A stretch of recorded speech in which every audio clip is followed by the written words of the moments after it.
same argumentation as well. Because ultimately, you can't escape solipsism. That is to say, you can't prove that you're not a brain in a vat, being given the being of the world around you. You have no tool to kind of show that you're not that brain in a vat. Anything you do could just be you interacting with the matrix and the matrix telling you that you've done a thing. It's very difficult to prove your way out of solitude. You have to make a conscious decision to just say, well, I'm not going to spend forever trying to do this thing. It's like the co-ops of conjecture. There's likely not any solution to the problem. So you have to limit how much time you spend trying to solve it that can't be solved. Now, having said that, gentleman here with the Mensa certification, the degree from Pennsylvania, wants to say, I have found my way to the solipsism. I will just invent an imaginary friend, and I will ground all facts on my imaginary friend. Well, if he can't see why that fails, then I have to question his other claims, like him having a high IQ and etc. But now let's get to the top of the ring, because I think we spent way too much time. Notice how he doesn't want to let me respond because he's afraid. Sir, you have to wait. He's afraid to let me respond. Okay, you can respond in hour number 2. This is not how the show works. You have to wait. We'll come back to you, I promise. So I want to get to the rise of you get to the top of the hour, Benjamin. Religiosity claims. I think that university has lost its way. I think that university could have, should have been an opportunity for a superstitious species to move beyond their superstitions into a grounded set of facts. But I am afraid that instead, the institutions have become infected with the superstitions of mankind. And the kinds of irrational thoughts that you can get at university now exceed the capacity of an average person to just deduce simple and necessary facts. For example, that men and women are different and that they are biologically determined, they have biologically determined differences. Most people get there on their own without a lot of coaching, as we've been doing for tens of thousands of years. Most raccoons can figure this shit out. Turtles can figure this shit out. Birds can figure this shit out. But university professors are suddenly completely lost in the woods. And in fact, we actually had somebody come on the show at the end of the show yesterday and talk about raccoons. Please continue. When it comes to just figuring out the differences between vendors.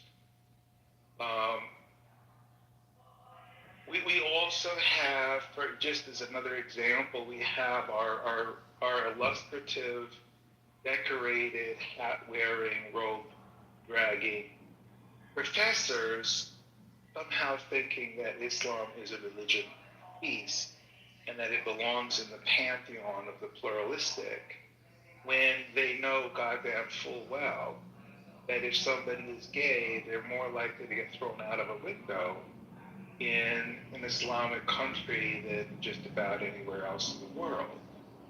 And they somehow can't figure out how to figure that out. Because the superstitious beliefs, the things they want to be true, have overtaken what is true. You got 60 seconds. You got 60 seconds, Benjamin. We got to take the break, but we'll come back to universities. And I would argue that the universities have become so estranged to simple facts that it starts making the Catholic Church's claim that by merely drinking a little bit of this juice, you too can enjoy the cleansing power of the blood of Jesus Christ, whose human sacrifice and death on the cross is sufficient to forgive all of your sins, cleanse your diseases, and preserve your corporeal body into eternity. All right, I gotta That stop you. claim- I gotta stop you there, but you'll get another fresh five in hour number 2. Bubby, you're gonna get a fresh five in hour number 2, believe it or not. And Matt, hopefully you'll have a finance report for us at the bottom of the hour. But right now we got to take the break. So thank you all very much for joining an amazing hour.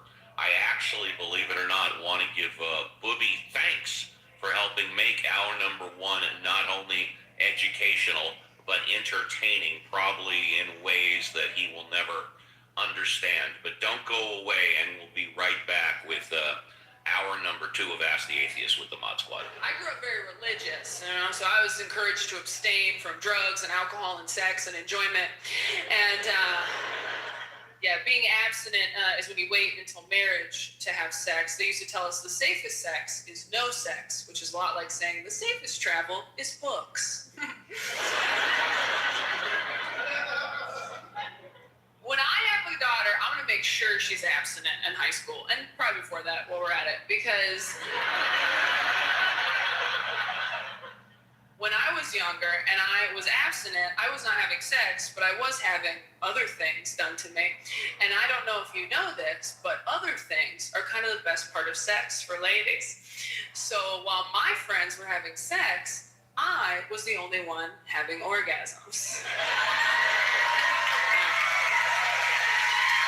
I could not believe it when I found out. Or my friends are like, yeah, me and Chad have had sex. I've never, And I'm like, you're going to hell and you didn't even finish?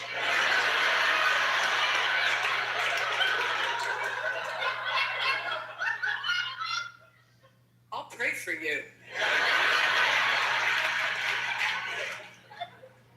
I'm not religious anymore. I have had some friends find religion as adults recently, which is very upsetting. If you grew up religious and you're not anymore, and your adult friends find religion, it feels like God is your shitty ex-boyfriend who's now getting it together for your friend, and you just have to watch it happen on Facebook. They're like, have you met God? He's amazing. I'm like, yeah, I grew up with God. He's a douchebag, all right? Did he tell you you were broken and you need him? That's his move. That's what he does. He says that to everybody. Don't drink what he gives you. You drink that, next thing you know, you're eating his body, the Holy Spirit's inside you. It's a whole system they have over at that frat house they call church. Who else uses Roman numerals?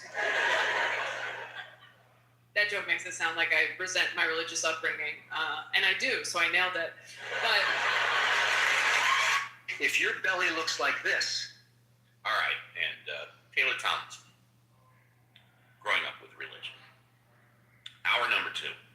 In the queue, I show Andrew, and then Bubby, and then Benjamin.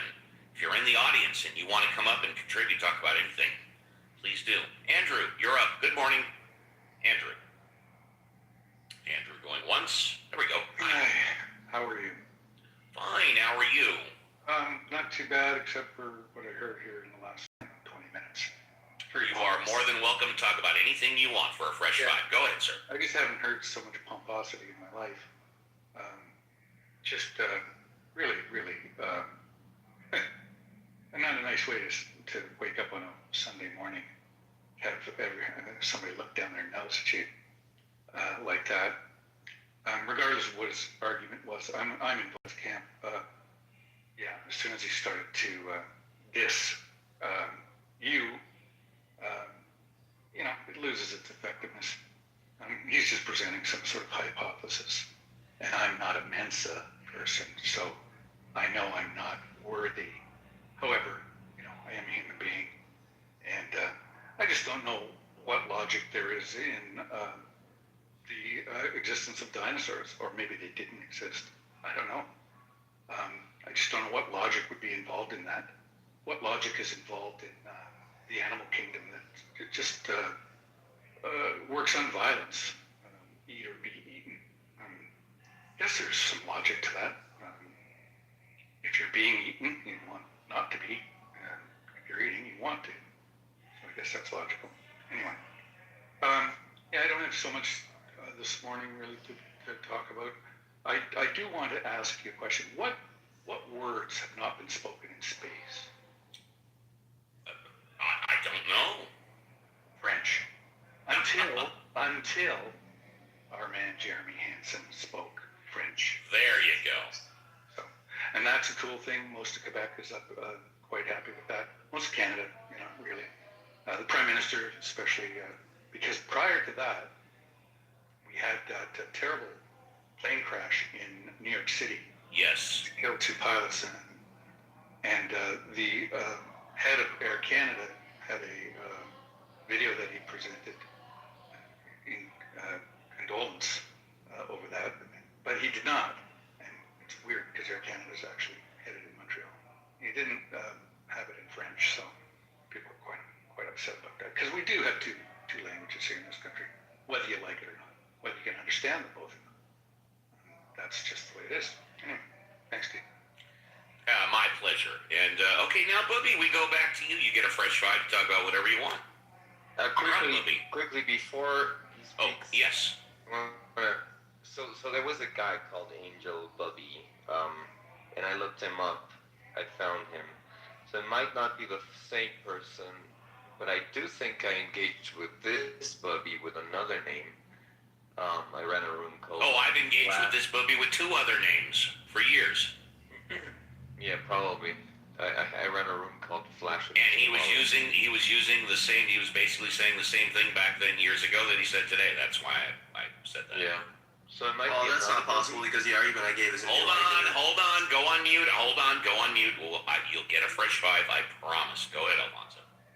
So it might be another Bubby, and under another name. He came in when I did this Flash epistemology room, and same thing, right? He was like, I just destroyed you, you have nothing else to say. And, when I wanted to reply or something, he would interrupt every 2 words, and then finally he left saying, that there was nothing I could do to vindicate myself. So, it's people, I don't think you can really have a coherent conversation whatsoever.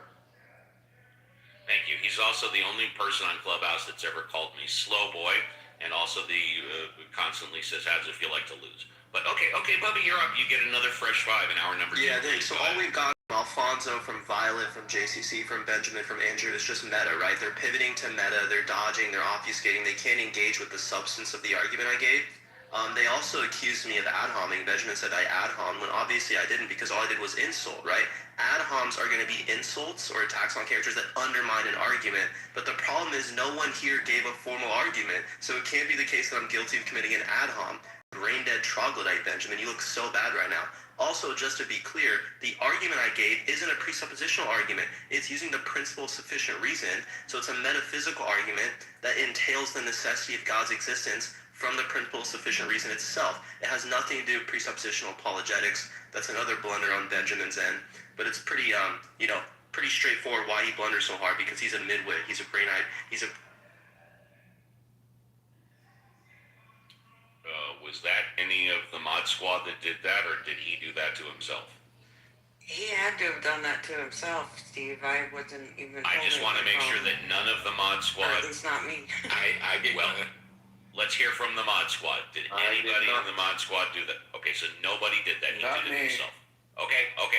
And thank you, mod squad. And it's not in the report. However, if someone's on club deck, I don't think their actions show up in report.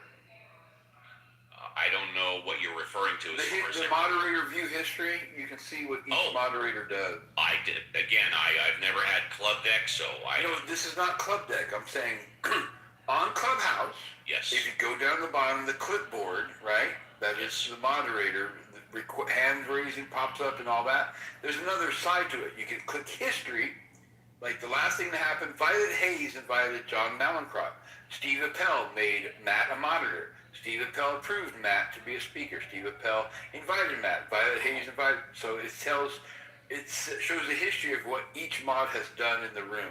I didn't know that even existed. It's been added for quite a couple months now, but yeah, it's a pretty cool feature. But if someone's on club deck, it doesn't show their activity. Gotcha. Okay, well, apparently nobody on the mod. Steve, is somebody from Clubhouse used to dump people when they were getting a little too out of line. Do you remember that back in the day, in the early days?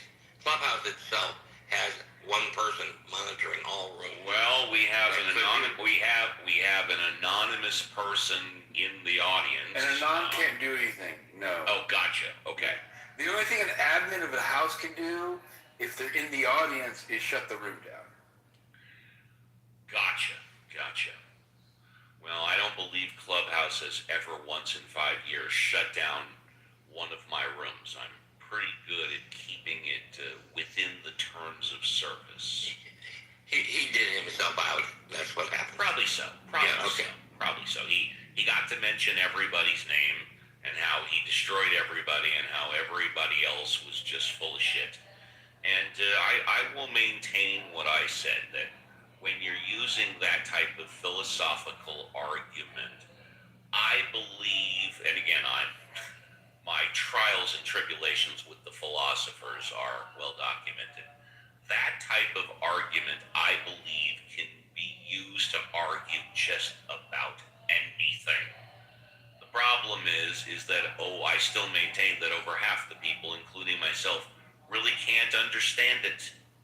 You know, if he wants to say I lost because I wasn't able to refute the argument, well, that argument, arguably, pardon the pun, may not be able to be beat.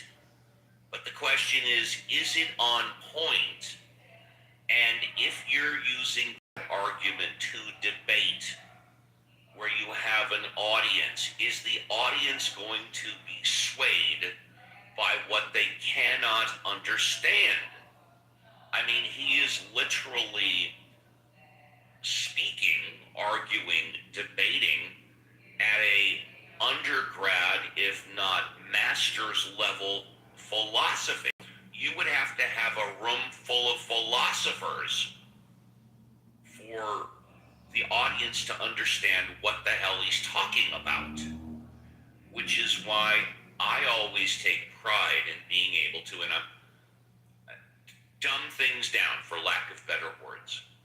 I always like to speak as simple as possible so everybody can understand. And then if someone is coming at me and it requires a little more educated reasoning and explanation, then I will do that. But my objective here is to make sure that everybody understands what I'm saying, even the high school dropout. I'm not here to impress master's level philosophy students. I'm here to impress everybody. Okay? And I think he's dealing with a very secluded audience, which is of no interest to me whatsoever. So to put a bow on it, you know, if basically having that discussion in front of students that are going for their master's or doctorate degree in philosophy, and I lost, I got no problem with that at all. He's a bait bro. Just put no, I know that, yeah. And I've taken the bait before. That's why that's why I know it's him, because he's the only one on Clubhouse. I mean, out of the literally thousands of people I'm talking to, he's the only one that calls me slow boy. That's Bubby's Wubby. He used to go by Wubby, but now he goes by Bubby. And he had another name prior, but that's his go-to tagline. Yeah. You know, but hey, you know. But I gave him a rebuttal for one of his premises. It wasn't me. It was probably premise 2 that I rebutted, but he didn't accept that. So that's what they do. Yeah. And JCC, you're better at this philosophical stuff than you are. You're better than me, no question about it. I'm rudimentary, very rudimentary. But okay, let's move on. Benjamin is next. Benjamin. By the way, when I visit Bro's house, and I love Bro was on the show yesterday, they talk about you a lot. The last one I was in, the title was The Curious Case of Benjamin G., which of course is a takeoff on the movie with Brad Pitt, but I think it's great. Benjamin, you get in the Fresh Five, yeah. I just want to say, Steve, I too often get confused with Brad Pitt. Go ahead, Benjamin. By the way, Benjamin, Bubby Bubby almost makes you sound like the Beatles. After listening to Bubby, I really have a yearning to hear you. You can't wait to turn on some good old-fashioned hits, right? You'll notice that as much as I disagree with you on some things, I don't attack you and call you a troglodyte. But, where are we with this, guys? Look, I just think it's sad, but this is what university is doing to young people's minds, right? University is rotting the brain cells right out of their brain. I think he's done it to him. I think he's done it to himself. I truly think he's been taught that you can use that argument for anything and you cannot lose. I really think that. Well, this is a well-bred man. This is a man who has gone to university and been guided by the professors there and shaped by the professors there, become this kind of person. And it's remarkable what university can do to a person. And I was thinking when he was talking, can you imagine a woman who is going to be attracted to this noise, who is going to be thinking, oh man, this guy is so smart, he uses multisyllabic words, and he insults people so recklessly. I think I want to spend the rest of my life with him and raise his children. Uncle Steve, can I? Oh, sorry, Benjamin. Go ahead. Well, you're a mod. You can break in any time you want. Yeah. Yeah, I just want to say, I think that, whatever, I'll leave his character aside and stuff like that. I think what Bubby illustrates is that the problem with apologetics is it's really meant to secure the faith of the in-group, right, of the believer. It's not meant to be persuasive, right? It's not meant, I mean, I think maybe somebody that's trained in apologetics or something thinks that's the goal. It's not, right? The arguments are all, it's sort of like what Jonathan Haidt, the argument he makes in The Righteous Mind, he's a moral psychologist, when he says the problem is that when we're arguing, we're often not trying to persuade the other side. What we're trying to do is show our team that we're on the team and that and form group solidarity. So I think on some level, I don't know if he's conscious of this or not, but I think when he comes in and beats up on the atheists and stuff, or tries to beat up on the atheists, I think what he's trying to do is reinforce his sense of solidarity on his team. And I think that's why most of the argumentation is so utterly ineffective. Yeah, it's a good point, because I really can't imagine that he's convincing any atheist within that 1 minute to 90-minute spiel that God exists, and all of a sudden they're going to stop on a dime and change their mind. No, I think the problem is he went to university and he caught a disease called democratitis. And when you're afflicted with this disease... Democratitis? Okay. All right. When you're afflicted with the chief symptoms of this disease... What, does it turn your skin blue? No, it makes you pee blue.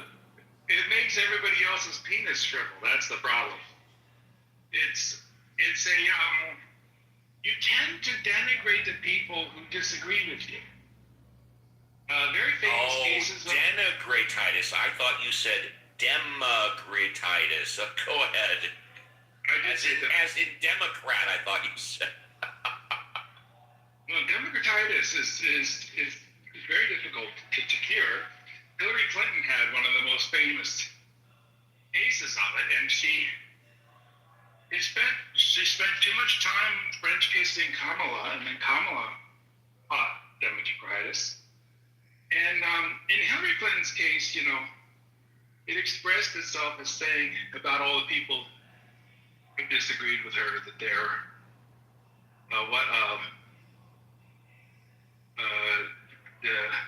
what did she say about them? They're deplorables. A box of deplorables. Yes, they weren't slow boys. They were deplorables. Correct. Yes. Deplorables. But that's like an open, obvious, fully expressed case of democratitis. But how Grandma had basically the same case. And this guy has it too. I don't know where he got it. Maybe he was kissing Kamala or something. But yeah, it's a disease people get. And it causes them to use ad hom and then to say that it's not ad hom. That is a classic symptom of democratitis. But anyway, I hope we find a cure for this soon. Because we're going to kind of have to put up with the Republicans until we find a cure to this horrible, awful, ravaging disease. But I want to hear more from Scott. Do you think I could just yield my time and we could? On what topic? Sure, go ahead. You want to talk to Scott? Yeah, sure. Well, actually, before they start, could I just say one thing? Yeah, and again, reminder, Matt, 8 minutes, bottom of the hour, financial report. Yes, mods, please do. Nobody knew was on stage. My comment is simply, I don't think you need to go to a logic class to understand that starting out by being condescending to people because they don't already know what you know or share your point of view, and then being insulting is generally not a good way to get your point across to others. As soon as you start doing that, people are going to get defensive and stop listening to what you're actually saying and start being tuned in for more, what they consider more insults and more condescension. It does not help to make your point to come off as if they are an idiot for not knowing how you think already. Now, see, that's what a normal, sane person sounds like. And how Hillary Clinton went from being a normal, sane person, being a person who feels the necessary to say basket of deplorables, is something we won't understand. But I'm pretty sure that 50% of the cases of democratitis are in universities. I think Hillary probably got it in university. But yeah, it never helps if you put these people in the governor's mansion or the White House. It always exacerbates the problem. Benja, I'll say this. So I don't have the hostility to universities that you do, but I will say that where I think you do have a point is that universities are so monolithic politically, right? I mean, they're just overwhelmingly liberal and in general far left. There's just assumptions about all sorts of fields, about race, about gender, about all sorts of things that are reflective of the left end of the Democratic Party. So I think you get used to not hearing sophisticated counter arguments. And so that makes you think, it reinforces that people on the other side are just dumb, stupid, unsophisticated, have no leg to stand on. And so I think your rhetoric might be a little excessive, but I do think you have a point that I think that there's a sort of progressive bubble that because progressives control elite media institutions, universities, other sort of societal institutions. Not all of them. I mean, there's things conservatives certainly control, but I think that largely contributes to a rhetorical ineffectiveness because you're just not engaging with strong folks on the other side of an argument. The question. That's fair. Can I ask a question? Yeah, but I just want to ask Scott if he has read the piece by David Brooks called "How the Ivy League Broke America." I have not. Where is that? Where is that? Is I'll send you the link. Yeah. Is it a Times piece or? Go ahead, Andrew. Yeah, my question is, so to remedy this, is it, and I'll use the word just because I like it to be, is it logical to then prohibit people from getting all points of view? Because what we're seeing right now in my country, in Alberta, is the government is now stepping into the educational system saying, no, you can't teach this, you can't teach that. No, you can't teach this. So you have people that are coming out of school who are only exposed to what the government wants. Yeah, I think that's a terrible idea, right? I mean, I think this will reinforce the problem, right? I mean, I think that's that sort of censoriousness, and I think, I mean, universities shouldn't be places. I mean, they should not be safe spaces, right? No, they should be places where people where people's dignity is protected, and where, you know, I'm not saying that they should be places of that lack civility, but they can't be safe spaces, right? You can't have you can't coddle people and protect them, and that's what they are becoming, right? Because of the monolithic nature of them, at least in the States, they are safe spaces in the sense of they're safe for a certain kind of persuasion to not have its bubble burst. And I say this, I'm on that side of the aisle. I don't say this as a conservative, right? I'm not. I mean, I'm on the team who's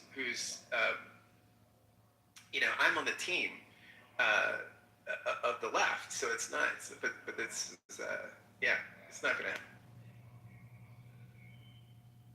And Andrew, I'm seeing Victoria in the chat. Alberta is doing this from the right of center, right? I mean, Absolutely. They're okay, yeah. They're MAGA. Yeah, that's it. They're Yeah, and that's really, that's what it is. And we're doing that here, right? I mean, we're doing that, you know, taking down slave monument. Where do you think we got it from? Exactly. Yeah, I'm sorry. That's our exports here. Yeah, well, you know, you export a lot. And by the way, stop exporting those handguns. You know, come on. I think that should be the prime thing that Mark Carney presents during the upcoming Kuzma negotiations. We'll keep the fentanyl out, folks, no worries. You keep your handguns out of our country. All right. Send them our way. And with that being said, Romero is new on stage. Romero, I promise we will get you your fresh five in about 5-7 minutes. But right now, it is time for Matt's financial report. Matt, thank you for doing the heavy lifting. Good morning. What have you got for us?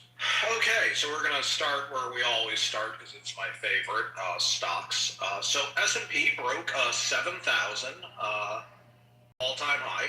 Very cool. NASDAQ also grabbed an all-time high at 26,672. Dow is not at an all-time high, but is at 49,447, which is pretty close. Its all-time highs are around 51. Russell 2000, best estimate of how the smaller companies in the American economy are doing, also grabbed an all-time high at 2,776. Unemployment is up once again. March 26, the rate was 4.3. That has been a climbing number since April of 2023. It's basically just been a straight even line up from a low of about 2.8. So that is a significant increase. Unemployment claims were 207,000 last week. That was down from the previous week of about 218,000, which was a revised number, released is 219,000. Housing starts still not anywhere close to where I would like them, about 1.3 million. This is down from a high 20-year of approximately 3 million. So we will continue to see housing shortages as we aren't building any, and the population does continue to grow. Median home sale price was 462,000. That did peak around 2023 and is down slightly. Peaked Q4 of 2022, to be specific. The home ownership rate has been calculated for 2025. 65.2% of American households own their home. That is down from an all-time high of 68 just before the financial crisis, and up from the golden age of the 1950s, where that number would be in the 40% range. For all the gold bugs out there, gold is down off the all-time highs from the beginning of March. All-time highs were around 53.60, currently at 48.30. Silver is at $80.81. Platinum 2,100. Palladium 1,500. All up from 5 years ago, all down from the beginning of the year. Last but not least, U.S. oil is at 84 a barrel. Brent is at 90 a barrel. Natural gas is at 264. And home heating oil is at 340. Gas nationally is at about 405. That is down from peak during the Iran war of 415. So trending better in that direction, although a little early to be high at this point in the year. And that is your financial report. And I believe the stock market is up about 10% in the past 7 to 10 days, from about 4,500, 45,000 now, as you said, 49,147. I also note that on Friday, as you said, we had all-time highs on the S&P 500, the Russell 2000, the NASDAQ, and the Dow Jones went up. I believe it was primarily on Donald Trump saying that the United States has taken control of the Strait of Hormuz, if I'm pronouncing that right. And then just yesterday, it was the Iranians that not only said they took control of it, but they have closed it down. What do you think this is going to do to the market opening? So the market has broadly been pricing in the Iranians losing and the Strait fully opening. I don't know if it's correct on that or not, but if the market were pricing the Straits of Hormuz closed for, say, the next 2 years, we'd be down 30 to 50% off the highs.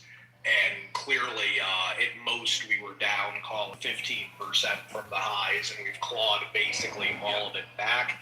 So the market is very skeptical that the Iranians either won't make a deal or won't get overthrown internally. I am not taking an opinion on if it's correct or not. I will say they are very smart guys with very good data sets that I do not generally have access to, nor does anybody in the outside of New York finance, quote unquote, real world. They do get stuff wrong. So I would not take a large bet personally in either direction with the situation this unstable. Yeah, and I was just going to say that one thing that we and everybody else can agree on, the market likes certainty. When things are up in the air, when things are in doubt, that's when the market normally drops. When things are certain and you can use that crystal ball to predict certainty into the future, the market has a tendency to go up. Matt, thank you very much. Appreciate it as always. I show Romero and John are new on stage. If you're in the audience and want to come up, please do. Let's go to Romero. Romero, thank you for joining us once again. You get a fresh five starting now. Hi. Good morning. Now, I just have a series of follow-up questions. Scott, when did those Confederate monuments go up? Were they right after the 1950s? 1950s? Okay. Yeah. So they were put up in our century, right? And so it doesn't seem all that unjust to bring them down as well, right? It's not like they're... No, I don't have a problem with taking down Confederate monuments at all. My issue was that what the Trump administration is doing, erasing historical monuments, or things like teaching about slavery in the Smithsonian, things like that. Yeah. Perfect. Yeah, I don't have a problem with tearing down. That's exactly the clarification that I wanted, right? Yeah. That was not a defense of those. Democratitis to me sounds rather silly and defensive, because we can just point to January 6th and be like, was that democratitis? Was that a bunch of liberals? I think not. No, right? I don't think. I mean, I think Benjamin is excessive on his rhetoric, but I do think that. I mean, my issue is that I think if the Democratic Party, I'm a Democrat. I'd like to see us be the dominant party. in the country. And I think rhetorically, we're going to have to adjust to win more than the coasts and to win, blue centers in places like Illinois. And so I think we're going to have to adjust our. I fully agree. Right. Yeah. Like to me, it's the issue of why Democrats lose is not because of their rhetoric. I mean, partially it is, right? Because they want to be liked by everybody, and so they stand for nothing. But it's also the fact that they get paid one way or another. Their pay is not impacted by them losing. So that's another point. And also, why are there so many liberal colleges? Like, if conservatism is such a brilliant idea, why are there so many liberal colleges and not an enormous amount of conservative colleges that are coming up with a better research in science and technology and ethics? I think what happens with conservatives, because liberals tend to control academic institutions, conservative academics tend to go into think tanks, right? And tend to go into institutions like Harris and stuff like that. They tend to shy away from universities. I don't think that liberal colleges are liberal because there's conspiracy. I just think people that go into academia tend to be left of center. I mean, there are exceptions. I mean, there are smart conservative, researchers and stuff. But in general, just disproportionately, the people interested in that stuff are liberal. Thank you so much. That's exactly what I wanted to clarify, and you did it beautifully. Thank you so much. All right, and next up is John. Uncle Steve, that's what I'm here for, buddy. Did you hear that? I was going to say, we're here to help. And we are not above. Can I get a quick minute on that? Absolutely, go ahead. One thing I think people don't tend to factor in with colleges leaning liberal is, by definition, the most liberal part of the population is generally the youngest part of the population. They're looking for new ideas, new problems to solve, and they have less preconceived notions that have been built up over time. Generally, the people that are most in favor of keeping things the same are the people that have been around the longest. I mean, historically, the most conservative group has always been the oldest voting bloc in political science. Most liberal bloc is always the youngest bloc, and the middle sort of trends from liberal to conservative. I mean, this has been settled science and political science for well over a century.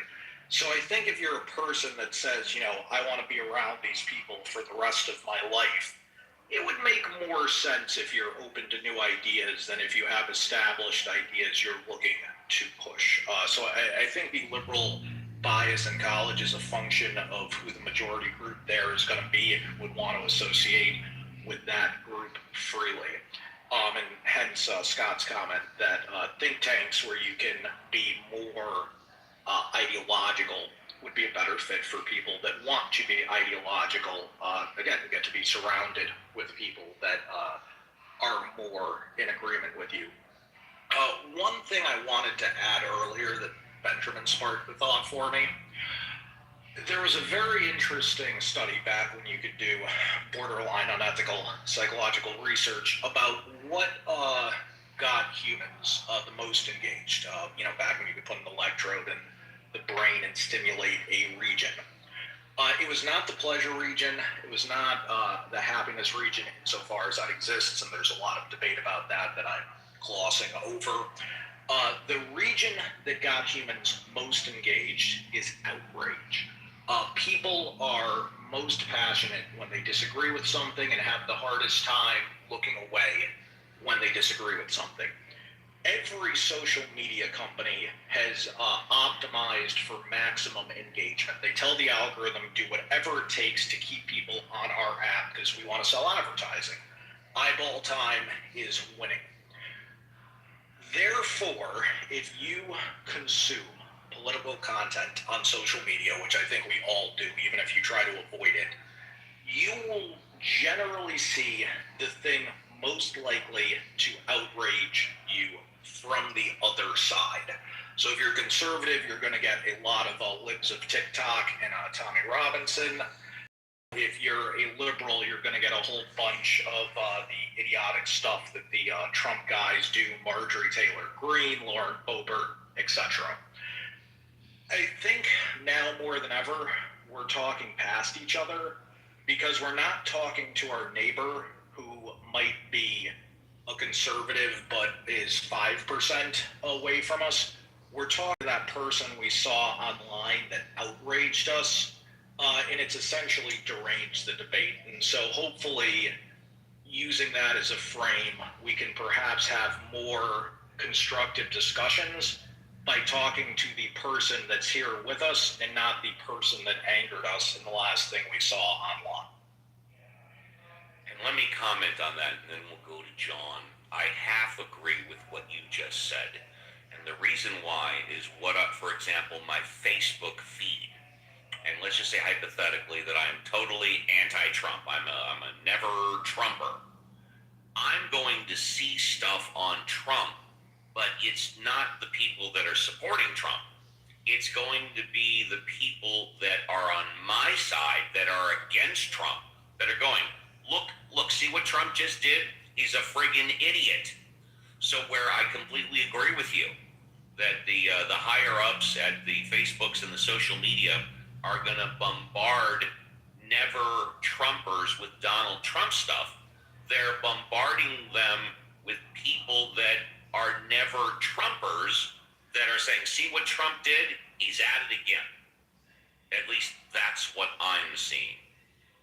Let's go to John. John, good morning. Thank you for gracing us with your presence once again. Why? Because the show is better with you than without you. Oh, thanks, Steve. Where's that green butthole, baby? I've been looking for it. It's nowhere. I can't really look behind me very well anymore, so I don't. Listen, I only came up because I was listening to Matt's report, and I was just struck by how amazing it is to me. My first reaction was, wow, people just still talking about the markets and the future as if nothing had changed. And whenever I hear that, it just blows my mind. It's just, business as usual. Here's the oil is up, the streets of Hormuz were open, I got no, and I get, so that's my first reaction is I'm just thinking, wow, it's just okay, so this is what's happening now, and it's just the same thing that's been happening all my life. No, it's not. We are Germany 1933. Project 2025 is Project 1933. The two things, if you know anything about history, you know where we are. This is not business as usual. And at the same time, to Matt's credit, he says, and I agree with him, the people who do the stock market aren't stupid. And I don't know, I'm just kind of almost just coming up to express my amazement. I listened to Rick Steves give this talk on fascism in Germany in 1933 and just pointing out that we are Germany 1933. Project 2025 is to the letter Project 1933. And everybody's just going on like it's business as usual. And I'm just coming up to just say, it just blows my mind. Thank you. You are very welcome. Howard is new on stage. And before we get to Howard, by the way, Reverend Scott will be taking over the keys to the jalopy in about 15 minutes. So, Howard, good morning. Welcome back to the show. What would you like to talk about? Good morning, everyone. Steve, is it okay to refer to a subject that was discussed yesterday? You can refer to subjects and you can refer to people. We are like the Constitution. We are living, breathing, and changing. Yes. Okay. Because there was a trope discussed yesterday for a while about a God who kills babies. And was there any discussion, was that the same God that killed the 19 babies in the Oklahoma City bombing? I'm just curious about that. Well, that's normally Benjamin's topic. Yeah, Benjamin, go ahead, bring it on. I don't mind if you want to engage with Benjamin. I'll just make sure that you guys aren't talking over each other. It's fine with me. If Benjamin wants to. I'm not going to force him to, obviously. Well, I've never said no to talking about that conversation, for better or worse. I don't know, Howard.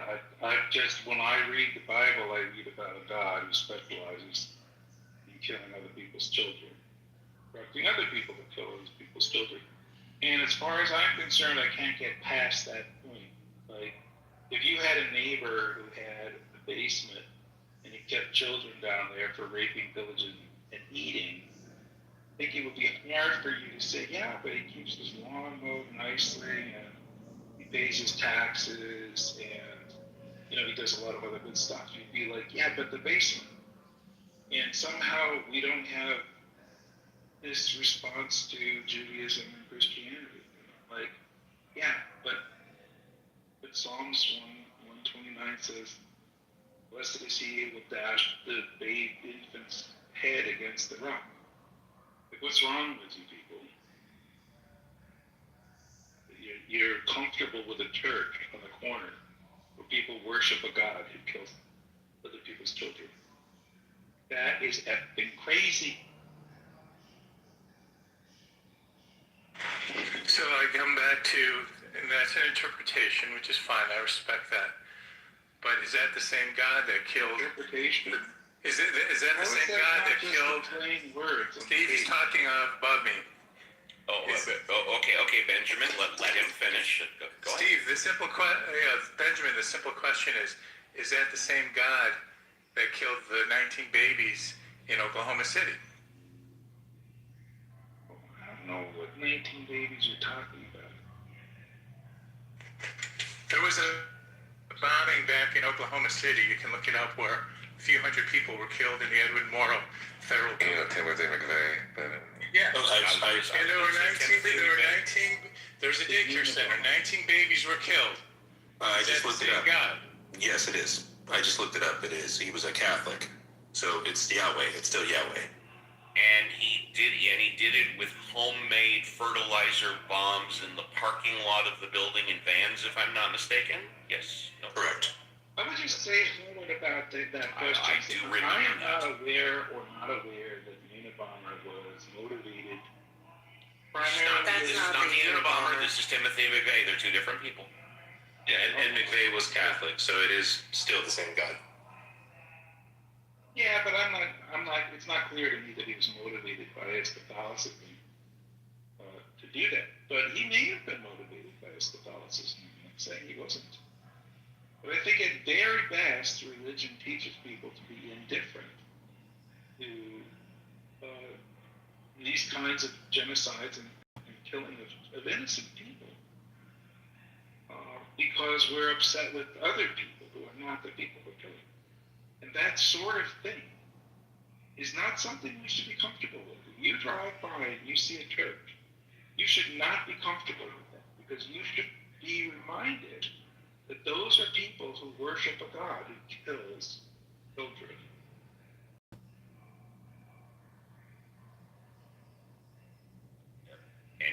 Are we good here, or? Yeah, just a really quick point of clarification, Steve. All of the Abrahamic religions are into Yahweh, right? So, like, Judaism, Christianity, Islam, same God. Just wanted to make that distinction. You are welcome. I'd like to add Problem. too that Of course, absolutely, please do. Yeah, Sean Hannity is leading the Catholic religion. So, but I don't think it's because God kills children. I think it's because the Pope is having a fight with Donald Trump. Yes, exactly. He's not leaving because the religion offends him. He's leaving because his team is a little butthurt right now.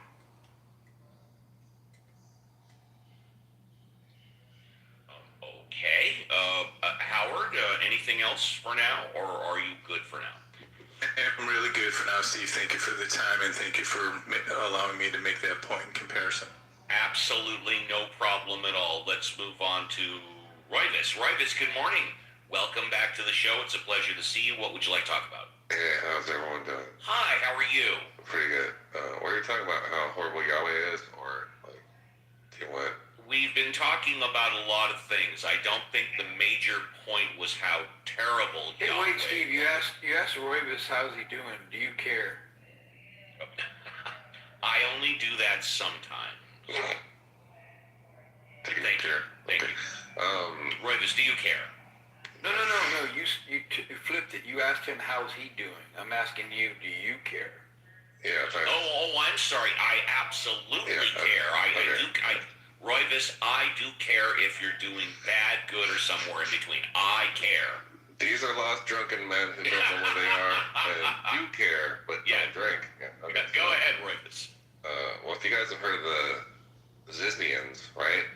These fucking like atheist rationalists that killed people.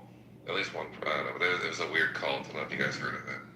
No, this is the first time I've heard the word. No. Nowhere near as famous as Timothy McVeigh, but like, yeah. So you don't have to be religious to be crazy. And there was some like incident with a border patrol agent that got killed at a stop, and it has to do with them.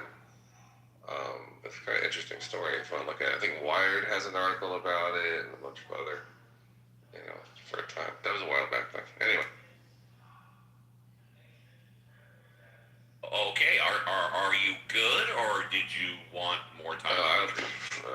That's all I Okay, let's go to Paul. Paul, good morning. It's a pleasure to see you again. What would you like to talk about, Paul? Paul, going once. Paul, there we go.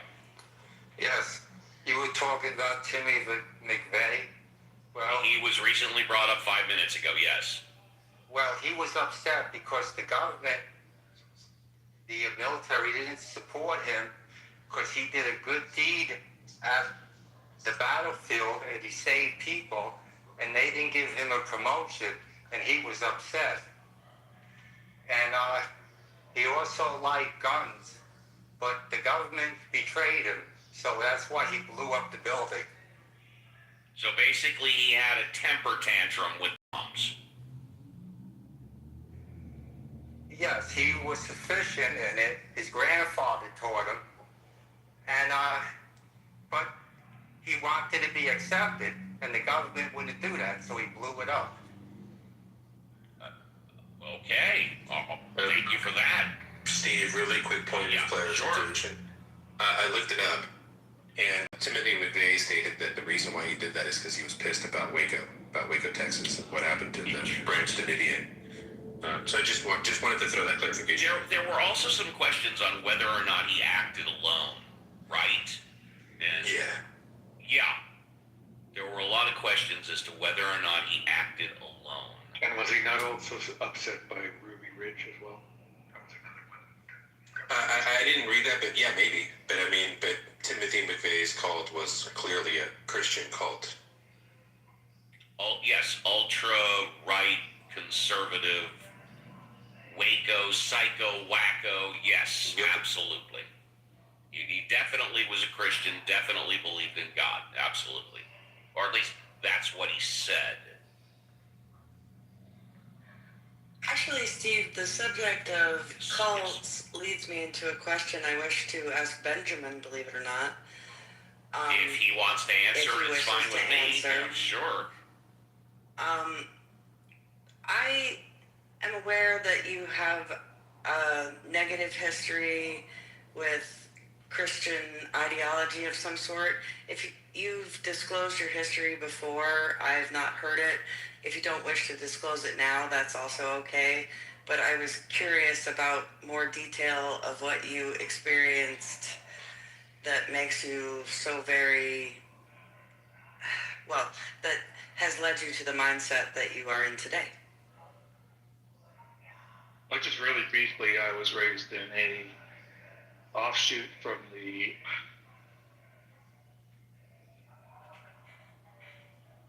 trying to remember a denomination. Assemblies of God is the name of the denomination.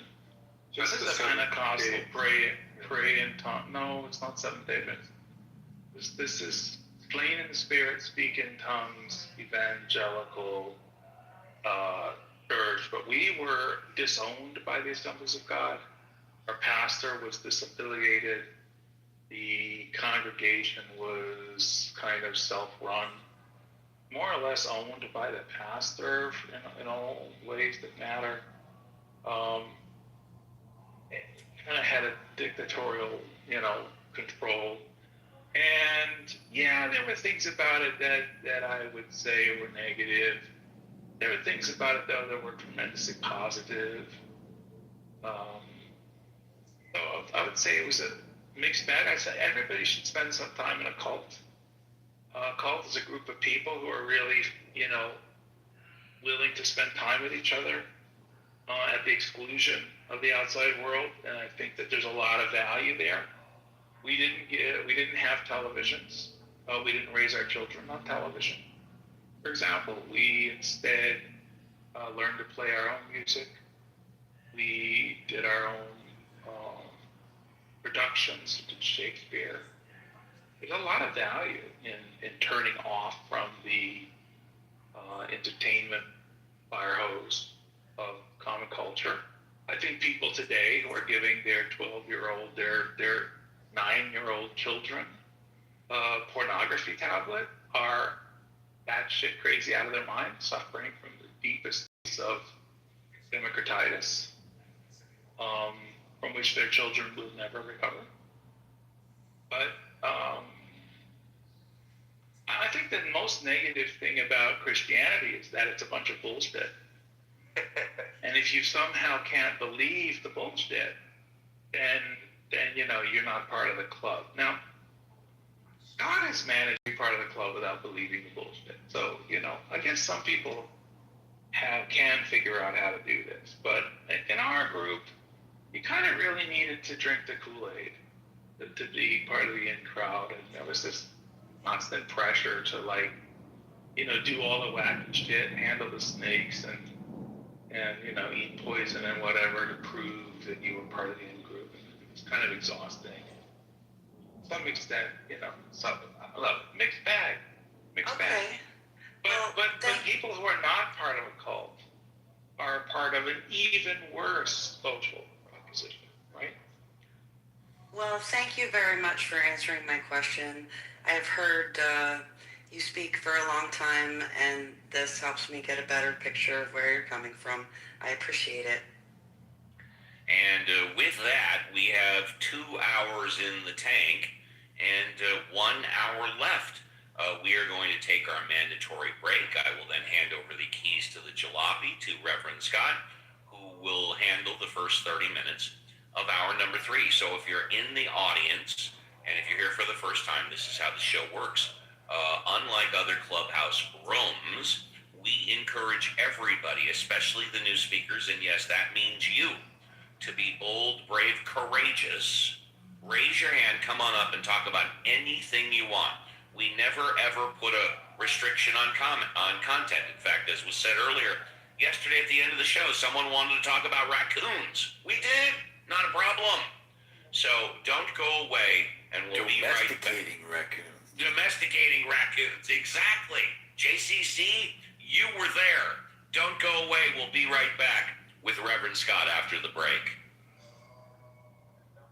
People often hear religious claims repeated so many times that they start to sound normal. But when you pause and really think about what's being said, some of those claims fall apart under the simplest test of reason. They're not just weak arguments. They're so nonsensical that they push people further away from belief altogether. Take, for example, the idea that a perfect, all-loving being would create a world filled with diseases, parasites, and natural disasters. If you were designing a planet for living creatures, why would you include earthquakes, tsunamis, or viruses that blind children? The usual explanation is that suffering is somehow part of a greater plan. But that plan gets explained. We're just told to trust that endless pain and chaos are secretly good in some way. It doesn't take much critical thought to see the emptiness in that reasoning. Then there's the claim that morality requires religion. The argument goes, without belief in a higher power, humans would have no reason to be good. But look at the world. Some of the most religious societies have had horrifying levels of cruelty, inequality, and violence. Meanwhile, secular countries often rank highest in measures of happiness, fairness, and peace. If morality came only from belief, the evidence should show the opposite pattern. Another odd claim is that prayer changes things. Believers are told that speaking words into the air can heal sickness, prevent accidents, or solve personal struggles. Yet, when tested under controlled conditions, prayer has never been shown to outperform chance. If billions of prayers are being sent up every day, but the results look no different than random outcomes, what conclusion should we draw? Some will still insist the answers are hidden, delayed, or too mysterious to understand. But at that point, the claim becomes unfalsifiable, which is just another word for meaningless. Consider also the strange idea that an infinite, eternal being deeply cares whether humans follow rituals like eating certain foods, wearing particular clothes, or saying words in a specific order. The scale of the universe is staggering. Trillions of galaxies, each with billions of stars. Yet, we're told the ultimate creator of all of that is obsessed with how we behave in tiny ceremonies on a small rock orbiting an average star. The more you think about that, the less sense it makes. A classic example is the claim that life can only exist because God is pretty busy. The fine-tuning He's argument. got a long-term plan for humanity that stretches far beyond our comprehension. So it's not reasonable to expect him to concern himself with the individual. The individual is important only to the extent of providing a creative link between the past and the future, in his children, or in his grandchildren, or in the contribution he makes to humanity.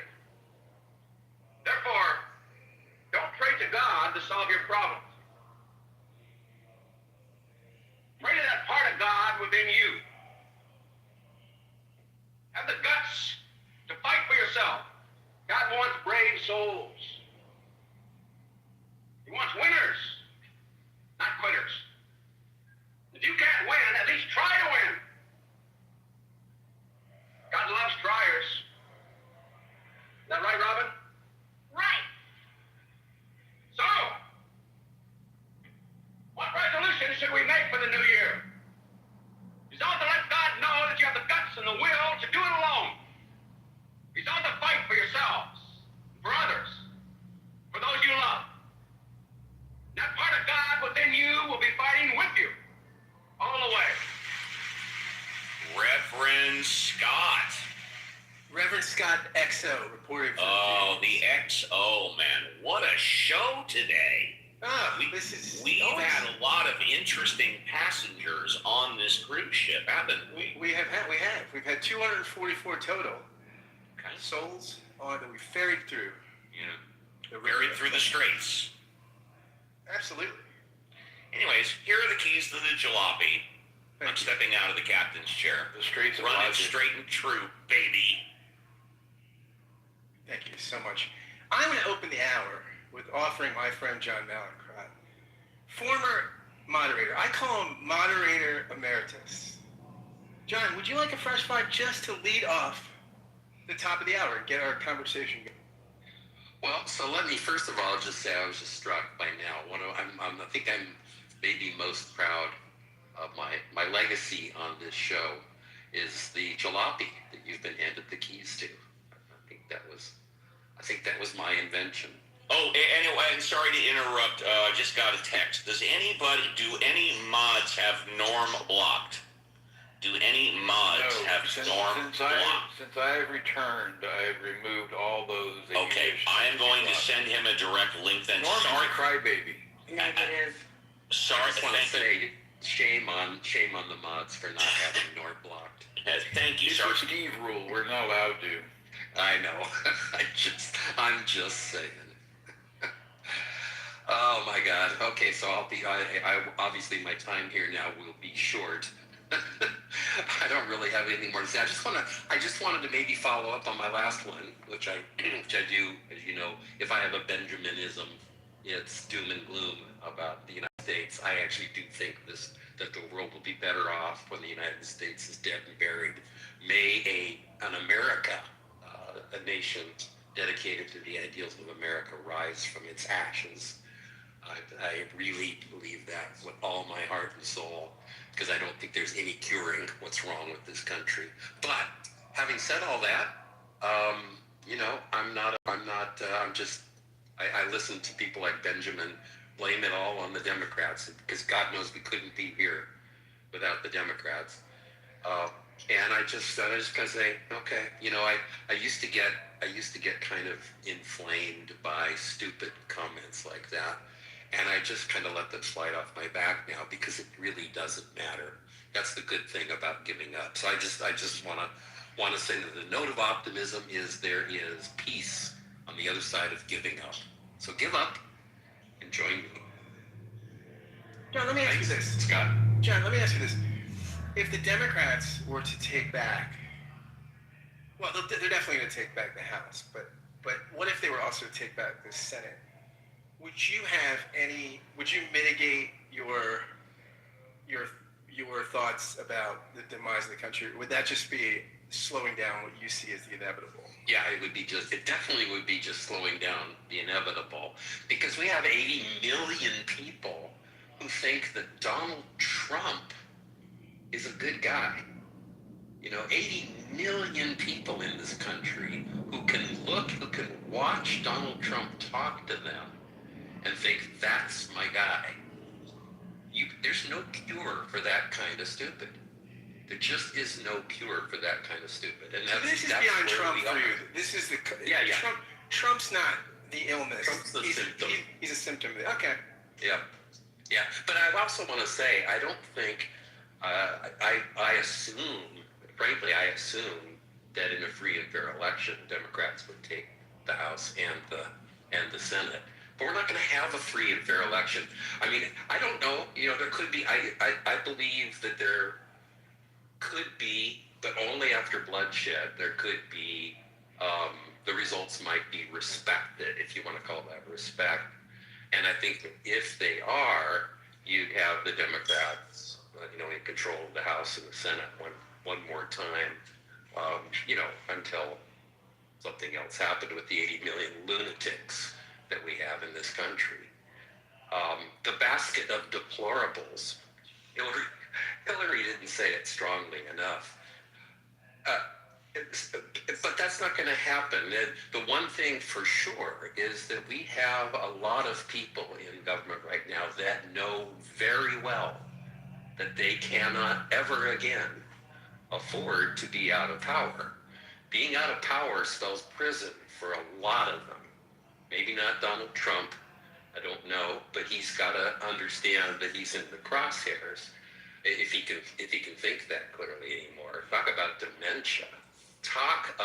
dementia. I think we elected him because we didn't want a demented president, right?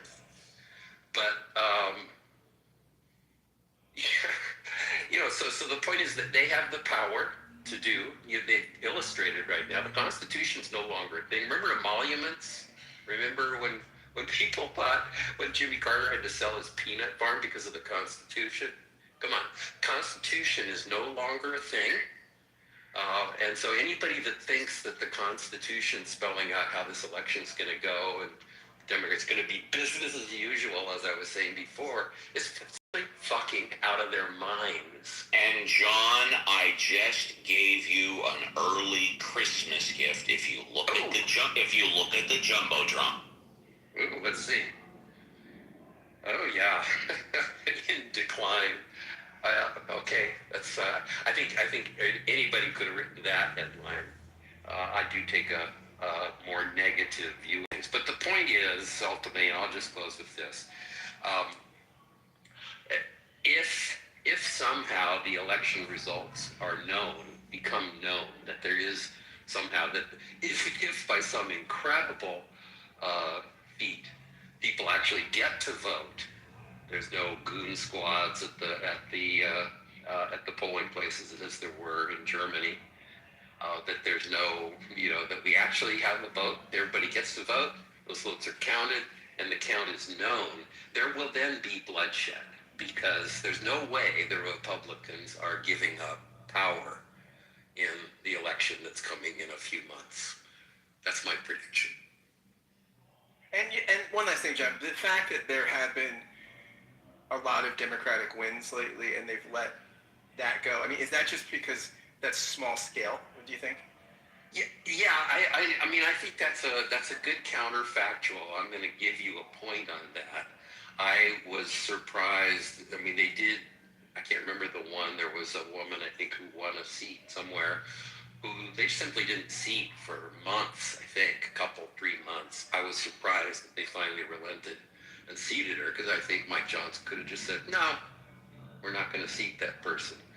I don't know the inner workings, you know, maybe there was something that made that more problematic than, you know, starting a war for no reason whatsoever.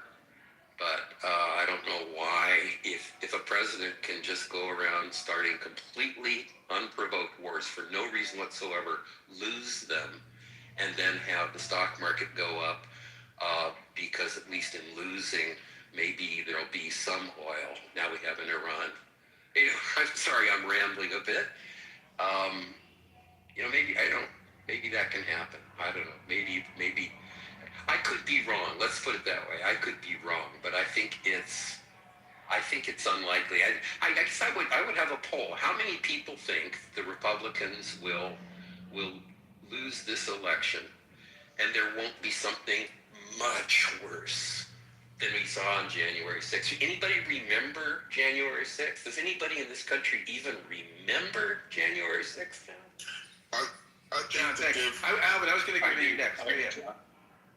Yeah, Alvin, let's go to you, Alvin. You're new on stage, and my dear friend, how are you, buddy? Would you like a fresh five? Yeah, well, really just a fresh two. I do think the difference now is the Republican Party. I've never seen it this divided, right? Like, you got the Mark Levin's, the Ben Shapiro's versus the Tucker Carlson's and Candace Owens and, you know, Dave Smith's, right? Like, I've never seen Republicans go back and forth at each other like this before. I've never seen people attack, like, Riley Gaines and all these people that are so hardcore Trump, man. When he posted that picture of him as Jesus, everybody lost their, like, so I do think it's kind of different from, like, 2024 or 2016, because there was more of like a unified front, but now there's like a MAGA civil war going on. So I don't know. I mean, anything's possible. They can still win it, but I think the parameters are different right now. Yeah, I remember the old saying that Trump could take an AR-15 and go out in the middle of the street and shoot up a bunch of people and no one would care. Well, apparently that still holds true, but attack Jesus? Everybody stands up and takes notice. Even my Uncle Steve doesn't attack Jesus out. Yeah, I think that's a miscalculation on Trump. Like, there's people that, even, remember the Miss America girl that, you know, was a Trump supporter all this time? She's going around saying MAGA is dead. Like, Marjorie Taylor Greene, like, I've never seen this before, right? So, like I said, anything's possible with these upcoming elections, but they're coming in kind of weak right now, just in terms of unification. Well, that's what happens when you push the boundary line to see how far it will go. Inevitably, you're going to step over it, and then your own people are going to start pushing back. I will say this, Alvin. I was doing a podcast yesterday, and as part of the show, I just was reading Trump's Truth Social post in Trump's voice, and just reading them, you can't believe it. It's hilarious, but also incredibly scary, the stuff he says publicly, which, of course, that's where the Jesus AI... Well, here's the thing about Trump. He's now a curiosity of mine, right? Because I could just go back 20, 30 years ago about how presidents used to talk. If any one of them said just 2% of the things Trump said, like, and I always go back to this. I remember in 2012, when that video leaked of Mitt Romney talking about the 47%. Y'all remember that? And it just completely destroyed this whole campaign. Trump has a leaked video talking about grabbing people by the pussy. Nobody cared. Like that, like what is, like, shifted so dramatically where Trump can put up these Twitter posts on Easter Sunday talking about all of y'all are gonna, and it's like, okay, like, But Alvin, do you think it's interesting is it just a Trump phenomenon? Because he's been convicted in civil court. Yes.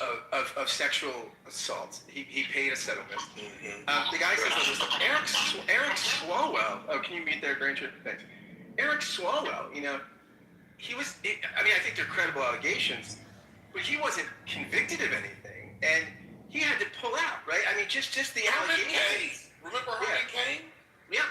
He was just accused of something, never turned it, and he had to end his campaign.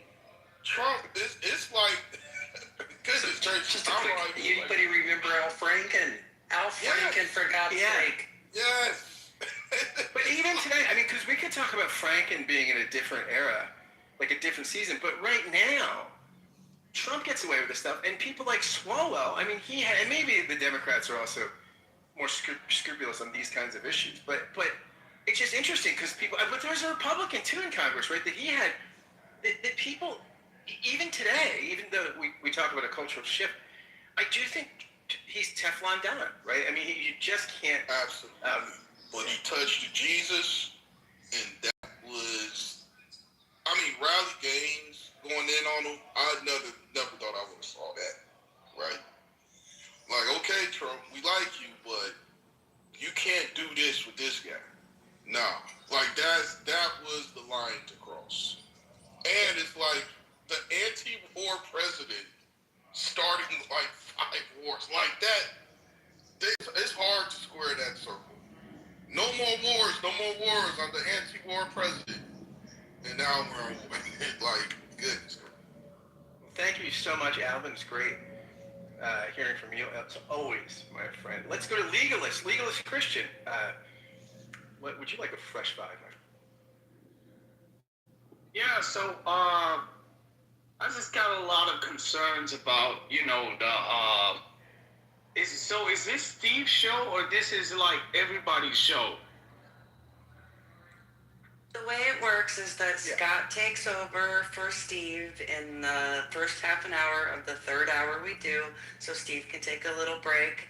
And so Scott is the main moderator at the moment. Steve will be back at 12:30 if you'd prefer to speak to him. Yeah, do you want to come back and... You've been here several times. You've seen this happen. Some people are catching on quicker than others. Go ahead, Legalist. Yeah, because I heard Steve one time say my show, like... It is his show. It is his show. Yeah, okay, good. So I'll just wait till you come back. Okay, well, yeah, you could come back in about 11 minutes and you can talk to everybody's favorite clubhouse personality, your and my Uncle Steve. Let's go to Radwan. Radwan, would you like a fresh five to tell us what's on your mind? Yes, hi. Thank you for the chance. I'm actually a Muslim, and obviously as a Muslim, we revere Jesus, peace and blessings be upon him, as a revered prophet. In fact, I cannot just say Jesus. I have to say Jesus, peace and blessings be upon him. And of course, Jesus being the son of Mary, I can't just say Mary without saying Mary, peace and blessings be upon her. And oftentimes I get annoyed when I see people bashing Jesus. I don't care who he is or who she is. But since our own president would bash Jesus, and I do see all of these evangelists praying on him and praying with him, I'm not sure what exactly is going on, so I'm actually getting confused. But nonetheless, just like the Jews, we are obviously Unitarians, so we believe that Jesus is not the son of quote-unquote God, but he is a revered prophet. And therefore, we just find it that it is very strange that people would bash Jesus, though he is a revered prophet. And I would say maybe 70 to 80% of the United States now are considered to be religious. So that's where the confusion is, and I just wanted to see if somebody could answer that concern. Let's go to the Mott's. and see if the mods want to respond. Let's go first to JCC. JCC, would you like to respond to this question from our new speaker? I got to be honest. I got distracted with my dog. What was his question? I heard him say something about being a Muslim and respecting Jesus as the prophet. Rodwan, do you want to restate your question? Sure, thank you. So the idea is, as a Muslim, we revere Jesus as one of the prophets of in Islam. So and we don't see Jesus as the Son of God, nor do we see Mary as the Mother of God or whatever label she may get, because there is actually a whole chapter in the Quran that describes who she is. So my question to you is, I personally, as a Muslim, get annoyed when I see people bash Jesus or describe him in an evil way. And the idea is, since now that we happen to be 80, maybe 75% religious citizens of the United States, Judeo-Christian, and being the president who is now bashing Jesus, and I see all of these evangelists praying on him and praying around him and praying for him, and some of them are comparing him to Jesus. How could he do that and no one says anything about it? That's my question. May I jump in,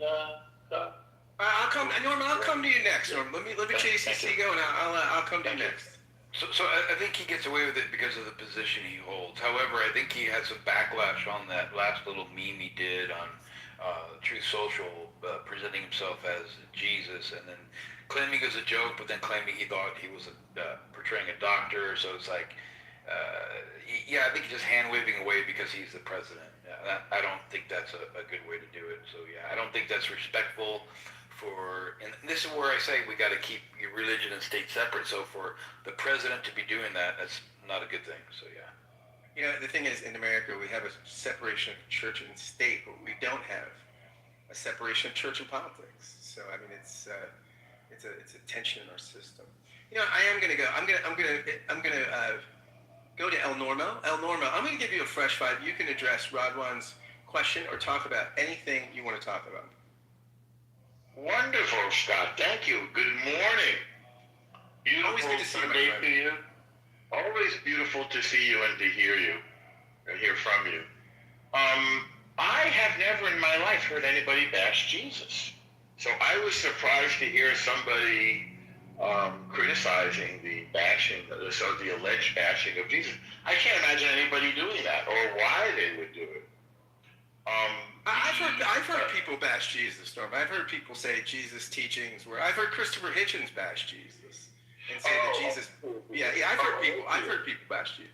Okay, I mean, that's a long time ago. That guy's been dead for what, 20 years or something? 15, 20 years? Anyway, I see what you said. What did Christopher Hitchens say? He's critiqued Jesus' as teachings as really cruel, and that Jesus preached hell, and that if you did get the ticket to heaven, you go, beautiful. You want a ticket to celestial North Korea, where God where the dictator sees your every move. He said stuff like. That's weird. He is sort of a contrarian. Yeah, I think that's. Yeah, I mean that's his brand, but I think it's in bad taste. But I mean, I've never heard besides somebody sort of making doing grandstanding about atheism. And I wonder if, in the end, he gave up his atheism. And he died horribly from drinking and smoking. He specifically got lung cancer. I don't think there was any renunciation on the record of he was pretty strident about not having a foxhole atheist conversion. Pretty tragic. But anyway, aside from somebody like that, I mean, certainly, the implication was that Trump was somehow bashing Jesus with his meme. I mean, it's bad taste, I think. I don't know what the rules are when it comes to this, the depictions of Jesus. Many people are comfortable with what they call white Jesus, which again is something that I don't understand. I don't know what the rules are for depicting God, essentially, in Christianity. We the Jews, don't generally depict God. As I understand it, in Christianity, Jesus is God, correct? And most Christian traditions don't have a a strict, the Sistine Chapel, the Hand of God, all this stuff. There are some strict Protestants that, it was probably actually a more mainstream Protestant position in the 16th century among the Calvinists that you shouldn't make any images of the divine, any pictures of Jesus. That died out. I mean, it's very, very few Protestants today. There are some that would be against any sort of images of Jesus or anything like that, but it's not mainstream. I mean, most of the Christian tradition is fine depicting, depicting the divine and stuff like that on image.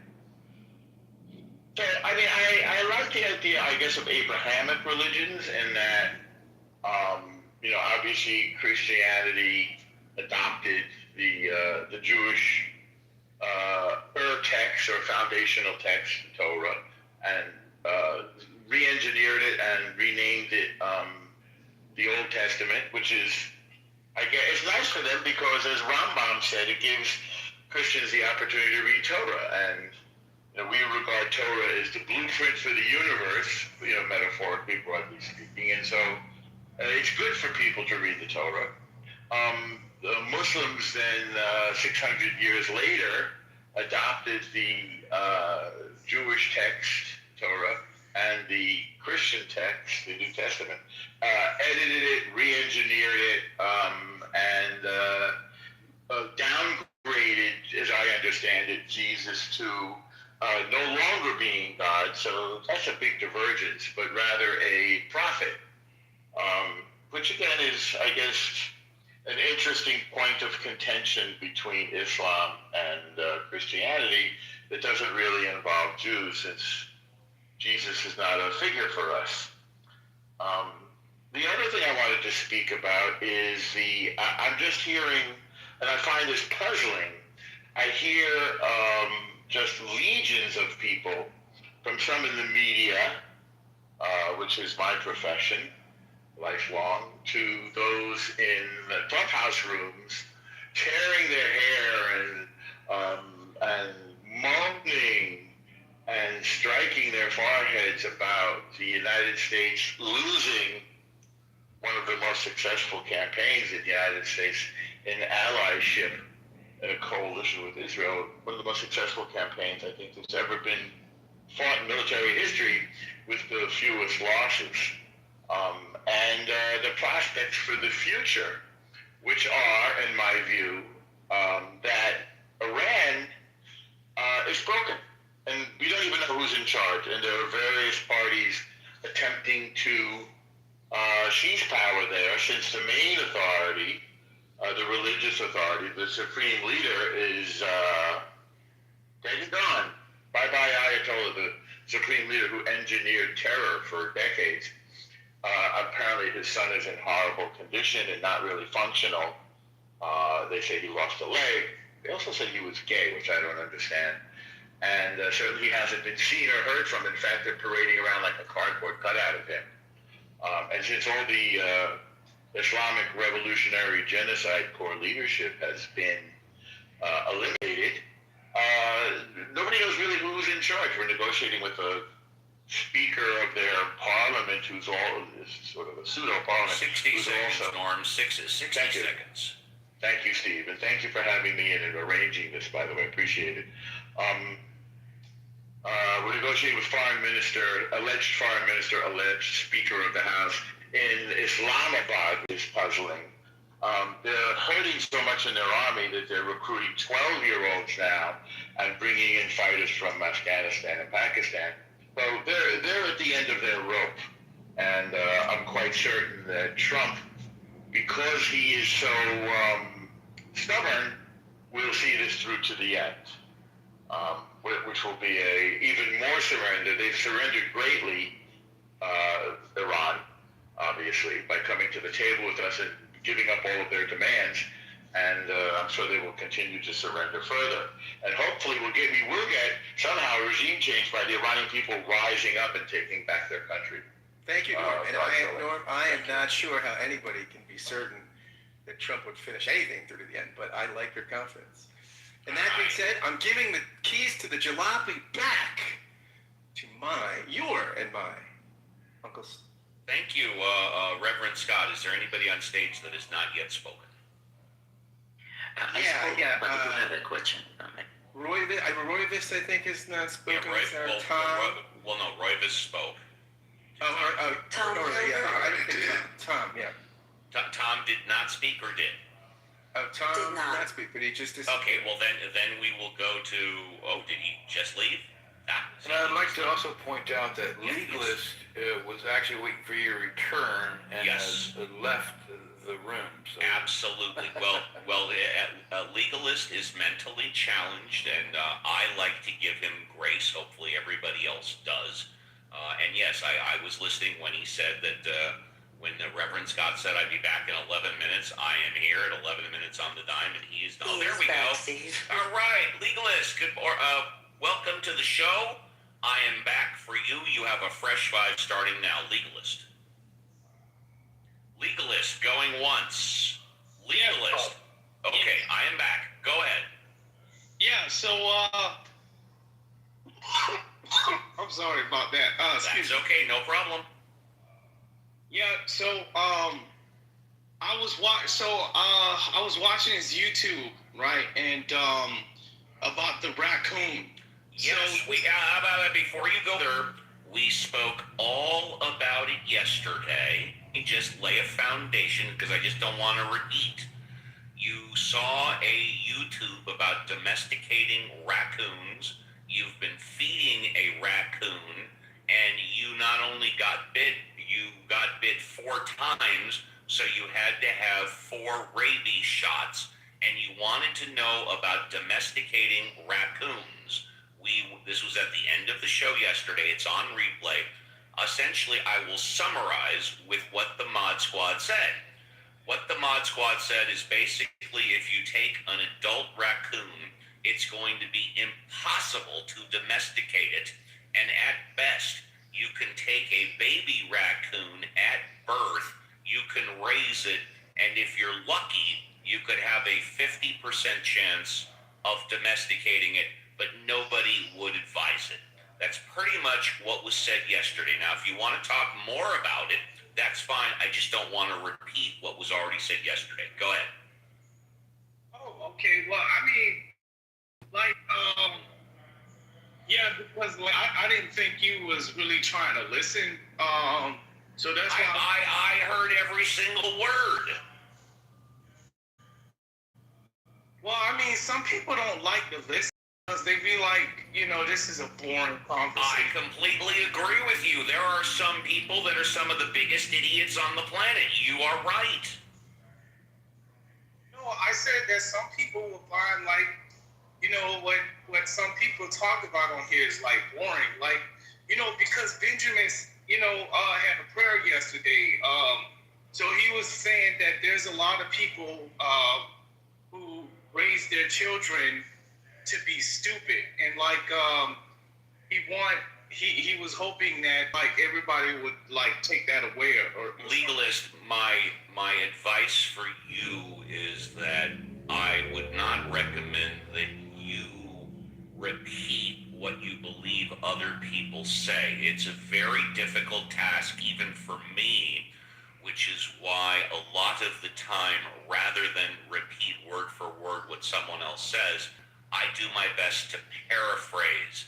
I know more often than not that when people repeat what I say, they normally get it wrong and I have to correct them. So if you want to talk about something that was said yesterday by Benjamin or anybody, what I would just suggest is you just talk about it rather than repeating what somebody said.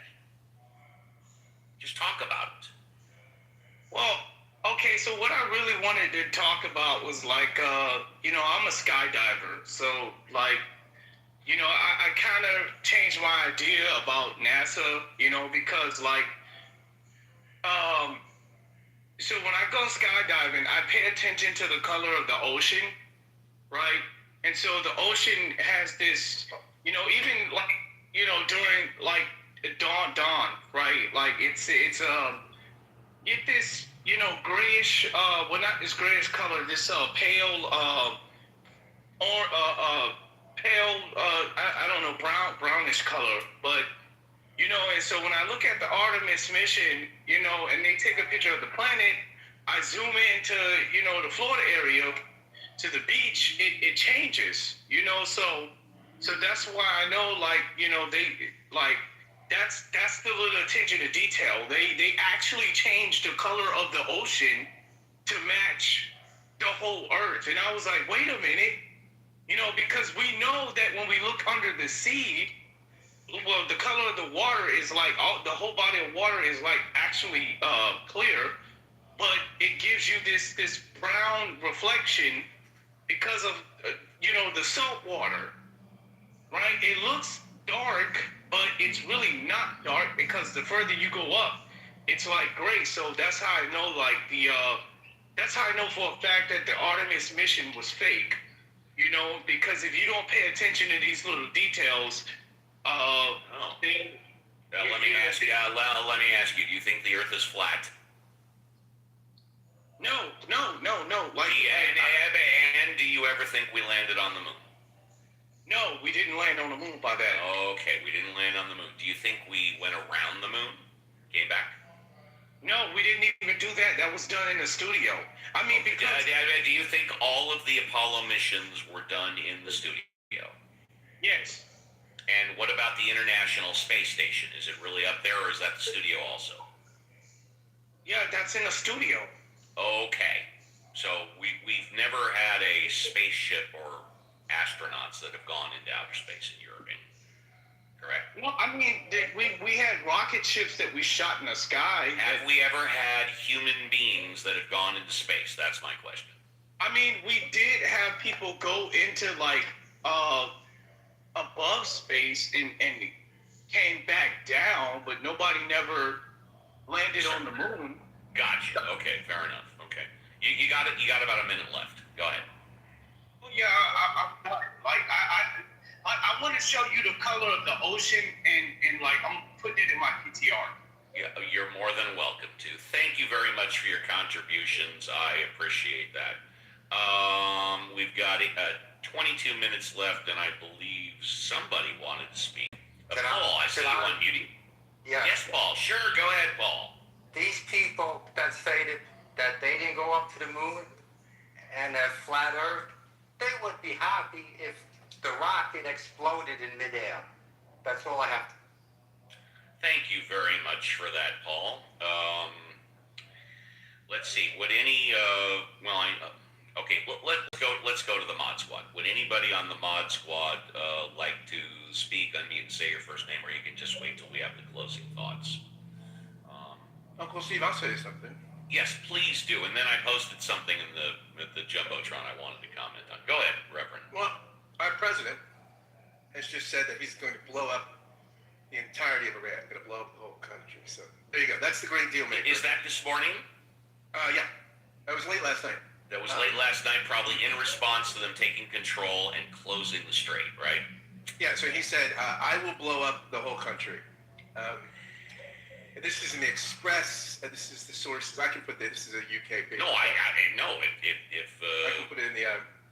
Trump issues chilling new warning to Iran. Whole country will get blown up.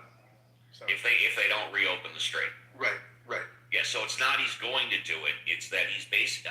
I'm assuming, I haven't seen this yet, he gave them 2 weeks to open it up. That 2 weeks expires in a couple of days. So I assume he's essentially saying, right, if you don't open it up within a couple of days, I'm going to blow up the entire country. The entire country. Wonderful. Fantastic. There you go. And I appreciate that. Thank you.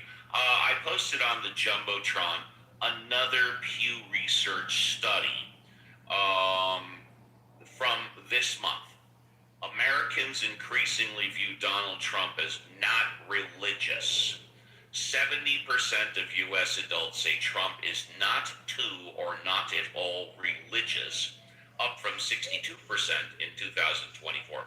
Only 24% say he is somewhat religious. 5 say very religious. Who are these 5% that say Donald Trump is very religious? Perception has shifted over time. The share saying that Trump is not religious has gradually risen since 2020. 89% of Democrats says he's not religious. 49% of Republicans say the same. most religious groups also largely view Trump as not religious. White evangelical Protestants, a key support for his base, are more likely than others to say he is at least somewhat religious, but very few, 5%, call him very religious. Again, who are these 5%? Amazing. Hispanic Catholics showed a notable shift. 80% of Hispanic Catholics now say he is not religious.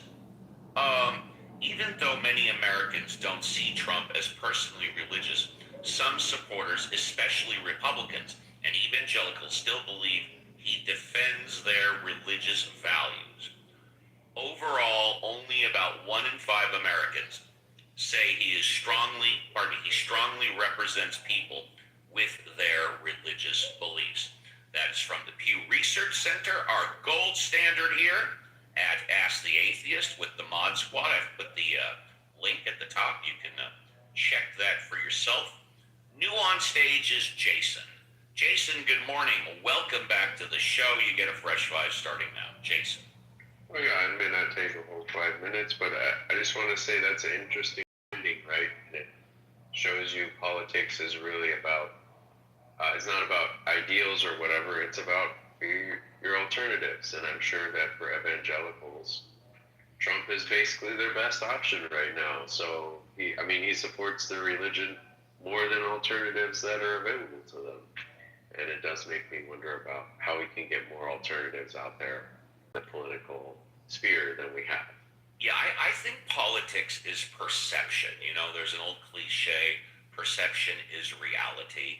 I think it's all about perception.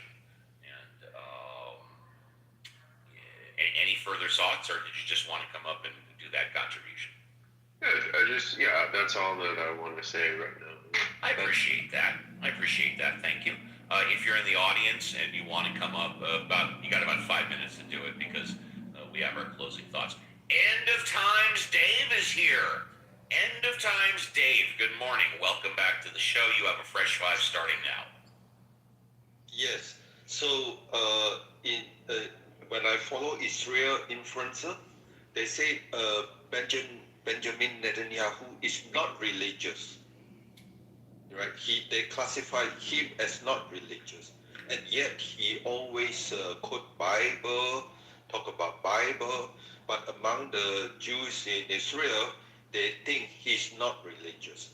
But he's quoting Bible. Question. Yeah. Are you sure that? And I'm asking this. Are you sure they're saying he's not religious? Let me finish the question, please. Are you sure they're saying he's not religious, or are they saying that either he's not as religious as them, or he's not really ultra-conservative religious? That's my question. I think it's a reference. If these people think that ultra-religious means religious, then Benjamin Netanyahu is not religious. So it's a reference, right, for that culture. Okay, so what they're saying is what I thought, that the majority of the Jews in Israel do not think he's ultra-religious, but they're not saying he's not religious at all. They're not saying that, right? Correct, right? So yeah, it's a that's what I thought. Yes, it's a relative, right? So your report is a reference to the American thinking, right? But the whole point is Benjamin Netanyahu say Trump is Cyrus the King. Cyrus the King is a Gentile. It's not the Jews, but it is. Well, Donald Trump has never claimed to be Jewish, but go ahead, yeah. Yeah. So, but Benjamin Netanyahu say Trump is Cyrus the King. In the Old Testament, Cyrus the King is a Gentile. It's not the Jews, right? But he's used by Hashem in the Bible. And so for someone as an Israeli leader think Trump is Cyrus the King, it means Trump is a Gentile, and whether he religious or not is not relevant. He's being used. Well, it may not be relevant to Benjamin Netanyahu, but it's relevant to Christians. I mean, you do realize that the definition of the word Gentile means simply not Jewish. Not Jews, that's all. Yeah. Yeah. So just like Cyrus the king is a Gentile, because during this time, there's no concept of Gentile, but after Jesus coming in with the New Testament, so anybody who are non-Jews are called Gentile, right?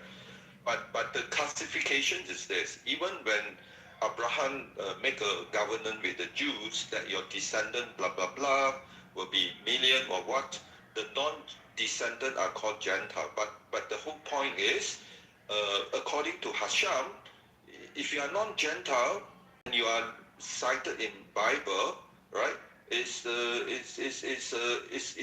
acceptable because the God used non-Gentile as a tool, non-Jews as a tools, and so Benjamin Netanyahu during the 12-day war 2025 believed Trump come as a timely, urgent time in the life of Jewish people to help Israel. So that is from Jewish point of view. That is from the leader of Israel.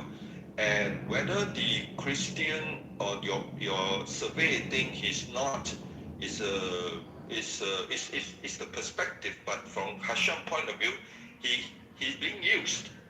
And he being used last year, 12-day war, he being used now. Because according to Bible, that Israel is facing a very critical time. When decision is made wrong, we are talking about the coming of Armageddon. That means 5 million Jews of the 7.7 million Jews in Israel will die. That is how severe it is. It's all written in Bible, yeah? And half of the people, Jewish living in Jerusalem, will die. That would be 300,000. So at this critical time, Hashem used someone, whether it's Jews or not, to come and make a difference. Hopefully less 1,300,000 will perish. That is how severe it is. And right now, one of the person who have the biggest military and biggest ball in the world, biggest ball than the last 7 president, who is timid, who is like what Scott say. Well, he say Iran must be destroyed. When this is Sun Tzu out of war. When you got 60 seconds, my friend. 60 seconds. When you're dealing with Middle East, you speak Middle East language. The past president all speak secular language, and they are total failure.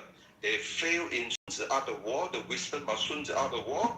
They speak like, please do not be bad. No Middle East people will listen to the past 7 presidents except Donald Trump. Thank you very much.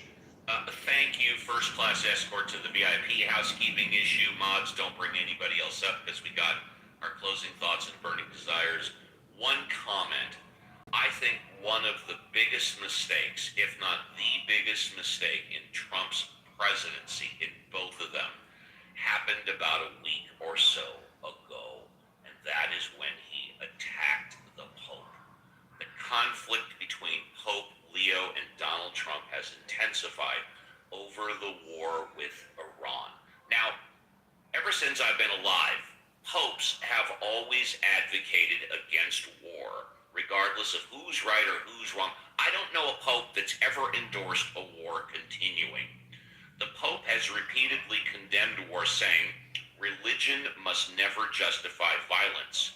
Donald Trump fired back, accusing the Pope of undermining national security and even sharing controversial religious imagery online. The dispute is now dividing American Christians, with some backing Trump and others backing the Vatican's peace stance. You know, I wonder if this would have ever happened, if Donald Trump would have done that, if this wasn't the first Pope from the United States. I mean, the ultra-right, white, Christian, MAGA base is never going to go against the Pope. And Donald Trump may have bit off more than he can chew. Paul, would you like to say goodbye? Paul going once. Paul going twice. Yeah. Goodbye. Would you like to say goodbye? See you next week. You got it, buddy. Thank you very much. First class escort to the VIP. John, I'm glad you enjoyed your present. I am still I'm sorry that you don't have a green butthole. I really want to see you with a green butthole, buddy. Would you like to say goodbye, young man? Oh, just one thing came up a little while ago. We were talking about, I think, essentially one of the commandments, right? One of the commandments that Christians want posted in every courtroom across the country, which I think is great because then maybe people would read them and see how incredibly stupid they are. But one of them says, no, effectively, I think, not effectively, I think explicitly, no images of Jesus, right? Christians revere this commandment, want it posted in every courtroom, and it explicitly says no images of God. Okay, thank you, John. First class. That's it. Yep. Okay. See you later. Have a great week. First class escort to the VIP. I really want to see John's green butthole. I really, truly do. Andrew. Yes, okay, I'll stop. I promise. Thank you. I always rely on the mod squad to let me know when I'm stepping over the line and going too far. Thank you very much, JCC. In fact, let's give a standing ovation to the mod squad.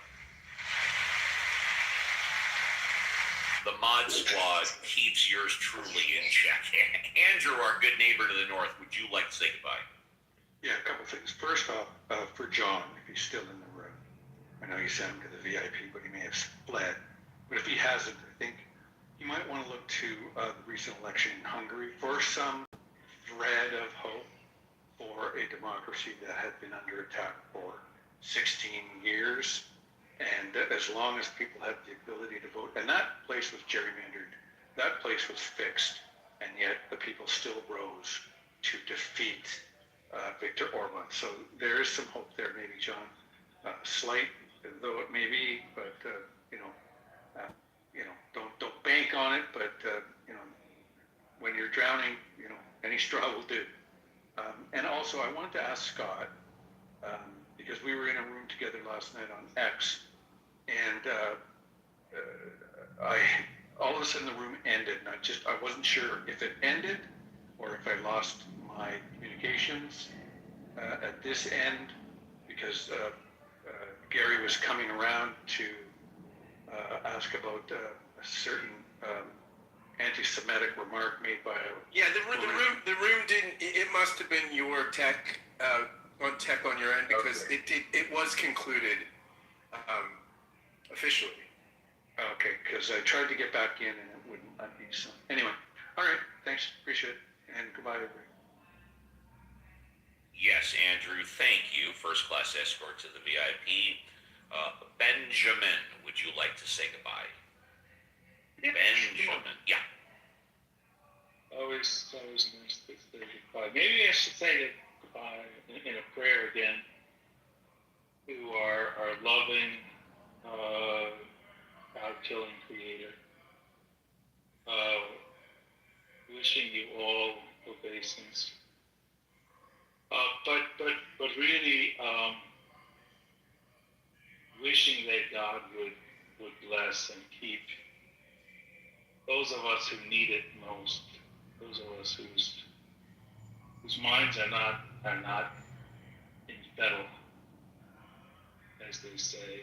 We think that giving children at the age of 9 a broadband connection to pornography is a great idea.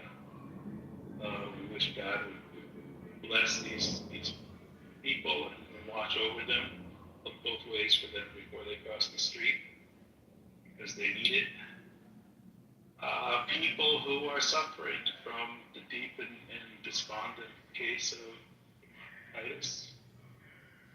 We think that the universities in their infinite wisdom can't tell the difference between a male and a female of every species except for the human species. bless their hearts, give them grace where they will need it.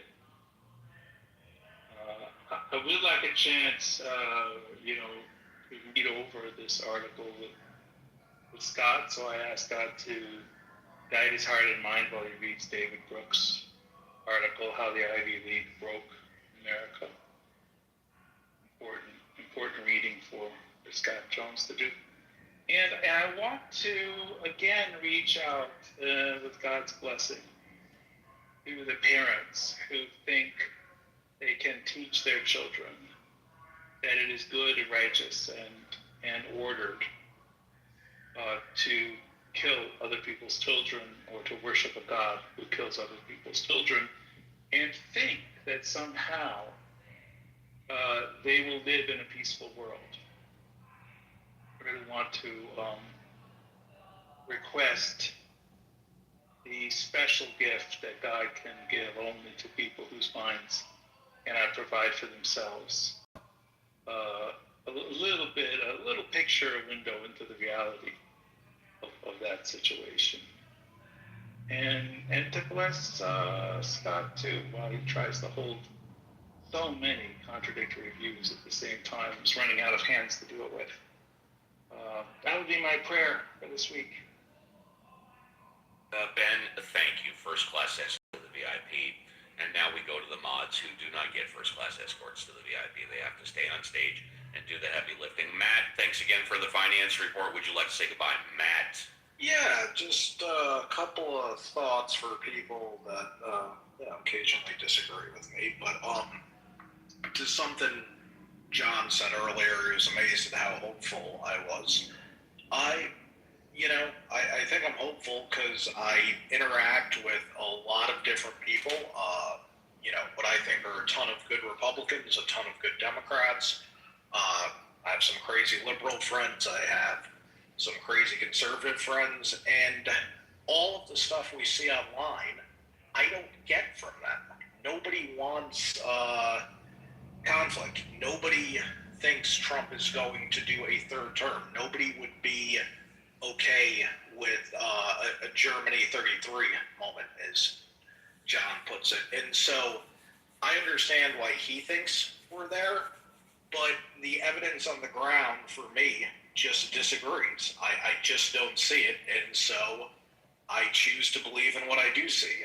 Like I said, good communities, good people, and a country that reflects the values that I think have created the greatest civilization in human history. To Benjamin's comment, I would say that he focuses excessively on the Old Testament when criticizing Christians. And again, most of my good friends that are extremely religious aren't talking about the Old Testament. They're talking about, the sacrifice of Jesus, turn the other cheek. And so I think you have to hold that message in equal value to the message of the Old Testament, what happened to the Egyptians, et cetera, et cetera, et cetera. And I think people can choose the good parts of things. There's contradictions in all things in life. It's not what we're afraid of that should define us. It's what we aspire to. And give people some grace that aspire to good things, even if they do it for reasons that you think are inferior. And, be good to each other. Have a good one.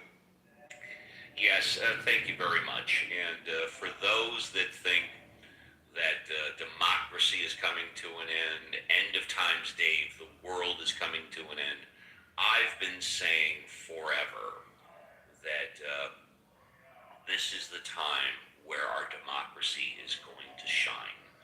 This is the time when you're going to see how strong our democracy is. Let's go to Richard. Richard, would you like to say goodbye? I would like to say goodbye, and I would like to ask for kind thoughts from the Mod Squad and Uncle Steve.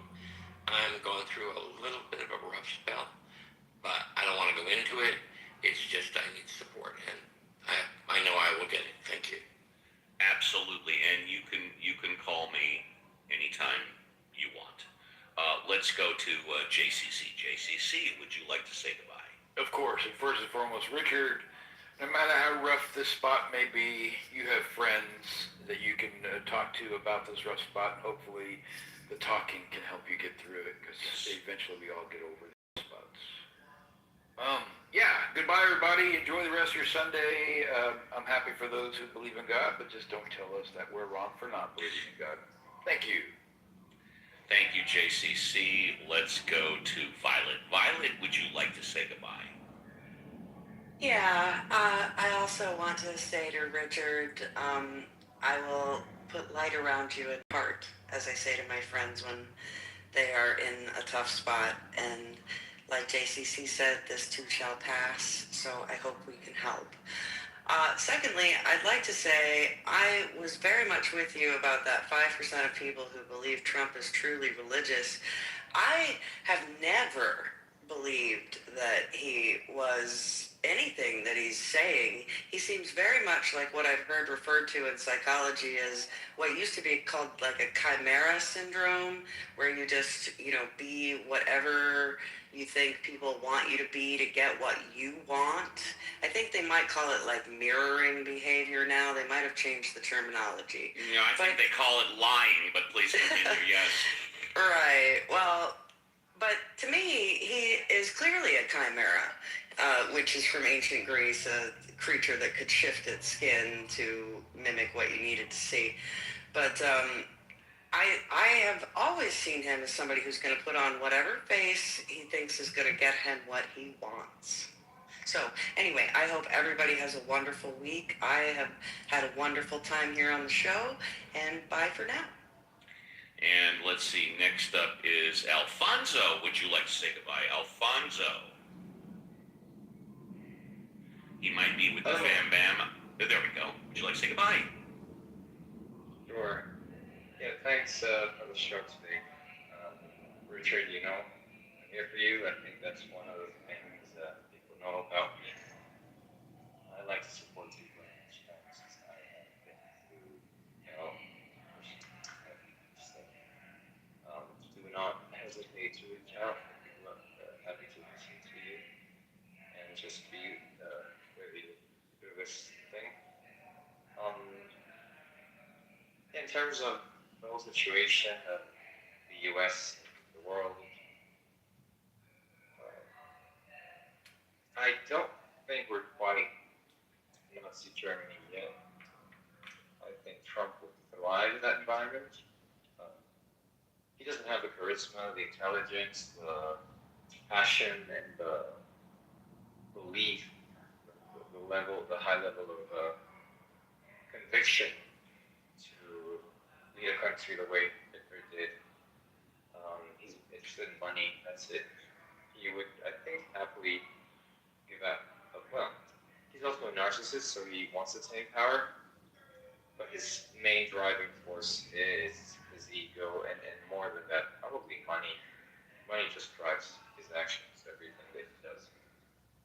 Seems to be directed towards how he can profit, and he disposes of anyone who challenges or threatens becoming wealthy, or staying wealthy. And yeah, when we talk about God, I'm more on the camp of perhaps Neil deGrasse Tyson, or other people who are not focused on belief in God or spirituality. I'm more entranced and driven towards understanding the world science and anything that we can actually make practical decisions on. So engaging in a debate saying your God is an evil God, or debating what his qualities are, especially as a non-believer, as someone who doesn't think there is an entity there, becomes paradoxical, because we're entertaining and we're aligning ourselves to the idea that an atheist is actually someone who's rebelling against God when we actually don't believe there is one. So I try to engage in a way where I talk about what matters. What matters to me is our behavior. That's how we. What brings fruits and well-being to the world. What is actually deterring us from growing as humans. And I think the existence of God is way down with the bottom. I think most people are not affected, and more, like I said in the opening of the room, people are shifting away from superstition and magical thinking. There's still a lot of that, but we all go to a doctor, to a psychologist, to a psychiatrist, to a physician, to seek help. We don't no longer go as much as we used to a church or for prayer. So it's something that's already happening, and more, I'm less interested in debating the existence or the reality or the facts of the supernatural, but rather what it actually influences our behavior. And that has to do with our conditioning, our parents. How did our parents bring us up? What did they do to us? How did our friends, our environment? How a person grows up in the Middle East versus someone in China, in Asia, or someone in Africa, right? All these markers show ideas of how to survive, how to behave, how to thrive as societies, versus actually just bickering about whether there are supernatural forces or anything to that matter. There are behavioral patterns that repeat within different groups, but I find it much more fruitful to talk about the virtues and the foes of humanity in a collective language as far as we can, and not actually focus on things that are not as relevant or influential. Thank you very much for the mic. See you guys next week. Thank you, and last but not least, Reverend Scott. Would you let's say bye? Reverend Scott might be busy. Yeah, I'm glad to be here. And goodbye, everyone. Great weekend shows. Yes, and it's great to see you back on track. Richard, you can call me anytime, as with any of the Mod Squad, or for that fact of the matter, anybody that has my cell phone can call me anytime. And we are done. On behalf of the Mod Squad, we wish you and your families a great remainder of your weekend. We, of course, will be back next Saturday, 7 a.m. Pacific Standard Time. Another 3 hours with Ask Uncle Steve with the Mod Squad. And again, a week from now on Sunday, 7 a.m. with Ask the Atheist with the Mod Squad. And let's see, we'll close with this. I think the time for healing is always now. There's always going to be strife, and it's going to be exemplified, if that's the right usage of the word, tenfold on Clubhouse. I don't find it nearly as much IRL in real life, but on Clubhouse, emotions get extremely high, and it's always a time for healing. Take care, everybody, and be careful on the Clubhouse streets. Anybody know what this place is? This is Gettysburg. This is where they fought the Battle of Gettysburg. 50,000 men died right here on this field, fighting the same fight that we're still fighting amongst ourselves today. This green field right here, painted red, bubbling with blood, young boys, smoke, hot lead going right through their bodies. Listen to this soul, man. Killed my brother, malice in my heart, hatred, destroyed my family. You listen. Take a lesson from the dead.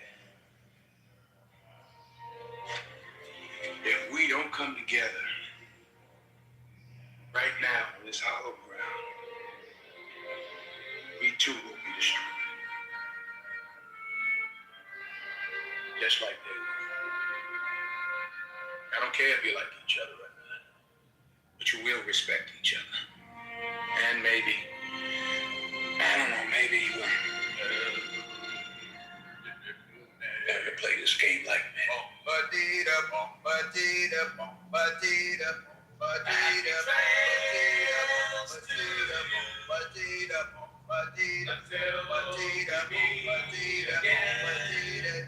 Happy trails to you. It's my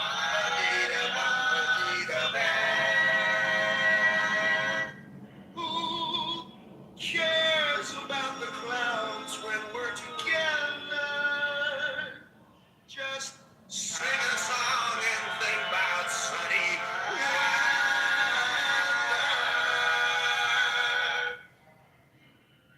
Happy trails to you till we meet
morning to each and every.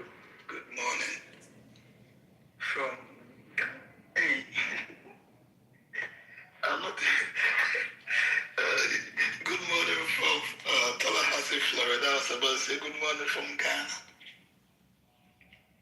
By God's grace, I'm back home.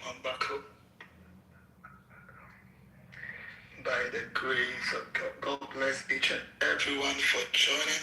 Can we share? I want to talk about something very important. We will not be long, so please kindly share.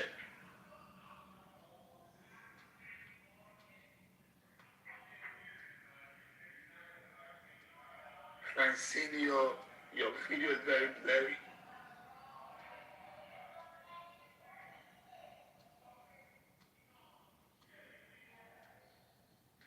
Okay, God bless you. I'm multitasking. So sorry for that.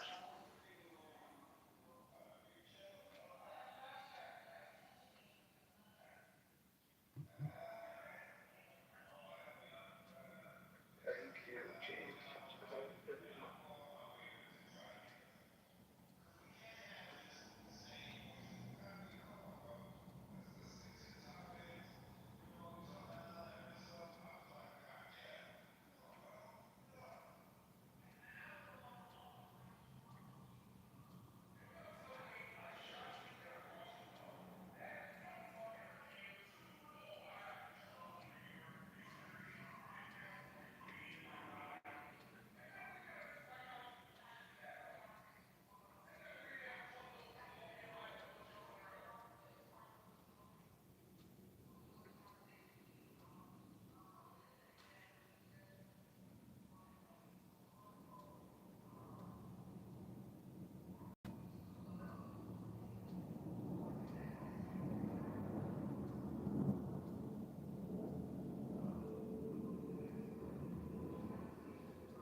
Amen. Wherever you are, God bless you for joining. God bless you.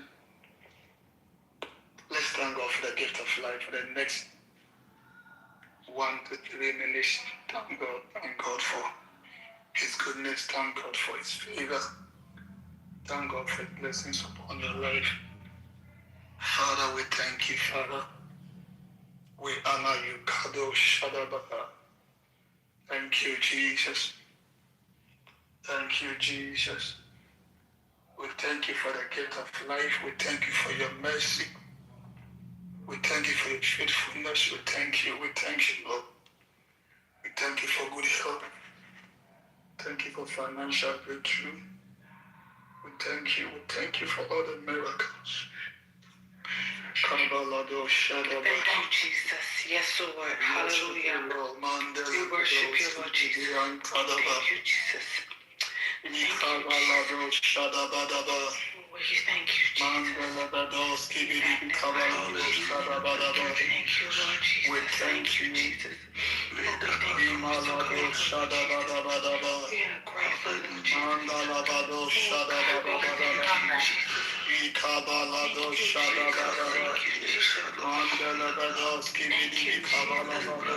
Lord Jesus. Mandebedo Shadabadaba. Ikobalabado Shadabadaba. Thank you, Lord, in Jesus' By your holy name, Lord Jesus. I am so grateful, Lord Jesus. Hallelujah. Amen. I bless your name. Amen. Amen, amen, amen, amen. God bless you all for trying to receive Apostle Michelle, and God bless you, Apostle. God bless you. Amen, amen. God bless you. I'm going to speak about something entitled UP. UP. So if you're writing it down, you just write UP. But I know that you will understand it's a short form of what I'm about to speak about. UP.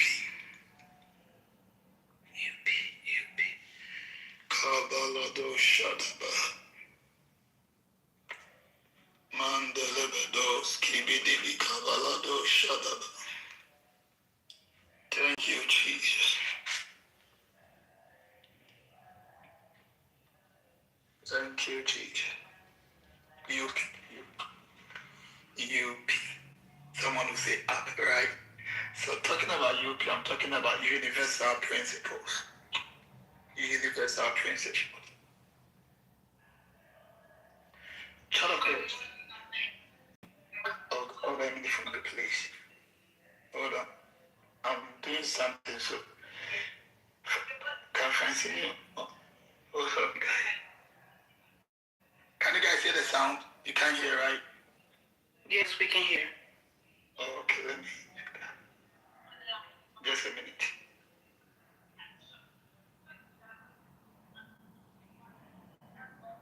I'm watching service from Trinidad and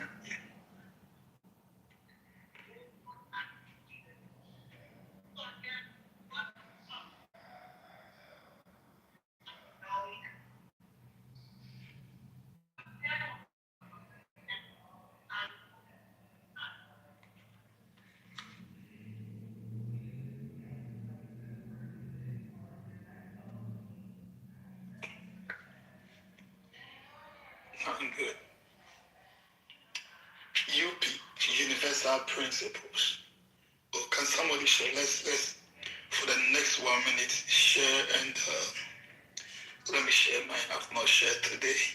Let me share very quick.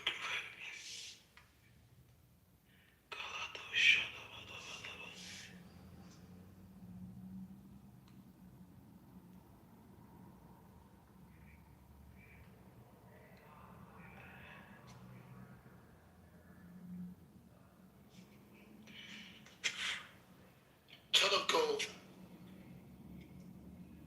success in the kingdom of God is governed by laws. Not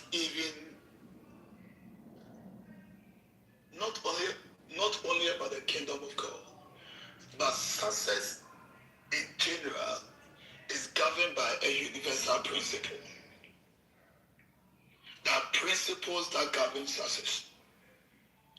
And the reason why I said success in the kingdom, because when you accept Christ as your Lord and personal Savior, you become a new creature. You naturalize into the kingdom of God. So success in the kingdom of God is governed by laws. Every kingdom has its own laws. Even in the dark kingdom, there are laws that govern. Think directly. I mean, if you mean raising the exemptions, yeah, I mean, and changing the bracket, because right now, I don't know where people stand in their brackets. A lot of people owe regardless, and they're paying federal taxes. You know, so that's a whole other can of worms. That was the stupidest piece of advice I've heard. Leave them exemptions alone. I mean, you could play with it a little bit. This is not financial advice, but put that shit back down or you're going to be fucked like him else. Yeah. And they said to get their do the extra exemption so you can get your extra money now. That's what they said on the news. See, that's because you Negro don't have vision. Now, you were told about a week and a half ago to get you an LLC. Have your children. Have your children for the LLC. Put them on the payroll. What are you saying, brother? I lost. Yeah. Brother, S Corp could be good. There you go. Brother, an S Corp could be good too. I'm just saying. Oh, Nab, you're on stage. Nab, what do you think of that? What's up? What do you think about beautiful advice from our illustrious Treasury Secretary? Oh, it's just stupid. Obviously, I mean that's not. I mean, look, I own 2 S corps and 1 LLC, and I mean I think brother's onto something. I mean people need to understand. First of all, you get a ton of tax breaks if you have businesses. You know how to do it right. There's things you can write off, things that are maybe write off, but you can, right? And then so there's a lot of. I mean, you can save money that way. If he was saying people should get into business, they should learn how to do. I may give it a little bit of, hey, at least he's giving some decent advice. I mean, but when you're talking about changing your declaration, I mean, that's just stupid. And the other thing is, it doesn't affect this. People don't understand. It doesn't affect you on a state level, right? On a federal level, maybe, but I mean, what about your state, right? So, like my state, I mean, you gotta. He doesn't know what he's talking about. It's just it's. I think he's just saying it as a kind of a immediate effect type thing, and he thinks, oh, if you change it right now, your next paycheck you'll see more, and then he wants to get credit for it. I don't know why he's saying it. Yeah, because if people believe they have more, it can offset the delta between that's caused by the increase in inflation on this, that they're spending more money, and now they get to bring home more money. Ooh, you guys got a pay raise. Remember, Trump gave you a pay raise. Now you get to bring home more of your money. But it's not like they're doing. If he really wants to be helpful, they could pass another stimulus for people and do that. Maybe, yeah. I mean, you're also not solving the problem that your state taxes are really high. I mean, Anna, let's be honest, right? Many of our state taxes are the same. Yeah, it affects the state taxes. Wrongfully, right? They are. Yeah, and so when you say this stuff to people, the impact they're going to feel from a federal level is less. So I think it's just dumb. Like, nobody talks about it, but like when you fill out these forms, you got to fill the equivalent ones for the state. Although it's ridiculous.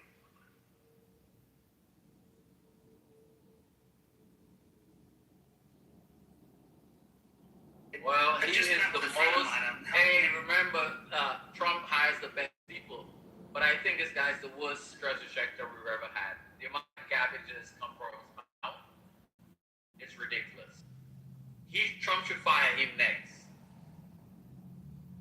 Yeah, I just met with a friend of mine. I was talking about, he started a business and all that stuff, and it's amazing. I mean, there's so many SBA loans you can get and people are like, I'm like, why does our government? I mean, it doesn't matter who's president, but regardless, our government never talks about these things, helping people to be entrepreneurs, take advantage of certain loans that you can get. Like, it's so bizarre to me. Yeah, because listen, the SBA, they've literally cut positions at the SBA.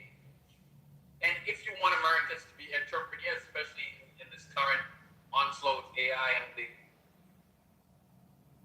one of the biggest, easiest way to.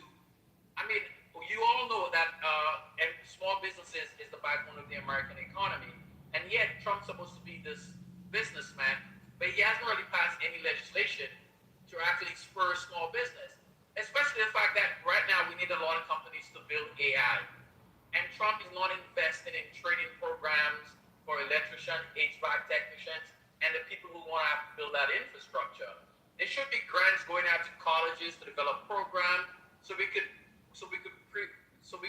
better prepare for this, and it's not happening. Yeah, but Emma, let's call that an overall failure in our entire government, because even the previous. I mean, look, you can blame Trump as the guy there now, but I just think our government seems to want everyone to be employees. Like even the previous administration wasn't. And I'm not going into Trump versus Biden. I'm just saying even the previous administration wasn't doubling down on helping people to become. I mean, they gave SBA resources, but they weren't like actively saying, "Hey, let's set up.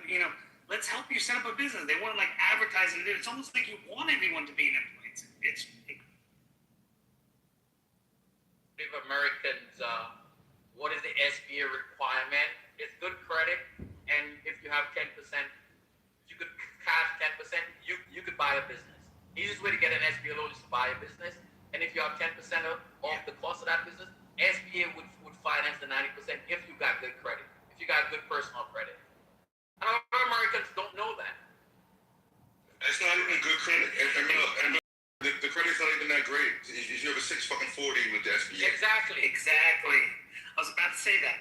You don't need to have great credit. Also, if you're an entrepreneur and starting up a business of your own, let's say a services-based business, right, you can get SBA loans at really good rates. And there's also set-asides you can get on the state level, and on the federal level, you can get at least, well, there's only two really right now. I mean, there's three, but really one they're trying to get rid of. But, I mean, there's certain things you can take advantage of, and people know about it, but the general public doesn't, which is incredible. I've said this like, I don't know how many years now with SBA. You can get a fucking mentor for free in the SBA. You literally have webinars every week in the SBA. So people that are still saying that, especially on this app, are full of shit, period. Correct. And I'm with you on that, because I used to be a protege, and now I'm a mentor, so. Awesome. I mean, they had to come up with it's huge. They had to come up with some affordability message, and because there is no good affordability message from administration, they scrapped the barrel and they found that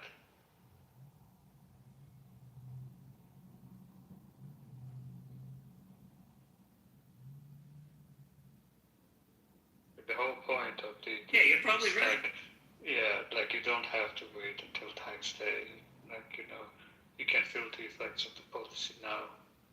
Money in your pocket, stuff like this. It's really kind of ridiculous that this is the only affordability message. Yeah, I will say this: the concept that I don't know if anyone saw the Trump accounts thing. Has anyone seen that or signed up for that? The Trump accounts thing. I mean, that is actually something that has been a mechanism I was looking at, and maybe I'm wrong, but it's been in our government for a long time. It's just never been executed, where you can actually invest money into your children, and the government will match it, and and it'll keep growing. I mean, that's been there for a while, but I don't know why no one knew about it till now, which is interesting. And then of course he rebranded it, calling it Trump account, which is amazing. But it's just why rename it Trump account? You should call it American account or something. I mean, I'm not putting that guy down. I'm just saying no one's gonna want to invest in it if you put the guy's name on it. It's just so anyway. But it's actually a decent thing, but it doesn't help you with affordability immediately, but it helps you down the road. So it's actually a good thing, but it's been with us for a long time, and no one knew about it. I almost feel like that's the plan. The plan is, hey, we have all these things, no one knows about it. Let's recycle it and then share it with everyone. And I think, maybe both parties are culprit of that, but I know the current one definitely is.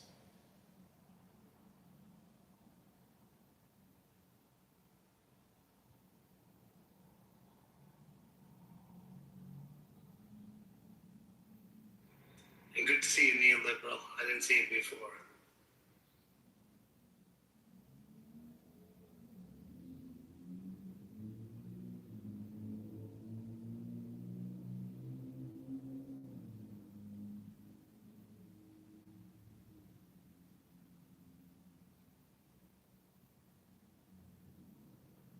Hello, Hurricane. This is neoliberal. Are you there? I am. What's up? Have you read the recent article? Where was it? Let me scroll down on New York Times. You probably have, of course. Just do it for the room. The secret memos by Supreme Court justices obtained by New York Times show how they decided to bypass time-tested procedures and create a modern shadow docket. Controversial new way started reading it, but I'm finished it. Care to share what you think? If anything. When I said I started reading it, I mean like I read 3 paragraphs and then I stopped. So, yeah, I'd rather wait until I'm finished. My name is not Trent. Okay. Yeah. But since we're on the topic, something else that people might want to do is listen to Associate Justice Ketanji Brown Jackson's talk about the shadow docket. She gave it at Yale Law School a couple of weeks ago, and it's on YouTube. It's about an hour and a half. That I started, but also have not finished yet. So. Oh, thank you. That will provide much needed context.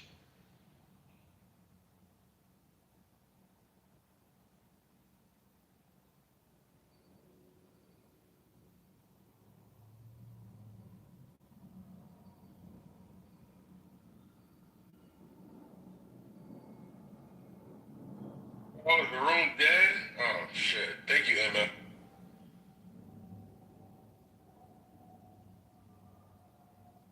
You're welcome. Yo, Concrete, what's up with that poem, though?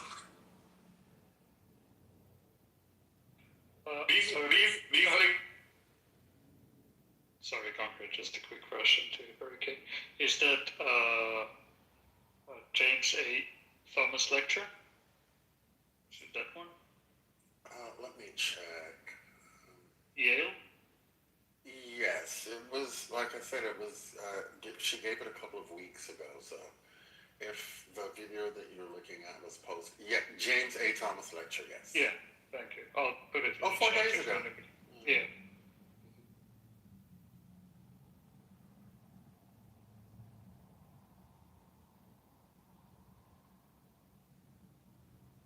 Sorry, Concrete. Go ahead.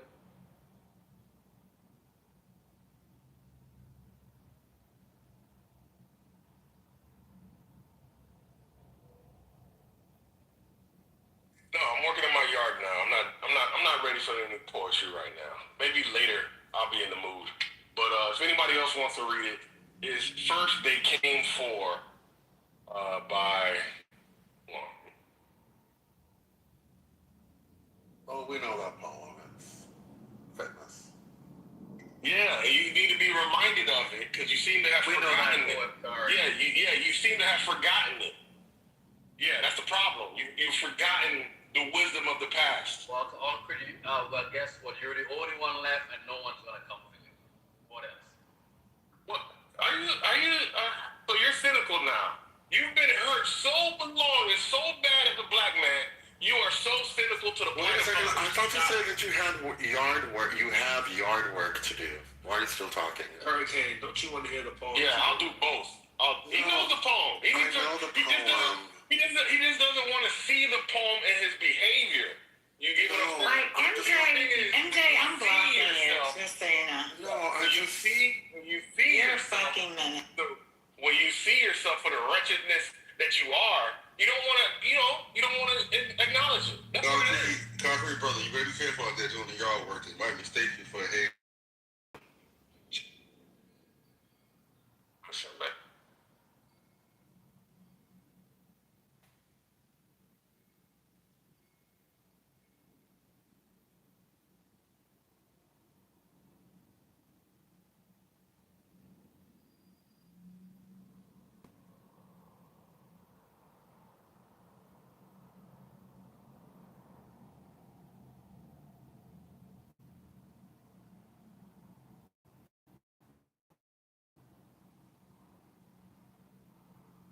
Shout out to Brooklyn for pointing out the hypocrisy, man. I hate to see so-called pro-black brothers switch it up on a rich room.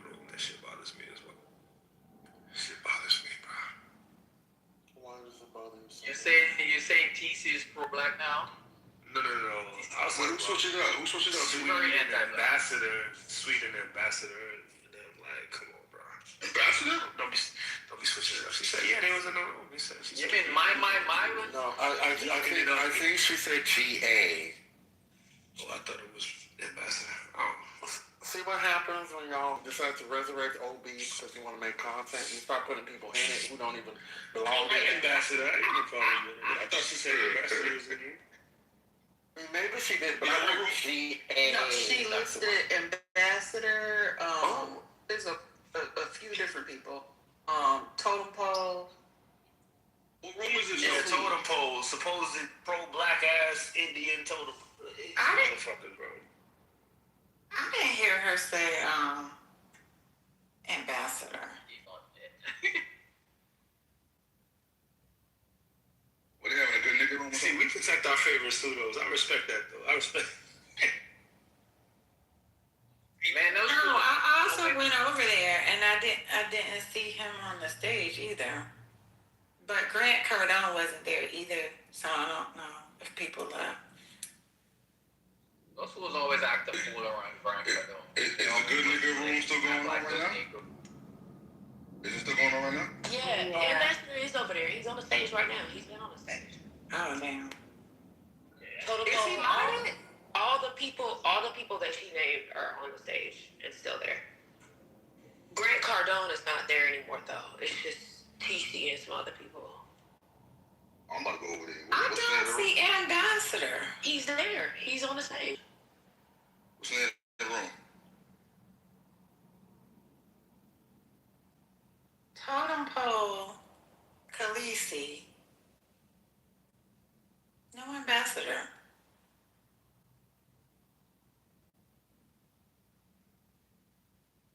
The name of the room is Stormy Wellington Tells Her Story Live.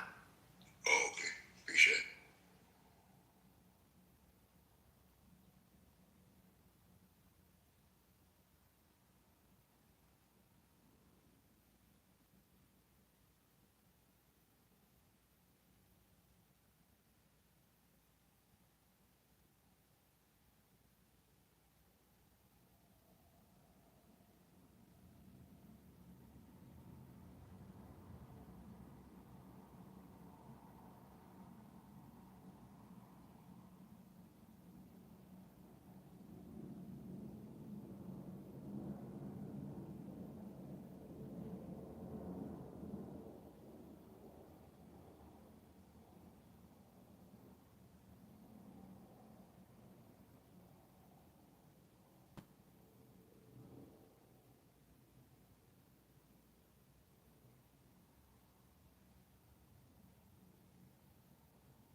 A top Federal Reserve official on Friday warned that Iran war has placed the United States economy at risk of a COVID-19 pandemic-style inflation shock.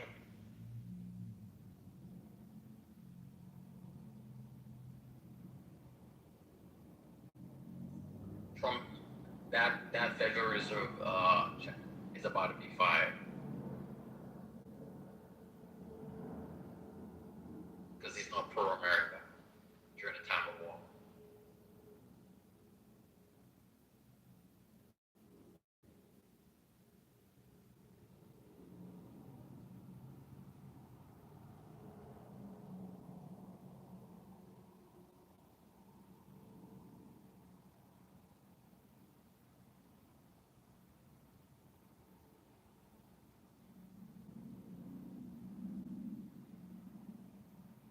Hey Mel, your management style tells me you're not a manager, or you are very, very horrible.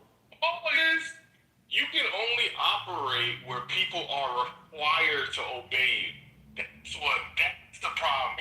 You have no skill sets. You have no skills. You have no diploma. You have no You have no de-escalation skills. You have no diplomacy skills. You have no communication skills. You suck, ML. And Concrete, you're the epitome of what I aspire to be on my management journey. You espouse the leadership qualities that I feel that I lack. I want to be just like you. Are you happy now?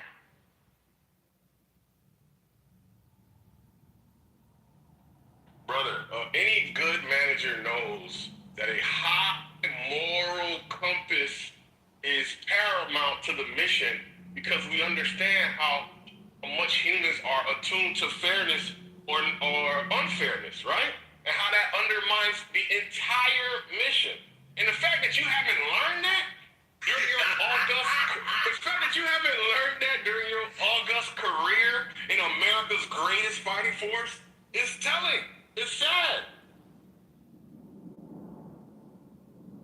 Concrete, well, none of my performance evaluations or my 360 feedback have said that. So apparently those people are crazy to not believe that. Or your lack of moral or lack of your moral compass hasn't been uncovered, right? So there's certain traits. I'm a psychopath.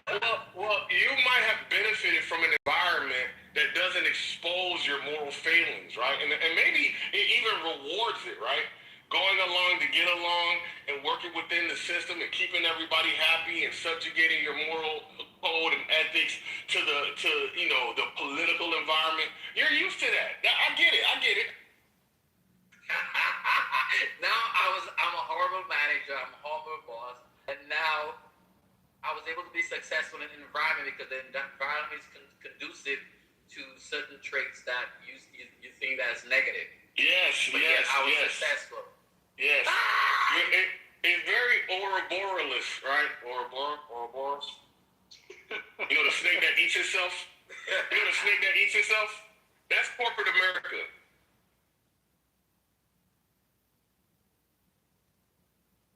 Shout out to this robust regulatory framework.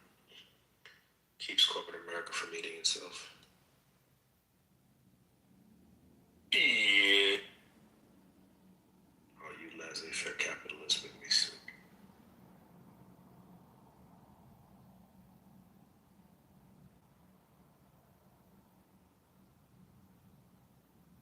Yo,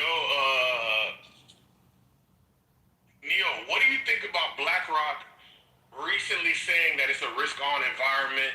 They're looking at U.S. equities, and they think that they can pretty much the situation in Iran is manageable.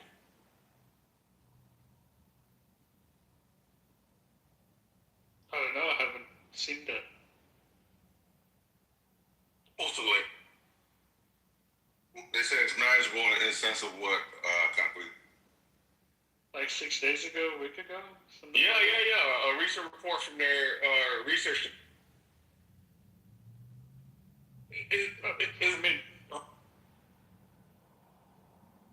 Yeah, no, I've seen the headline. I don't think they're making a long-term prediction. I think they're just, moving with the news. 6 days ago, the news was that the war was over.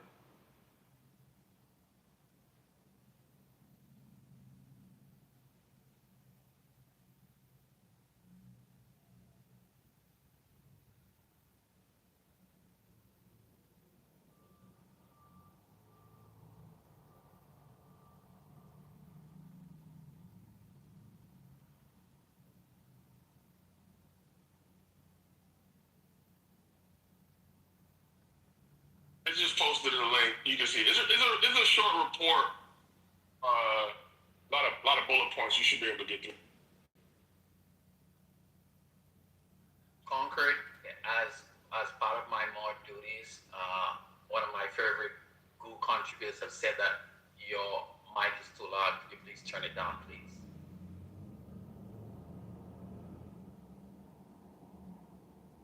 That was Maya, and that is her means of being significant. And it's unfortunate because I'm not even using my wired headphones. These are my Bluetooth headphones. So we know the wires are way more powerful. So she's using the same complaint when I have the wired in for the Bluetooth, and we know that that's just, that's just not the same thing. She's full of shit. Yeah, concrete, this is a weekly snapshot, so they're gonna have another one whenever, in a few days, which is gonna take another look at the Iran risk. But you don't think that's dangerous, them saying it's risk on environment, when obviously it wouldn't be like touching, you wouldn't make that proclamation on a touch and go situation like the one we're in now. It sounds long term, or at least within the foreseeable future.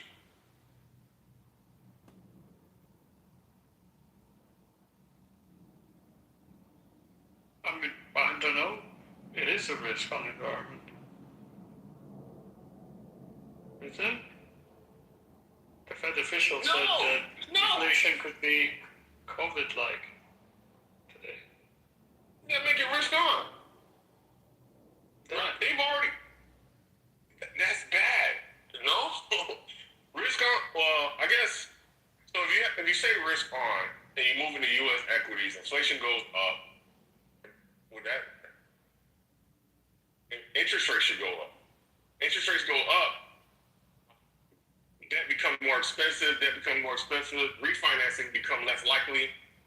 I don't know why this is gone. People have already moved out of equities last year in terms of institutional traders into defensive assets. Why would you now say, oh, okay, it's time to move back into technical assets when it's only getting worse since last year? I don't know, concrete, I'm not tracking it that closely. Just because they moved out when we were discussing about the beginning of the year doesn't mean they're not back in. Like, everybody's trading. Retail investors are all in. The optimism narrative, if you turn on Bloomberg News, irrespective of what's happening in Hormuz, the optimism narrative about the United States is quite sticky. That's why whenever there are a pause in a back new, the S&P shot back up, right? Like I tend to think that it's partly delusional, but that's me. That's not the market.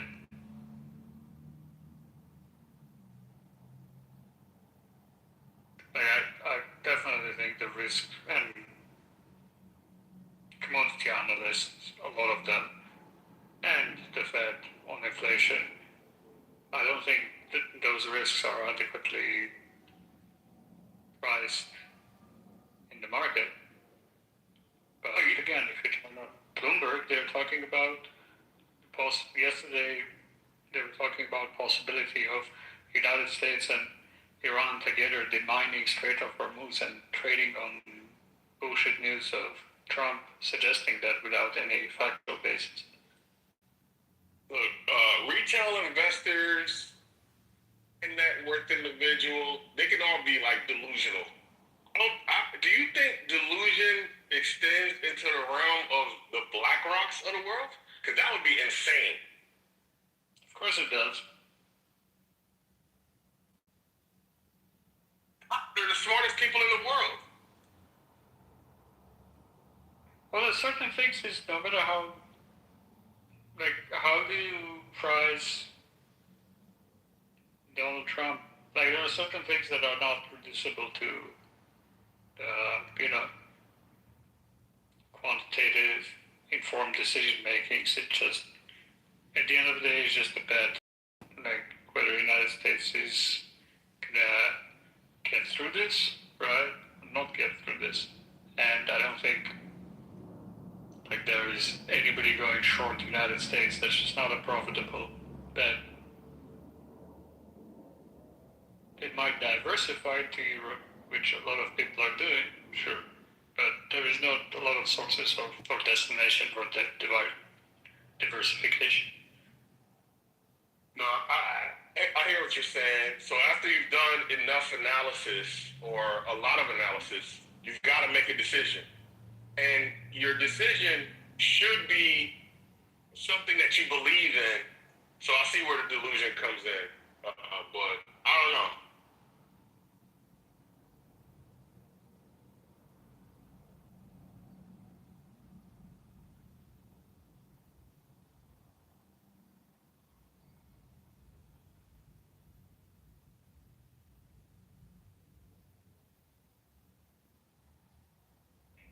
Since there's a law,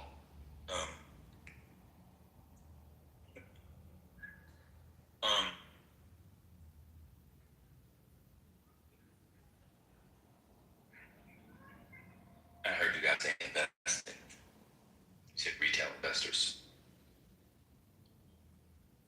In what world do these, how can I put this? I think financial advisors, investment firms that deal with retirement, I think they actually, how can I put this? Anybody know, when you look up your age and look up how much you're supposed to have in retirement, people, they always have that stuff. I think the numbers that they give people discourages them from catching up more than encourages them. Because Americans are so far away from that number, I think they just say, fuck it. At 40, you're supposed to have 3 times your household income in a retirement account. There's no way that any more than 15% of 40-year-olds that's true for. In fact, I would guess at maybe one person here who's 40 has 3 times that, maybe 2.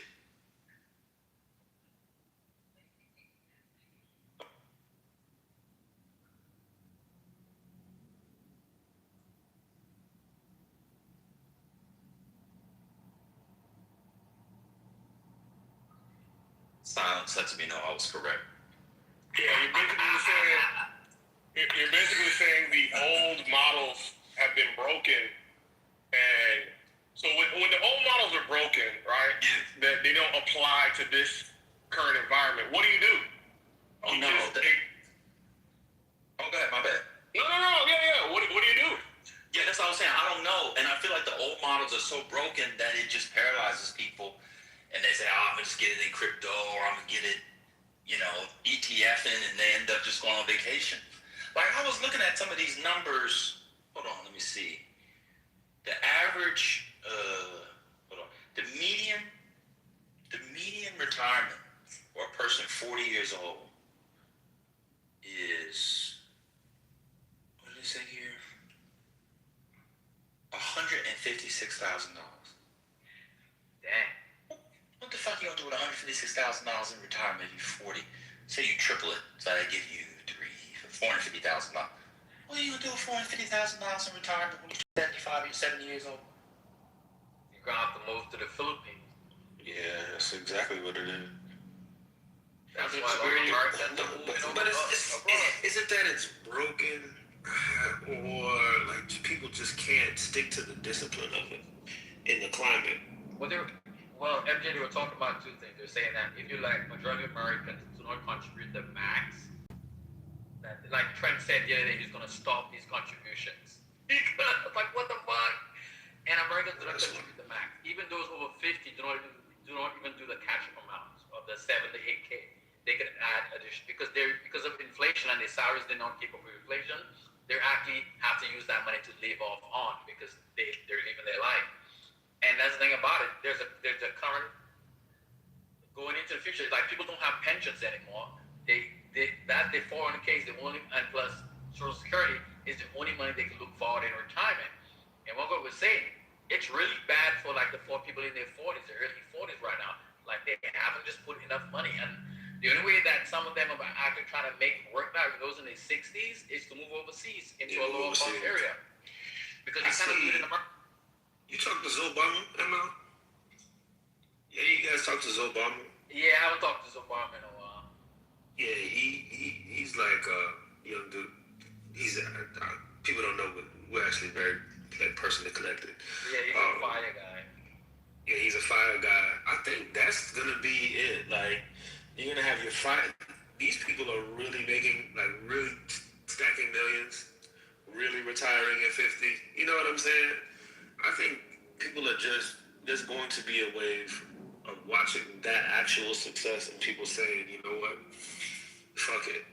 You know, I'm gonna, instead of taking 100K, 200K in New York City, I'll take a bum ass 50K remote job, live in fucking Medellin with my wife who's doing the same fucking thing, and we're just gonna fucking save every fucking thing and be able to retire. Because it really isn't making sense. It really, like, you know. It's not making sense because of the administration. And, you know, people could go back and look at Biden. They can go back and look at, you know, Trump won. I think the model for trying to prepare for what inflation is going to be needs to be reevaluated, because you have people that are of retirement age now. I know they're fucking pissed because their financial advisor or even they tried to plan for, yes, I'm going to retire in 2026, and they go to retire and shit is through the fucking roof, and that fixed income is just not going to cut it. So I definitely also resonate with what you say with having to leave, because me and my wife we're not there yet, but we're like, damn, are we really going to stay here? Or are we gonna go to West Indies? Are we gonna go to Panama? Are we gonna go where? You know, we're looking at other options where we could possibly get more bang for our buck. So appreciate you, fella. Where do you guys meet up when you decide to, and like, how do you decide who's gonna take the lead? That whenever I bring up a topic or say something, you find a way to spin it off to something I'm not talking. Do you have a house? Is it the Dry Band Insane house? Like, do y'all meet up, or is it like y'all get coffees at the local Starbucks? MJ, if somebody can do fair at age 43, obviously I'm not talking about that person, sir. It's not like, well, I'll have 100-some thousand, so now I'm going to have like, you know what? Fuck it. I'm just going to kill myself. I'm just going to shoot myself in the face. But now I thought when he brought him up, I thought, why bring him up so much? I'm just going to shoot, I'm going to shoot myself in the face. I was talking, me and Concrete had brought up a conversation about retirement, the old model. Which generation? Rusty knife. I'm gonna take this rusty knife and shove it in my neck thus.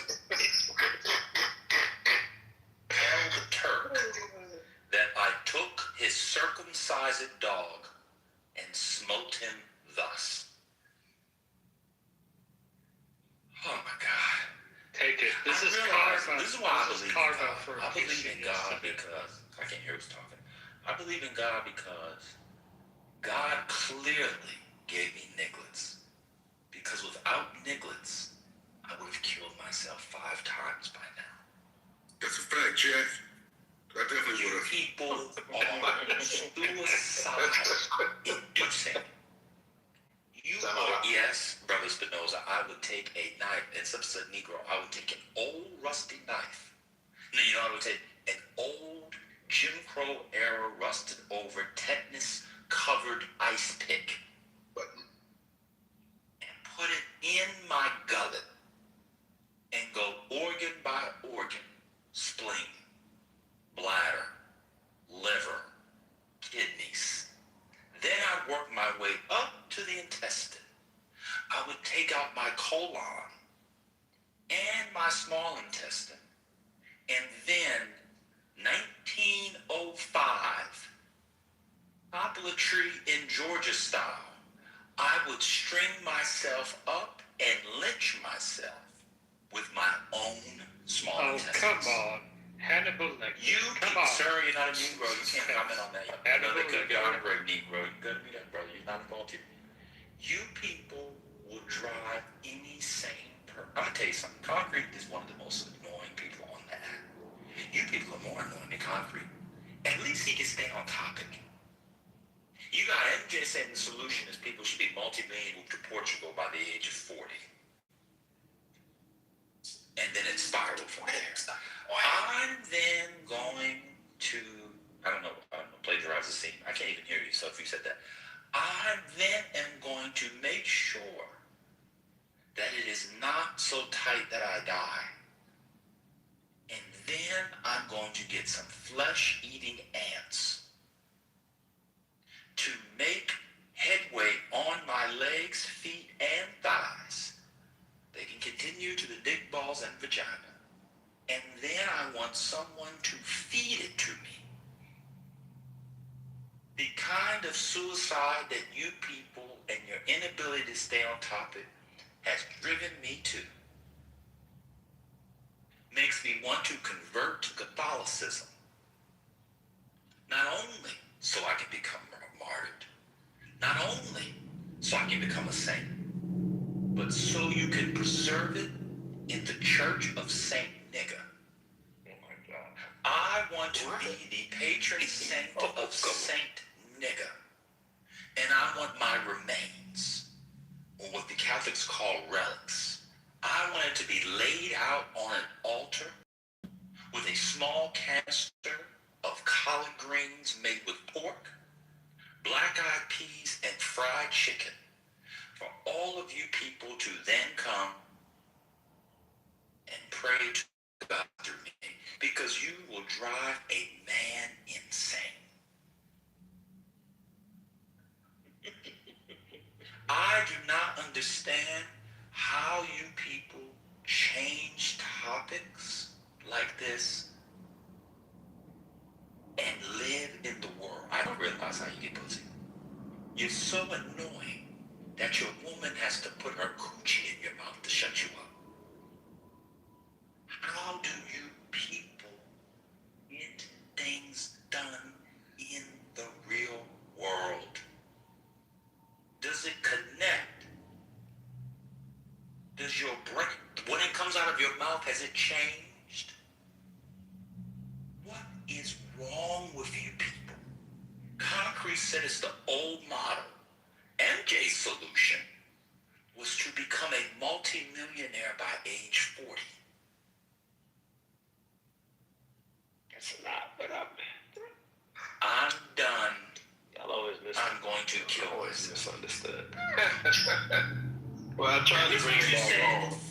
Yeah, I tried to bring it back home. Listen, if we talk about Obama started. Oh, you weren't talking about Obama. You were talking about Obama. I brought him up because he was getting $63,000 when he started fire. He wasn't getting all this money. He had all this money when he started fire.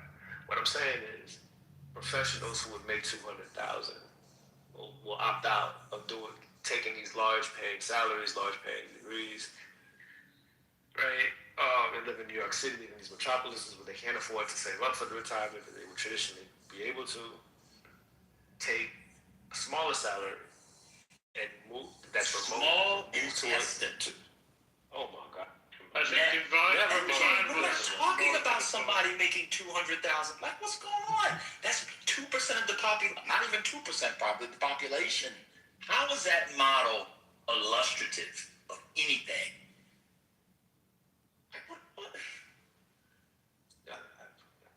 But different approaches to inflation during Biden and Trump administration was rather divine.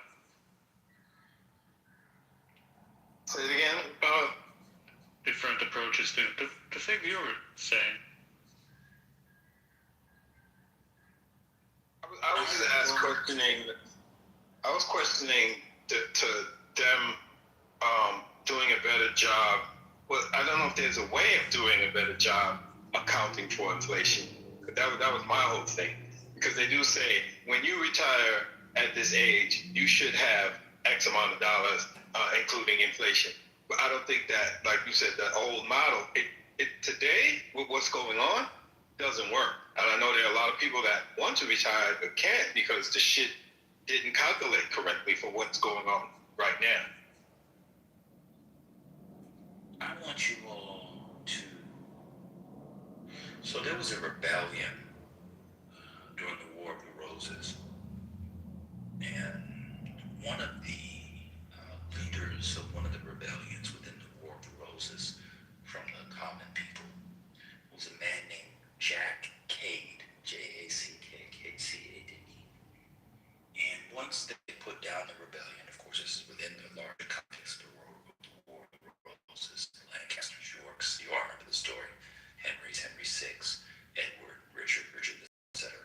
The Lancasters and the Plantagenets.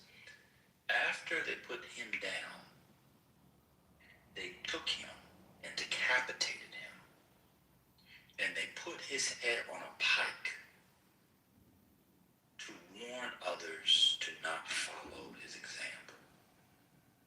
I'm going to find someone in my neighborhood to decapitate me, put my head on a pike and PTR it, to be a warning for anyone who wants to have a normal conversation on this app.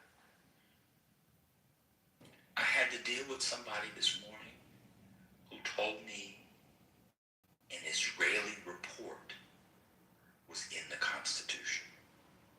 I had to deal with somebody last night who told me Ann said something when Ann said Monica said it. I had to deal with a man this morning that while I was reading basic numbers or names from the IMF interrupted me and told me he was not interrupting me. At this point, I did a grisly death of pain, should be quartered, and my organs should not only be used to hang me, they should then be fed to rabid dogs.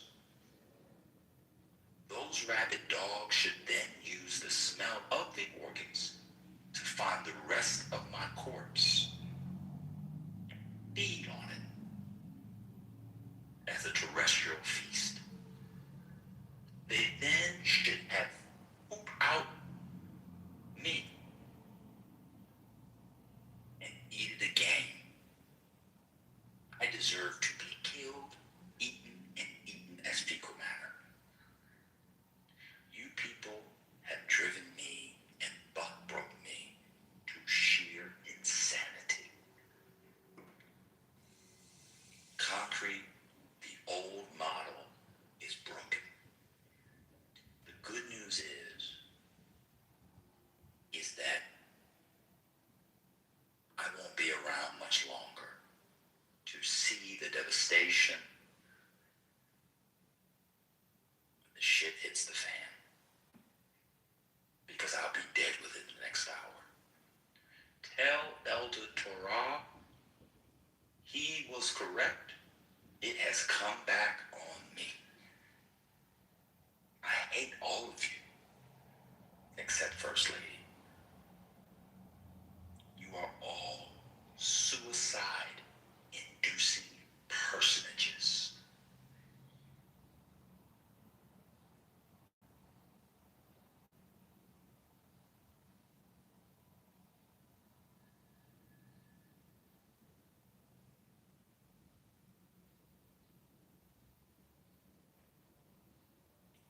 Going into a bar with MJ. Hey man, let me get some tequila. What you want? Tequila.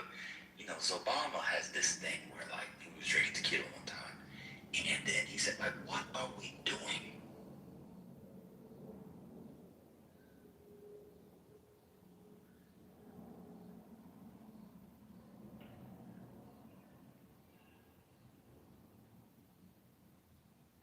Why is this app a safe haven for mental illness? I used to think it was other people on here.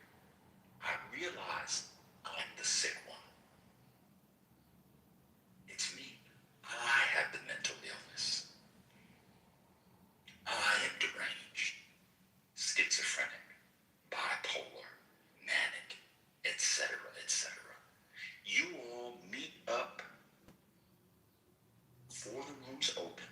420 style. A moderated meeting, 420. Y'all meet up before the room opens. Think it's a private 420 style, but then you have people coming there in public. Oopsies, made you look. And you plot how you are going to mangle my mental health.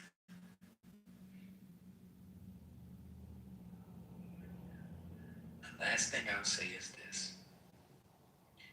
It's one thing to be buck broke by your white slave master. It's another thing to be buck broke by some fine-ass black woman.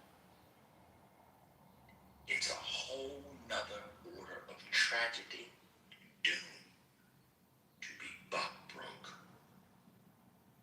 by other middle-aged black men.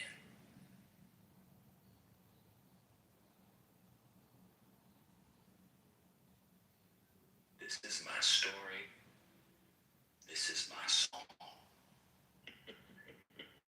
I ain't every single one of you niggas suck my schlong.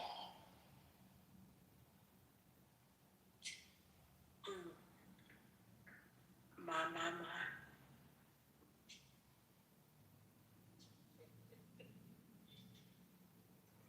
Can we just hold up a moment and just know that man said nigga and then said slong in the same sentence? I haven't heard that word in a very long time. You know what? We just need to let the men alone. I just don't even know what to say.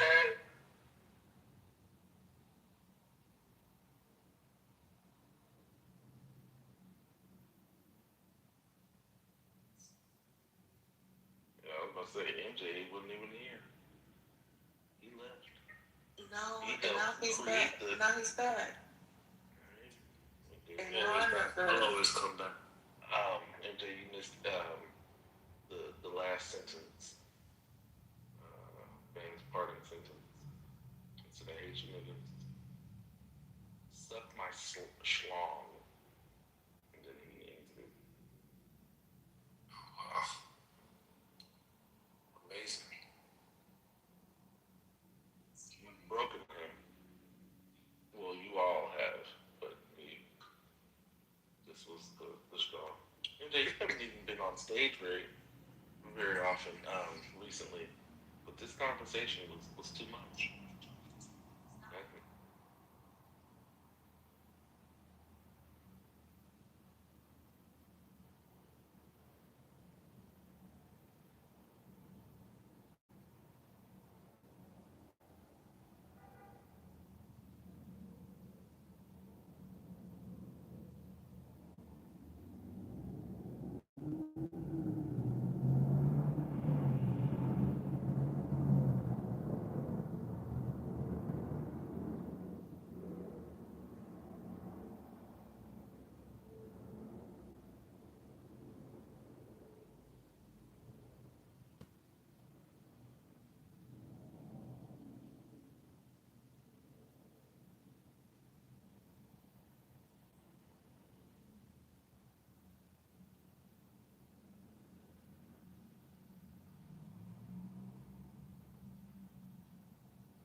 selection, hallelujah, as we get ready to depart this place, we just want to keep the family lifted in prayer.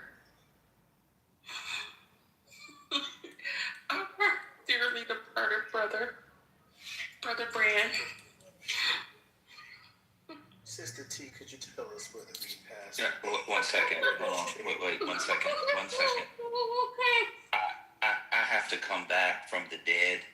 I'm not going to have a woman officiate my funeral. I'd like to make it to heaven, and God doesn't hear the prayers of women.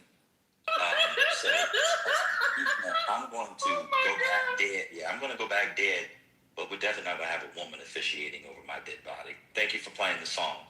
Go ahead and get the chicken ready. I'm done speaking. Interesting. It's the AME church. Disagree. Yeah, that's why I left it. I'm done speaking.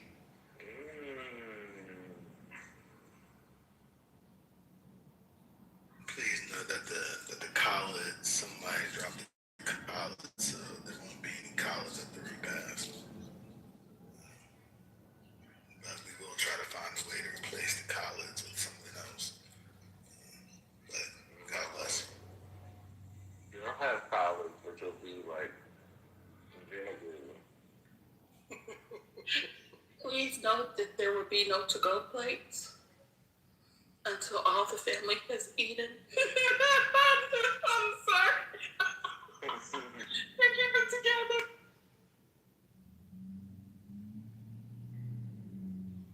Well, I think it's only fair that if we're gonna have a funeral, that we should have people who contributed to the demise. I, for one, think that we have to have sweet speak.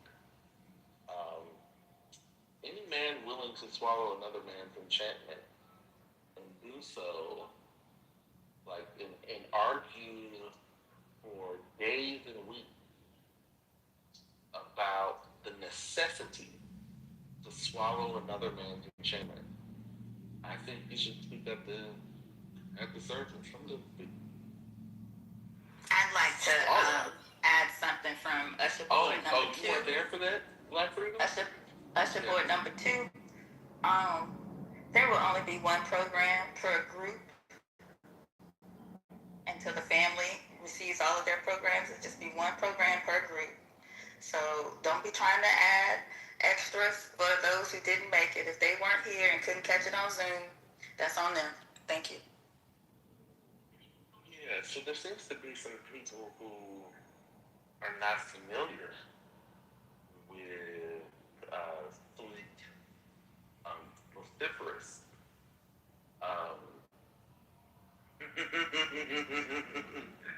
submission that he would swallow man's enchantment. I don't know what we were talking about. I don't know what they were talking about. Okay, yeah, you remember that, Spinoza, but Black Freedom, there was a conversation that, Sweet and Dan were having. And, in usual fashion, Sweet was wrong. And he was doubling down and just going back and forth. And then he said something to the extent of, honestly, I can't remember because there's no sort of sane way to understand that particular submission. But what he said was that he would swallow man's enchantment. We decided to ask about that, and he said it was a biblical reference to Moses. Moses swallowing the enchantment of the magicians, right, to the Egyptian, sorcerers or, whatever. And so they were going, Now, he said, right, to justify his use in swallowing enchantment, he said that that it was biblical. And so we read the passage, of course. Moses nor Aaron never swallowed any enchantment. In fact, it was the staff of Aaron that ate the other, that turned into, snakes and then ate the other snakes, right, of the Egyptian priests, right? But but no one did what Sweet has done. Sweet is still doubling and tripling down on swallowing enchantment. And I think if any man is willing to argue to those lengths, I think he should be able to speak at the service. It looks like the body has disappeared before the bee selection.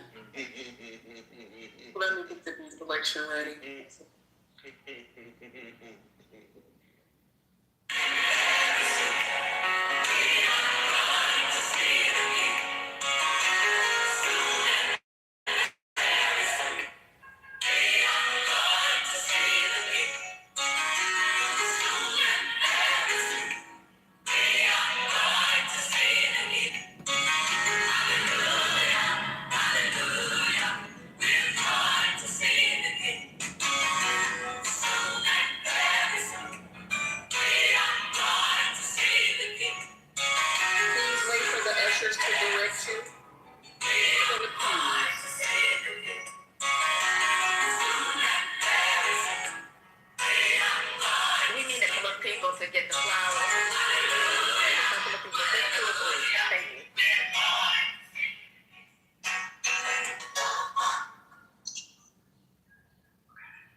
I know you're not playing gospel music.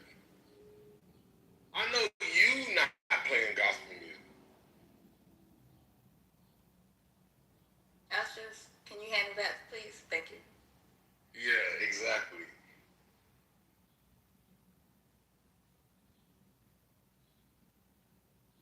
Janice, I swear, bro. I don't know. It must be your voice. You have the voice of a innocent angel, but this a demon.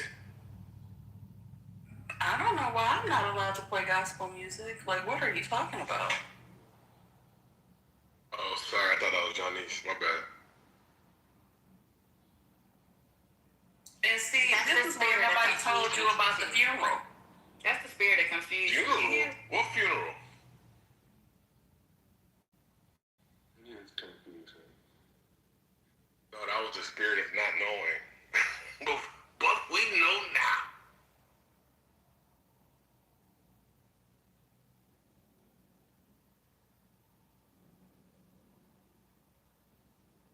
Janice, what made you so callous towards that Iranian? No, who was it? Daryl. Yeah. God damn. Obviously, you weren't in here in the beginning. What in the gaslighting? Because you were so fixed on making Patty apologize. But if you'd heard his personal submissions earlier, and then how he backtracked and tried to recant them, in my opinion, there was no need for her to apologize because who's to know what was the truth? Yeah, so the truth is unknown, but we know that Patty was rude for no reason. Thank you. Have a nice day. We're not going to talk about Patty when Patty's not here. No, that part. Oh, look at y'all are the worst, bro. Y'all are just like Not anything on Patty. Not anything on Patty.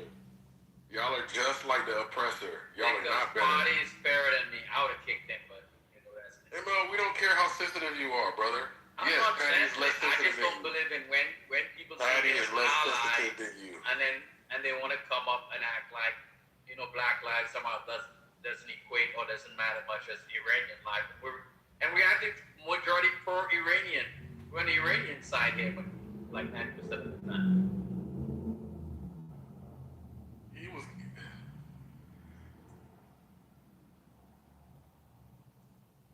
Oh, neoliberal. I wanted to ask you a question for you in the audience about, have you guys noticed that Aramco just developed a new engine that could increase the gas mileage? It's an Aramco engine. They developed a new engine a hybrid engine so that they can continue selling oil to the rest of the world. Have you guys seen that?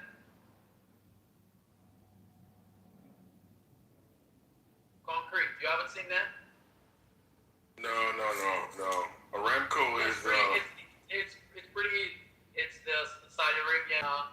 one of the biggest companies in the world, most valuable actually. It's the oil company outside Europe. Yeah.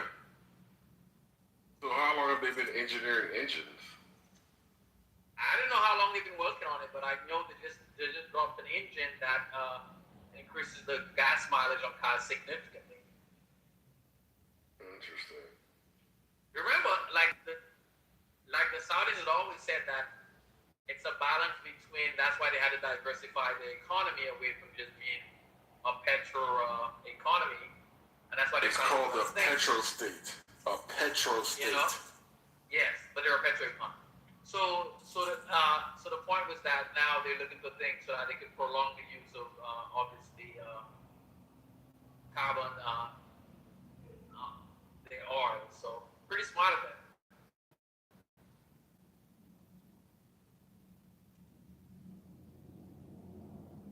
I mean, but think about what it would take to get any sort of adoption of your new engine. But it's free. I don't think they're charging or selling the technology. I think they're just giving it away free. So just here goes the CAD file. And then you're saying here goes the CAD file of the new engine, but they still, like whoever's manufacturing, I mean, I'm sure there would be like some retooling of their process that would be necessary. And then where are you gonna get? It's almost like you have the same type of issue that the EVs have, where are you gonna be able to get this oil? I mean, this special gas for this special engine, and we already have. No, it uses regular gas. That's the point here. So why do they need a new engine? Okay, the concept of the engine is mostly for EREVs. You know what EREVs is? No. It's the electric range extender. Basically, the engine just serves as a generator. Oh, and okay. the fittings of the vehicle is an electric vehicle that's nice. with an engine. And the engine is supposed to just be able to sit, so, like, obviously, I don't know like gas mileage if you make that conversion, but the engine is very much efficient. Like, so much more efficient than current engines used in that capacity. Pretty impressive.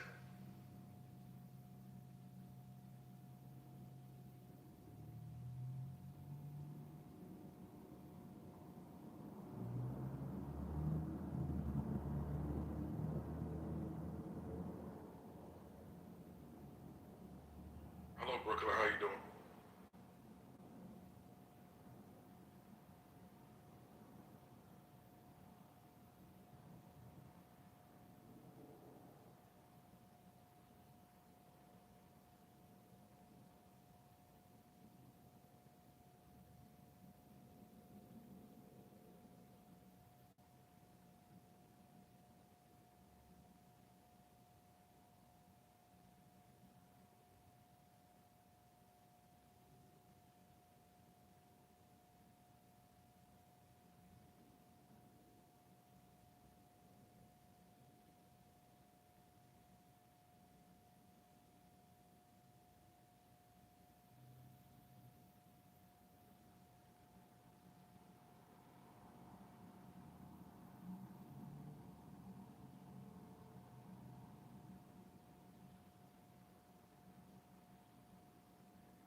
what you've done, ML, under your leadership?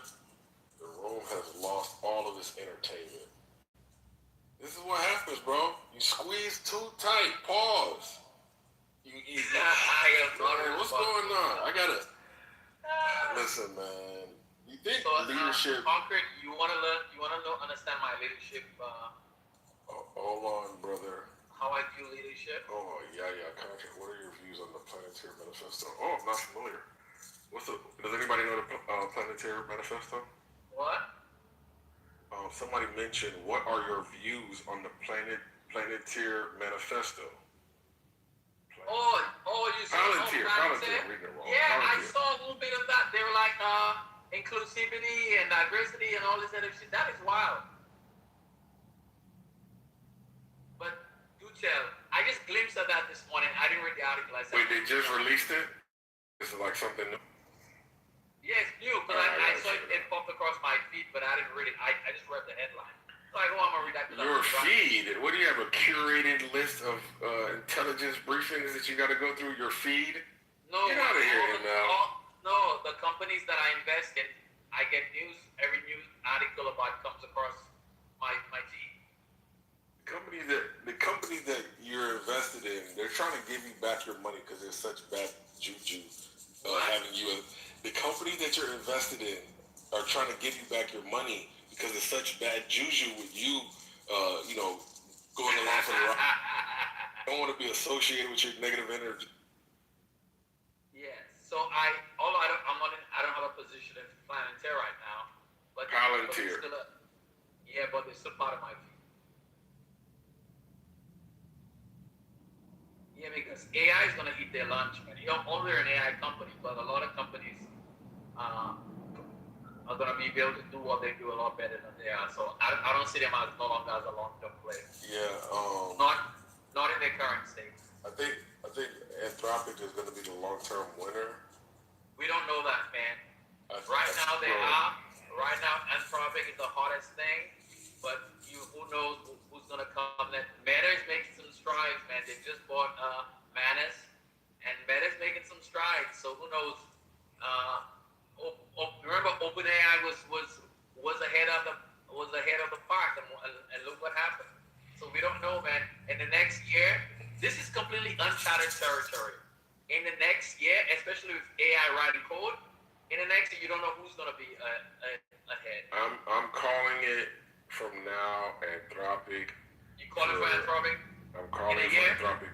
But did you see that Quinn just released a new model?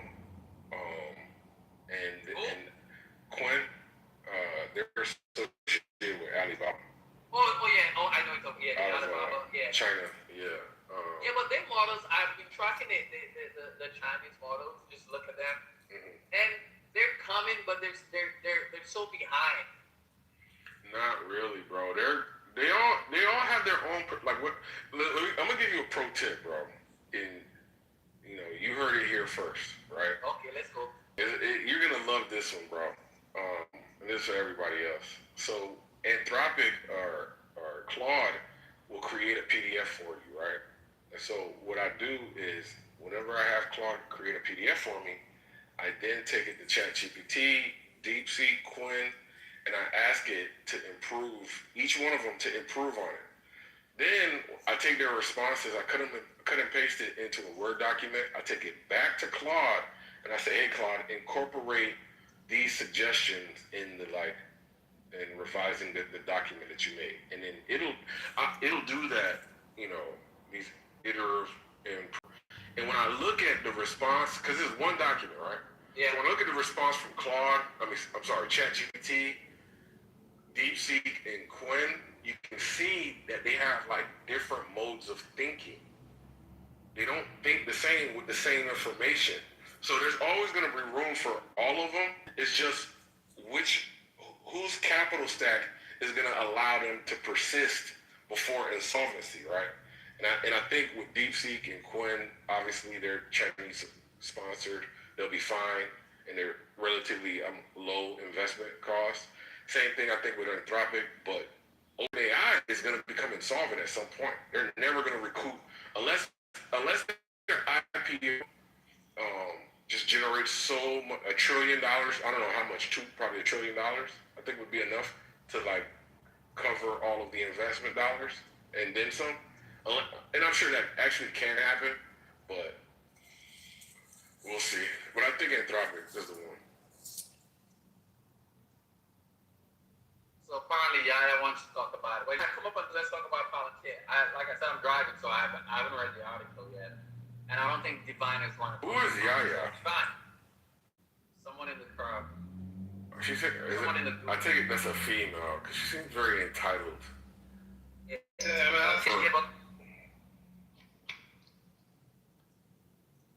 Divine. Yep, I'm driving, so. Well, I didn't hear. What was the request? The Palantir disclosure about inclusivity and whatever their manifesto is. There's an article that was published. Oh, okay. Yeah, Congressman, if I'm doing something, I always try to make sure that it's reviewed by other things. But one of the things about Anthropic now, Anthropic also does its own review when it gives you an answer. It goes back and makes sure that the answer is correct, especially in research mode, which I find pretty impressive. So that reduces the number of hallucinations. Yeah, I haven't seen hallucinations was like a thing a year ago. Recently, I haven't had that problem. That's like a thing of the past. They've made, but that's why I utilize multiple ones, like you were saying, to review, make sure there's no hallucination.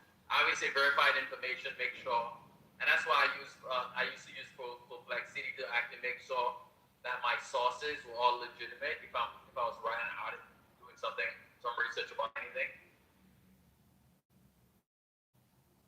I will tell you, I was listening to all these topics all week, last week, and Meta's presentation was much stronger than Here we go. Yo, Trent, you gotta, the pomp and circumstance and the fluff and glitz and glamour, you gotta be able to look past that into the nuts and bolts, the empirics, brother. Whenever you tell me a story about how impressed you were by like these superficial trappings, I just tell it. It just makes me think you're not like a serious inquirer of the truth, right? Like glitz and glamour is cool, bro. What about the numbers? Emil, help this brother out, bro. Hey, concrete. This is the brother that says because the economy might go bad, he's gonna stop contributing to his 401k. So I ain't gonna even tell the brother after that. So anyway, he lost me forever. Just real quick, concrete. I didn't even finish with what I was saying, but this week I was in Austin with some of those companies that you just mentioned, and I was trying to tell you that I was actually more impressed with Meta's presentation than I thought I was going to be. And somehow to you, I don't know what you do for a living because you refuse to talk about it. I never refuse. I'm a contractor. Oh, okay. / developer. Okay, you're a contractor / developer. I was in Austin at Hotel Viata listening to some of the companies that you're talking about give presentations, and what Meta presented was compelling to me. Why is that something that is pomp and circumstance and doesn't make any sense? What do you mean by that? Because it's not substantive, brother. I was compelled. What does that do for us in terms of evaluating its market dominance, its power relative, its strength relative to its competitors, its market penetration? What is that? How does that in any way, shape, or form help us to evaluate? Would you like to know? Hold on, brother. We're having these discussions because part of it is going to be like making financial decisions. Because at the end of the day, if you have $100, you can invest in Anthropic, you can invest in OpenAI when they IPO, you can invest in Meta, and if you were to decide which company to invest in, what information have you provided towards that end? I have not heard. Would you like me to provide the information, or you want to keep talking? Are you listening to respond? Yeah, and no, I heard you. I'll tell you why. Okay. All right, go ahead, brother. Why I was impressed with medicine. Oh no! Answer the question. I didn't ask you why you were impressed. I said, what have you said that is a comparative analysis of the other comparative analysis of Meta's competitors? What have you done regarding? How have I looked at all the other competitors? I do that on a regular basis. Yeah, you do it. You do it. Okay, what are the numbers? How are you judging Meta's competency versus Claude versus OpenAI's? Go ahead. That I can't go into that. That's the problem. Yeah. But Troy, why did you make that statement that you were so impressed by what measure? That means if you were impressed, because you like Congress said, you did a comparative analysis and you know exactly what are the offerings and the capabilities of the other AIs. So therefore, you were impressed because you thought Meta was better. Why were you impressed? Because it's a presentation. Remember, they always wow and dow you, but it's actually the implementation and development is what I count, the end product.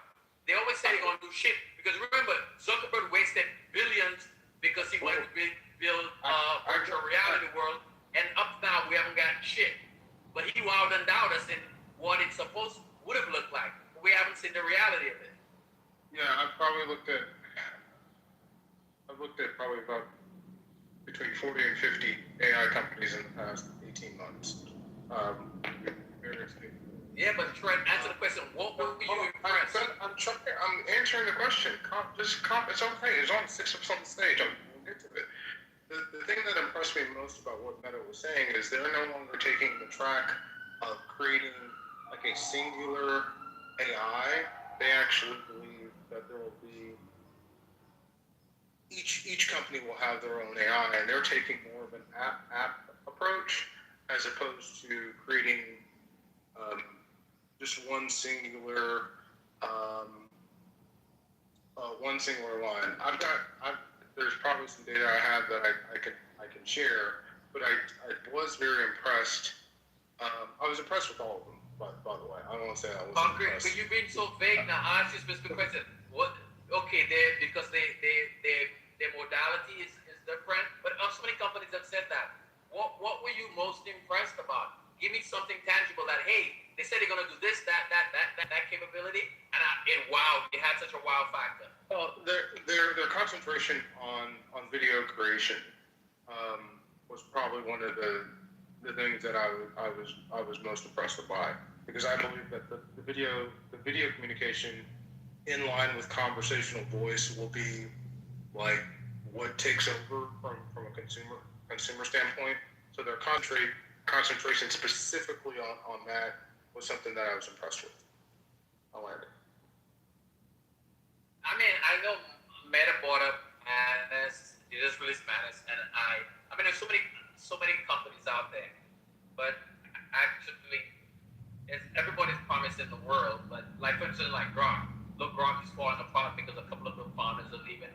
OpenAI is falling apart because a couple of people, even this week, 3 top people are leaving OpenAI. And I would say after we're conquered, Anthropic seems to be more of a close-knit group who have a dedicated purpose more than the other group. And I think the CEO of Anthropic is a better CEO. He doesn't really lie like our homeboy from OpenAI who promised. He's like Elon Musk. He and Elon Musk are built in the same, same mode that they seem to like overpromise and underdeliver. And Zuckerberg is somewhat right near behind them, And I think when you look at the quiet confidence I like the quiet confidence of the Google team. That's led by the guy from DeepMind, the Nobel Prize winner, because he actually has a purpose. He wants to develop technology that can allow us to actually cure diseases, how to build DNA models and whatnot, and how to make drugs, bring drugs to market faster. Those people, I think there are better chances of developing technology that's going to be beneficial to humanity than OpenAI. Meta is looking from a monetary standpoint. Mark Zuckerberg only cares about making money. He doesn't really care about anything else. And And I think that's why a lot of the real smart people are not going to work at those companies. Because even Grok actually was one of the highest paid, if you look at H-1B visa application, there's a guy who did an analysis to see which companies was actually drawing the biggest talent with the H-1B visa. They were offering the most money. And Grok was offering the most money. But nobody's going to go work for Elon Musk, which is sad. And that's the reality. People are going to work for more people they could actually trust. So I don't know if you know, I think you can guess who's got the highest search engine market share, Who would you say has got the highest search engine market share? Who has the highest search engine market share? Yeah. Google. Okay. It's actually ChatGPT, which surprised the shit out of me. Well, no, actually, it didn't surprise me. I was like, yeah, ChatGPT's got the highest. Yeah, because it has one of the biggest use of. Yeah. Yeah. But there's Chat GPT aggregates across all of them, but the majority of the sources are from Google. He said Google holds the highest search engine market share worldwide. He misspoke. Y'all, he misspoke. Just let him go. He misspoke. You mean LLM search, not Google search, not general search. Yeah, not pure search. LLM. Correct. I'm talking about generative AI search engine U.S. market share. ChatGPT's number one. I've actually got this slide. I actually, this was one of the most interesting slides. ChatGPT's number one was 68%. Google Gemini is number two at 18.2%. Then it's Perplexity and then Claude. And so I was shocked because I would have thought, my immediate thought was Google, and then to find out now we're having this shift in AI, and there's more breakdowns. There's some things that I can share from the deck when I get the full decks. But what the social media companies are working on in terms of AI, because their search engines are taking over the traditional Google search engines, and it's actually a very interesting thing that's happening right now.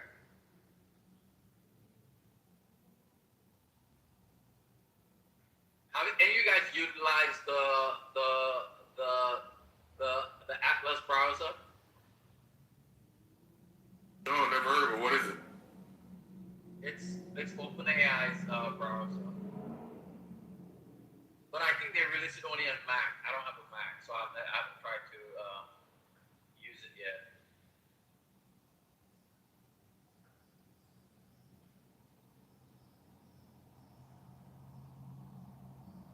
Because I find that I'm trying to say that Zuckerberg wants to build a modular AI infrastructure systems, and OpenAI is trying to build this one massive a super app that does everything, and so Cloud is also doing the same thing, super app that does everything.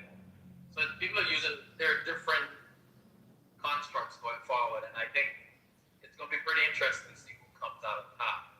Who's going to be the first to really true AGI, and how quick is the horizon for that to happen?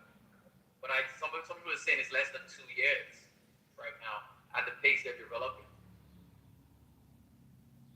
Another stat that came out of it, which I thought was amazing, was there's over 3 billion videos created per day. No, this is just, you call it sloppy. I think the Chinese are pretty good at is image generation and video. No. This is just Meta. This is just Meta rules. There's over 3 billion videos posted per day on Meta Reels. I thought that was just a fucking amazing stat. That's just Meta.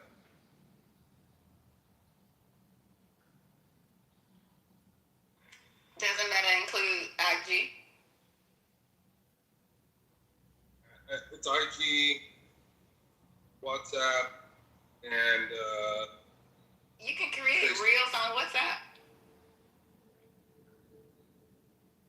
Well, I mean, they were all together, but yeah, it would be just, in that case, it would just be Instagram and Facebook for the video creation. Yeah. Oh, Threads. Thank you, Jeremy. Threads. I was like, I'm getting Threads. Stories. Yeah, so the WhatsApp, the case on WhatsApp, because it's so heavily Spanish. I mean, we were only looking at U.S. market. We weren't looking at the world.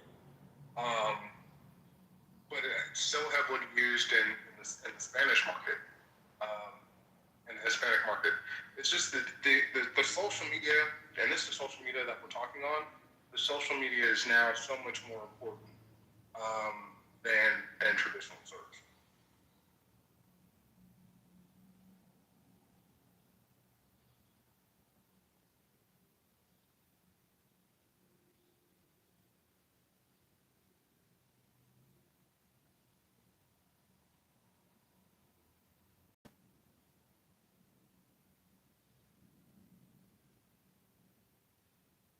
Hey, Johnny, have you built your open claw machine yet? No. I had a friend that's telling me I need to go to Claude. I haven't tested Claude at all. No, not Claude. The open claw. Oh no. I'm building. No. I built one. PC, but it's still slow. So I'm trying to get a MacBook Mac Mini, but they're out of stock because they have a RAM shortage. Everybody's buying them up. Even the Mac Nero, they're out of stock. I'm gonna load it on there. Yeah. I'm scared to load it on my other laptop. Yeah, I was thinking about purchasing some desktops, some towers, but they just take up space. But there's certain things that I just don't want to do on the same units that I do everything else on. I just want them for testing. Well, you could some people you could actually load it on in the cloud actually and how to run it, but it runs slower in the cloud. Yeah. But it's the safest thing to do. Yeah, one of my friends was telling me to do like virtual, what do they call it? Virtual servers where you use one computer, but now you gotta pay for a service, and yeah, I don't want to do all of that. Like, I'm trying to limit all my logins and all of that, so that's not an option. I'd rather just have a dedicated unit that does it, but I just don't want to I don't want to look like a computer room. Like, I don't want to do that. Yeah, I'm just gonna buy I'm just trying to get a Mac Mini, so I'm gonna see if they come back in store next week or week after. I mean, it's only like, they're like, for what I want, it's like probably $700-800. They start at $500, so. You might be able to get something built for cheaper. Yeah, I like the configuration of the Mac Mini and what it does, because the fact is that I can just tuck it away small. It's not worry about, You plan to travel with the Mac Mini? No. Oh, okay. Mama just said some of the people.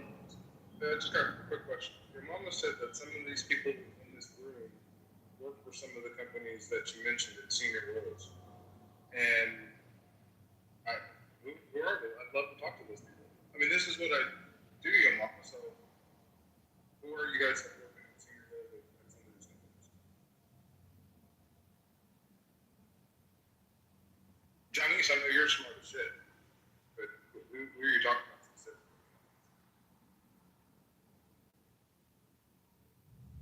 They may not want to disclose who they work for. Exactly. But you can kind of tell if you read the chats and the corrections in the chat. They kind of self-identify. Like who? I don't. Who are you talking about? I would love to learn and understand. I mean, this is. I'm not an expert on. I'm not an expert. So So Trent, you did. Just real quick, Gil. I mean, look, I'm not trying to say that I'm an expert in AI. The reason why I listen to all these conversations is so that I can understand what I don't particularly make decisions, but what decisions to advise to make. So if somebody has something that they can correct me on or something to add to the conversation, I'm all ears and open hearing it.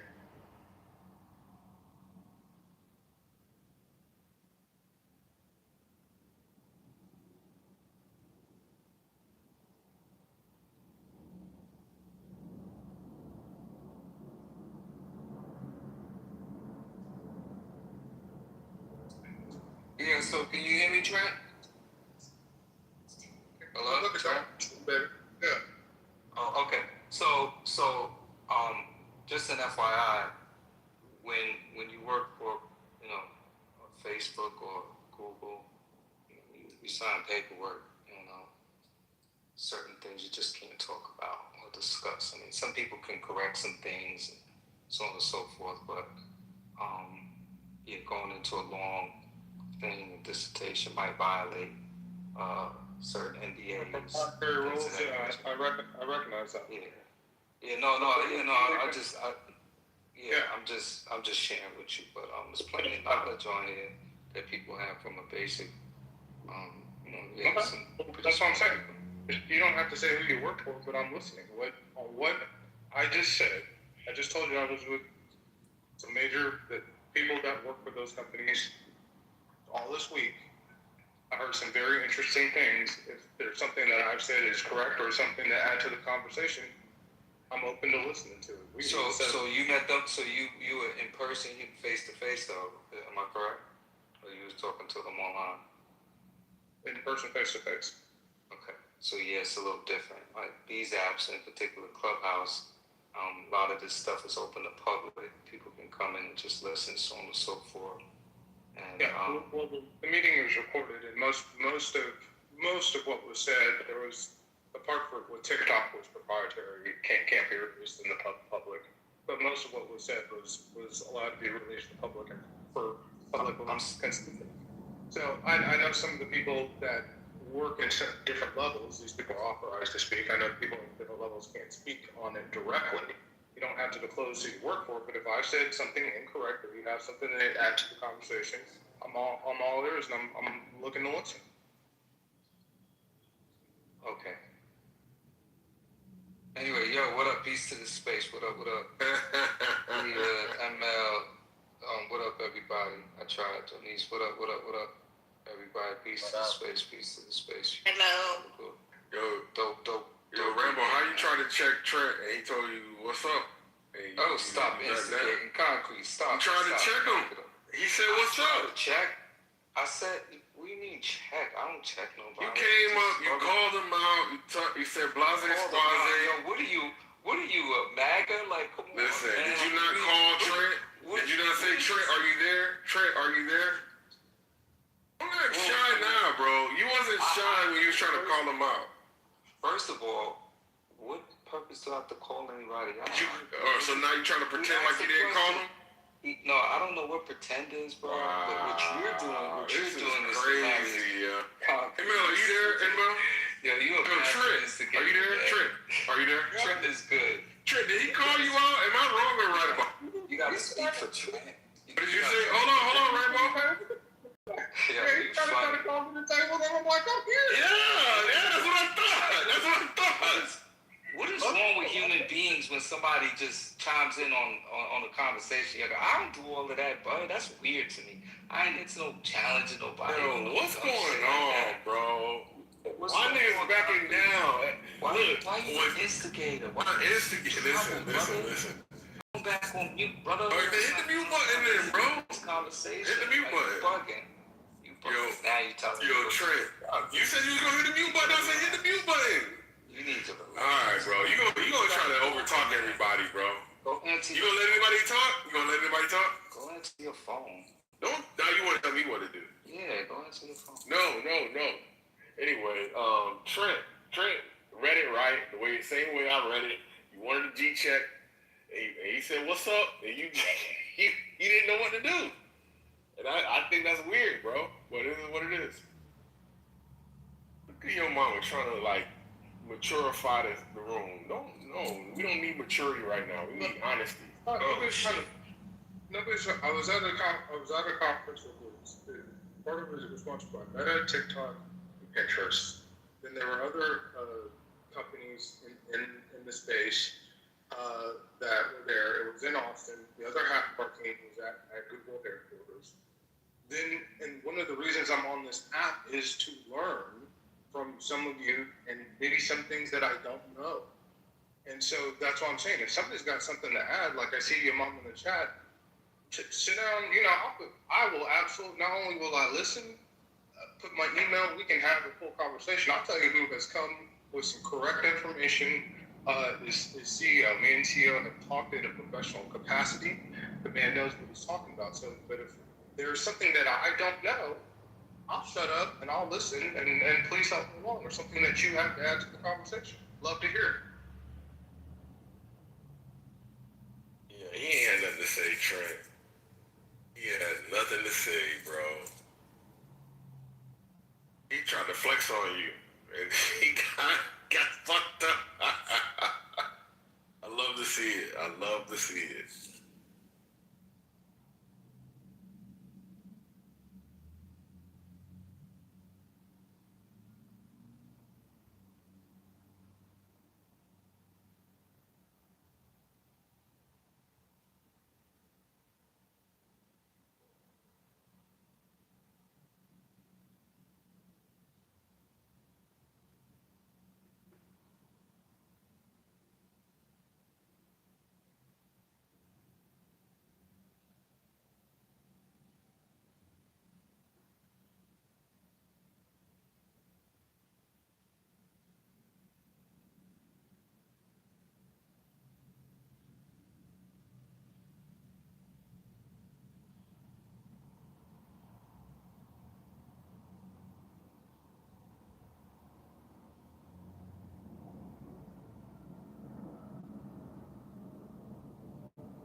I done mentioned you too when I talked about CEO. Male is one of the people also. When he speaks, I shut up and listen. There's some people in the automotive room that's in the morning, all things car business. Some of these people are top executives that come in and talk on a normal basis. So there is obviously well-versed professionals on Clubhouses is the whole point of me getting into it. Not to talk about meaningless politics all the time, but Mel, yeah, I give you all props. And Johnny's, it's just, some of y'all are extremely intelligent people, far beyond what I can do. I'm just trying to sit and listen and regurgitate information later once I've learned. Yeah, don't give Johnny's,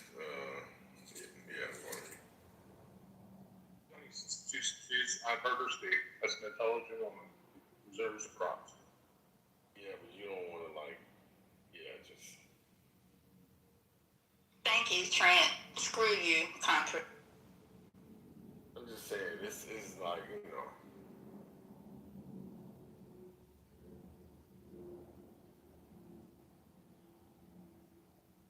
But I do notice how everybody got quiet, so I see myself off the roof.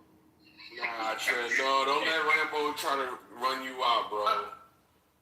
Rambo is not. Don't let Rambo run you out. He didn't run me out.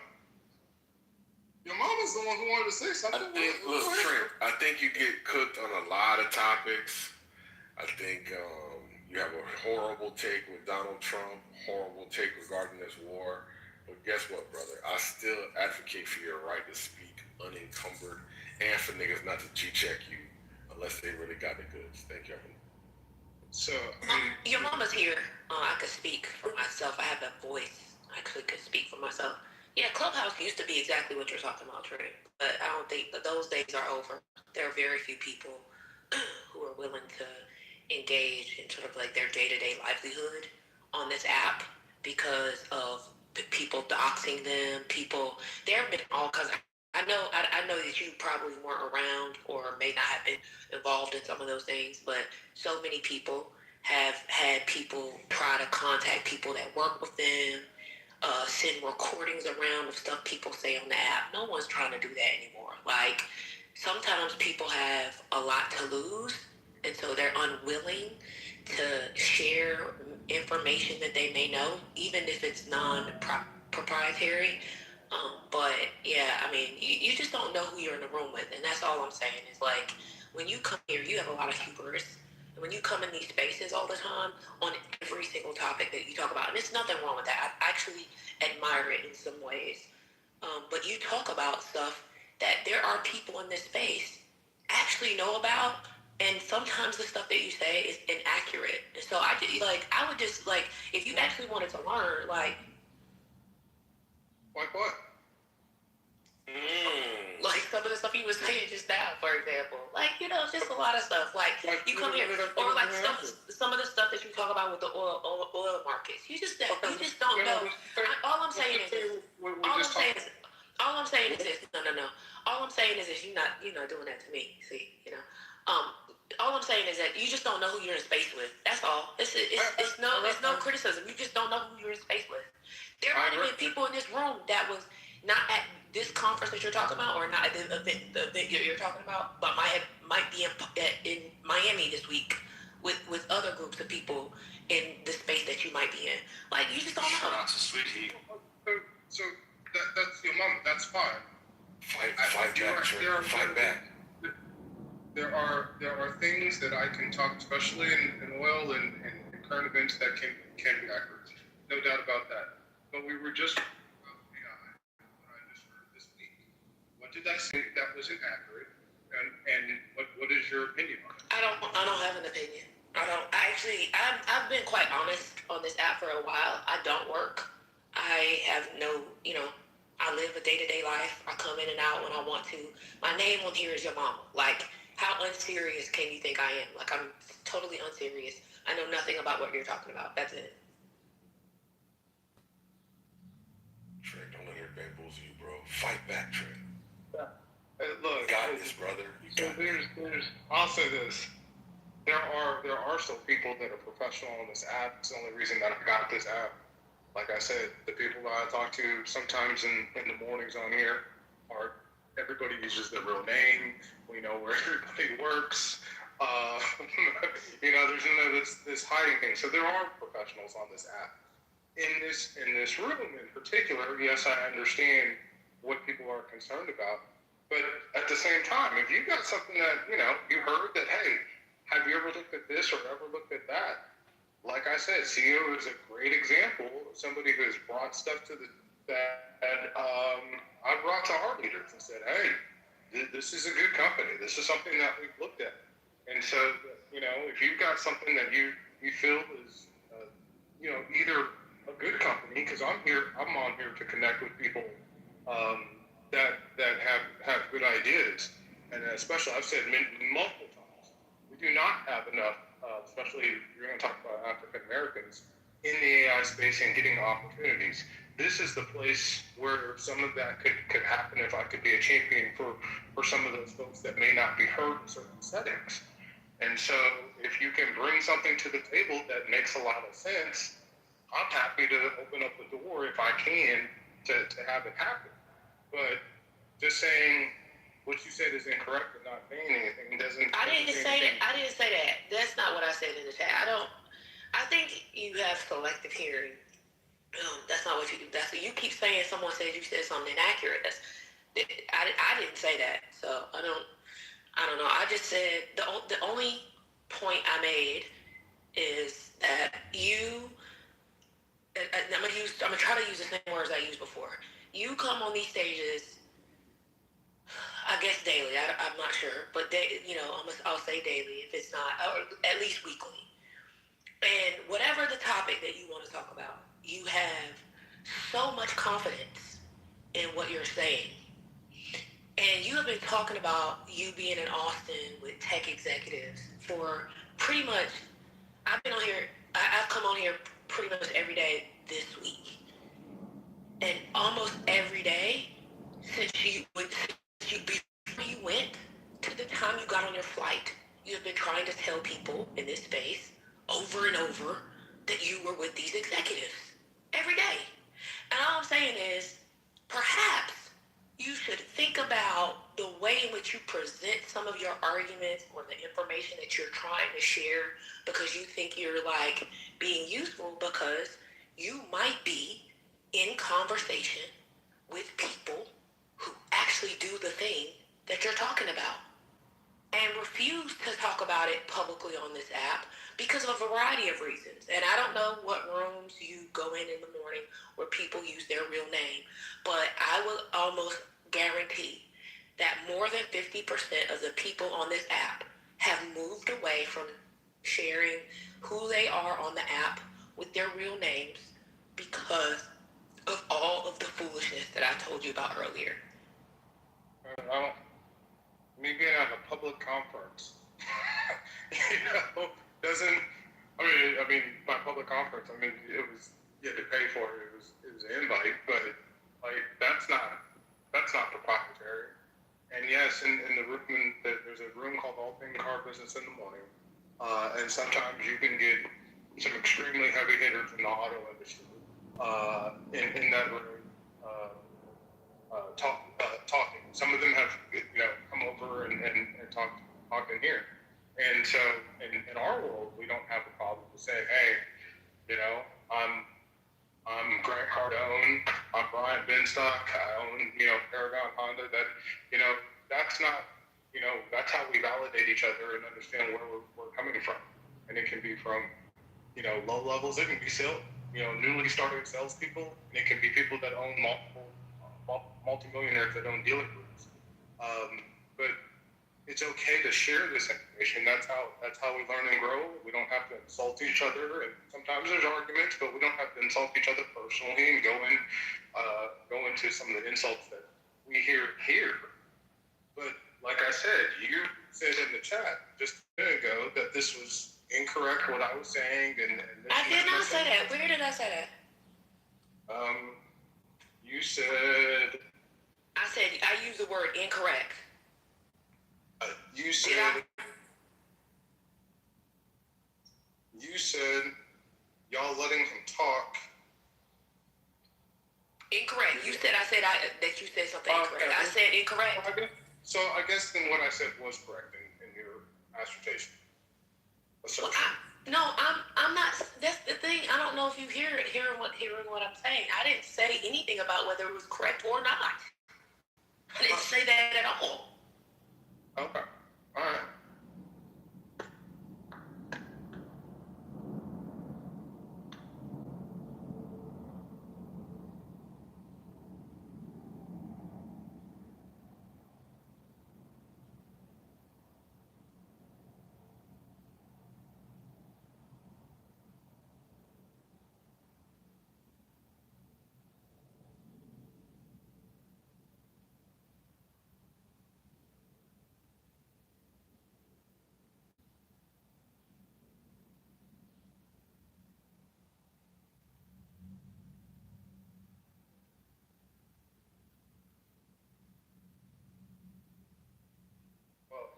Sincerely speaking, Imam, I think you're actually a very intelligent person. I've talked to you, obviously, PhDs. You're giving some great. You're off. I've never been in a PhD room. Sorry, you must be confusing me. I've never been in there.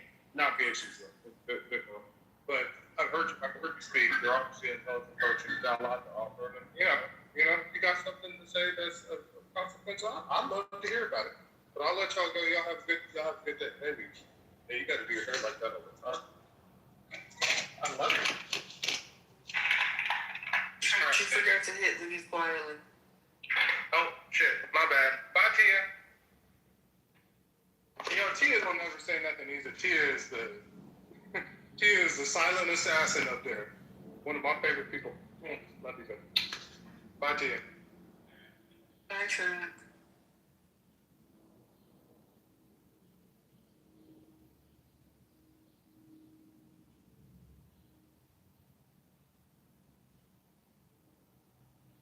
Where's Britt? She She need to go up there and talk to me. She's coming right now. No, like, your timing is so impeccable because I literally just raised my hand and then you said, where's Britt? She needs to come up and talk to me right as TT gave me the invite. What's going on? How y'all doing today? This is crazy. We listening to Trent talk about, in 10 minutes he gonna come back and he gonna have intel, right? He's just an expert on everything. I really don't understand how he does it, like, with so much confidence in his voice. I just don't understand. I don't, for the life of me, I just don't get it. It's gonna be breaking news, and then he gonna break the news and change whatever topic y'all are talking about to talk about what he wants to talk about. And then if y'all give him pushback, then he gonna leave in a huff and puff. All right, I'll talk to you guys later. And that later is 10 minutes when he decides he wants to come back to talk to us again. And the way he does he was trying to like flatter Johnny so she wouldn't jump him. I mean, listen, he know who to try and who not to try. Johnny, you are so smart. You are so smart, Johnny. He knows what women and what men he wants to try versus what women and men he does not want to try.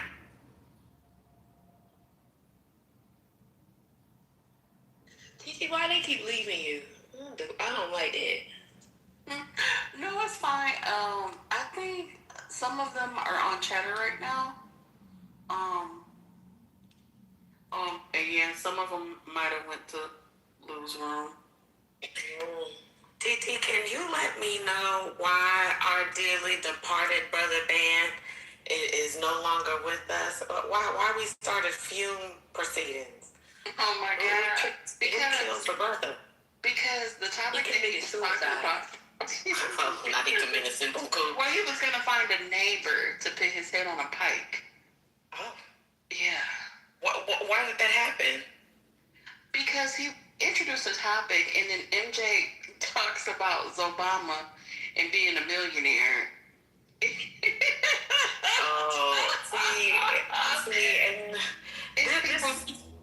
This is one of the things that has been happening lately that, like what happened earlier in the conversation, I do not understand why people like hear a current conversation that's going on, and then instead of answering whatever is on the floor or giving a response to whatever's on the floor, they come in and just start talking about something wholly unrelated, not even like it's either a very thin tangential relation or it's nowhere near related to the topic, and then expect that everybody's just supposed to go with it because you got what you wanted to say out. And so, like, we have to go with it or engage with that, or else we're being rude to you because we weren't having a prior conversation. I don't know what's going on with people in that, but it's become a very, very, like, it's increased in its, like, it's been increasing the amount of people who will hear topic A going on and will come in and talk about topic Z as if Z has anything to do with A. I think MJ just wanted to be, in that particular, I just think he just wanted to be a part of the conversation. So the way he thought his entrance was to say something that he knew about. He didn't know exactly what the topic was that Concrete brought up. So he went to the thing that he knew. But see, that's what they all do. That's what they all do. And the problem with that for me is that I can understand and appreciate the idea of I want to be included in this conversation. And I think I have something that's on topic. But I think that there's, for me, often just this slight lack of awareness where it's just like, take one more beat, take one more step to really think about, is what I'm offering on point?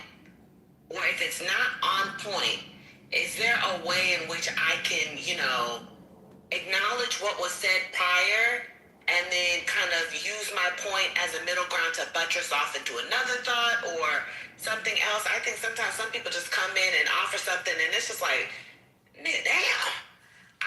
You get whiplash because we were all having a good conversation and now all of a sudden, what in the hell are you talking about? Case in point, your point yesterday about the conversation, and I told someone, I said, let that breathe. Let it breathe. And guess what they did not do? Oh, they kept going. They kept going. And it just, and it's one of those things, especially as a listener. I'm not even talking about this as someone who comes on stage and participates every now and again. Like, purely as a listener, when some of y'all get into y'all's flow state of a conversation and the conversation is really good, and this goes cross person on stage. I remember there was one day, and I don't want this person to feel like I'm talking about, like, Concrete was having a really good conversation with Neoliberal one day. Neoliberal Shill. It was a great conversation. I had no idea what the fuck they were talking about because it's not my area of expertise, but it was a very interesting conversation, and the way that they were engaging, it was very interesting. I didn't know about the topic, but I was intrigued to hear what they were saying and to follow along with the conversation. Somewhere in there, somebody interjected something that was so wholly off topic. Next thing you know, it gets derailed, and we back to squabbling and babbling, and I was just like, God damn. They were just having a nice conversation about stuff I don't know about and was interested about for the moment while they were talking about it. And now here we are derailed on some other shit. And so sometimes as a listener, I do think that, like, it feels like the rug is being pulled from underneath you. And it doesn't feel like an organic conversation, because there are many of times where, like, people have interjected in some of the more organic conversations, and it's great, it's wonderful, it's engaging, it's intriguing, it's a very fun conversation, and it's a very fun listening experience. But other times, it just be like, you just wanted to be included, and you were going to do or say anything to get in that conversation.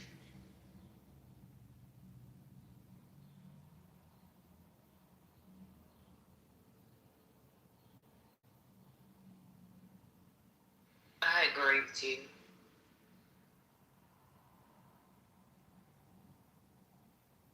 But on a side note, what are we going to do about the El Normo problem?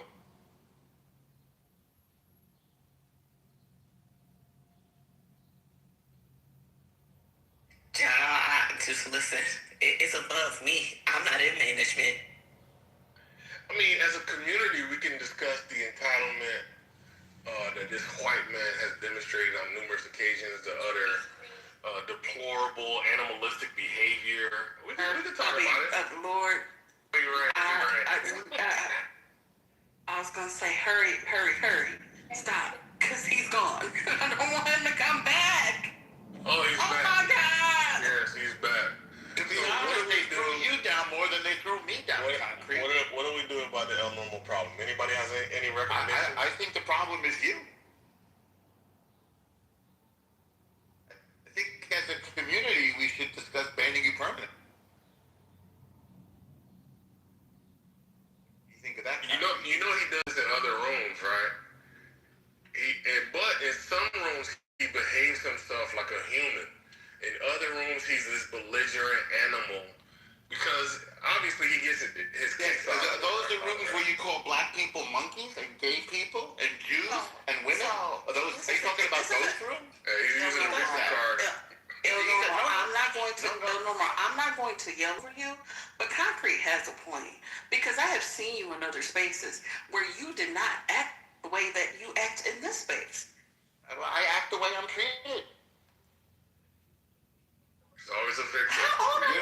What happened? Wait a minute. What happened to rising above? What happened to rising above? I don't understand. What does that mean? To rise above, to be above the fray. You never heard that terminology, to be above the fray?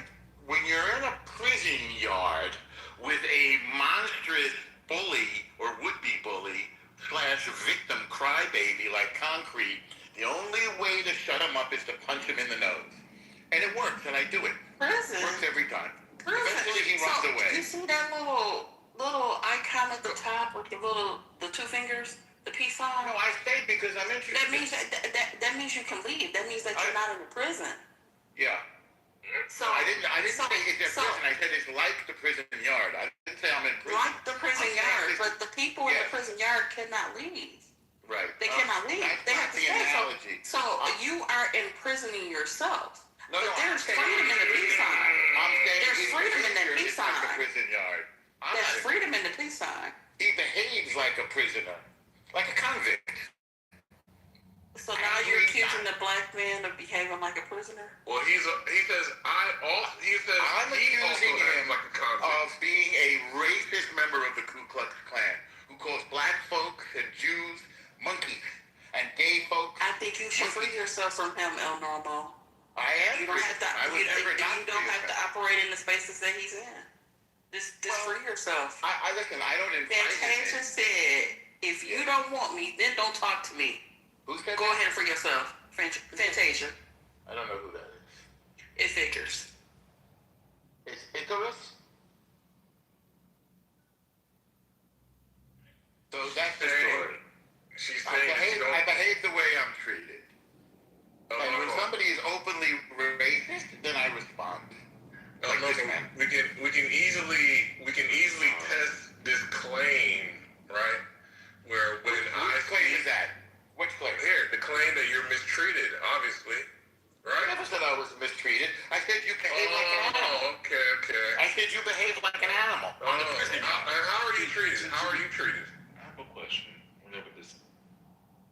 However, I treat you can ask your question now. Who's that? I may have misheard. I just want to make sure that I heard correctly, and then you all can move on and do whatever this is. Did I hear correctly Norm say that concrete was a part of the KKK? Yes, I said that, yes. And I object to it, and I will resist Apparently, El Normo must also be trans because he clearly said TT, not El Normo. TT? Who's TT? See, you don't go here. And this is what happens when you don't go here because he was referring to me. He asked the question of me, not you. Oh, it was about me, though, so I thought I'd affirm it. I didn't realize that he was talking to you. He said, did I hear correctly? Did Normo say X, Y, Z? And the answer was yes, I did. He said TT. Okay. Brother, did you say TT? I did. Didn't You hear gotta that part. shave your earlobes. It is You amazing. gotta shave your earlobes up, Donald. So I think my earlobe. To be fair to this TT, I think to be fair to the space, in ways that I've heard people, and I'm not talking about you, but just the way that the space has been sort of curated in the past, it has been considered outside of the scope of respectable to link Jews to the Nazis, right? Or to link Israel, the state of Israel, and what the state does to what the Nazis have done in the past. I can't think, and that's the space. It's so that's just how the space has been. Right. That's been the way the space has been moderated. It is equally disturbing to me that someone who has protested that connection would so easily in a conversation connect a black person to the KKK, given the history of violence, intimidation, murder, execution. Intimidation, I'll say that because they're actively still engaged. There was a conversation yesterday about KKK flyers and the KKK marching and wanting to march in black neighborhoods, passing out flyers of voter intimidation. It seems like it would also be inappropriate in this space to flippantly talk about the KKK and say that black people would be in the KKK because of a disagreement on Clubhouse. Well, this So, is no, because he calls black folks monkeys, so which TT, I can I associate think with the so. KKK. TT, I think, just some reflection. I think that's inappropriate. It seems as if there is, from this particular person, no bounds that are off limits for him. That he is able to do and say anything, and is able to justify it, but continuously derails conversations and tries to get people or try and silence people when it comes to their speech. It just seems, I don't, that's a lot for one person. For you as a mod, because you're not the only one navigating those spaces. But I don't know. I was just a little shocked to hear that. I find it a little inappropriate. I hope that moving forward that that doesn't happen again. So, I mean, I would love to see him removed, or at least in the audience. I think that's appropriate. Other people, he's absolutely right that concrete has been moved down more times than he has, and that person is, to me, more disgusting than concrete. And concrete and I don't get along, but the things that I've heard him say repeatedly over the course of the years that we've been on the app have been absolutely disgusting. And I think what's good for the goose is good for the gander. So. I don't know. It's just that I find it inappropriate. How should we discipline concrete for these egregious violations of decency? What should we do? He was talking about you. Again, when he calls black.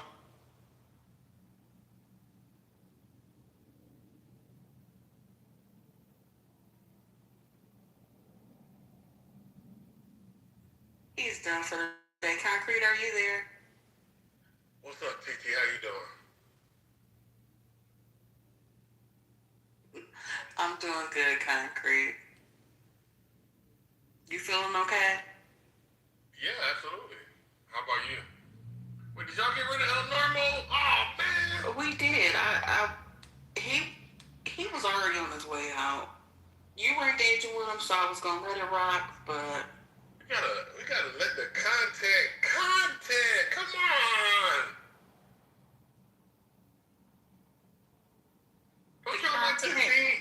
The content so bad that we literally have a ghost in here now. Do you not see Ben's PTR? Okay, leave me alone. I'm not involved. I was resurrected. I was gonna say, don't y'all like to see sophisticated white men rolling around in the mud in the most nigristic of ways while they pretend to be above it all, as you say, above the frame? Well, Concrete, we were in the middle of a celebration of life, hallelujah, and Ben missed the D selection. We had to recover the grades because somebody dropped them. Oh, you came in the middle of that, and then the conversation changed. Y'all, that is morbid. I'm not going there. I don't like that type of stuff. Y'all, if y'all that's what y'all gonna do. Yeah, I killed myself. No, I know you did. I I don't mind. It'll come for us all like a bitch in the night. TT, just for the record, TT removed El Normo, not me. Oh, yeah. I thought that was clear. I wanted it to be clear that it was me that removed him.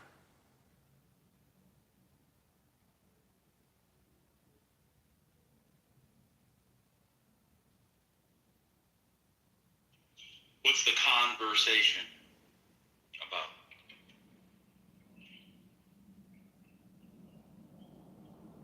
The pseudo-resurrection? This is not a resurrection. This is a reincarnation, you see.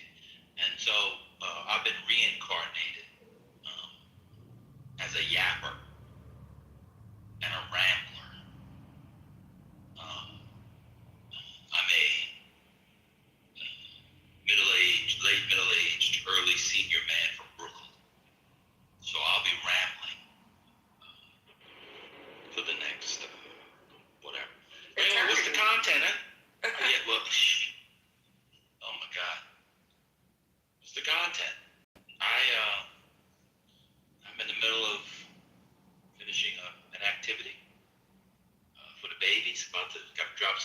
for the child. You got to get your, you got to help others. So I'm in the delivering some things for some people. I need some content as I get my deliver on. Then I have to go to the stove because I ran out of Marsala wine, and I will be making this evening, TT, my delightful chicken Marsala, which is not an actual Italian dish, but is an American dish that we associate with Italians. That's what I'll be making. It'll be in a normal person varietal. It will not be in the Cheesecake Factory varietal, which is 9,000 calories per serving. That's what I'll be doing. It will have extra mushrooms because I'm cutting back on meat. Pause. I will finish it with a little bit, something more than a soupçon of cream. There will be some cream in it, but not too much, so that the Sebeites hear mucus in my throat. Pause. Of course, I'll have the fresh thyme. I'll have all the herb spices. Need to get some shallots and all the things. It's going to be a delicious meal, but I have to finish my volunteer hours for the day, so I'm on my way to this thing that I'm doing. And when I go to that undiscovered country, I hope that I get the reward, you see, because I gave the Hamlet quote the other day, TT, and Hamlet says that the everlasting, when Hamlet says everlasting, he's talking about God, had set his canon against self-slaughter. Canon, of course, being the law, in this case Christian law, against self-slaughter. Self-slaughter meaning suicide. I don't see that in the scripture. And so as a man who has killed himself multiple times, all my souls, like those dogs, go to heaven. So that's where we are. So what's the room? What's the content? What are you doing? The content had got a little dull. Your mama was trying to talk to Trent, and it really fell on deaf ears. Then Trent was getting ready to leave and then left himself off mic, and we heard Trent talking to his wife. And then did he call her a bitch? No, he told her that he liked her hair basically, and that she should do it that way again. He seemed very excited by that, and I was like, Trent, you forgot to hit leave quietly, and then he called me the silent assassin. And then Concrete. You started passing gas again. You got those silent farts, DT. We talked about it. That's why we gave you that nickname, Silent Assassin. When they came up with that rhyme, silent but violent, we're talking about you. Yeah. So yeah, TT has to work on that. And then Concrete started engaging Norm, and Norm told Concrete that he was a part of the white terrorist organization. And that's where we got to when you reincarnated and came back. One of the things that I was gonna say, does this reincarnation come with a new name?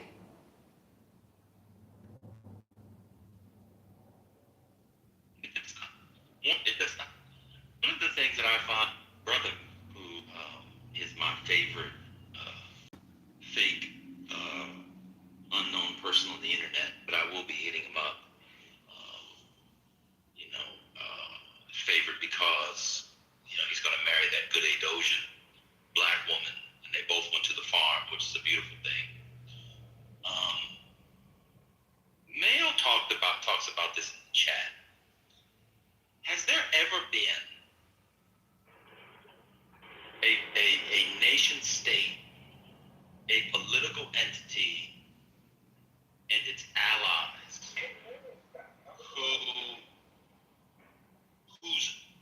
who has worked so diligently to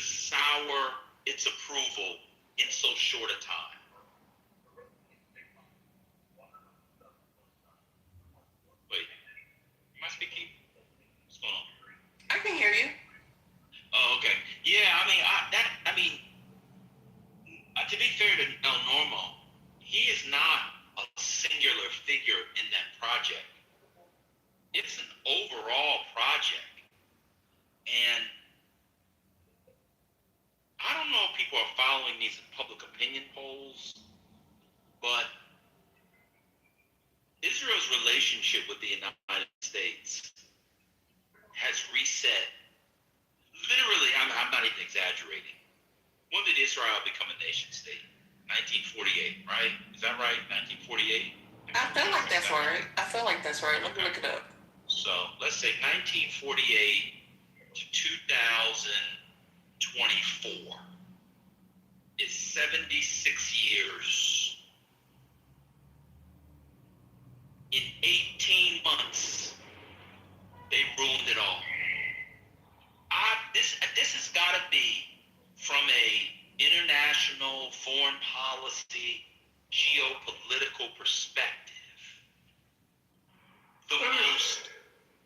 Oh, sorry, Ty. I think I'll mute up. This brother yawning off mute. I'll shut the fuck up. Oh, my bad. I didn't even know I was off mute. I'm sorry. No, I'm just joking. Has got to be the most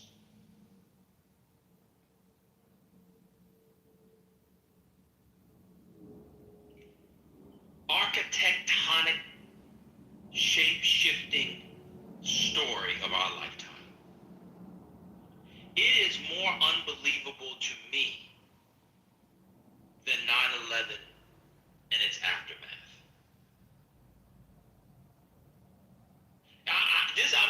This is a real thing. And it's not like, oh, the extreme left, the watermelon, the unshowered watermelon. There's some black girl on TikTok, Instagram. I don't know how this girl got in my algorithm. But given my conservatism, if I was 24 years old, I would also be a watermelon person, if that's what the black watermelon girls look like. Lord have mercy on my soul. She is fine as all outdoors. Oh my God. Woo, I'll be out there eating watermelon all day long. God damn, she fine. Oof. She got a boyfriend too, and the boyfriend is black. They be playing music together with a guitar, and that's the only thing that's wrong with her. God damn, I'll be out there at the encampments as well. God damn, I'll be out there. But anyway, I don't think we have seen. Maybe I don't know the 80s. I don't know the 80s well enough. I was either not born or a child. Maybe there was something in the 80s. But the biggest foreign policy of my lifetime, adult life or near adult life, was 9/11. And this shocks me more. It's been fast. It felt like it was overnight. I felt like one day Articulate was 100% wrong because he was going on about this. May that brother rest in peace. He died. And then the next day he was 100% right.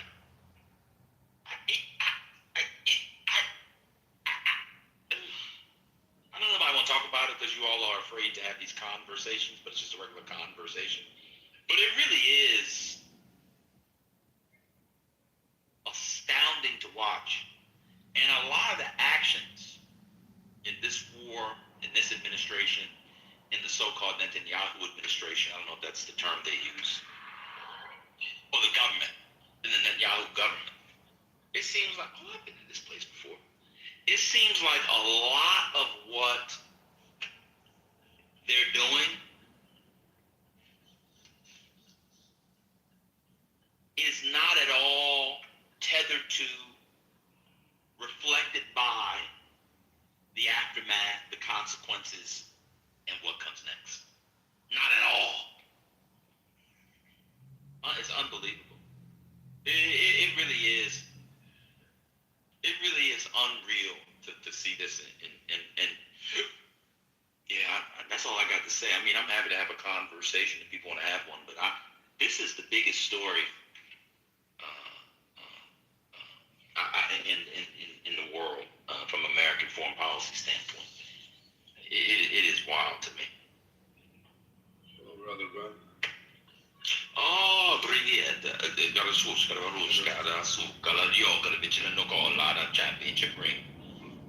How's my Serbian? Not bad, not bad. Thank you. I agree with you. One question for you. Do you think that foreign policy of America will change toward Israel with the new generation of politicians?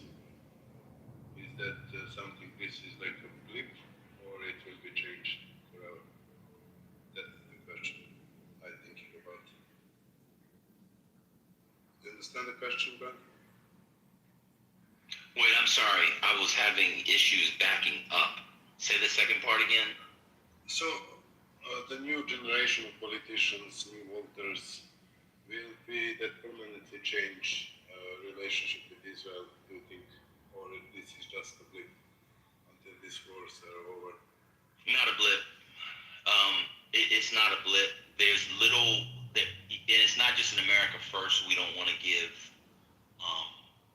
it is the rank arrogance, I think, and entitlement that people see. I also think that I also think you don't get here. I also think you don't. Oh, that's a range. Range Rover about to back up into. If a Range Rover back up into me, who owes money, me or the Range Rover? Let me back up. Range Rover. It's the Range Rover. Yeah, it's them. Oh, it's a woman driving, so yeah, it wouldn't be my fault.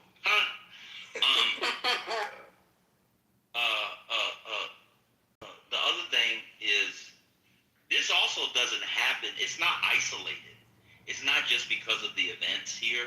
This doesn't happen, to my mind, without the war on terror, the Iraq war, and to some degree the Afghanistan war. That war is a little more palatable to Americans.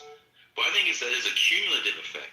But for me, it's the speed with which we had this unconscious decoupling. Shout out to Chris Martin and Gwyneth Paltrow. Gwyneth Paltrow, by the way, who's the least talented of her family, annoying to look at, and on a 1 to 10 has the skills at her best as a 4 to 10. I'll never understand Gwyneth Paltrow. No one will ever be, I hate this is a horrible detour, but since everybody else gets to yap, I'm going to start yapping. I'll never understand Gwyneth Paltrow. Ever. I will never understand it.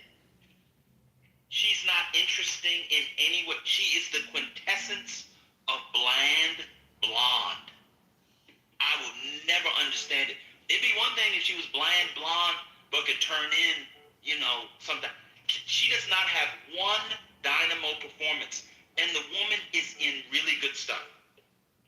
In every good movie she's in, she is easily the worst person. We'll never understand. Anyway, back to the thing I was saying.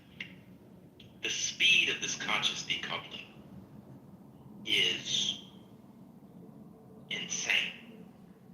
And the Democrats are going to win the Congress in the fall. The Democrats are probably going to win the presidency. It's not guaranteed, but probably it's just how things work. There is no turning back for that party. And the president who turns back from the movement of the voters on this foreign policy matter will lose renomination. I'm telling you. I think you're right. Did you still vote about sending Israel weapons a few days ago? 40 Democrats vote against. That is really different than we used to it. No? 100%. Yeah, so yeah, I agree with you, man. And they all totally fucked up relations with Europe, like in the psychic, Europeans are, except Germany maybe, but other than that, they really fucked up this one. And when it part, I agree on that stuff.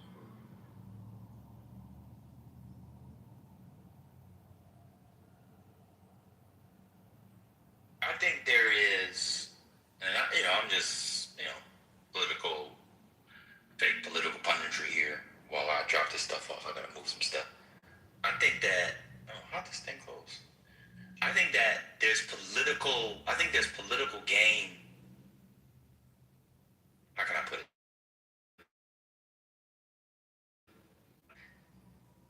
Let me just say that people who are to by both parties and would otherwise sit out will probably vote for you might actually get some votes for someone who takes a harder line with Israel, regardless of their domestic affiliation. Now, it won't be a lot of people, but around the edges, I think it could really matter. And I would not be surprised if you see that in some of the midterm races outside of the Northeast corridor. But boy, it's been fast, yo. It's been really, really fast. Really fast. Do you think that this should bring Palestinian state eventually with the change of the politics? What do you think about that? Say that again? Do you think that in like 5-10 years, eventually Palestinians will get their state recognized by America? No. Because of changing of the mind in American society. 5 years? No. No. I think the Democratic president or Republican president will have. Well, I mean, maybe. I don't think so. Maybe. Yeah, I don't think so too.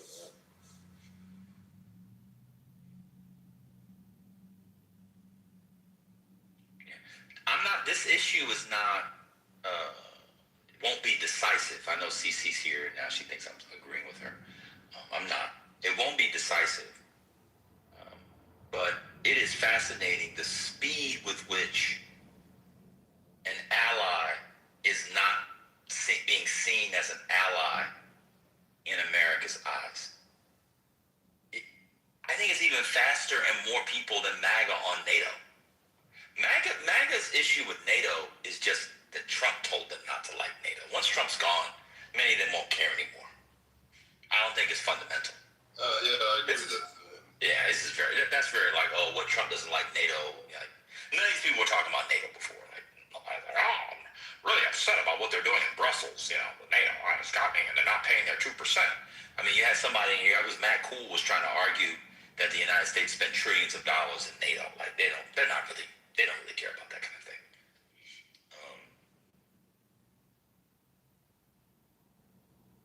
I think this one, too, part of the reason why I don't think the Palestinian state will be recognized, although it could, is because I don't think a lot of people are turning because of Palestine. That's where people's, I think, analysis is a little off. I have no data on this, but it would be good to see a survey. I think it's less about the Palestinian issue, although that is significant. I think it's more about, it seems like that they're dictating policy. That's actually what I think it's been.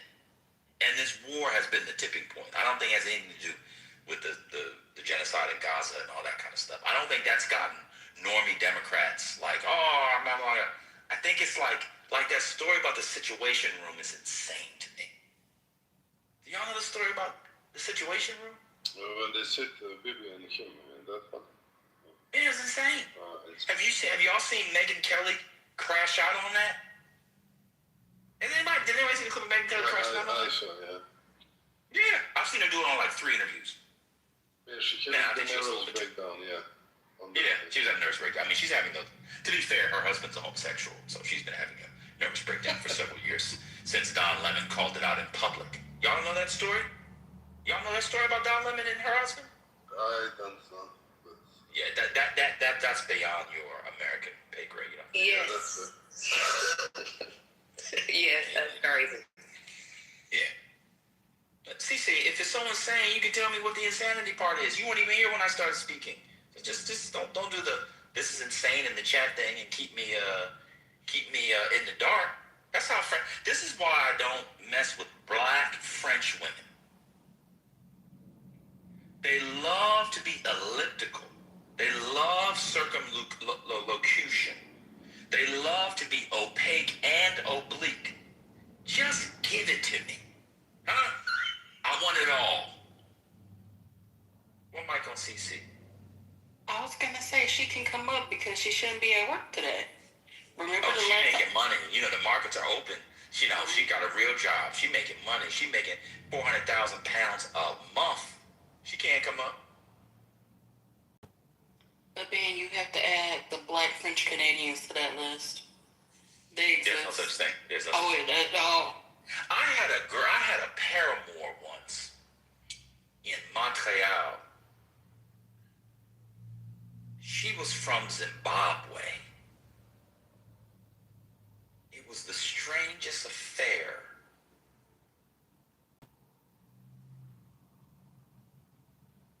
I've ever had. She said, I've said what was insane, not going to go back and forth on what you said, and if you're going to lie. Well, I don't know what was insane. Maybe you missed the beginning. What I said was, the switch on Israel in American public opinion, the speed with which it happened, is the fastest of a major foreign policy in my lifetime. Was I denying that before? What's going on?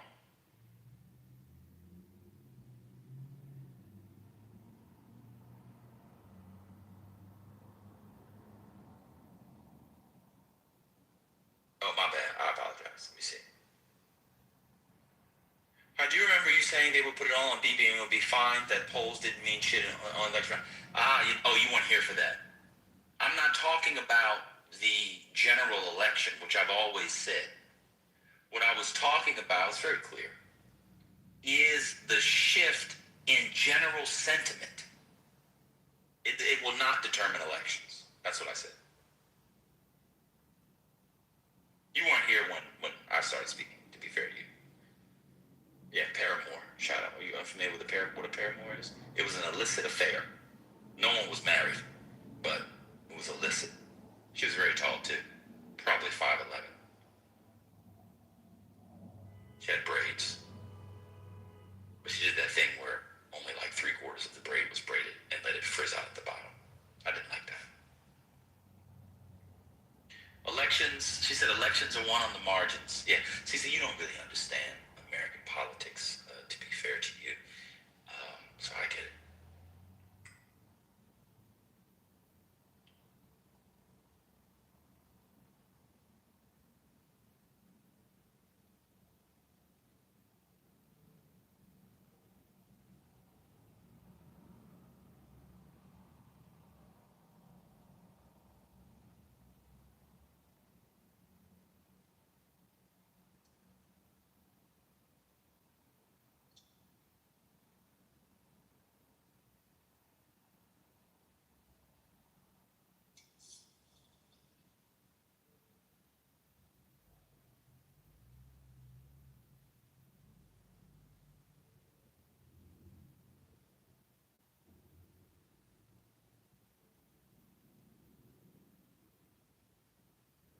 Yeah, see, there's CC again. It's not always 50-50, girl. First of all, what election are you talking about? American elections are not always 50-50. Like, what's going on? Your mama, I don't understand. Is it just one election in America? Like, what's happening? What are you doing here? Jesus, yeah, you know what I'm saying? To understand American policy, results are always 50-50. Now results are always 50-50? Like, what are we doing? I guess the North Carolina race is going to be 50-50, and Roy Cooper needs to come out against Israel to win. What's happening? Your mama, what's happening? Oh my God. Oh God. It's 50-50 because it's only two parties, maybe. You know? Oh, that's fair. Oh, she only heard when I was talking about the general election. I wasn't actually talking about elections. The main point was about foreign policy. The election part was an add-on, but you came in way through. But you know what? You're a watermelon person. If you think that going against Israel and running on Medicare for all in America is how you win elections because it's 50-50, I'll let you think that. Because you're the person that said that Tucker Carlson could be president by turning the Republican Party socialist and having them go Medicare for all. Tucker Carlson. So I'll let you have that one. That's fair. Girl, that's what you said, girl. Y'all be lying in the chat. That's why I got in the chat. This girl be lying, y'all. She said that Tucker Carlson could be president by introducing white people and white conservatives to Medicare for all and socialism. That's exactly what you said. I don't smoke weed, girl. I remember all. But anyway, my content's done. Not just I'm for that. I crashed out. Look, Shadow just said he saw it. This girl is that. No, I'm a liar. That's crazy. I'm about to crash. I've been there with that room. Yeah, that room. I know it was true. I'm gonna start screenshot. You know, Cece's one of my favorites because she got me a hand on chocolat one time. I'm gonna start screenshotting on her. Probably because you can't word grammatical nuances. Wait, what? Me? I can't do grammatical. It's not even your first language. Yeah, you. She's telling me. The guy that works in. Stop. Oh, there she is. I knew I'd get it right. There she is. So what I said was, and I didn't say Tucker Carlson was a socialist or that he was going to do socialist things. I said if he returned, and it's not going to be him necessarily or anyone like him, but if there's obviously you have a certain part of MAGA that is disappointed by Trump because he didn't do enough populist thing and he's behaving like a neocon. But if you have if they cannot sell GD vans and that you have candidate that is going to push a more populist message, and I just said socialism because there was a clip of socialism where Tucker Carlson was pretending to say was agreeing with the statement saying that Christianity was closer to socialism. So what I said, I never said that Tucker Carlson was going to push socialism, but I was going to say if he can repackage his idea, that makes sense in a right-wing way. It's probably going to be a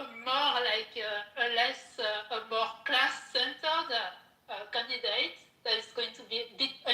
It's going to be a proper. It could be there could be a proper populist alternative on the right as well, while the Democrats don't really want to embrace populism. That's what I said. Okay. I always type very fast and maybe I don't express it well, but that's what I meant. Okay. And I only said socialism because the clip was Tucker Carlson trying to agree with the statement that said that Christianity is closer to socialism than capitalism. If you have a candidate that's going to say, oh yeah, actually these big companies they screw you, no, let's go back on that. Obviously that's something that is kind of popular with a broad range of people, including independents and people who are not hyper-capitalists. Okay. So, if America is tired of Donald Trump, why would they want populism in 28? Break that down for me. I have diapers. What do you mean? Economic populism. I don't mean just generalist populism. Yeah, that's what I'm saying. Yeah, to break it down. Is Donald Trump an economic populist? In some ways, yeah. In what ways? No tax on tips, no tax on overtime. There's some other giveaway. There's some stuff with the child tax credit. Yeah, in some ways he is. Yeah, that's not a coherent message, and that's not a part of his because this tax on tips thing. I remember I saw the message. The video they try to do on it. People weren't really buying that at all. I don't think it's actually impacting a lot of people because actually the people who are working on tips they actually don't make that much money, so they don't have to pay that much tax already. So I don't think it's that impactful. And I don't know if no tax on tips, besides the MAGA booster who all that are paid influencer and that hyped it up so much, I don't know if people voted on that really. Okay, I can give you more. The tariffs is economic populism. The time. If you're a retard, you think that's economic populism. But I don't think. Wait, are you? Wait, hold on. Wait. So wait a minute. Yeah. So you're calling me a retard. No, no. I mean, So, hold on. hold on. We've seen.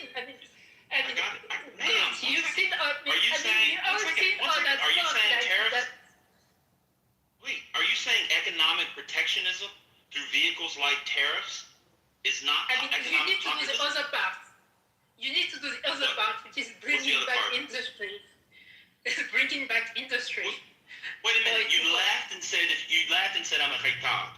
I understand. I get it. But you're asking for policy. So you are a retard. I don't think you are a retard. Why can't I get it? Wasn't nasty. Why can't I just get it out? You asked what the policies were.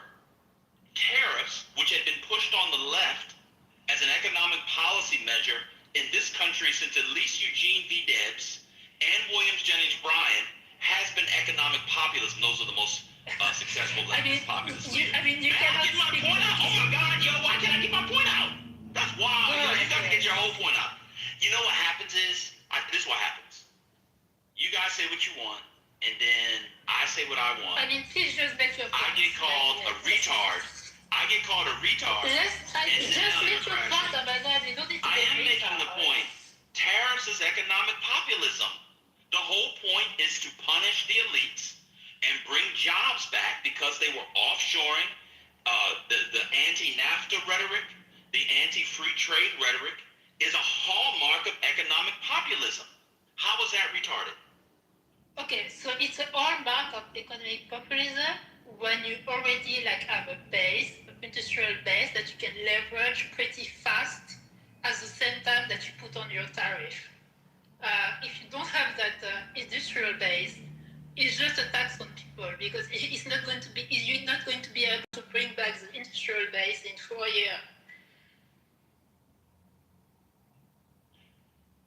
I don't know if that, I don't know, perhaps, but the idea that we're going to get rid of these free trade agreements and we're being ripped off by multinationals in poor countries and they're getting really rich and we're going to use these tariffs to make them make things at home is it's like hardcore populism.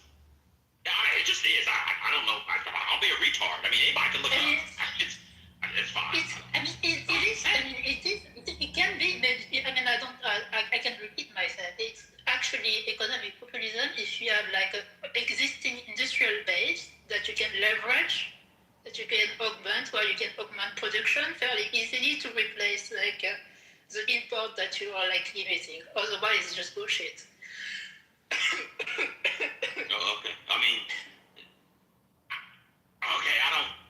America has a pretty big industrial base. For lots of things. So there is. Did it work? Cars, for example. Was a job brought back? It's not simple. So one industry would be like cars. What about cars? Is that not a big industry in America? There's also another thing that I remember you were talking about. It was a long time ago, and I was in the chat, but I was working, so I couldn't really interact. I remember you saying, the leftists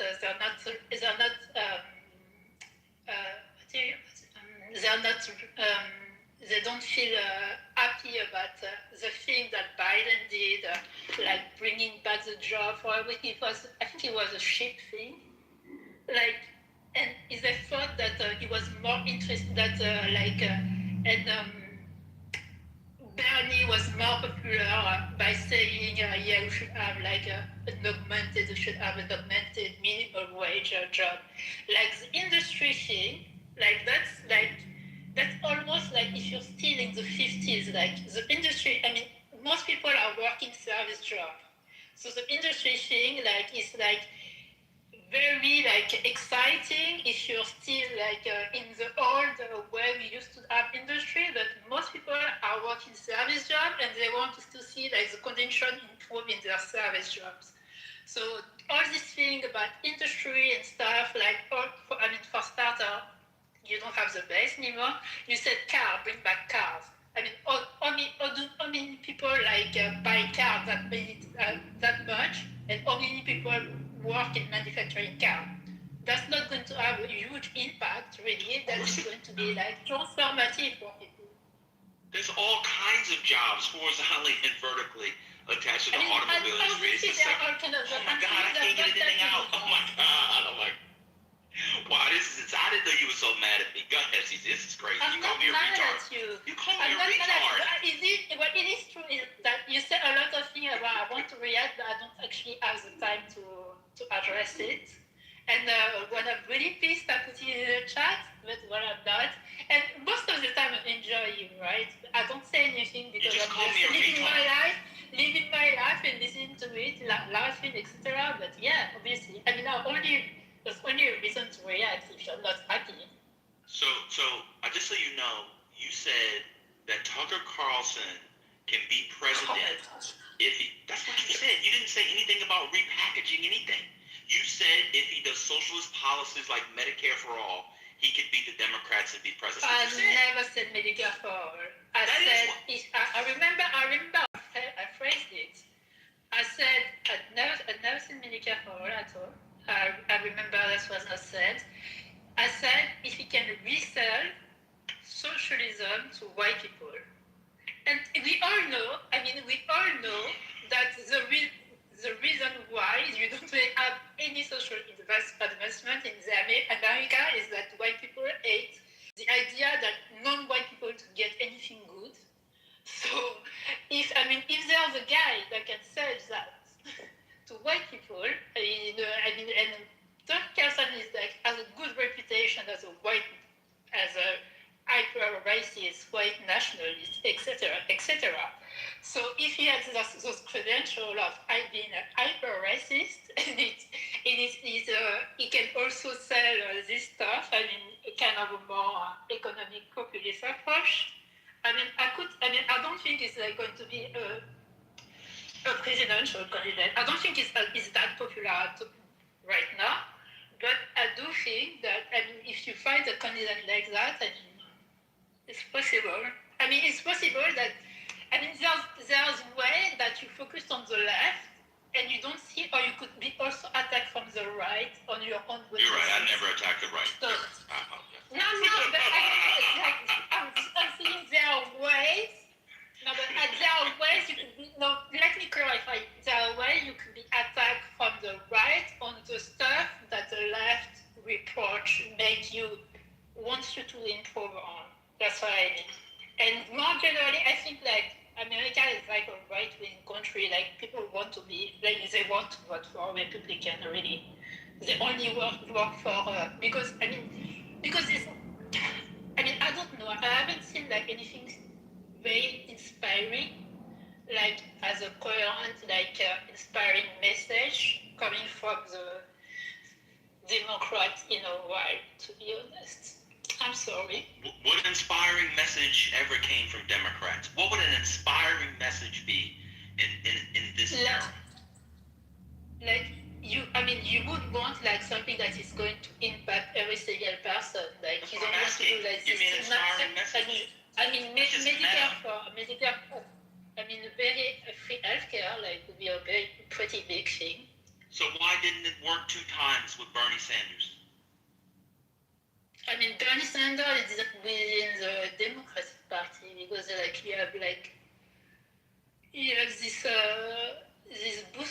this booster for the establishment Democrats. I think it's weird that you say, and that it's weird that you say it didn't work for Bernie Sanders. You kneecapped Bernie Sanders within the party. Who knows? All this stuff that he lost, the candidate didn't win. The candidate won, Biden won, but Hillary didn't win. So who knows if he would have done better, which is as a presidential candidate. So I don't know what the attack is really. I see all sorts of lobbies and all sorts of people who are and also I see what's going on with Arsene Piker. I see what's going on with Arsene Piker. Hold on. So Bernie Sanders didn't win because of lobbies, but Medicare for All is inspiring. So people would have otherwise been inspired to vote. Do you know what Hillary Clinton's Medicare healthcare plan was in 2016? I mean, it's nothing that anyone heard about since I don't know about it. So, Do you know and what I'm Hillary interested in politics. man? Just because you don't know about it doesn't mean it didn't exist. I mean, it's because it wasn't historic. I would have heard about it if people were excited about it. Cece, hold on. About it if people were excited about it. You're not in America. Hold on. It's not Cece, inspiring. I need you to hold on. Hold on. If no one is talking about it, it means it's not inspiring. Do you know what Hillary? Yeah, sorry. Cece, sorry. do you know what Hillary cared? See, do you know what Hillary cared was? Well, nothing that was inspiring to most people since no one talked about it. Sorry. They talked about it. I'm talking about when she was first maybe lady. she sold it wrong. Cece, calm down. I'm talking about when she... Cece, I'm talking about when she was first lady. Calm down. I mean, I was too young to deserve, to Do you know what it is? I'm just asking yes or no. No, I don't know what it is. All right. It was all over the place. It was all over America. She was mocked and ridiculed and dragged for it. It called for universal coverage. It was all over. It's called Hillary Claire. Your mama, you remember, we were kids. Like, I'm just trying to, have a conversation, all that. Okay. Oh my God, why are you coming? What's going on? Go ahead. Yo, man, you guys get so excited to talk. I don't know why y'all disrespect me. Please go ahead. It's insane. And you're supposed to be a submissive. What? Oh, you only submit to white men. What? You submit to white men, not black men. Let me continue. Who said that's really strange. To white men. You're the best. Aren't you the best? Please don't comment on whether I'm... You're the best. What? So what are you talking about? Can we just talk about politics? It's very weird when you stop going into... Well, the best thing is political. It is political. I didn't invite that. The best thing is political. So let me just continue. All right, cool. So anyway... It's very strange. Okay. Very unpleasant. It's not strange at all. So it's very strange. Hillary Clinton had been running on health care. And I know because you're only online now, you think this started with Bernie Sanders. But there were people for decades that have been running on universal coverage and or single payer. Jesse Jackson ran on it. It did not start with Bernie Sanders. Okay? So if you know the country's a right-wing country, why do you think they would go for government health care? That doesn't make any sense. The idea, and so when I ask you...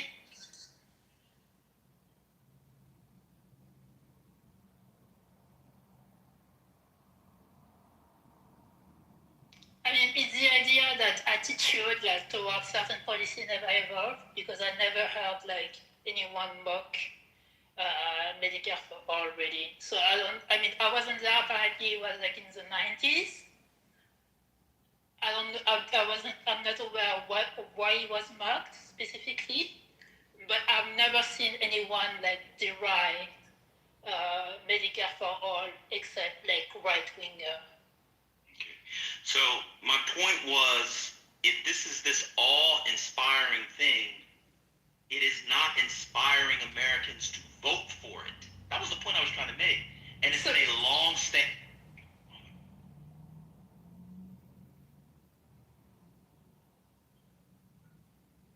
Go ahead, man. Yes.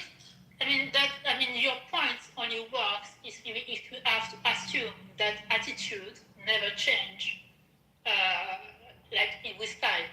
I imagine that the 90s were much more prosperous time, where people were feeling less the economic effects of having to sustain health costs on your own. So it's possible that attitude will change regarding these policies. But why would you think that? Can you prove to me that attitude never changed across time regarding policies? I'm not saying... Because that's the assumption that you're making regarding this policy. I'm not making that assumption. What I'm saying is... Yeah, because you said that it was derived when it was proposed. So that it would be derived. I'm not saying it was derived when it was proposed. I said she was derided. The point I'm trying to make is it hasn't inspired people to vote for it across multiple times. The 80s was a time of all kinds of economic hardship in America. Ted Kennedy ran on it in the 70s. We were in stagflation. That's when you could get big government programs still passed. Yeah, you That's had the point I was trying to make. And so you had two economic crises since then, I think. So that's still not probably the same economic context. Oh my God. Oh my God, yo. This is insane. Oh my God. And it didn't work for, and it did. Oh my God, okay, well then if you want it back, I will just mock you. And you said, I'm not going now. And I'm going to do something. I can't do it. Just calm down. Oh my God. I love France so much. I'm in England. So anyway, the point I was, yeah, I know so much about American politics. Which time I make an argument, you really cannot just want to learn and start rushing out. That's so wait. Oh my God. You're totally manic. Did you hear yourself 5 minutes ago? Please stop refrain from doing personal attack. It's really big. You also sound like Monica when you laugh. Oh my God, you got the Monica laugh. Do you want to address the point or no? Yeah. So the point I was trying to make was, if Bernie Sanders ran after the economic crisis, and he did not get the raw vote in the leftist party, how do you think somebody's going to get that and inspire people as the main policy if Bernie Sanders didn't get it? Neither did what's her name? Elizabeth Warren or Kamala Harris, etc. How come those people have not gotten traction in the leftist party when you need left and right? And then on top of that, how do you enact it given the makeup of the American government? So, from what I've heard and what I've seen now, and that I'm witnessing it now, is that it was kind of slandered on being like racist and stuff like that, the same thing like they're doing to Hassan right now. And it's like very like scary or organized it is. And I think it might have had an impact. But I don't know, because I heard that all the thing that people didn't like about Bernie was like the white Bernie rules, etc. I wasn't like old enough to really pay attention. I wasn't paying attention at this point. But I heard that, and you can tell me your opinion on why he lost, why he wasn't popular. Did people hate his policies? Like, what was it? Because what I've heard... Because he wasn't a Democrat. Can I finish? Thank you. Can you? Oh, I thought you asked a question. Good. So, because what I heard was that they thought that he was too left. They thought that he hated non-white people, that he wasn't interested in helping non-white people, and and I do think that we have. There might be like a problem with the people that vote within this primary when it comes to being like quote unquote left party, is that there are a lot of middle and higher middle class involved in those voting blocks. That's not true. That's not true. Okay. No. The base of the Democratic primary. The base of the Democratic primary is for black people in the South. Sorry, what? The base of the Democratic Party nominating is poor black people in the South. It's not upper middle class. Let me respond to what you're saying. The reason why Bernie Sanders had a difficult time winning the Democratic nomination is because he wasn't a Democrat. And he spent a lot of his time and his national profile was built on bashing Democrats. And so a lot of people saw him as a carpetbagger of sorts, right? He did very well, but he's very famously not a Democrat. So it's hard to win a primary, especially the Democratic one, which is done different than the Republican one, when you're not a Democrat. His national profile had been the Democrats are just as bad as the Republicans, and I have to eat shit instead of eating shit and piss with the Republicans. So when you do that, and then you go to the party, because it's not the general populace, it's the party, it's people who are invested in the party or whatever, it's hard to win. Furthermore, he never reached out to key constituencies to win. He didn't think he needed the black vote to win. He reached out to the Latino vote, did very, very well in places like Nevada and in the West and in the Southwest. But he was not interested in black voters. Thirdly, he's from a very small state. It's a tiny state. It's a state that's 95% white. Fourthly, Bernie Sanders, this is a small thing, but Bernie Sanders has a gun issue. And a lot of Democratic voters did not like Bernie Sanders. This was a thing that came up in 15 and 16. Did not like his stuff on guns. And he used to always say, well, I got to look out for my constituents in Vermont. Fifthly, Bernie Sanders had been in the Senate for a long time, and in the House for even longer. He has not one signature piece of legislation. Not one. No signature hostage negotiation. No signature committees. Nothing. There was nothing that made him more winnable in the eyes of the majority of people over Hillary Clinton at the time. Nothing. He had done nothing. So you can have the best message, but if you did nothing, people aren't going to vote for you because they don't think you can win. Also, by the way, when Democrats were voting, they didn't know Donald Trump was going to be the nominee. That's the other thing people forget. Donald Trump, it wasn't a fait accompli that he was the nominee when people were voting. It's actually a lot more complicated. It's actually a lot more complicated than people remember it, but it's very complicated. If your brand is being not a Democrat, and then you go to Democrat voters who've been Democrats for 20, 30 years and ask them to vote for you, I'm going to tell you what he should have done. Democrats would have lost. Why he should have ran as an independent. He should have did what Ross Perot did. I respect what Ross Perot did more than what Bernie Sanders did. Ross Perot got what? 11, 12, 13%. Why didn't he do that? Because he didn't want to build it. Okay, can I speak? Can I respond? Go ahead. Yeah, so I mean, you said, I mean, you gave very long list. So I remember like your first 2 points. No, I'm sorry. I could have gone one by one. I'm sorry. So the first 2 points, you said he didn't run as a Democrat and he asked for Democratic votes, right? No, that's not what I said. And the second, I said he wasn't a Democrat. No, he did run as a Democrat. Oh my God, maybe it's a language thing. He did run as a Democrat, but he wasn't a. I'm just correcting it so you can respond directly to what I said. I understand. I mean, I understand what you said. I'm just repeating it badly, but I understood what you said. Oh, okay, cool. So he wasn't like a proper establishment Democrat, but he decided to run in a Democratic. No, not establishment. No, that's not what I'm saying. That's not what I'm saying. Because there's a difference between, because you can be a Democrat and not be an establishment Democrat.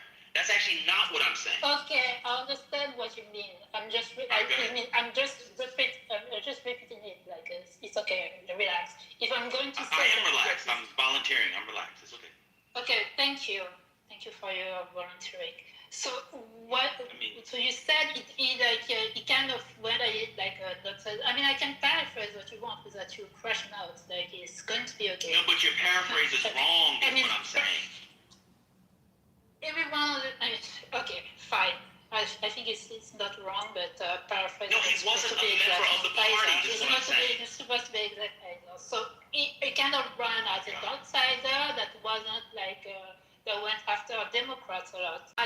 So your original point was that if he couldn't even win with a Democrat, why would they have won with a general? Wouldn't like not being like establishment, not being like someone that went after, like that wasn't really going to be such a sucker for such a loyal Democrat, like would be something that would win like more votes on the independent and the right side, because Democrats are going to do the vote no matter who, and the observers are like the one that is more convincing. So I think if you come up as a piece of an outsider in the Democratic Party, it's actually like a positive thing. When has that ever worked? Like, where are you getting? What was it done? So how do you know it would work? So you think that if you I love this. So if you run on leftist policy, but but you can't get the liberal left policy. I mean, we both talking in a political right now. No, so, I'm not speaking hypothetical at all. No, because I said, let's work from the order of what was said. Your original point was, if you couldn't get the Democratic nomination, or would you have gotten the general one? Right. And you're telling running me, on that policy. Being an outsider and being not someone running on that policy. I'm talking about running on the party. Who's crashing down, This girl? is What's only going the on? first point. I'm addressing the first point. Can I address the I'm first gonna tell you, point? you're about to get cussed out. Yell at me one more time like I'm your child. Can I address the first point or not? Because the first You point need to calm the fuck down. I don't disrespect you like that. You're not gonna yell at me like I'm your child. I don't need to calm the fuck down because you're All going right, to be exposed. take your baguette French toast ass back to the hall and shut the fuck up. Absolutely insane. This bitch yelling at me like I'm her fucking child. You can shut the fuck up. That's insane. Take your frog leg, grunt old black ass with that bad weave back to motherfucking the 18th weave era on these malls. Shut the fuck up. I don't know why people come up here and disrespect me, and I'm nice to them. I'm not taking that shit no more. I'm not doing it. You take you and your bad weave back to motherfucking France, England, wherever the fuck you are. I'm not your child. Just take your motherfucking ass back. That was insane. This bitch crashing out over fucking Bernie Sanders. The fuck about Bernie Sanders? You didn't even live in America. How many times this bitch been to America? The fuck is wrong with her? I be joking with that lady, cool and shit. She just come here and disrespect me over fucking Bernie Sanders. Her and Bernie Sanders can suck my nuts. The fuck was that? I don't know, but I'm sorry, Brother Frank. Fucking motherfucking private equity thing. MJ, stay out the way. MJ, stay out the way. What the fuck is going on? MJ, stay out the way. This bitch is in fucking England. This bitch is in England, not in France, telling me about the Democratic Party nominating process. And I'm a loser. Lose my nuts. If I'm a loser, what the fuck are you watching Tucker Carlson videos from England? You're the one following Tucker Carlson, but I'm the loser. What you know about the 18th hour this month? MJ, didn't I say stay out the way? Stay out the way, MJ. We had to have a whole year or something. He's a very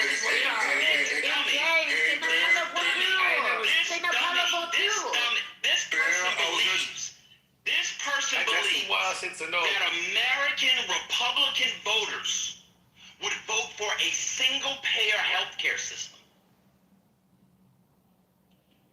Does she know what the American right did with Obamacare?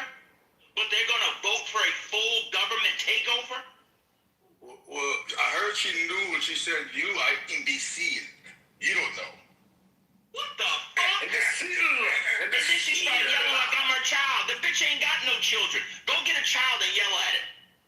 Don't yell at me like I'm your child. I'm not your fucking child. These people are insane. They need a fucking child. That's what you need to do. Go get a child. You'll make it with a white man. Niggas up there. Do that. He definitely got Go make yourself a mixed baby because you'll probably think it's cuter because it's not black. Get the fuck out of here. Niggas in Paris. Absolutely. Hey, go find a white British man who calls you Le Negre and while he's fucking you and have a child. Current Hazel Lock. What's going on here? How was my patty? Was that pretty good? Your mother's a creep. It was good. It was good, Brother Ben. I'm trying to have a conversation on politics, and she starts screaming and yelling about Bernie Sanders. She has universal health care. She has the NHS. The fuck is going on here?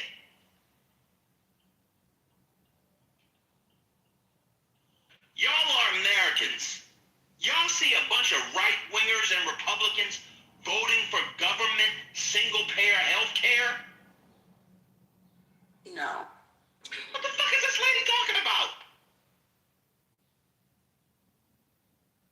What is going on here? Hey, check this out, right? What are we doing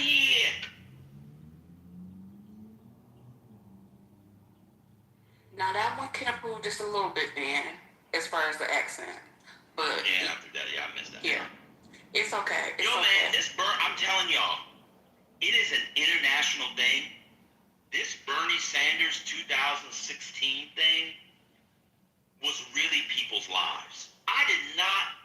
The depth of this Bernie Sanders loss is insane.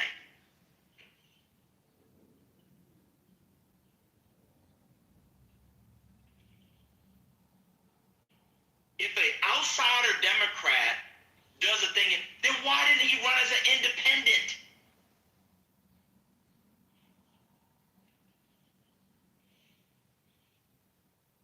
These people think Medicare for all will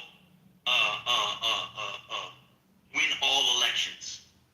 But then when I say why didn't Bernie win, they had lobbies. Well, they're going to have lobbies when they run for the general. There's going to be more lobbies. You think the Democratic Party couldn't get the Democratic Party? How can you get to the general? Huh? Yo, man, these people like to talk. Y'all see why some of these bitches don't have men. I just gotta say it is. That's why some of these people don't. This is insane to me. This is absolutely insane. Just disrespectful for no reason. She said she was at work, but she up here yelling like somebody just stole her croissant. The fuck?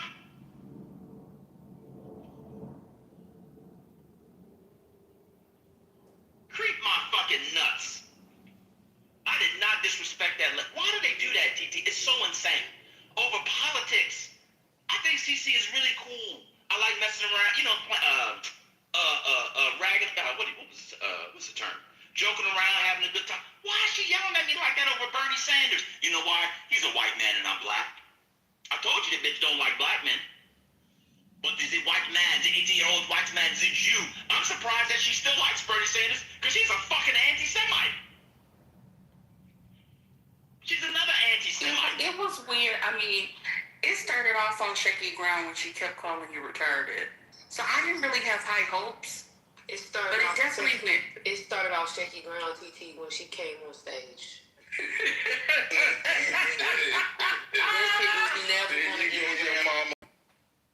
Oh, because she came on the stage in a fit of anger after she had already been invited. So yes, I'll go back. So I guess when she called him retarded, that was this.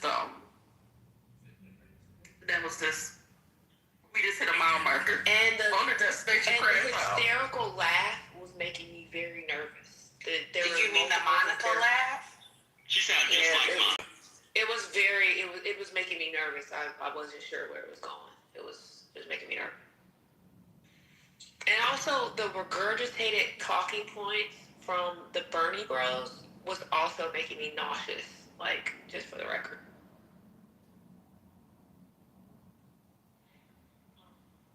I was gonna leave that comment in the chat. For me, when we had to rehash the whole Tucker Carlson making the people socialist and Democrats would be up for them.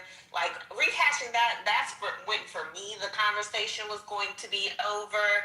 Mainly because I do not know why leftists, wherever they are located, have adapted and adopted certain Republican conservative talking points. I do not understand why when these conservatives or Republicans do something that seems like relatively normal, that all of a sudden they're clapping their hands and saying, oh my God, there might be hope for you liberals and you Democrats. Y'all will never get it up for you. When we get these people on side, y'all will crash and burn in hell or something like that. Like, it goes back to when Ben asked a few minutes ago, like, do y'all really believe in any world that these Republicans, that your average normal Republican is going to vote for single payer? With all of the propaganda that these people have ingested over 30 years, 30 plus 40 years regarding that, are you serious? Do you think that these same people who pivot depending on what Republican tells them to believe and who that they should believe in, that they're all of a sudden going to be pro-communism and pro-socialist after 30, 40 years of being anti-communism and socialism? it amazes me how when these people do one thing, in quotations, normal or right, now all of a sudden hope is here, freedom is here. Like, get real. So Trent, explain the world where Republicans come to power against Obamacare, but will vote for single payer. Break that down. They can no longer afford it. How could they afford it before? They couldn't. It's unaffordable. It's number one reason for bankruptcy. There's Wait a minute, it's been the number one reason for bankruptcy, and they're still against. They tried to repeal Obamacare during Trump's first term. What are you saying? So I agree with Brent about I don't like the term brainwashing, but I do see a shift in talking to Republicans when it comes to healthcare. Not saying that it's going to be 80% of them are going to be all of a sudden for a single payer healthcare system, but there's definitely a shift towards that way that wasn't there 15 years ago. You mean, so somebody put in the chat, they won't even expand Medicaid in Republican states, and those people get elected time and again, but they'll vote for a president and Democrats who do single payer. I don't know. Okay, go ahead, your mama. I apologize. Oh no. I wasn't trying to go. I was just gonna say no one remembers 2010 when during the August town halls where Republicans literally would yell down Democrats and say, hands off my Medicare. Like, you get your government hands off my Medicare, yeah. Yeah. We don't want single payer. We don't want a public option, because it's gonna harm my Medicare. Like, we don't want the government hand. Like, that's what the refrain was. It wasn't like we don't want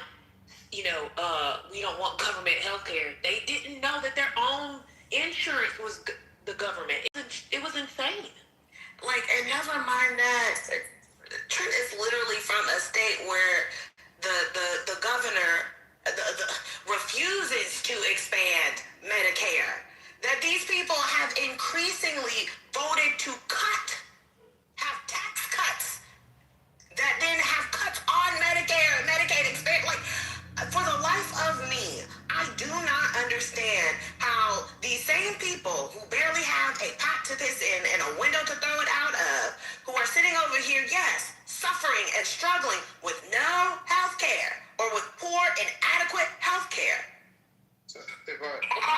What if I wasn't, just because I took a pause doesn't mean I'm finished, are all of a sudden, these are also the same people who want the immigrants out of here because they want their jobs. These are the same people who wanted Trump because Trump said he will fix everything, that he would lower costs of eggs and gas and all this other shit. Eggs are high, meat is high, gas is high, everything is high. And you mean to tell me that these same fucks who realize every 4 years that their life is in hell are all of a sudden gonna realize that, hey, actually maybe single payer is gonna be a good idea just because the Democrats said it? After they've also ingested years of Democrats are godless. These people are godless. They're soulless. They eat babies. They're raping children. These are evil people, and we need to take our country back from them. You mean to tell me that now all of a sudden they're going to be like, oh, wait, they might cook single payer shit?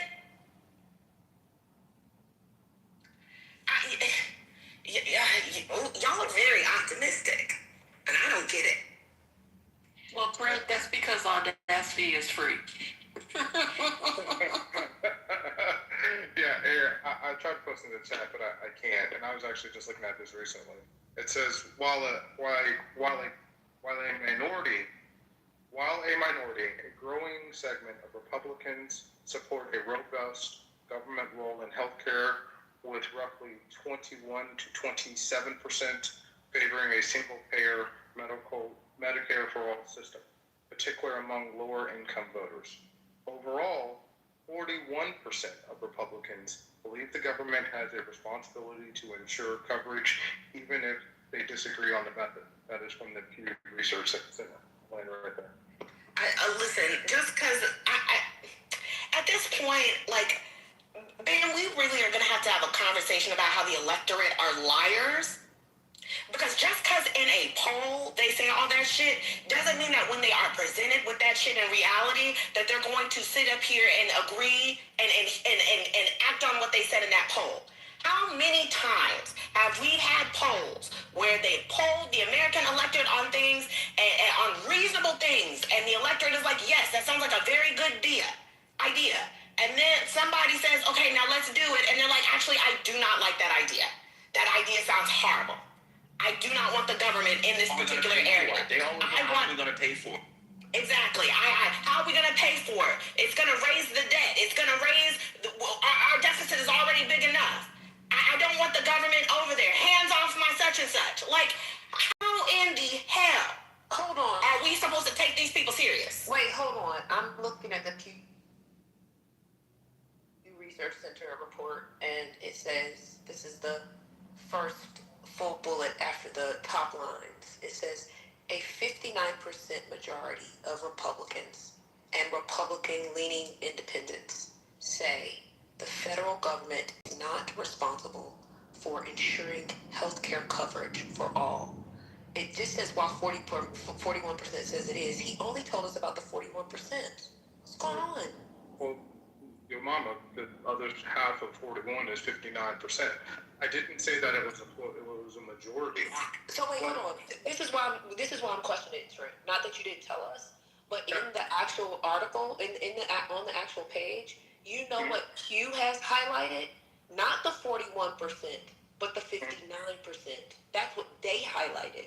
Yeah, the researchers highlighted the 59%, not the 41%. It is a 9-point shift, but like.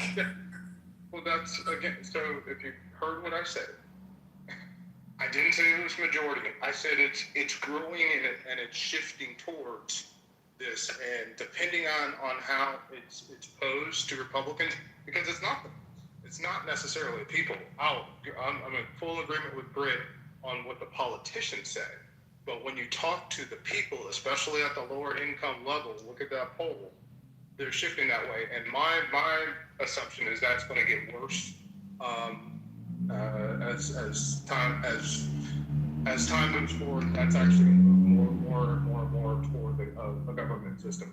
I don't think it'll be a majority within the next 5 to 10 years, but I think he can get it to real close to a 50-50.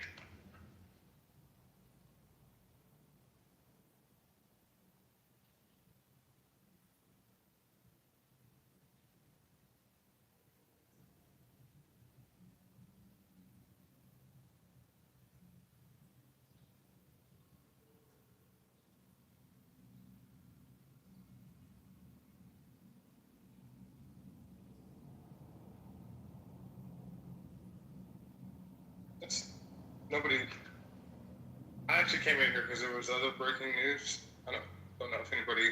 There's 2 things that are breaking news. Obviously, Trump has talked about the ship that we have. I guess hit with a torpedo. I don't know what we hit it with. We've now shot and seized a ship, an Iranian tanker, and unfortunately, just breaking about 5 minutes ago. 2 U.S. officials, I guess DEA agents, and 2 Mexican federales were killed in anti-cartel operation in Mexico. But obviously, the big news is the ship, and I still can't figure out if J.D. Vance is going or not. But we are more and more creeping towards not having a resolution by Tuesday. So anyway, back to the conversation at hand. I really do think that it is very crazy, though. As you put in the chat earlier, Ben, 2016 really has done irreparable damage to the psyche of certain people. They are 10 years later, they are perpetually stuck in that moment. They are still mentally there. And it's in this idea that if Bernie Sanders was not stopped by the Democrats, he would have won and our lives would have been better. And when you brought up the point that if he couldn't get through the regular Dems, the normie Dems, how was he going to get through the GP? They don't have an answer for that. It's all just hopes and dreams and fairy tales and lollipop guilt, and I don't know. So as the Republican electorate, as Trump has expanded Republican electorate to a more income-challenged demographic who really can't afford health care, it only makes sense that you'd see those numbers climb as it gets to more of the working class and older folks who are more susceptible to those things. So I actually have hope that you'll see this again as it's more of a populist movement. That you'll see more people open to a single healthcare system. And when I talk to people about it now, they are not as adversely against it as they were, 10, 15 years ago, where it was akin to being a demon. Again, this idea that I talk to these people and with all of these things, they're really foreign. Okay, yeah, and when a Democrat comes forth in 2028 and says, hey, let's move to single payer, these people are going to say that that person is the son of Satan. And how dare they say that? And we cannot get that person elected because they're going to fundamentally change American life. Why won't Trump do this then? I mean, if you think they're changing, why won't Trump just rearrange the deck chairs, take Obamacare, have Speaker Johnson, and soon introduce legislation in the Senate and the House, and call it Trump Care, and give everybody universal health care? Why won't he do it? You asking me? Yeah, you said that if the mood is changing and you got 90%, I think the Pew report says something like, I think 90% of Democrats think the government has a federal responsibility, something like that, and you have 41% of Republicans. Why won't Trump just usher through? Democrats would likely vote for it. Well, it's the money. The money's still on the system that you have in place. So while the political means is there, look, most people are against guns, or most people are for some sort of universal gun registration. No, let's not go to guns because that's a bit of a different topic. I'm not changing the topic. What I'm saying is the plurality of both Democrats and Republicans are for some sort of universal gun system, but the money is not on the side of going that way. The same way with healthcare. You'll probably see like I said, I don't think you're going to get to a 50-50 or a 60-40 in favor on the Republican side, but I could see in the very near future where we start to see 45%, maybe 50% of Republicans for a single payer or government intervention pension in healthcare, and you still will not get it because the money is against that happening. Wait, when you say money, see, I wasn't understanding. When you said money about the healthcare, that's why I said don't change it now. When you said money about healthcare, I thought you meant how do you pay for it. But now you're saying something a little bit different, which is the money is not behind it, meaning the lobbyists. Yeah, the lobbyists, the capitalist lobbies for all the various various healthcare players that benefit from the current system would be. Wait, in 2010, all of the providers and the drug manufacturers and the insurers on board. With the system, some of the system. With the changes, once the public option became not an option, they all got on board. In fact, the largest for-profit hospital association, not the association, but the actual chain, the hospital chain, they sent people out as navigators to enroll people around their core hospitals in Texas, in Kansas City, all across the country, to get them enrolled into an exchange. because the system is created to benefit those particular people. They got on board. That was not it. Okay. Well, listen. Here's what I'm. Well, what happened there? Why were they so? So you mean to tell me? What healthcare entity was against Obamacare in 2010? Just name one industry that was against it.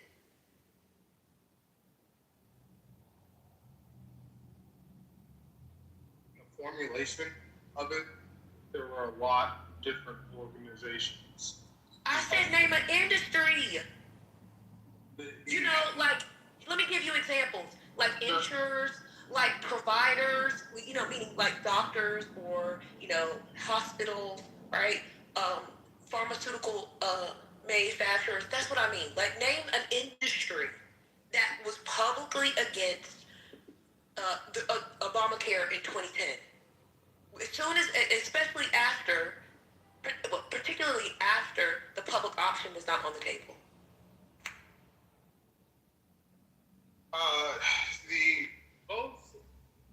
Both your pharmaceutical industry and parts of your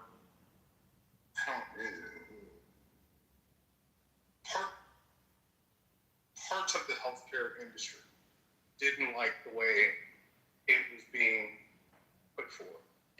I have to go back. I can't remember, every lobbying system. I mean, somebody can Google it and look it up. I haven't. But listen, here's the thing. Why are they panicking right now? Why is the American health insurers trade association, AHIP, are they so panicked right now about Trump? Like, I don't understand why you just can't name one industry. You said the lobbyists were against healthcare. Well, what lobbyists? Tell me what lobbyists were against it. Let me Google it and tell you exactly which lobbyists. Because it's really easy for us to Google, isn't it? Listen, you don't have to be nasty to me because I'm asking you a question. Because you know everything and you're so confident with your chest poked out. Just tell me. You don't have to Google it if you were so confident when you said it. So you should know. I don't remember everything from 2011. Okay, well, I remember what was going on. So just tell me. Okay. So, from conservatives. No. I'm not asking you what Republican lobby was against healthcare. I'm asking you which of the healthcare industry lobbied against Obamacare. That's what I want to know. It says the health insurance industry. That is not true. The health insurers were on board. HIP was on board. Later. Okay. Listen, your mama. If you think that all of healthcare was for it, I'm asking you to name one industry that lobbied against it. It says health. It says AHIP and in the pharmaceutical industry. Lobbied against Obamacare in 2010 after the public option was on the table. No, it changed. That's what I asked you, though. That's what I asked you. Okay. That's literally what she asked you. After the public option, who was against it? I don't. That's the question. I don't know who was against it after they dropped the public option. There's your answer. So we've been 6 minutes of stuttering. No. Well, I tried to say after they changed it, right? Changed what? It was going through like 15 committees. Okay, well then it wasn't one bill. It went through a ton of committees. There were Republicans who voted for. Wait a minute. You're saying change it. I'm saying the final bill was a compendium of work of different committees. So what is it after they changed what? The part of the way the public option was put forward. But here's they dropped it. I know. That's why she asked you who was against it after, and they dropped that. That was her question. Now you're just backing out. Let's move on. Now you're just backing out because you just didn't know the answer. Why can't you say I don't know? I just said I don't remember, and she kept asking the question, so I Googled it. But that's okay. So the answer was she was correct. There was none. The point is, yeah, she's correct. Cool. So the point of it is, the original question is, and what I've been looking at is, you are starting to see some the American populace can't afford healthcare, right? It's obvious. Healthcare is completely unaffordable to most families, and even Republican and Democrats recognize that. So that's why you see 41% of Republicans looking for some government help in healthcare. And I think as time goes on, especially as we get into 2030s, that's going to probably be about 50% because it ain't getting no better.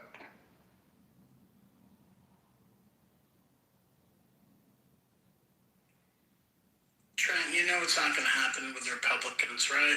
You know the whole ethos of the entire party is anti-quote-unquote big government, which is why they don't want any government involvement in healthcare. And to the point that was made earlier about extending, Medicare expansion in the states, it's not going to happen. That is their whole party. So it's, and on top of it, even if an outlier Republican was for it, they're still not going to vote for that person because that person is going to be. Sorry, 1 second. Got a phone call. Yeah, I don't understand why. This is what I don't understand about the room. It's happened with CC, now it's happening with Trent, albeit in less spectacular ways. People with the wild, out there position, with no sources, no memory of the thing, they're the ones that insult other people and call them and act like they're stupid. I got called a retard for saying that tariffs is economic protectionism and populism. The woman called me a retard. Trent is now acting like your mama is a retard. Why is it the people, Trent is saying that Republicans are going to vote for single-payer health care. Again, what I said is, based upon the Pew research that I just put in the chat and that the mama also looked up, you do see a trend of Republicans, the people, moving towards a single-payer or healthcare system. Again, it is not in mass. The single-payer is not in mass. It's only basically 25% of people. But I think that, again, as we move forward in time, especially with a lower income Republican Party, that will only increase. And I think you do have a chance, depending how the way it's put forward, that you could have a single-payer healthcare system. I love this. Republicans are currently in Congress, and they've been elected by the people you're talking about, to get it so people only have to have catastrophic insurance. The Republicans just got rid of the funding for Obamacare subsidy.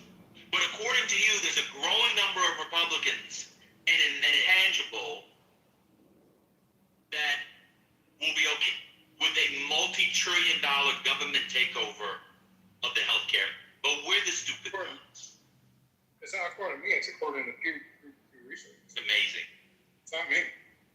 Yeah, you're right. Because if it's in a poll, then it must be true. You're right. I believe in polls, and I believe in talking to the people about the affordability crisis that's hitting their group. And so, look, I'm with you. And yet they continue voting for the people that stopped the thing over and over and over again. The people in office are funded by people who do not want So why do the voters keep voting for them? Because they don't know any better. How's that possible? Oh, so they know enough to want single-payer health care and all that, but they don't know that the people who are blocking it are the people they're voting for, even though the people they're voting for are telling them it's communism. Yeah, I agree with Brent. That's exactly what Brent said. I mean, we've had years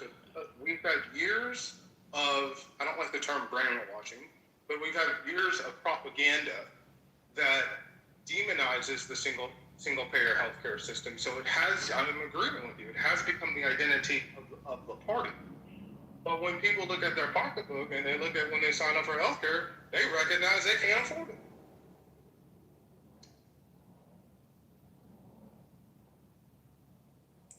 You know what? Americans want better. Oh, sorry.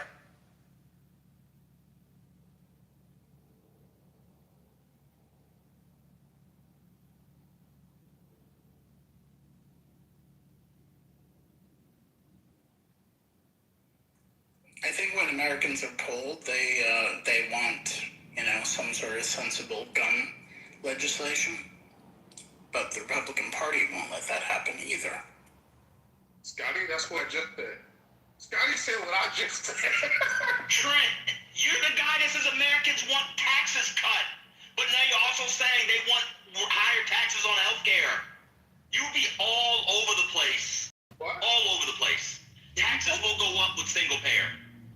So now they want their taxes to go up and down at the same time. No. None of them want their taxes to go up. So then how do they pay for the health care? How do you pay for it? You stop spending money on big ass ships that shoot guns. That's not enough. That's not enough to. Oh my. Oh my God. And you know what else people want? People want paid family leave. They want Let's not go off on other topics because they're not one-to-one. The gun thing one-to-one. I'm sorry, spiritist, but like the gun thing. It's not, but I'm pointing to the fact that different reasons why Republicans want. I realize that. There are different reasons why Republicans at the sort of federal and state level don't support gun control when people are polled and say something different from their representatives. Different reasons. It's not the same issue. I know it's not the same issue. I'm talking about the fact that if you were to do referendums across, things would be different, but that's not the system that we're in. That's the larger point. I agree with Scotty 100%. When you poll people, they're mostly right, but your reality is not meshing with the actual reality. It's not happening because the Republicans don't want it. They're not going to vote for something like that. Yeah, because the people that get in the office that are funded by the NRA, they come in and kill what not always a majority, but a good part of their districts want. I completely agree with you on that, Spirit. And healthcare is the same way. It is not the same way as guns. It's completely different. All right, Sean, you said that if we went to a system like Switzerland, it wouldn't work. Japan has a very similar system as well. Why wouldn't mandatory coverage work? What are the trade-offs of mandatory coverage? What's up? No, I didn't say system. I said population size. How many people would be covered? It'd be everybody. Yes, like China. Right. So we got how many people? 200 million. So yeah, I'm on the treadmill, but I just do not believe we'd be able to realistically afford universal health care. And that's what I'm saying. I just either want to continue trade-offs, right? A single payer, higher taxes, right? You'd eliminate all single payer. No, single payer. I said single payer. That's why I mentioned Switzerland and Japan. They're not single payer. What's going on today? People know I was talking about population size. Do you think that Switzerland? Okay, do you think Switzerland would be able to?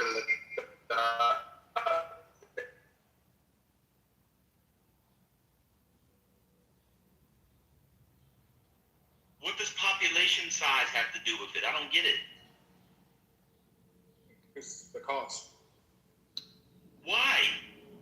I'm not talking about single payer. I said universal coverage. Am I in the matrix? No, we hear you. Oh, okay. I'm talking about the cost. I'm talking about the cost.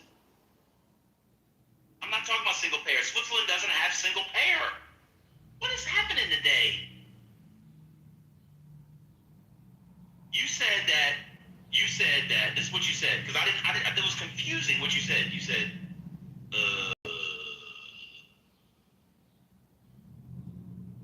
What? Everyone got to get health care insurance? Question. Oh, for sure. And I said, what's wrong with that? That's not single payer. That's what they use in Switzerland. Japan has that, etc. A lot of places do. I don't understand. Huh? Okay, so when I said that, I was can you hear me? Yeah. Can you hear me? Yeah.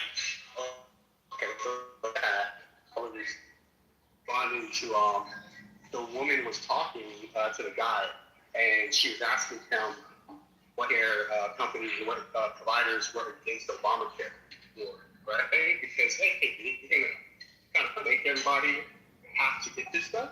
Oh, for sure, they were on board. So that's why I said, oh, everybody got to get insurance. Oh, for sure. So I was like scheming, you know, for saying like.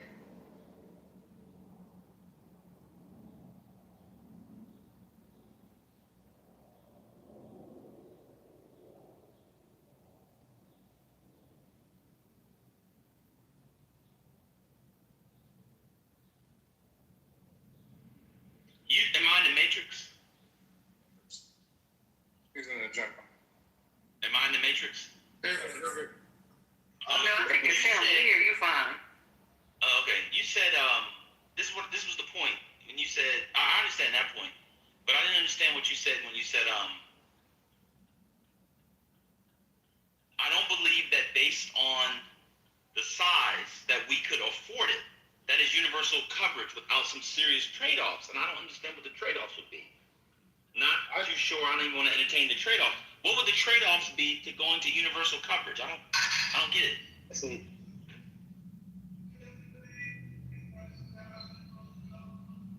Huh? We're talking about single payer. So when can you hear me? Yeah. Oh, look.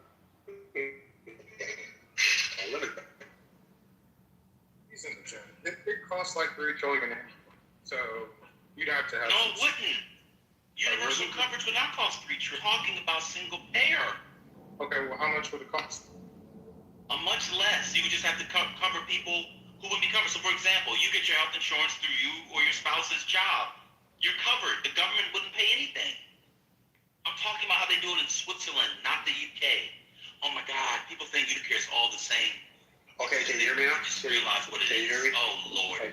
Now I see what's going on. Yeah, go ahead. Oh my God. Yeah, so basically, when I mentioned that whole thing about, everybody has to get on Obamacare, sure, like, of course, the healthcare industry would be in on that, you know? Everybody has to get on their plan. So I was just saying, yeah, they were with it in response to who was asking who was against it, like what healthcare industry was against it. Like, no, all of them were on. So then when you mentioned Switzerland, I believe that's when, so I was, because that's when they were talking, that's when the conversation got to single payer universal. So when you said if it works in Switzerland, I'm just like, it work out here because of population size if it works in Switzerland. But you see Switzerland has universal. Well, I understand universal is like basically everybody has access. If I'm wrong, correct me. Where universal coverage basically means a law that mandates everybody has health insurance. Right. Where single payer is more of a just the government, right? What they like. I think I could be wrong, but Canada has that, right? So yeah, I don't know if Switzerland has universal or single payer, but if they're single payer, that's why I was just like, how would that work out here based on our number size? That's why I said we have more people. I was like, Switzerland has 7 people. I mean, a single payer was more feasible, with the smaller population and less bureaucracy. Wait, in America, we had it in America for 7 years. You're talking about Obamacare? The individual mandate. Oh, how does that work? It was working fine. It's time to work. That's what they have in other countries. Now you have to have things like the expansion, but it worked. It was working fine. Trent, what's going on? What do you guys say? I'm confused. Okay, so yeah, I think the whole thing, it was just the individual and universal and just what I was responding. I wasn't responding to which thing I was just kind of making a joke about. Of course, the issues healthcare was on board with Rockford. Switzerland's system, and Japan does a version of this, is that there are laws that say everybody has to be covered in one of several ways. Then it's regulated at the canton level. What's wrong with that? Can I ask a question real quick? The price. The system that you're talking about, how much would it cost?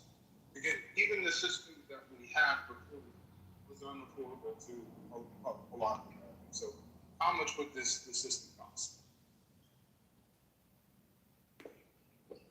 Because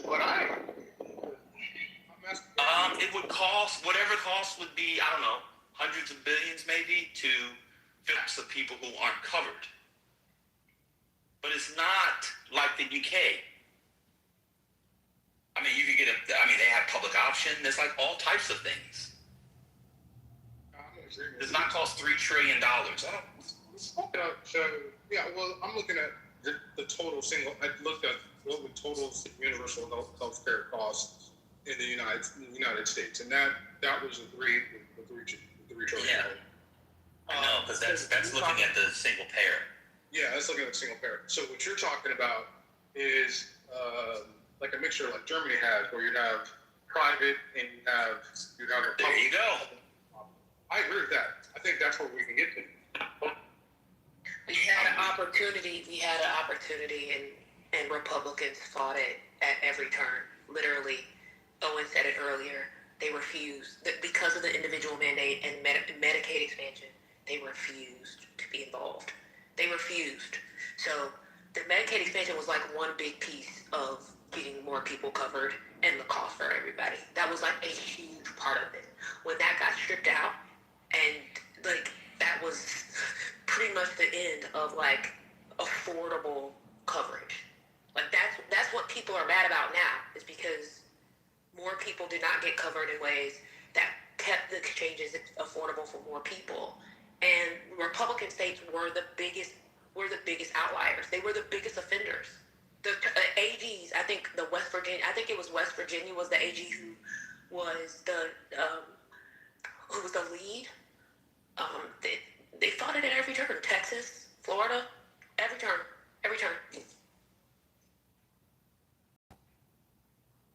question is, which industries would be most hurt by having that type of public option? We're not talking about public option. That's the thing. That's the thing that you keep confusing. We're not talking about single payer or public option. Hold on, let me just finish this. The problem with this conversation, the people who naysay, they don't understand healthcare policy. Okay. So you keep injecting. Can you just listen? Can you not go on mute and just listen? Never mind, I'm done. Let me re-ask the question. I apologize. There's a reason why people were against the expansion of Medicaid. And what industries inside healthcare would have been against that would be supporting these Republicans to vote the way they do? Because the only reason you would do that is because of money. The insurance companies don't care about the expansion of Medicaid. They don't. Those people can't afford insurance. Those people are not buying their plans. They have no issue with those people expanding. In fact, some states had the option. Some states didn't need to necessarily do anything to Medicaid necessarily. They could have done different things. With it. Basically, what they were doing was stretching the eligibility for Medicaid. It had nothing to do with insurers being upset about it. It had nothing to do with it. Just asking a question. Who is funding Republicans to be against this? Who benefits? Do you not understand that Republicans generally are anti-government and get involvement in people's lives? I do in general. Just in general. And the other piece to this was, can you just hold on, sir? Just hold on. Show some emotional control. Do you not understand that when Obama was advocating for Medicaid expansion, the other piece was the government, the federal government, was mandating that states do something in order to get something. So inherently, Republicans were against it. It had nothing to do with the industry lobbying for it or against it. Infinity, can you come up? You believe? Can you guys bring in Sweet? I have a question. Manfinity. Hold on a second. Can you guys bring in Sweet, Manfinity, any other of my rhetorical ops? Today's my last day. Going back and forth with it. I can't do it anymore. That's it. So just ping people in. I just don't understand. I just don't understand what. First lady, you missed it. Cece crashed the fuck out on me. She was talking to me like I was her 8-year-old son. She called me a retard at one point, and she was wrong. Multiple times, actually. It was insane. Like I can't. This is the Manfinity. Please come up, bro. We can have a back and forth for this. What's that? Yes. I cannot do it. This is the last day. Your mama's talking. Trent's in the background going, yeah, like someone's tickling his taint. What are we doing? First Lady, we actually held a funeral service. This is reincarnated Ben. You missed it. Yeah, the dead man PTO is a dead man on stage. I can't stand him. He didn't make it. The body was gone before the selection. Seriously, just like Manfinity's in here. Manfinity, you can stop recording for a while, or you get a better record on stage. Just come on, man. We can have one more back and forth. You can tell us Trump is touched by God and that fake assassination. Or you can just come tomorrow and you can be here tomorrow. No. Today has been. Today, Cece, I'm gonna tell you. I'm trying to tell you. Today has been, along with Sweet yesterday. When last night Sweet told me that Ann said something. Then Ann said Monica said it, and then Sweet said Ann said it. MJ today, we were talking about how people can't save for retirement. MJ decided to tell us about people who can retire on $8 million at age 40. That was his response to me.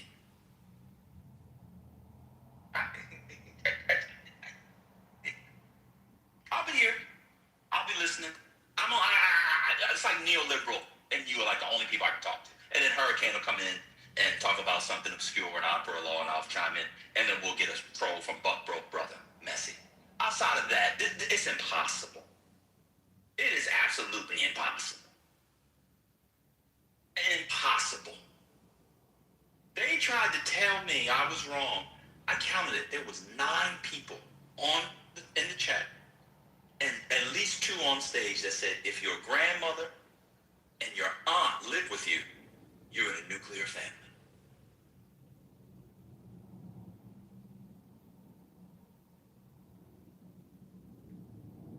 Then when I dragged Cece, she's talking about it was sexual harassment and castigated your mama, TT, and others in the chat for condoning sexual harassment.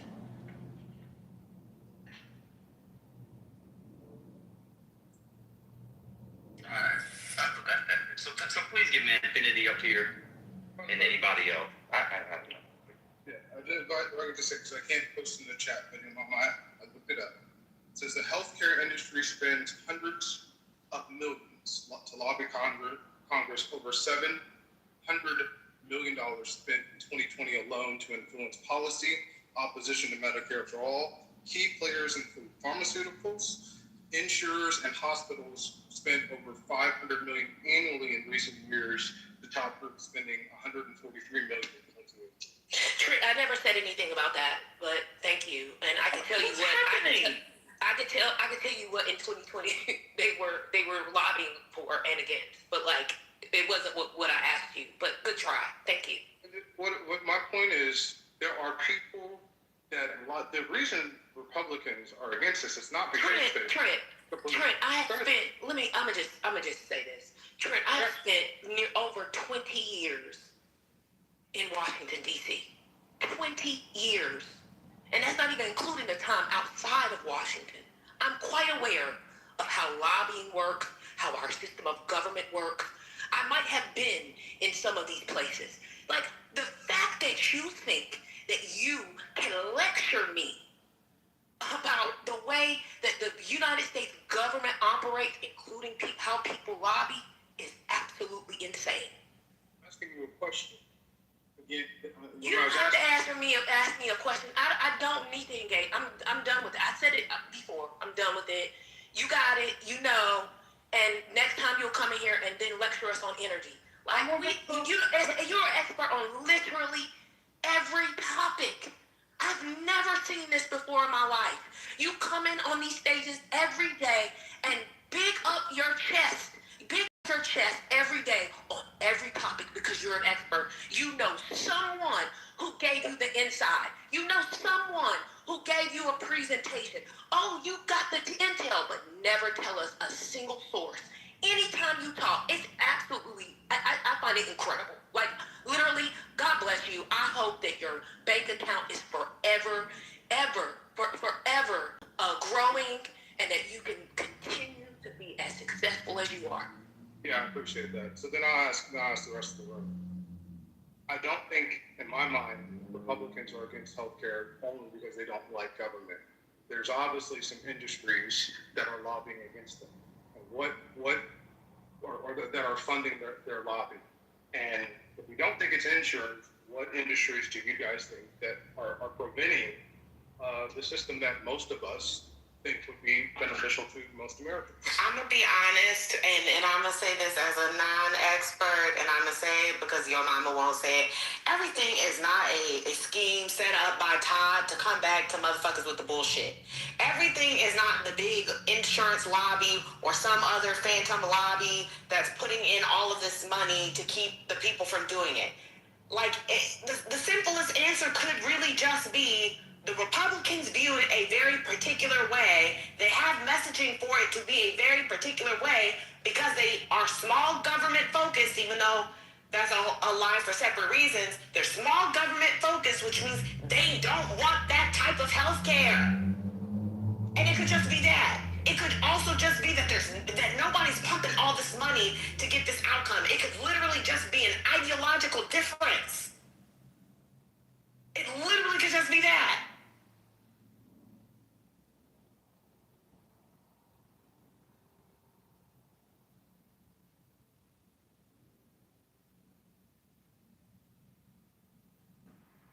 But my thing is, why are you trying to figure out why they don't want a thing?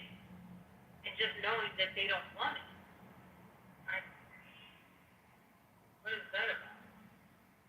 Because you're trying to prove that it's not about money? I believe it is about money. It says in... If it was about money, why would they, if they're getting money from an insurance industry, why would they repeal an insurance mandate? That doesn't make any sense. If you're controlled by a lobby, by a group of people, and the law says you have to buy my product. I just bought some Marsala wine. I'm making chicken Marsala while we speak. And I have a Marsala wine. And Barack Hussein Obama has a mandate that everybody has to buy Marsala wine.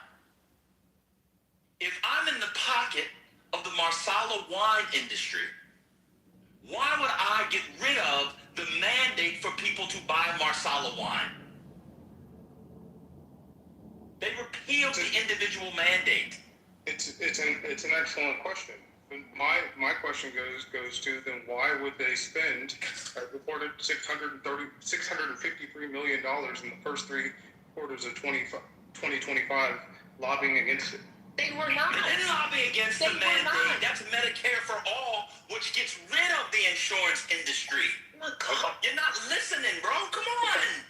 Okay, well, she was talking about Obamacare. Obamacare is not Medicare for all. I got it. I know you got it. And then tomorrow we'll talk about AI, we'll talk about energy, we'll talk about history, we'll talk about modern warfare, we'll talk about ships. As much as I talk, y'all get off topics, I'll shut the fuck up. You know every topic in the history of the fucking planet.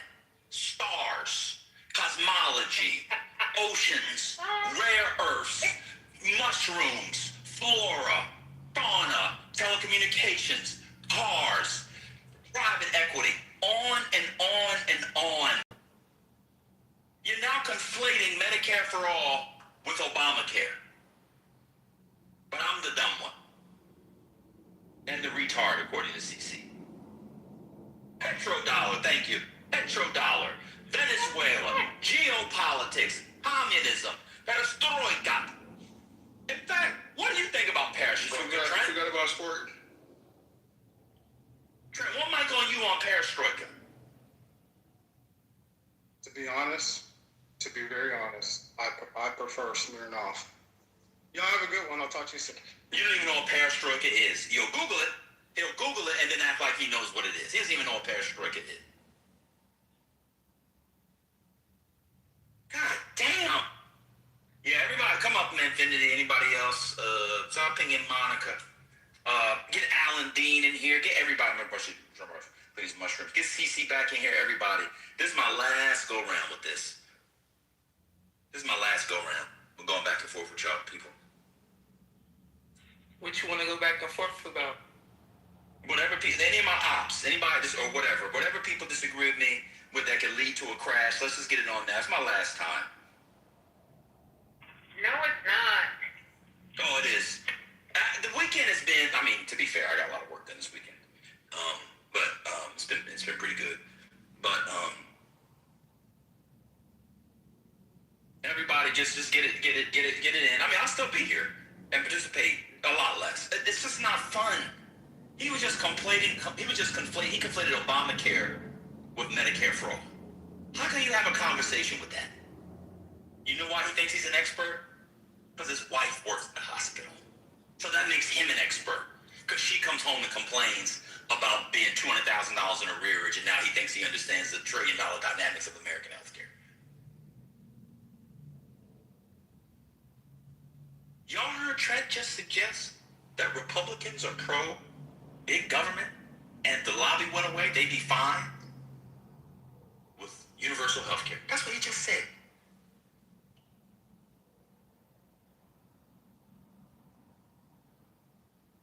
Anybody else? I'm gonna take the floor. You should have heard what he said about AI with ML.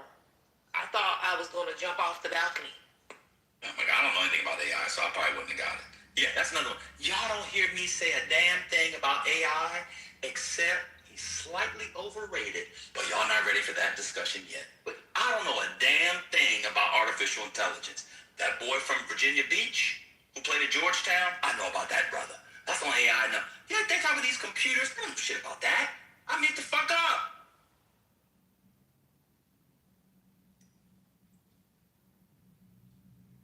All right, so what do you want? You want TC or TC too far? Anybody. It could be anybody. In fact, this how bad it is. This how bad it is. Watch this. You can ping in the organizer. Those of you who remember who the organizer was in season 1, season 2. Don't. Yeah. I mean, that's how bad it is. I'm done. I always say I'm done. I come back a little bit. I'm done. Y'all can ping in the organizer from season 1. Joe Hero. Anybody actually, Joe Hero and I had a good debate. I actually don't have an issue with Joe Hero. What about Black Muse? You want him?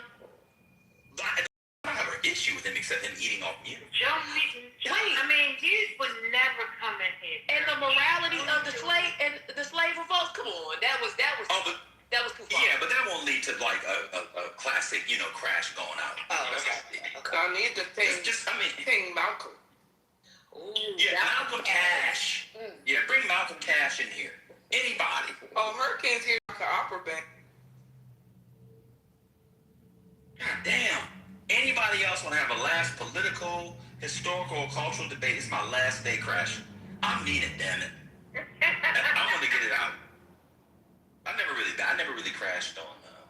I never really had a crash for King Sick. Like some people I disagree with, but I don't really crash for. Well, I was crashing by rainbow. Sweet said, well, that's a personal problem. Sweet said yesterday that Ann said a thing. Ann said Monica said it, and Sweet still said Ann said it. I told you Sweet was behaving well in Lou room, so. No, I know. I've seen him do that before. Yeah. When the master's there, he behaves. That's fine. Get Corey Muhammad. We had a thing out. Get him. Anybody. This is my last go round. All y'all recording it and doing your thing. Make sure your recording's on. And people stay in come every day. I'm recording like we're doing something criminal. Don't forget City. Somebody ping City. Oh, get City. Get all of them. I need to put it in the title. Come crash on Ben. Somebody say Elder. Yeah, Elder Torah. I crash on him no more. That brother gets arrested. And I might apologize to him. I need to apologize to Elder Torah. I wished him dead last week. I need to apologize. I should have wished him dead 6 months ago.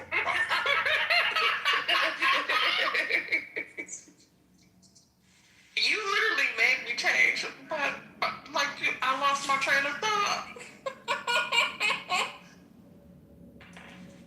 No, I forgot to get fresh time. Then, oh my, forget. Oh, yeah, there we go.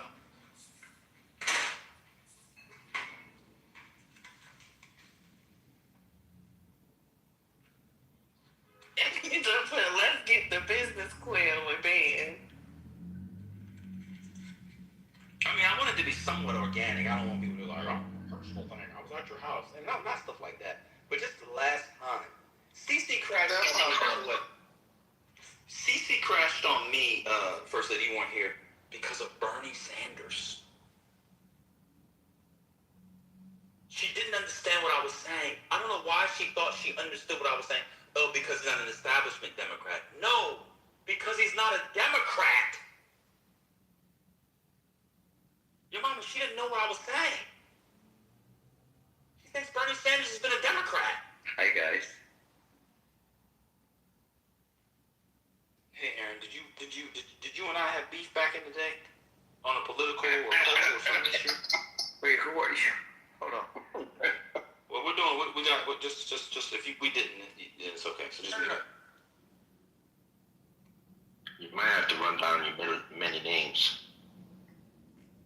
No, if you know, I'm not gonna go back. You know, you just settling scores. You don't need to go back to your rookie days. You know, I'm all pro now. If you don't know me as Brett Favre on the Packers, you don't need to know me as Brett Favre on the Falcons. Huh? Yeah, only 5 of y'all got it because y'all don't do sports.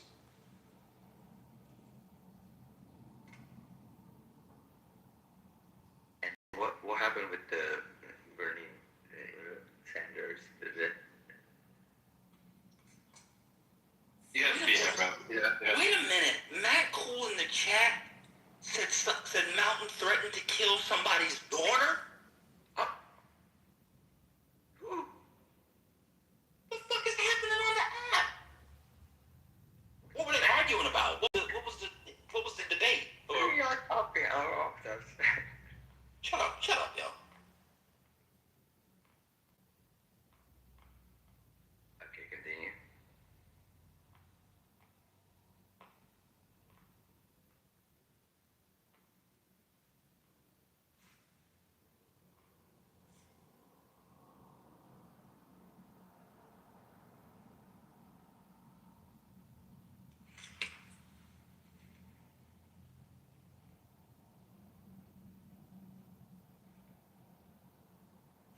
Cut.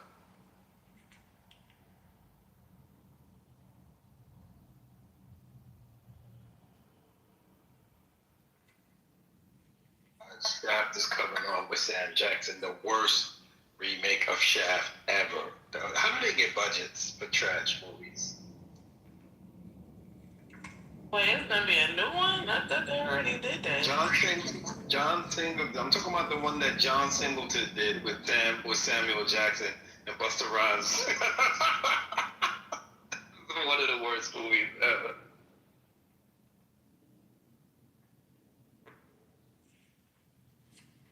All right, I'm home. Let the fun begin. What's going on?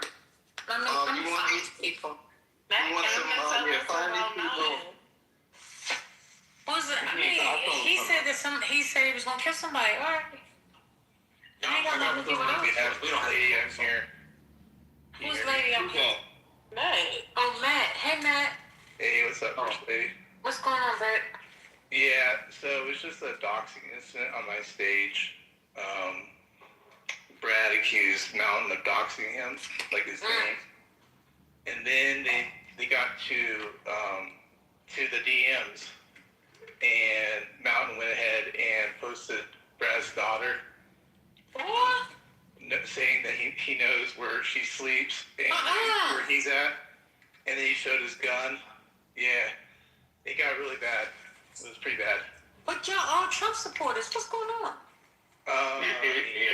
That's like a different story, I think. I don't know about that. Why is that a different story? Y'all supposed to be together. What's that? They're crashing. They are crashing. We like critique each other, man. And unfortunately, we take it too far, you know? Y'all be in there fighting. I know Brad ain't pleased about that. He was gonna dox. Brad said he was gonna dox all of us, so it's getting pretty interesting. Wait a minute. Oh, so he wait. So what? Y'all got a whole revolutionary getting ready to happening. But maybe that has happened. So that's the reason why I'm around us, because we the peacekeepers. Yeah, you guys bring in the vibes. Chill. They come to try to bring that fucking energy over here. That has happened before when they private rooms, their private exchanges were all made public. They always fight with each other. I don't know what's wrong with them. Damn, that's crazy. Wait, yeah, they got y'all on. Yeah, Brad has been told that because Brad actually doxed Monica one time. But Brad's name is public now. He's an insurance. That's what I heard, Bodie. Yeah. I mean, I know his name. No, because they've doxed Brad plenty of times. Brad was doxed plenty of times. He blamed Monica for being doxed. He blamed that guy. It's not Monica. It's that guy running for office in Illinois. He was fighting him, so the guy doxed him. Yeah. Kitover? Yes, Kitover. He's been doxed a couple of times. Kitover has a whole recording of him, and I think somebody spent his job. Anyway, Matt, open your rooms. Let me come and fight with the maggots. That's all I think.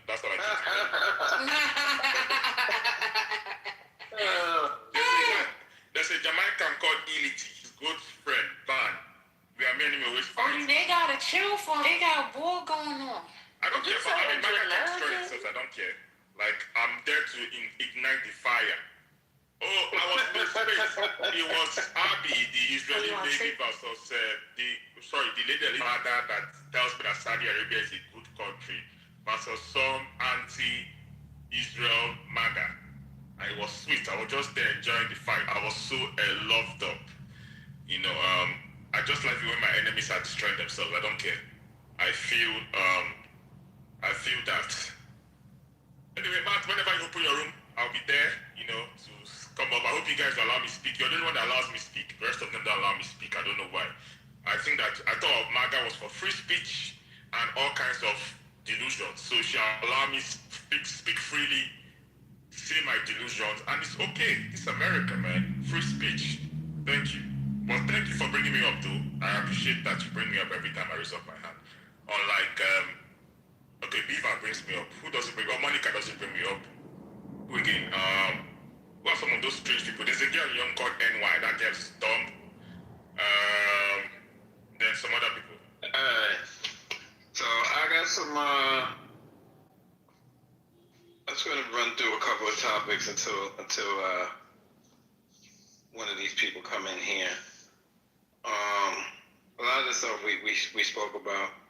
But I did speak to you guys about a 15-year-old in the park in New York City. Apparently now the shooter is dead.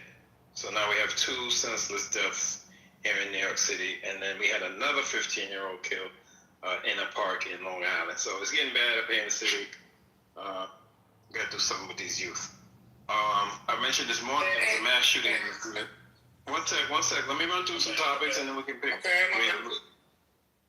Oh, Philly, what up? Yeah, we're going to run through some topics and then... That's Delaware, B. Philly, Delaware. So we had a mass shooting in Louisiana this morning. We mentioned it earlier. Unfortunately, I believe it might have been the father. The identity. Well, I've seen images of a black man. It was 8 children. It's very sad. Happens Sunday morning today at around 6 a.m. in Louisiana. Trump on UFOs. President Trump stated that his administration reviewed some UFO-related materials that he has uncovered, and they are interesting documents. And he says he's going to release these initial reports soon. We have some Midwest storm damage. A series of powerful winds and storms have torn through the Midwest U.S., causing widespread property damage and road obstructions. Oh, wow. Wow, I didn't hear about this. This is a University of Iowa shooting. 5 people, including 3 students, were wounded in a shooting near the University of Iowa campus overnight. Massive recruitment for traffic controllers. The U.S. Air Traffic Control System has received over 8,000 job applications in just 13 hours for a drive specifically targeting individuals who enjoy playing video games. Of course, we have the international news, U.S.-Iran maritime tensions. President Trump announced that the U.S. Navy has intercepted and seized an Iranian flag cargo ship. This follows Iran's declaration that the Strait of Hormuz is closed following attacks on shipping. We have ceasefire efforts while mediation continues. Iran has rejected new peace talks as the U.S. prepares to send negotiators to Pakistan for a second round of discussions this week. They saying JD gonna get it done. I don't know. We'll see what happens. Of course, you have continued back and forth between the Pope and the President. Did we speak about Bulgaria? Exit polls in Bulgaria show a pro-Russian former president taking a strong lead in the national election. German Nazi records, a new German research engine launched allowing individuals to search records to see if their relatives were Nazis. Damn. Got some fun news. Beer suit insurance scam. 3 people in California were sentenced for insurance fraud after using a person in a bear costume to damage high-end luxury cars to claim payouts. Oh my God. Robot half marathon record. A humanoid robot has beaten a human record for a half marathon, leaving its human competitors behind during a race in Beijing. Bee traffic jam. In Tennessee, a truck carrying 1 million bees crashed, leading to bumper buzzer traffic as the swarm took over an interstate exit ramp. And we had a horseback police chase. I heard about this one. A mounted New York police officer successfully cornered a suspected purse snatcher in Manhattan after a high-speed chase on horseback.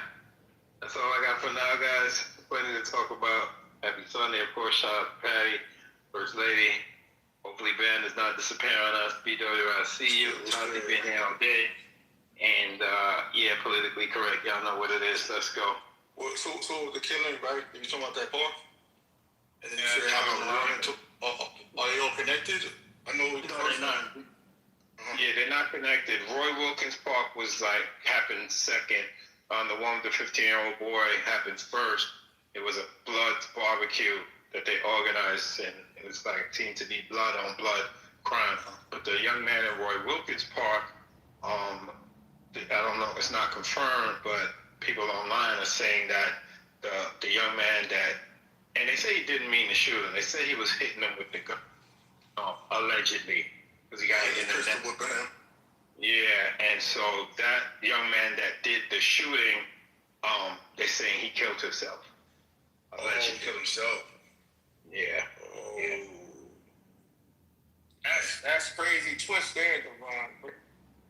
Devon, what did you come up to tell me?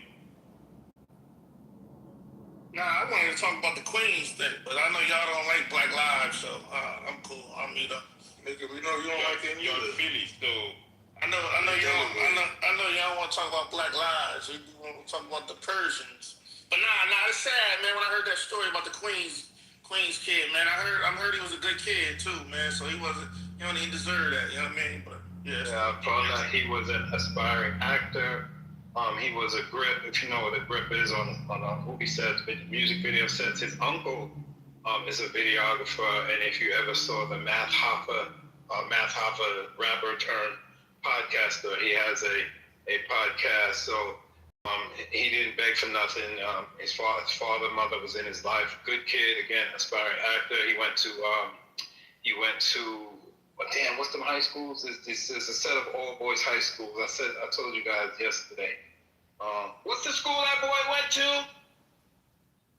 Eagle Academy High School in Queens.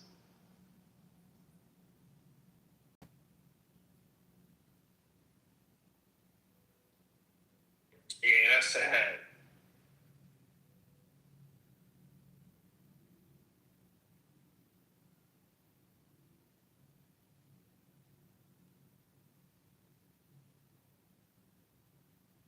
In the chat, an Iranian lady being arrested at LAX. Who knows about that? Come on, y'all. What news y'all got? What y'all can talk about whatever. I can't take the dead air.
Well, I was gonna let my phone charge a little bit.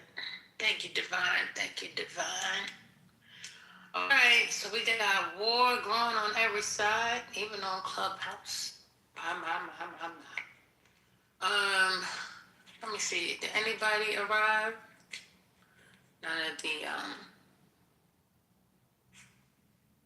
the people. Oh, everybody done. Okay. Hey, your first lady in the chat, they said, man, somebody ping Dr. Goddess. Oh, it's too late. I don't have the energy. Omar, if you click on my profile, you'll see my new name, Ban Meta World Peace.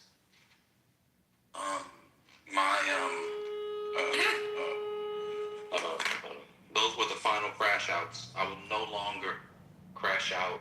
I am banned. Meta World Peace. You go up for a rebound, I hit you too hard, I'll pick you up and hug you. After being called a retard for saying that tariffs are a form of economic populism, after being called a retard for that, after being told somebody didn't say something and then the person said they didn't say it and the person told me said they said it, after saying that, Americans really don't have the money and can't save for being told by someone who claims to have an MBA that they should just save $5-7 million by the time they turn 40. I have been buck broke. There is no historical evidence of buck breaking as a systematic practice on American or West Indian plantations. However, it happens on this app. And so I've been buck broke. And that's where I am. I can't do it anymore. The disrespect, it seems like the people who you be cool with or nice to or give a chance that other people don't give a chance to, they buck you. And I didn't know that's what buck breaking was. You bring up a topic, change the subject. Patty plays oh no, get out of here. Patty plays the clip. Guess what? Nobody listens to it. There you go.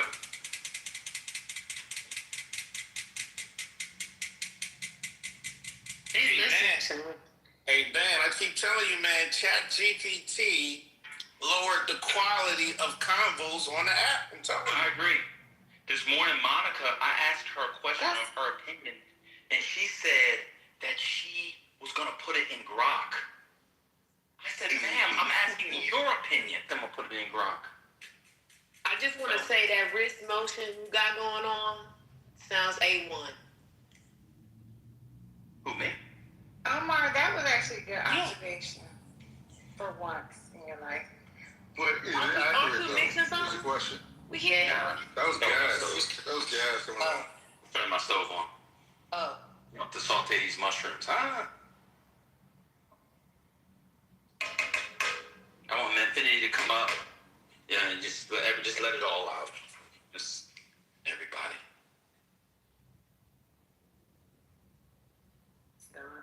Omar, did your daughter play Zeta or something? What's that in your profile? Oh yeah, my little cousin, man, she pledged. Yep. So I went to the the ceremony. It was pretty cool. Cheney University, yep.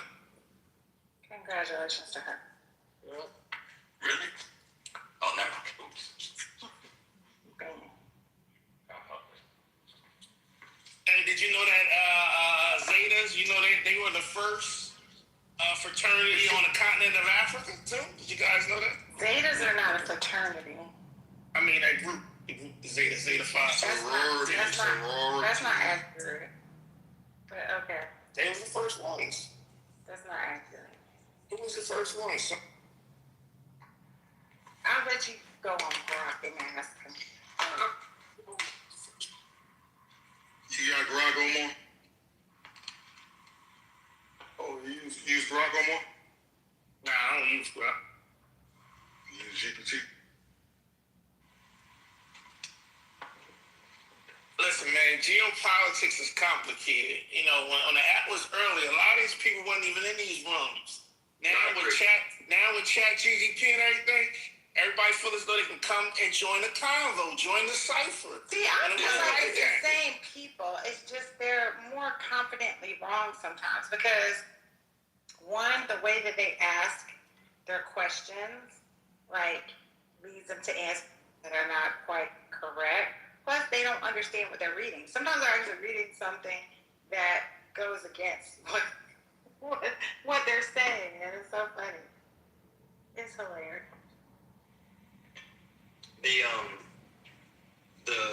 I'll tell you and there's something about this particular cycle of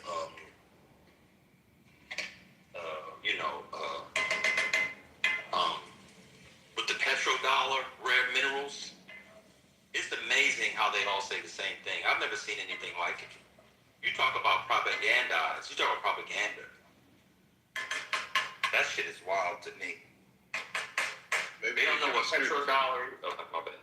No, I said maybe they have a script of $2 and the minerals, printed or something.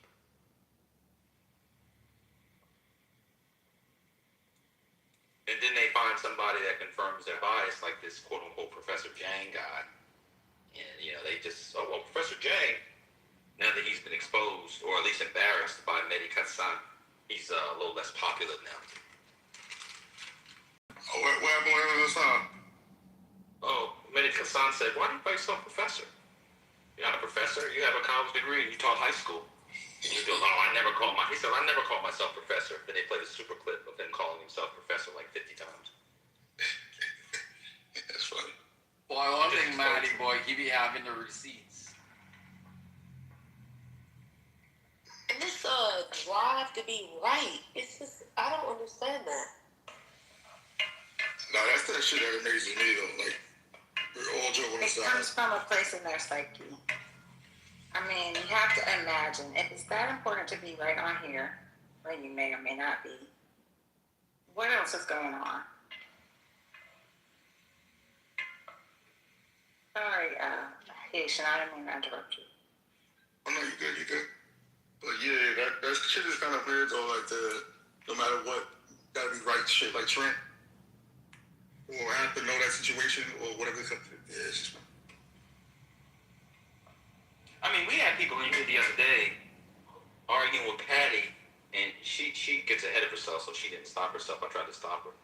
Arguing with her about military logistics. That shit was the wildest shit I had ever heard. They'll argue about everything. It's like, clearly you want to argue with your boss. Go argue with your boss, not us. Like, what are you getting out of this? Oh. Well, that's the thing. You know, to Omar's point, if I have this wonderful tool right here that says that I'm right, then why wouldn't I argue with you? I gotta be right. It says it right there. Exactly.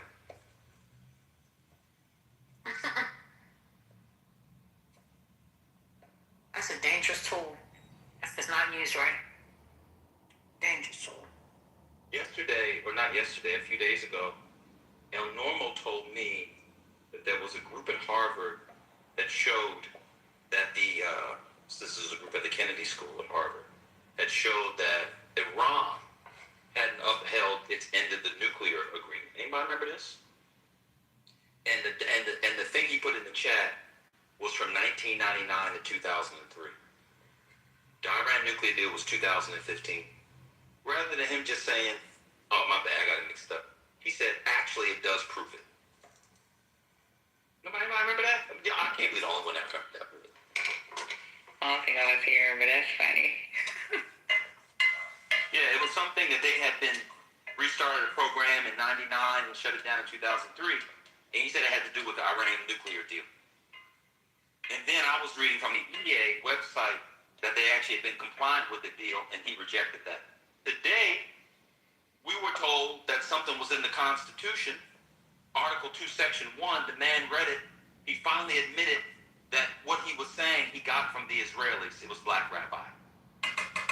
That moment cannot be skipped over, y'all. He actually admitted that he was reading Israeli propaganda. What's crazy is he said he writes policy. Yeah. Who writes policy? Norm? Black Rabbi. Oh, that motherfucker. Is Black Rabbi still on this app? Yeah, in a bunker. He's still on the app. I just told a story of something he did like 4 hours ago. What's going on? Dang, I haven't seen him in a while. Oh, he coming. He done been here like 3 or 4 times, right, Patty? This week, yeah. I've been missing him. You've been right there. Is that the same thing? He's been coming a lot lately. And no, he's been Hey, coming Sonny, a lot lately. is that the Black Rabbi from Detroit? I think that's where he's from. Yeah, it's No, that's Lee. no, from LA. Yeah, from LA. Oh, there's another Black Rabbi? Lee's not a rabbi. He's just Jewish. And he be in the Muslim rooms too. Black Rabbi. I don't think you were here. He was like, he said that the Constitution allows the president to take this action because it says an existential threat. And I knew that wasn't in the Constitution. So I asked him what he was reading, and he started reading something. And I said, where it's from? And he kind of hemmed and hawed. And then, excuse me, and then I read all of Article 2, Section 1 of the Constitution. He started reading before. And then we're like, hey, yo, what are you reading? He said, I'm reading something Leaf gave me. That's what he said. He actually said that. Oh, I was here. I was laughing. I was like, this dude is serious. So now the Israelis interpret the Constitution. Shit.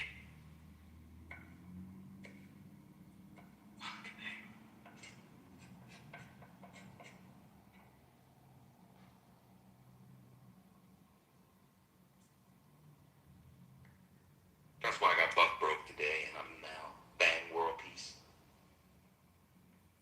If anybody hears me about to crash out, just say world peace, and it'll bring me down. I swear to God. It's my safe word. I know when y'all be tying each other up, y'all safe word is Starbucks latte and extra foam.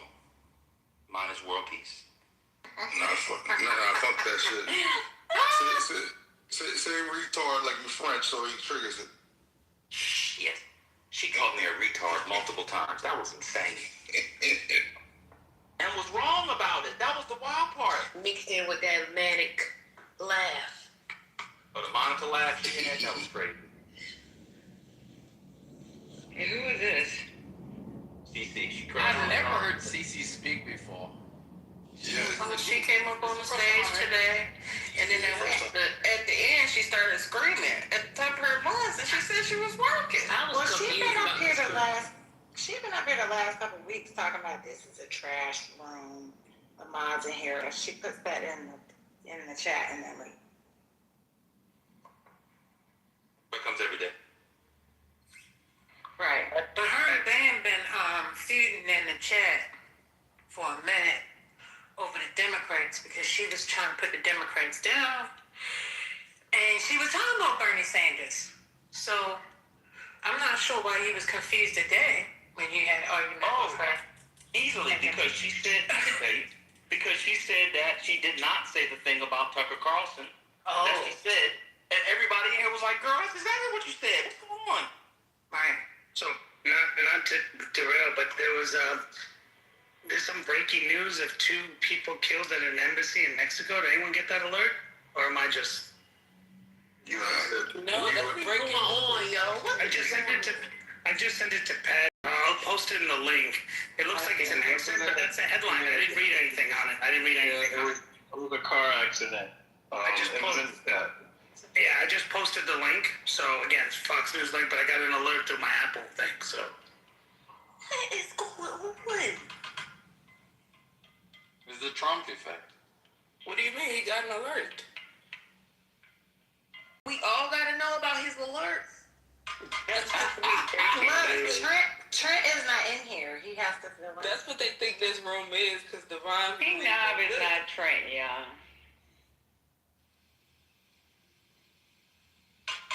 But alert said to stand up. It's time for me to stand up. Thank you. But that is a weird thing. I mean, it was an accident, but still, I mean, two people killed. I'm so confused. I thought we were talking about something. He said breaking news. Everybody does it in this room. He said I'm sorry. I'm sorry. I thought he said. I'm sorry. He Wait, said I thought he breaking said, news. I don't mean to derail. That's what he said. He said, I don't mean to derail. I got breaking news. He said, I sent it to Patty. People do it all the time. What's going on here? Like, y'all, come on, man.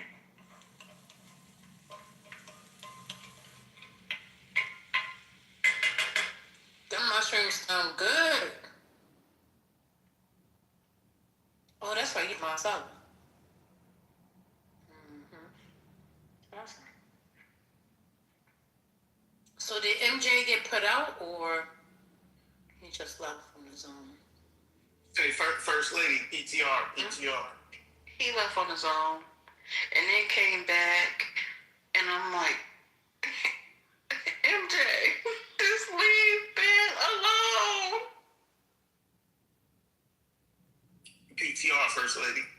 Wawa's butter pecan. What you want me to say about that? Hey, I'm a whole vibe right now, man. This butter pecan is high level, yo. You got too much money to be eating Wawa brand. Wawa brand ice cream. Yo, it's pretty good. Yeah, it's pretty good. Wawa. Damn. Yeah, I don't like butter pecan. This guy lives in Philly, but he's not really a black Philly. Hey, Dr.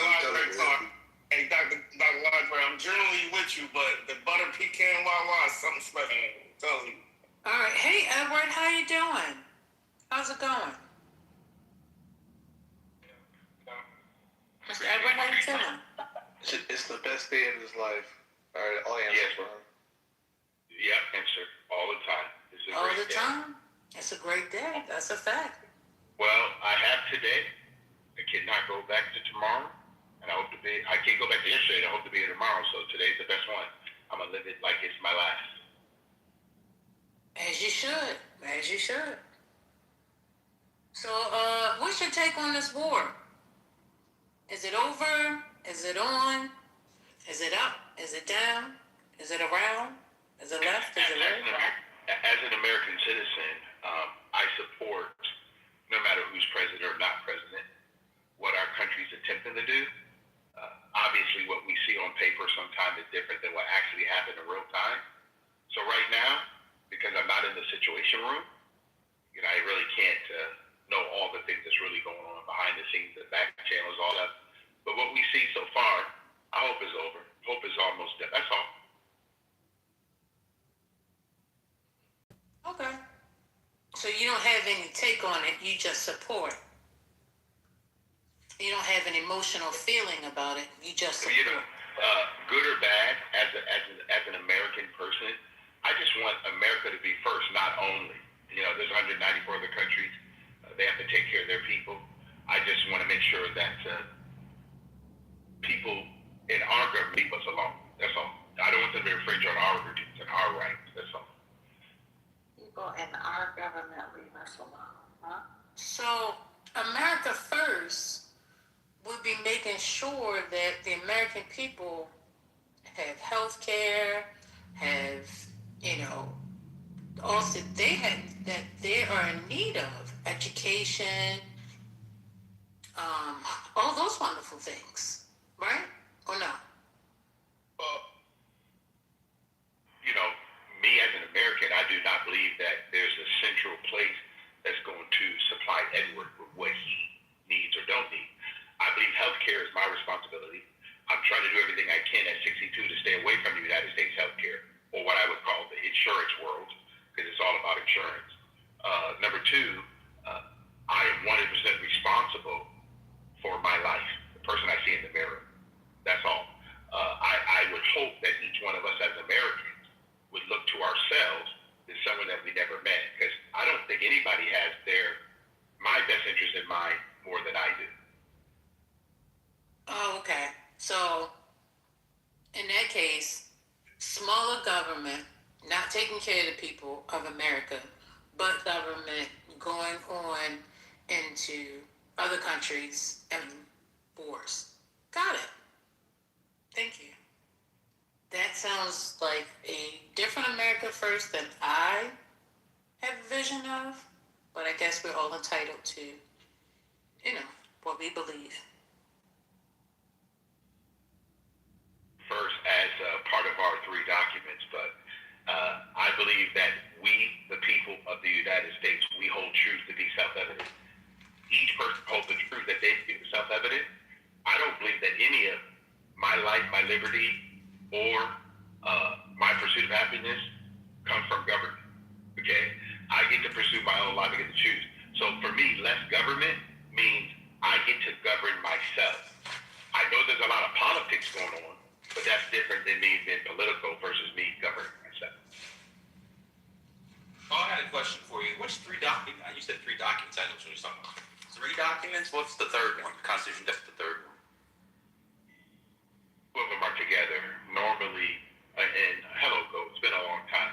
I didn't hear the beginning. What'd you say? What's the 3 documents? I'm sorry. No. I said normally 2 of them are together. They normally put the Bill of Rights and the Constitution together, but the Declaration of Independence. But some people separate them. That's all. Why would you separate it? Why would you separate amendments to it out? Wait, what? Wait, you just confused me. Now I'm confused. Wait, say that again? People separate the Bill of Rights from the Constitution? Oh, listen, I'm not here to debate. No, I didn't hear what you said. I'm cooking. I'm at. I know. Oh my God. I got it. What's going on? Meta World Peace. See what I did? I did it myself. I know. Nothing going on. I didn't hear what you said. You said that people separate the Bill of Rights. They separate the Bill of Rights from the Constitution sometimes, but there's one document. It's one document. And I said Declaration of Independence. That's all. Yeah, I see what you're saying. Yeah, I see what you're saying. Yeah, y'all always think I want to argue. I just didn't hear what you said. I'm in the pantry trying to cook. Get food to cook. Taking my sauce, coming from Macaroni Grill, but the breaking news is the sea fire over. Piranhas attacked American ships in response to the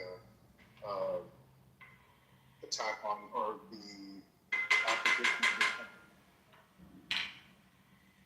I have a question.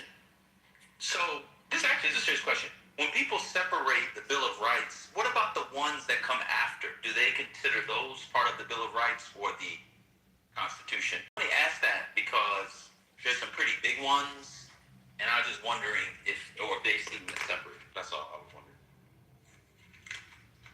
Oh, maybe Mr. Edwards left. No, he's here. I think he's on mute. There you go. So I don't know what other people think about the other amendment. I have no clue. Oh, okay. Yeah, there's like a big one, like to get rid of slavery, the 13th Amendment, or whatever, and I wonder if they would see that as like part of the Bill of Rights or the Constitution. That's what I was wondering. I love the Bill of Rights. It's a good copy of what the British did. I love when Americans. I love the Bill of Rights. The British did a good job, and America did a good job copying it and improving them. It's a beautiful document. Hey, to add on to Trent, so apparently the U.S. ships were hit with drones, Iranian drones. That's the reports on it, according to reports.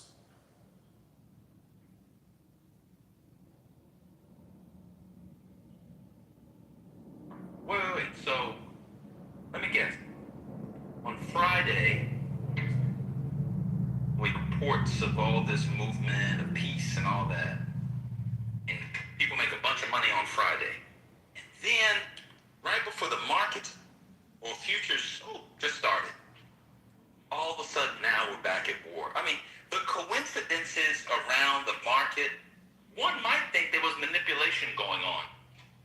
But this administration would never do that. They only have the people's best interests at heart. Now, they can't guarantee their piece of health care, as Mr. Edwards said. That's on us to do. But we can't pay hundreds of billions of dollars to blow up other places because Iran was an existential threat to America. This country is amazing. The conservative ideology is so back-asswards, I don't know. It's fascinating to me. You got a homeless problem that they complained about with Biden. You got a student loan problem. You got a skills problem. You got a housing cost problem. You got a food insecurity problem. You got people who are paying taxes and not getting the right, what do you call those things?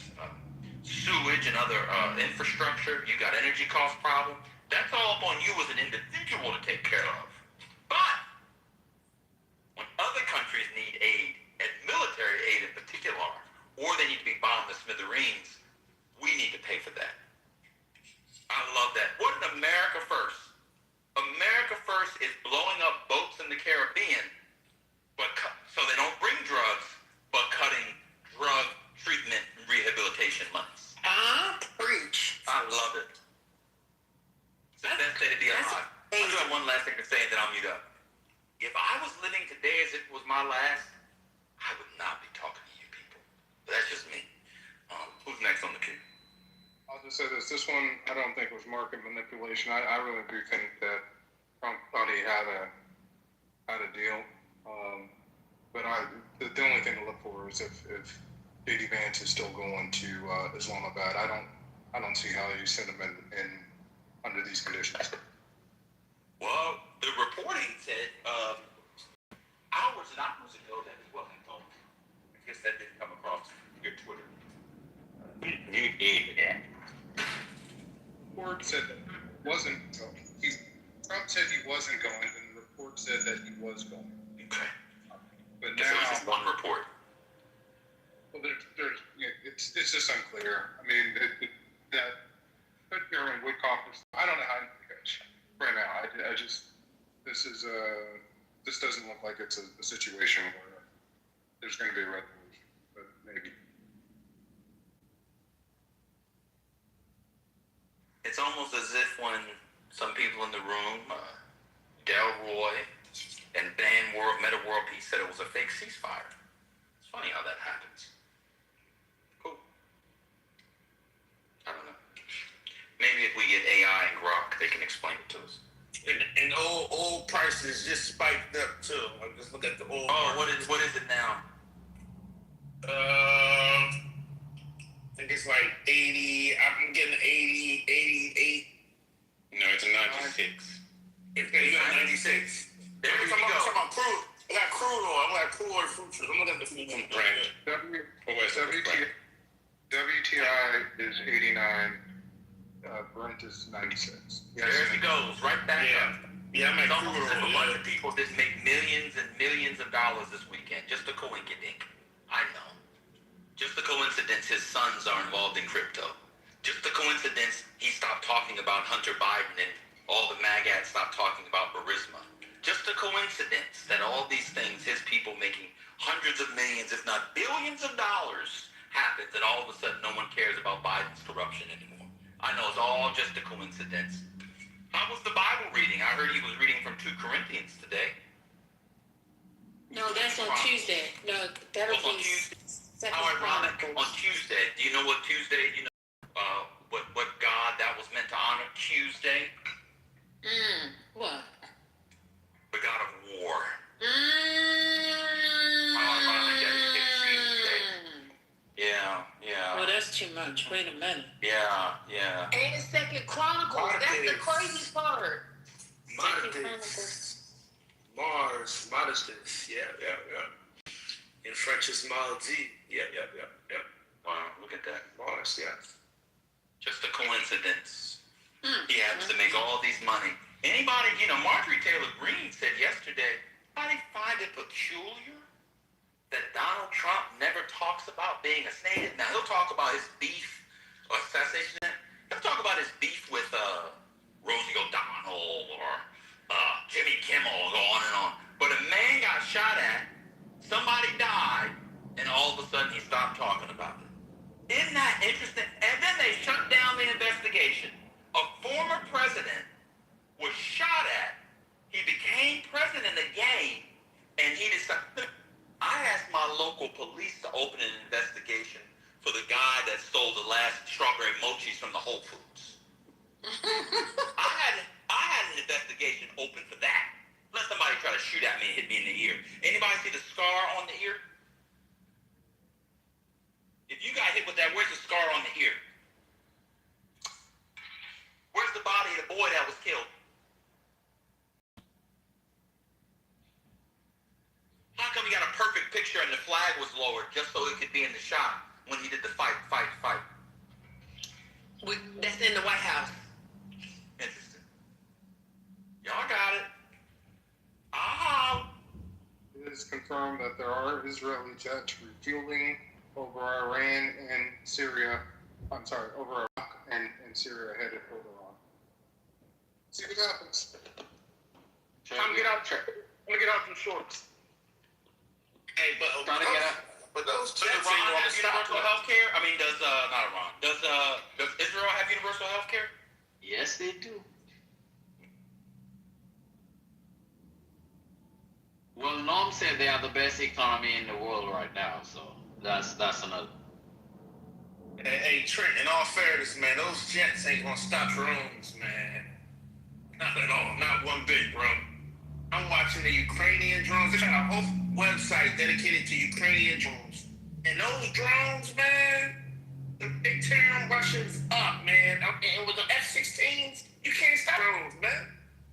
You need another kind of warfare, bro.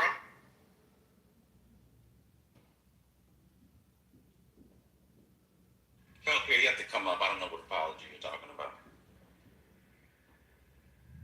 You can come up and tell us. I have no idea. People always want an apology from me. I never get my apology. Apology for what?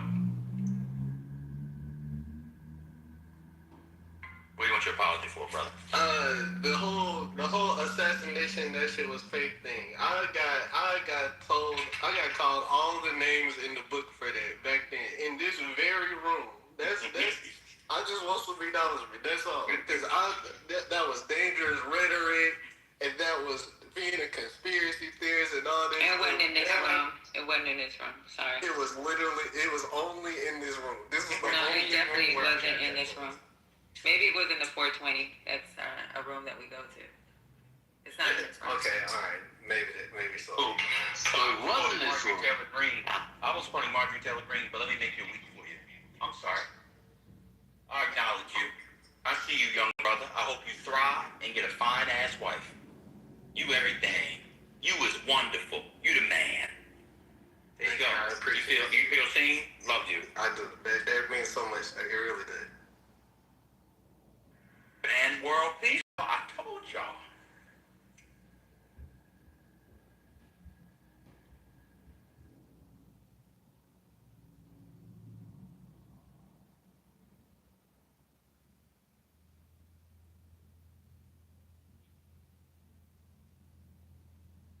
Hey, have you guys spoken about Connie? What Connie said in the on the 19th that Canada, the relationship between America and Canada is now a weakness for Canada, and Canada needs to diversify and move away from relying on the U.S.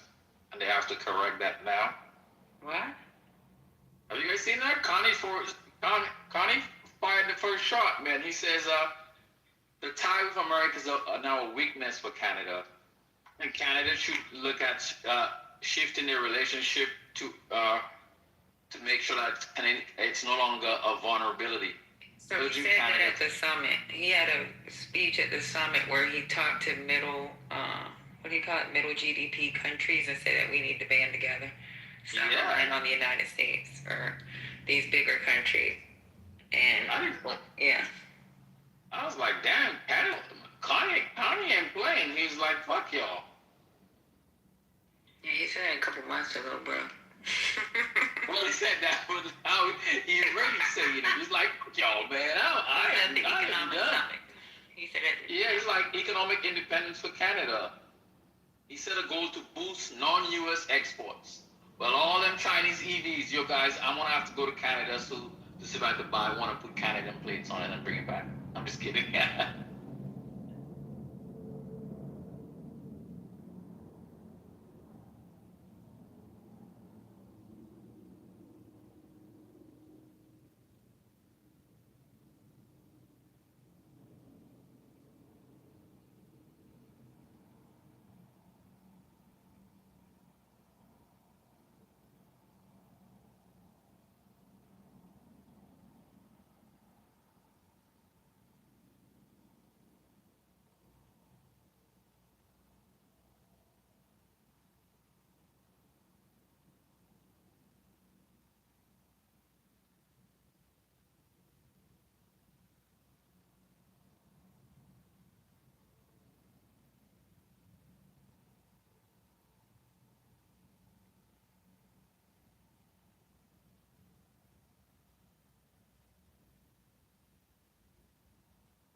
Is Edward still there? I think so. Edward, are you there?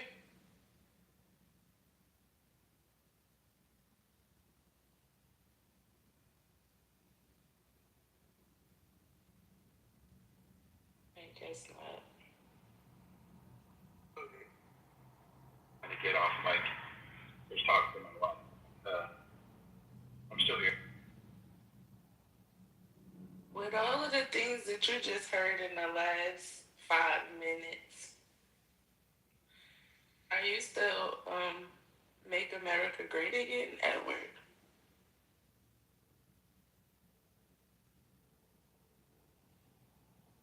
When you say the last thing I heard in the last 5 minutes, when I heard people, they're just giving their summation of what they think. I don't know what it means when someone says, do I think that I want to make America great? I'm an American. I would love America to be great in all aspects, but it's each individual person to make that happen. What is up with you and individualism? Like, you're hella obsessed with it. Every conversation I've heard you in, you focus on individualism in particular. It's relationships. You're constantly speaking of your relationship and your children's relationship. Whether it clearly politics, it's about individualism. But do you not see that an individual does not thrive without the whole? It's a bunch of parts that are played in our lives. Government in particular affects more than just you, family. So how is it that this individualistic thinking when it comes to government? I'm so confused.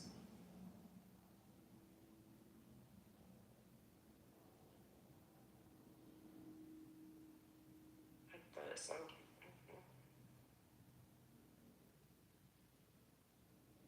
To the question for yourself, because instead of you making I just asked asked you a question. I guess. No.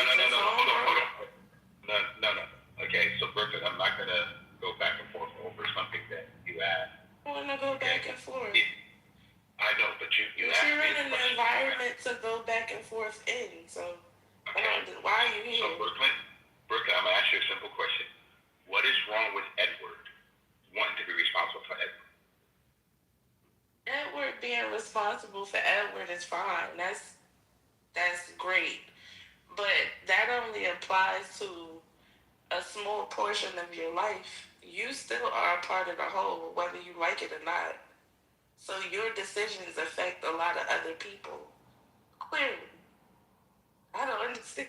It's like you're an older gentleman. You should understand that by now, especially being a black person. You should get it. That it's not just about you. It's never been about you. If that was the case, you should be on the island with just you and your family. By yourself. Like, you should be the governor, president of your own situation on the island away from us. If that was the case. But that's not the case. This individualism thing is like, Have you ever met Edward? Yeah. Edward asked you a million questions. Yes, I've met him several different times, and every time it's the same. He's always giving a story about his family and what they got going on, and then telling you that you got to make sure you look out for yourself. But it's not just me that's affected by the things that are going on in my government. So I would think that he would think a little bit bigger than that. That's weird to be of his age and all, but whatever. Edward says, "Fuck everybody. I'm about self." He's a pull yourself up by a bootstrap type of. He definitely is. It's so annoying too. has he changed, bro? Hasn't he been this way for a while? Forever. He's not alone. Many of us in this room are the same way. What did Hurricane say? I said many of us in this room are the same way. I don't understand why we're acting as if we're that different than him. I'm not like that. So there's that.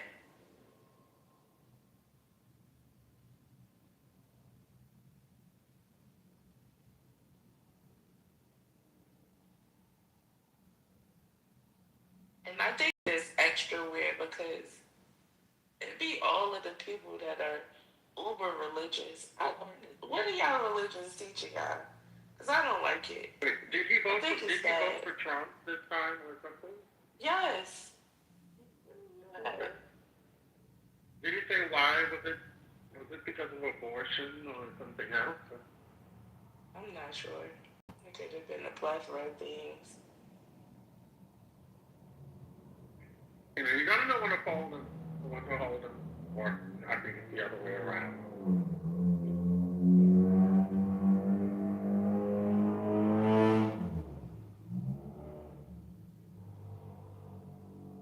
I mean, individual, like that's American culture, though. Like, why are you surprised, Brooklyn? Like, I'm just curious, why are you surprised about that?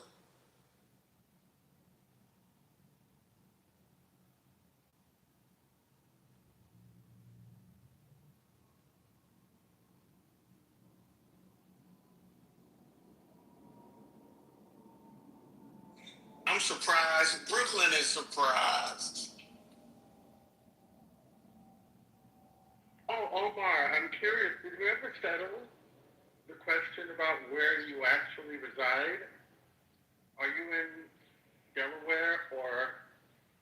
I'm in Philly. Yeah, let me tell you how that narrative started, right? Okay. So I'm promoting a business, right? One of my guys, set up a business in Delaware. He sells hoagies. So I guess somebody ran with, he's not from Philly, he's from Delaware. Nigga shit, you know what I mean? You know how it is, Harrison, you know what I mean? Oh, I don't know how it is. I'm just asking because someone did say that you lived in Delaware. I don't know if it was Wilmington or Rehoboth or something. but Nah, tell them dox me. See where I live at. Tell them dox me. That's all. So I'm not interested in encouraging anybody to dox anybody. I don't believe in doxing. Having been doxed myself on the staff, I do not encourage doxing. So. Hurricane were doxed? Yes, I have. Yes. Oh. You know, the raggedy bitches on the staff, they doxing people they don't like.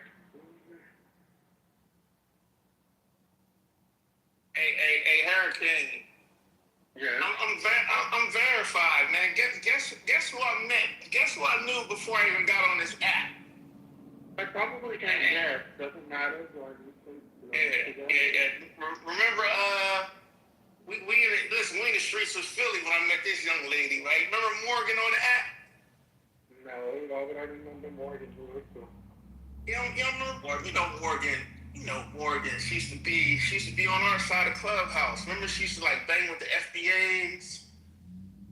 Remember Morgan? She was from Philly. Morgan from Philly, Yeah. Why? Nah. I was saying I'm verified. I'm verified off the app. Now I knew Morgan before I got on this app. Yeah.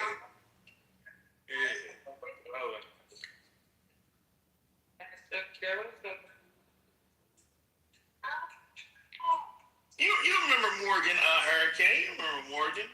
Why do you expect me to remember random people? Nah, remember because she was like, she had this big personality. Remember she was and she was part of the community. You remember Morgan? Why do you remember Dr. Siegel? Dr. Siegel has a big personality too. In fact, her personality is so big that she's reported on Instagram screaming and wailing and crying. Oh, yeah, that's crazy. Yeah, I remember her. Mm-hmm. Yeah, that's crazy.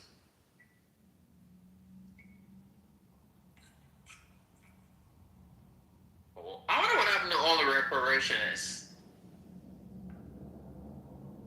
They in the same situation as the Indians, trying to figure shit out. Nah, remember they had a big split in there? I know it, yeah. I remember it, yeah. You mean Trump did not give them reparation?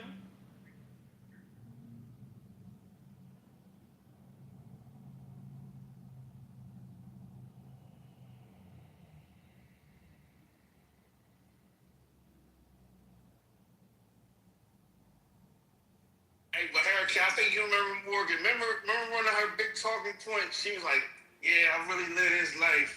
You know, half of y'all in Clubhouse, y'all dipple and dabble. Remember she's saying that, Hurricane? I know you remember that convo. I'm being funny. If I tell you I don't remember somebody, I don't remember somebody. But has anybody heard from King Carter? Is he still alive? He on Twitter.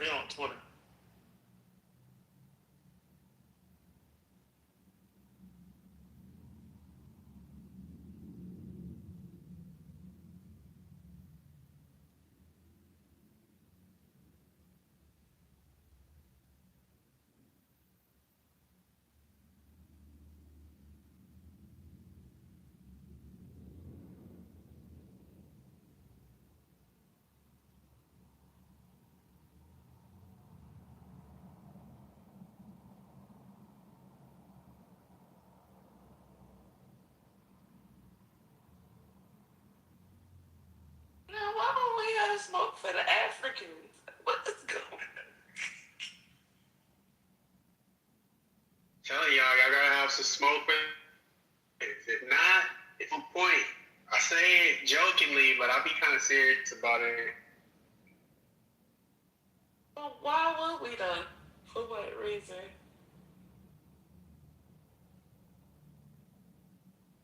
I mean, I understand, there's an aspect of, when the slave trade going on, I'm being very general here, but, when the slave trade was going on, they know that they were trading their people into, the depths and all of that. However, it doesn't, from my view, it doesn't make them less responsible for, the tragedy that, Black Americans have experienced. So if we're going to say, hey, we need reparations, everybody involved has to be held responsible. And to me, we're leaving a gap, or we're leaving food on the table when we want to say, okay, we want to hold, these people accountable, but we don't want to hold the other people accountable.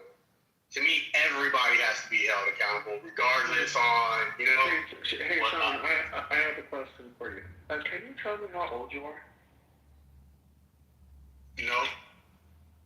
Are you over the age of 30? I'm not going to tell you that. It doesn't matter. It does. I got it, Hurricane. Don't worry. I got it. Sean, it's 2026. It's not 2021. Please. We're not doing we need to get reparations from Africa thing anymore. We've evolved. That's like brain rot. So. Hey, it is what it is. It is what it is. You don't want to hold everybody accountable. You don't want everybody accountable. Sean, this is the thing. That's my view. That's my view. That's my view. No, I got you. So that's my view. So to sit up here and say it's brain rot, I'll sit up here and say whatever you say is brain rot. So if you want to sit up there and say what I said is brain rot, I'll say what you said is brain rot. So then he must be 12. So he's been brain rot ever since he tried to talk about health care. Hold on real quick, Sean. We both 12, so we could talk like this. So this is what I wanted to ask you, because like when people say this, it's because y'all haven't actually done any reading. Y'all do like the Tariq Nasheed reading of our history. So, Sean, are you going to hold your own ancestors accountable? Because 9 times out of 10, some people you were related to were the quote-unquote Africans that sold us into slavery. Like we have familial connections on both sides, right? Like the slave trade wasn't linear. When I'm talking, I mean these everybody. Africans sold these Africans, and now we're these Africans, and we're different from those Africans, and we're separate Africans. Like we're all linked. When I say everybody, I mean everybody, and nobody cannot not get the smoke. If anybody was involved, then they need to be held responsible. Sean, let me ask you a question, right? Because I'm mixed with like 13 different African tribes, right? 13 tribes in my DNA test, right? You're telling me I have to go and get reparations from all 13 tribes? Okay, so when we're talking about actually getting reparations from.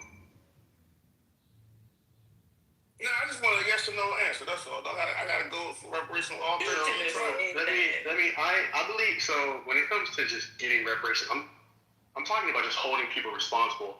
Now, what that looks like, I mean, that's another conversation. Come on, Sean. Everybody has to be held responsible. Sean, do your cause a favor. Right. You know what? The funny, do y'all not like the word responsibility? Do y'all not like the word responsibility? Y'all must not like that. Getting reparations doesn't mean holding people accountable. Okay, that's not what it means. It means something. So if you're going to campaign for your cause, at least do it justice. Do not just. What does reparations mean? What is reparations? Just tell me what is reparations? Does not mean holding people accountable. Real work.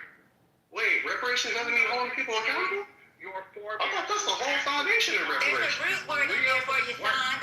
That'll help you out. Sean, this is the second conversation where you sounded this way. It's really sad. Really sad. Y'all don't like the word responsibility. That's on y'all. No, I told y'all where I stand, and that's just what it is. I didn't mean to kick up that. That's just where I stand. You actually don't even know the Merriam-Webster dictionary definition of reparations. Like, that is really sad to me. But you have an opinion. I don't. Just saying. I don't. So, I know y'all don't like the word responsibility, but anybody who was involved has to be held responsible. Let me know how the reparations thing goes for y'all. As long as y'all don't hold everybody responsible. Let me know about 10 years. You sound just as silly when you were talking about healthcare policy. Just as silly.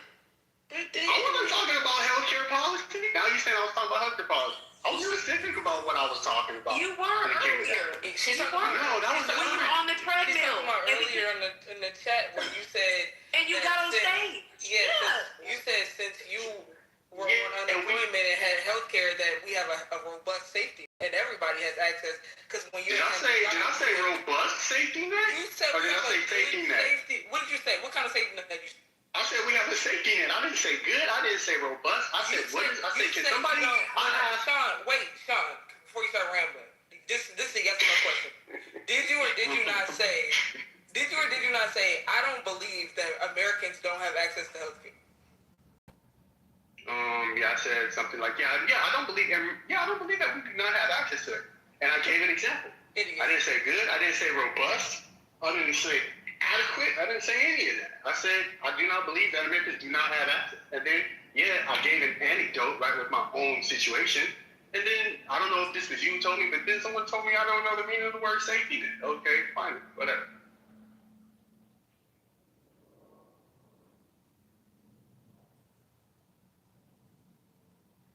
What would accountability for tribes, several of whom don't even exist anymore? I don't know if you know the history of African colonization. What would that look like? So if you're making a monetary reparations claim against the United States, which is still in existence, what would it look like against, unnamed Igbo tribes? I'm trying to follow. I don't know. I don't know. That's why I said, I'm being completely honest. I don't know what holding other people responsible looks like, but just my view, just in general, when it comes to anything, anybody involved has to be held responsible. So like anybody. So many of those places have not only offered apologies, they do things like their versions of rights of return. Some have set aside land in the original areas for Black Americans. I'm actually trying to follow your claim. So you said that reparations in the U.S. was moot. Why would my claim against the United States government have anything to do about whether or not the Ibibio Oba says sorry and gives me 18 colonets and a piece of cow meat? I don't even understand what you're saying. No, so I don't necessarily, I know reparations, if we're just talking in the form of like money, I'm not even necessarily talking about what reparations would be. However, I just believe that a strong foundation to make the reparations point more strong, to make it more solid, to make it unbreakable, everybody has to get it. Everybody involved has to get it. To me, it makes the argument for reparations, and I'm not saying we don't deserve it. I'm not going there at all. But I'm saying it, to me, it looks weak when we don't have smoke for everybody involved. That's as far as Can you translate for us? Because we don't understand what he's saying. He's speaking Latin, so can you please translate for us, Dan? I'm trying. So you said unless they get smoke, Africans have been getting smoke since the 90s. Did you just see the UN vote a couple of weeks ago? When they talked about and discussed it, the people meeting were Africans, and they talked about their own people's culpability. I'm just trying to follow. Yeah, I'm not too sure. UN vote on what? What UN vote are you talking about? Oh my God. I don't know. It was a huge statement. They said slavery was the gravest crime against humanity. I mean, I think we're all in agreement on that. Who cares what they say? We're all in agreement that that should not all in agreement with that. The United States Go ahead. The United States voted against it. We're not in agreement. That has serious legal, cultural, affective, interpersonal consequences. So we're all not in agreement with that. So Israel voted against it. The United States voted against it. 53 countries, including the main drivers of the transatlantic slave trade, then they abstained. We're all not in agreement on that. The Africans were in agreement. It's weird you're saying they don't get smoke. They not only get smoke, they've been smoking themselves. I don't know that. I mean, to be fair to you, you don't follow the topic. Yeah, I don't know that. Yeah, so I mean, I'm definitely open to any new information, 100%. But I don't know that.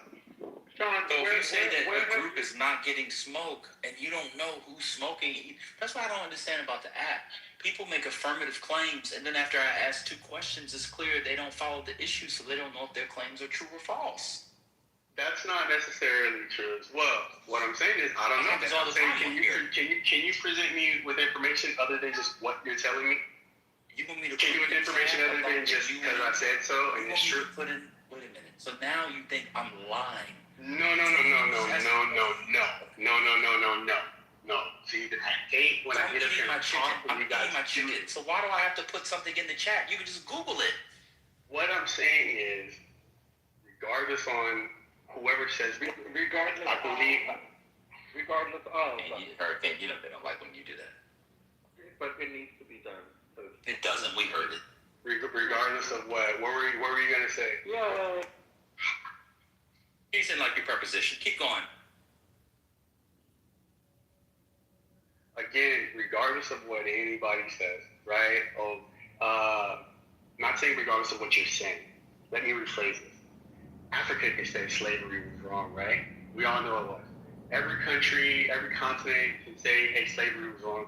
We know, even if the United States doesn't agree with it, we know it was wrong, right? Okay, this is what I'm getting at. So because the United States didn't vote on it or whatnot, even if the United States did vote and say it was a grave freaking tragedy, what would have happened at that point? No, that's not the claim I'm making. So the claim I'm making. No. But hear me out. Because what you said, hear me out. What you said was the United States wasn't in agreement. No, you said we all agree, and all I was saying was, well, we don't all agree.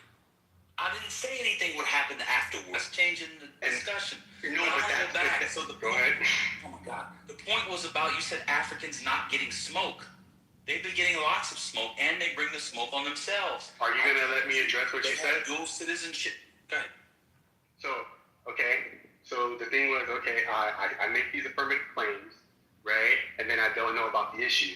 And to support that, you say, hey, you don't know about the UN vote where XYZ and Africa said, hey, it was tragic. The people who weren't in agreement, because you refuted what I said. So the people who weren't in agreement were the United States. So then my question is, if the United States would have said, yeah, boom, okay, slavery was a tragedy, what would have happened then? Well, it would have helped, as many legal scholars have said, in reparations claims, because it would have been an admission of culpability. So when you're building something like this from in court, it doesn't just, they say it was bad and you get money, tax breaks or whatever. So there's legal ramifications for or consequences, they might say ramifications for the United States. But that's not what I was talking about. We were talking about the smoke that Africa gets. That's all I was saying. And so what I was saying was, if you don't follow the issue, how do you know they don't get smoke? So what? You go ahead, sir. You said you don't follow the issue. I thought you were going to stop. No, just go ahead. It's okay, but you said you don't follow the issue. So what do you have to say? Go ahead. No, I was saying, when I mentioned that earlier, I was saying, hey, I'm definitely open to new information. However, just from what I know, they don't give me smoke. And I wasn't calling you a liar when it came to the UN vote.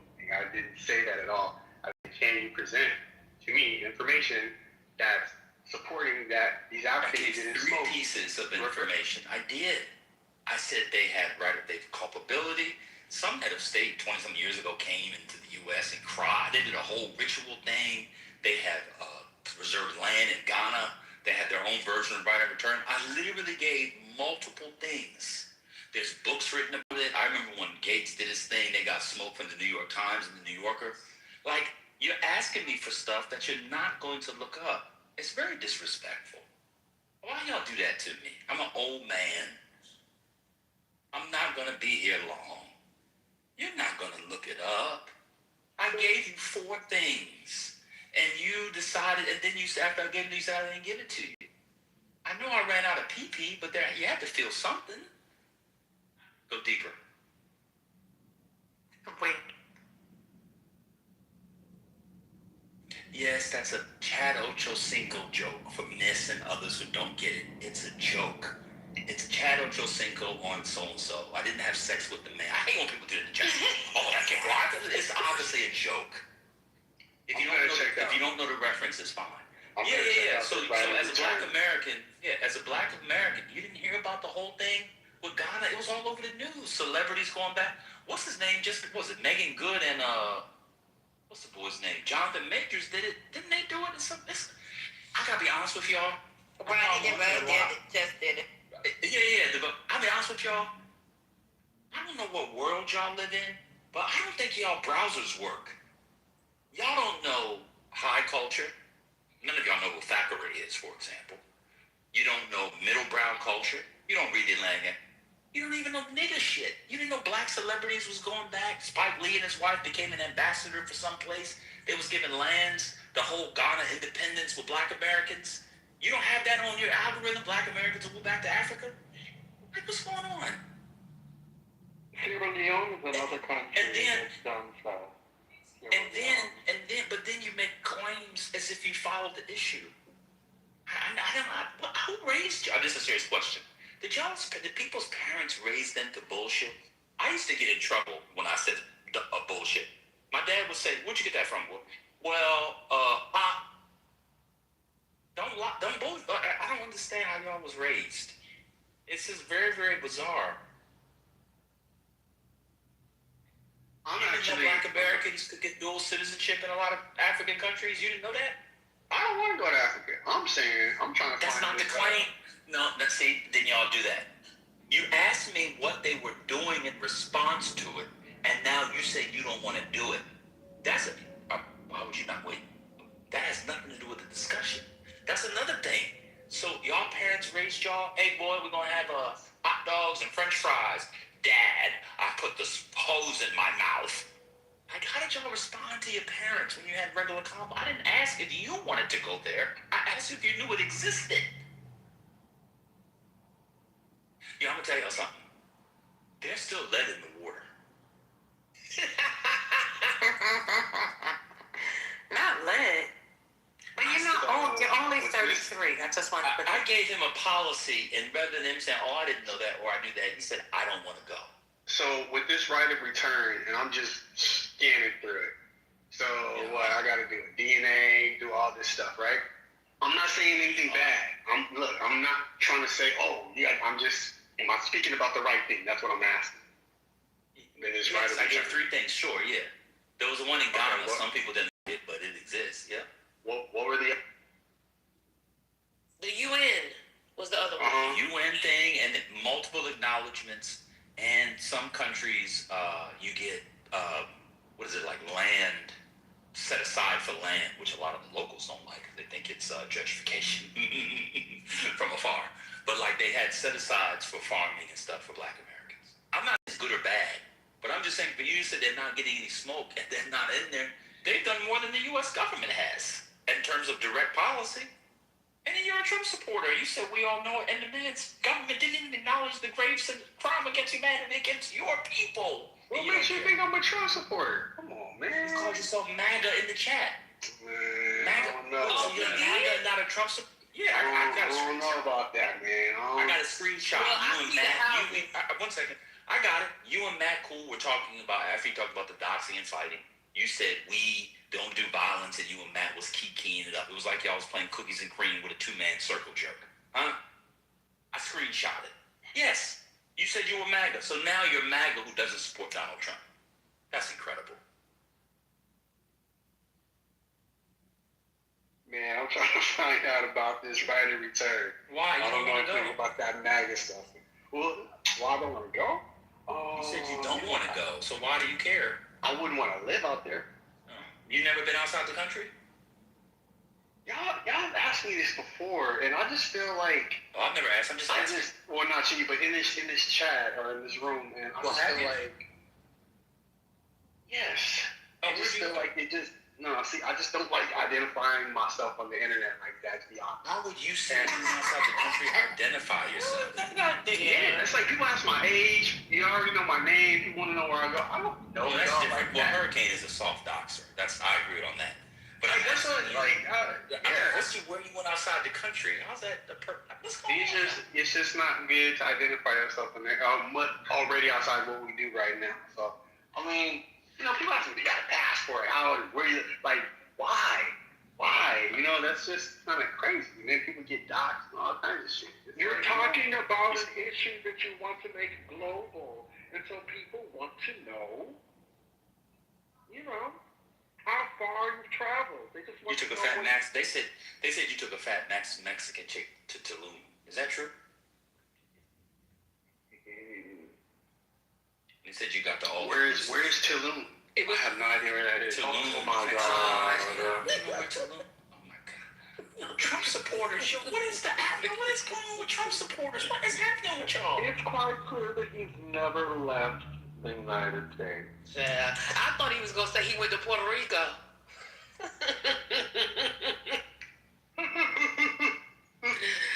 Ooh, that's old. I got you riled up now. I see that. Let's go. Not at all. Not at all. It's all good. How do continents make a statement about slavery? Oh my gosh. It's like Dumb and Dumber, I swear to God. I don't think Sean is over the age of 35. He can't be. I hope so. I hope so. No. I hope so that you're right, Hurricane, because that just does give me hope that maybe, in like 5-10 years, like he'd be evolved and more, grounded and like, willing to read and like really understand, because his showing today is like, oof. He's made no.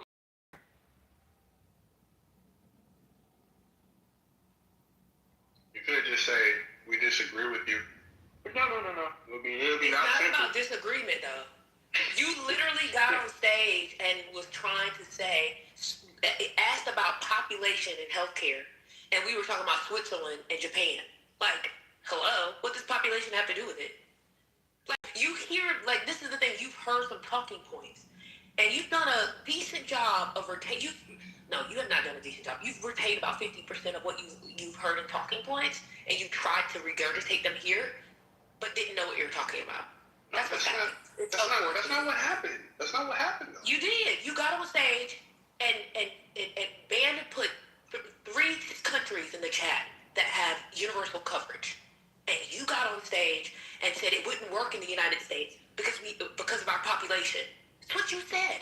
No, but you weren't paying attention because we already clarified that it was a misunderstanding. No, it wasn't a misunderstanding. It was because I was a misunderstanding. You're just not right, and it's okay. No, so it's okay. So I'll help you out. Let me help you out. There was a conversation going on between a woman and a man. It was me, you fool. Okay. So you were asking him, tell me what healthcare companies, what health industries were not on board with Obamacare. Were you not? I did. You asked him that multiple times. I did. Okay, so I'm saying that much. Okay, so now, in response to what you were saying, what I said in the chat was, all of the healthcare companies were on board with Obamacare because, hey, it was a way for more people to get on the insurance. Can you get to the context? Wait. We don't need to go No, so this is what was happening. So that's what I responded to. So Ben misunderstood what I was responding to. And he thought I was talking about something else, which is why he mentioned Switzerland. No. And I misunderstood his response to me. No, that's not what happened. In summary, yes, that is exactly what happened because I was responding to what you said. Who says that? I was literally responding to what you said. So now you are just kind of misunderstood, and you're not showing that you were not able to retain. Yeah, when you got on stage, sir, on the treadmill, out of breath, you said that. That's what happens when you're on the treadmill. You're out of breath, right? You said, you got on stage and you said that Switzerland would not work. Switzerland's model would not work in the United States because of population. That's what you said. We're not talking about what you typed in the chat, but what you said out of your mouth. You got it.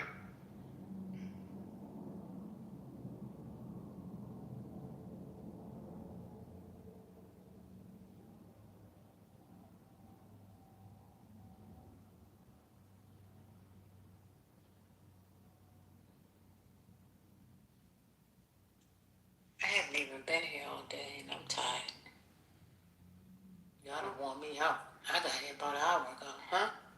I think the claim for reparations is a legitimate one and one that should be pursued, but it's just strange for somebody who claims to believe in it as much as Sean does to discuss it in such a reckless way and to bring it up at a time when anybody who's following public discourse should know that there's just no space in both public spaces for a conversation about reparations at this point. And when I say public spaces, John, I'm referring to public spaces composed of diverse people. So I'm not talking about Black people only. I'm talking about a space like this that has different types of people.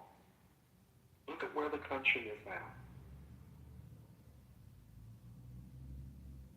A lot of people don't have the mental capacity to deal with the claim for reparations for the descendants of enslaved Africans. So it's irresponsible for you to bring it up the way you did.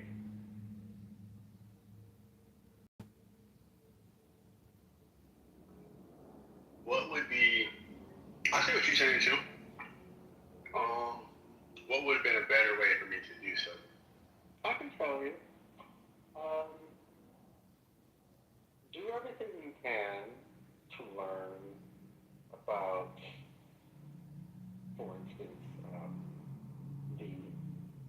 the political candidates who are running for office at the federal level, at the state level, at the local level, who favor policies that align with your values. Do what you can to get them in office, because you're going to need enough political buy-in to make reparations a reality. You're also going to need courts composed of judges who will look favorably on arguments for reparations.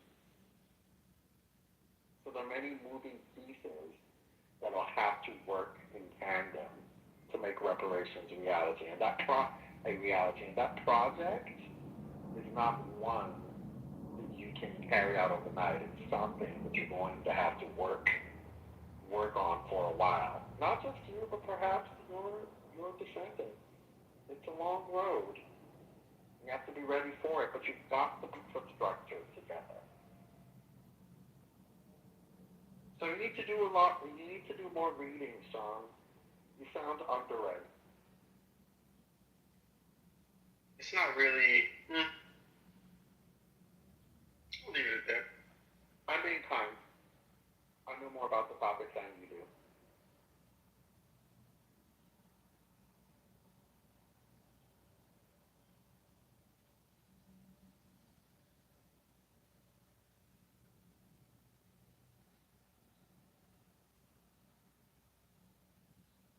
I think where I was asking what would have been a better way for me to bring up my opinion about it, because judging from the response that I received and giving my opinion, I didn't present it in a way that was genuine, per se. If you were sufficiently informed about the topic, you would not be saying in a public room on Clubhouse that the Africans are not getting enough smoke for the role they played in the transatlantic slave trade, and that in demanding for reparations and in obtaining reparations, what we need to do is make sure that the Africans are held accountable. You would not make that argument here. Well, I also said everybody as well. I did mention Africans specifically. But if we're just going to stay on that, then again, that just kind of, and I'm not trying to push back or anything, but what I'm saying just kind of goes back to what I believe. Like, as soon as I touch that topic, and I'm simply saying that if you knew enough about the topic, that is not an argument you would be pressing at this time. Okay. Everybody ready for Monday? No. It'll be here tomorrow. Why you not ready for tomorrow? Oh, tomorrow's your 420 thing. What? I can't believe it's the calling 19th y'all? already. You know I don't smoke for But if you know it does, if y'all don't apply to you, then why are you responding? Well, because you called me, you said y'all. So. Yeah, I'm just talking about those who are y'all. If you not a y'all, then don't worry about it. Y'all? Do you smoke? Do you smoke? No. Are you sure? What do you mean am I sure? Are you sure? Yes. All right then. So then why do I have to answer you twice? Okay. Just checking. So you don't smoke, I don't smoke. I don't know about other people, but we're not. I smoke. You smoke reefer? No, you smoke cigarettes. Yeah, too. No. He said he does both for his Oh, I'm sorry. I thought you just smoked nicotine. I know you smoke reefers. What you guys smoking? See, I told you you smoking nicotine. You don't smoke? I don't think you know. You don't smoke? Yeah, No, I don't smoke. No. All right, Devon, don't try to rush yourself in there. You just got back in here. Calm down, because I'm tired of you. I'm tired of you. You take off running. You come in here. It's a big holiday here tomorrow. We was getting there. I was finishing the song, First Lady. I had your back. Thank you. Yo, Mama. What's up, Devon? You the king. Yo, I ain't even gonna lie to you, your mama. Devon really likes you. He really does. I like him too. He does. Her voice is just, I don't know. Something about her voice is vibrant. Remember her Q-tip vibrant thing? Not really a word, but a word. Okay, so you like her you like her sound. It makes you vibe. I got it. Okay, all right. Well, I have a Fox clip to listen to. Y'all wanna join me in listening? It's about the street. Just a few minutes. We'll listen to it for a few minutes. Just to say that we did some news today. That says don't play no more clip. Who said that? Man said don't play no more clips. Those motherfuckers Actually, if you're going to quote him, make sure you quote him correctly. He said, "Hey, Peg." No, excuse me, sir. Okay, all right. You have to put some glue on your lips. To quote him, he said, "Hey, Peg, don't play no clips no more, because they just don't listen." He didn't say First Lady don't play clips. He said, "Peg." That's a fact. That's a fact. I'm just saying. That's the reason why people hire me to represent them in court. You got it. That's Clubhouse court. Anyway, I just want to hear what's going on just for a few minutes, and then we'll get back to the conversation. So y'all, please listen up. Let me see if y'all really can.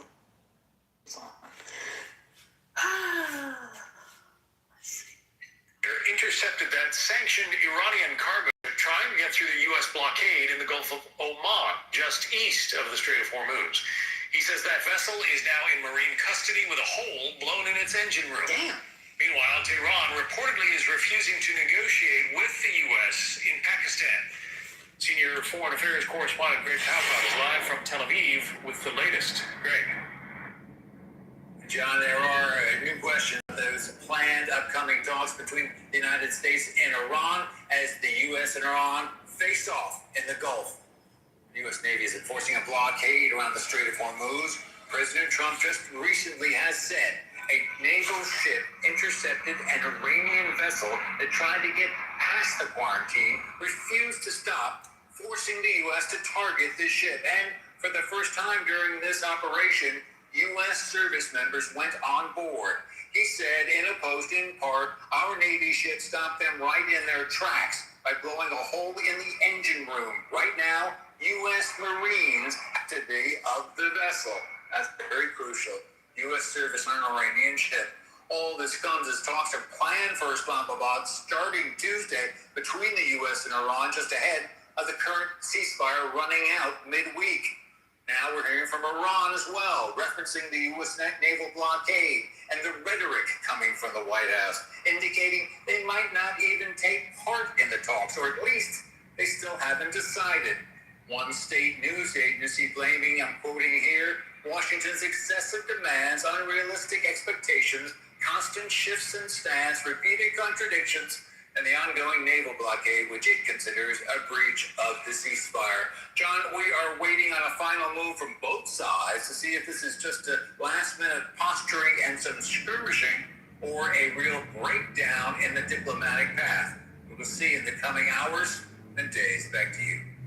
The constant shifts in stance, that's unusual. The White House, it seems, at least from the talking points that have been released on the U.S. side of things, they've been pretty consistent about what they want from Iran. Very consistent, yes. I mean, key points, and I think we still have to keep going back to the central issue that's at the heart of this, and that's the suspect nuclear program of Iran. The U.S. is demanding that the highly enriched uranium that Iran has be shipped out of the country. The enrichment process ends, and any thought of Iran building a nuclear weapon leaves their minds. Iran, a bit more circumspect on various fronts, saying again today, it is their right to have a nuclear program. There is a big, big gap between the U.S. and Iran right now. Prospects of a deal, especially with this latest skirmishing on the high seas, looks more and more dim. Back to you. All right, Greg Palcott, our senior foreign affairs correspondent. Greg, thanks. Take your bra off and switch to... Whoa. First lady said take your bra off, y'all. I'm gonna be honest with you, First Lady. The only thing I heard was take your bra off. And you know, with a PTR like that, well, I'll go back on there. Ooh. I can't say nothing. Did they tell y'all where the ship was from? Iran, I thought. No. The ship was traveling from China. I didn't hear nothing about no China. Yeah. I heard about a hole. That's what I heard. That's what I heard. A hole and this shit. It was traveling from China, but it had an Iranian flag, so they don't know. It could be weapons on board. It could be anything. Exactly. That's why they're holding the crew. They tried to get it to stop for 6 hours. It wouldn't stop, and then they shot a hole in it. They were trying to get it to stop for 6 hours. Trying to get the ship to halt for 6 hours. The ship would not stop. How does that look, Patty? How do you try to get it to stop for 6 hours? You keep calling over there? Over radio. They kept calling. Yeah, that's what I'm saying. So you call over to it? Yeah. So what you think, they wasn't answering, or they was just ignoring them? Do not disturb? They were ignoring them. But it did come from China. Okay, but did it say that in this clip? I didn't hear that, is what I saw. No, it wasn't in that clip. But they were, we've been talking about it. It came from China. Oh, y'all already talked about this. Okay, well then I'm going on mute. I'm okay. Thank you. Thank you, Divine. Now, Divine, you tell me don't play no more clips, and then I'll listen, Divine. No, we gotta play the clips, but people gotta pay attention, and we gotta try to keep the train on the tracks. And I don't know. I think another thing we need to do, and you spoke about this, First Lady, I've spoken about it in the past as well. It's good to, and you do it all the time, it's good to say what I hear you're saying is, because that definitely helps to keep the train on the tracks. And I'm not telling people how to speak, but it helps when you try to say what you think you heard before you respond, so that keep the train on the track. I'm going on mute. That's a fact. Hey, V. V Carter's in the building. How's it going, Mr. V? Oh, Mr. V, your mic not working.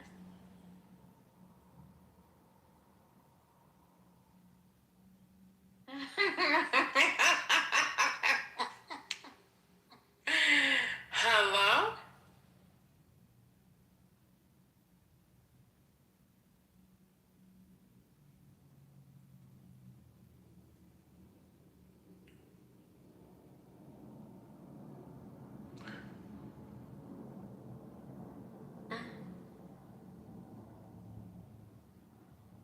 My question is the crew Iranian or is the crew Chinese?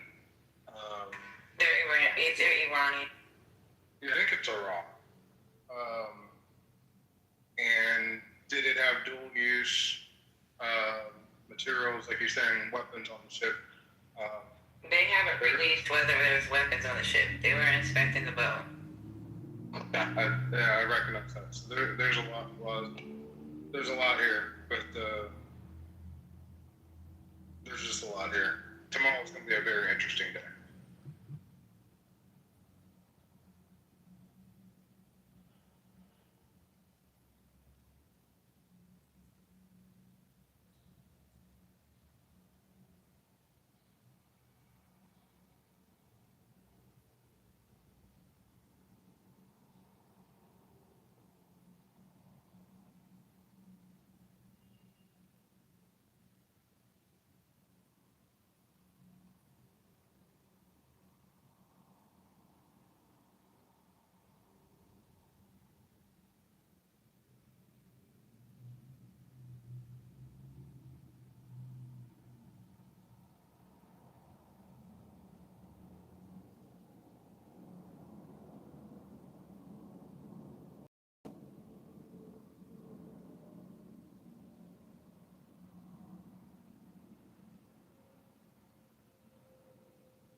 First Lady, are you there? Yes, sir. Was there anybody talking? Not a soul. I'd like to ask you a question. First Lady here, this is Ban, Meta World Peace. Meta World Peace in the building. How's it going? Hey, Carmen. Are you there? I'm here. Do you remember on Friday, people came in here and asked if all this was a win for Donald Trump on Friday? Yeah. What a difference a day makes. 24 little hours.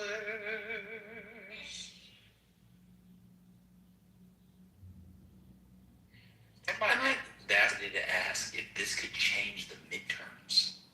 And it's already over. Whatever people... actually, I have a real question. What did people see on Friday that they thought... What happened on Friday? When Trump said that the Strait of Hormuz is open. That's right. They were tweeting that back and forth to manipulate the markets. I mean, because they may have had a deal, right? Yeah. Right. Y'all, I'm going to be honest. I'm upset with MAGA because MAGA had legitimate gripes about Biden and his son. It wasn't illegal, but that's how people do. You're powerful, your kids get stuff. And if you didn't like that, that's cool. They don't take any of that smoke here. You could be MAGA and not hear that somebody dropped $700 million at 20 minutes before Trump announces it. He makes a ton of money, and now it's all changed. That's insane. Where's MAGA on the two sons? Uday and Kusei. Eric and Don Jr. They don't say nothing about that. Burisma was $40,000 a month. They made billions of dollars. What's going on? Maybe not billions, hundreds of millions. I guess in their mind, to be fair to them, Donald Trump is their leader, and he's allowed to be corrupt, and they don't care if he steals and takes advantage of his position. Just no other president can. If they said that, I would have more respect. But they acted like they were just up in arms. About Biden. I remember when Joe Biden, his son, was selling paintings for $10,000, $20,000. These are people that wouldn't know what a Franco was if it hit them in the ass. They don't know the difference between Monet or Manet, let alone Monique. When she says that you got your college degree, they don't know any of that. They don't know the difference between Picasso and Kilolo. They seem to be all up in arms about Hunter Biden selling $20,000 painting. Fair. Don Jr. and them, I saw Don Jr. hawking AI, drone technologies, and crypto and shit the other day. Crickets. Nothing. Not a word. I'll be honest with you. I don't understand MAGA. They like they had. Who's that? Barron, he got the drink, the software drink. I'll let him get a pass because he has challenges. For a long time we thought Eric was Fredo. It's actually Barron, but y'all not ready for that discussion. I'm smart. Why'd they skip over me, Mikey? I'm smart. Shout out to Fredo. I just don't. I'm just joking, but Sean, this is a serious thing. Y'all were up in arms about Hunter. Oh, what a pass by SGA. What a SGA. Y'all were up in arms about Hunter Biden selling a painting for $25,000. And we have made hundreds of millions of dollars already off the president being their father. I just don't understand that. Yo, shout out to Fredo is crazy, like insane considering how he died. But I just want to make that comment. Well, you want to take a boat. I mean, if you want to take a boat ride with two goons, Fredo was as dumb as we thought. I mean, he knew it was coming. He was dancing on marriage before he. But why was he even at the house? I know the mom died, so he had to be there for the funeral. Exactly. Why was he? Let me tell you something. That actor, see, y'all don't talk about, what's his name? John Cavale? I'm about to tell you something y'all don't know because y'all don't really do film. He's the best one of all of those people. He is the best actor of the whole group. But y'all not ready for that combo yet because you don't actually know film.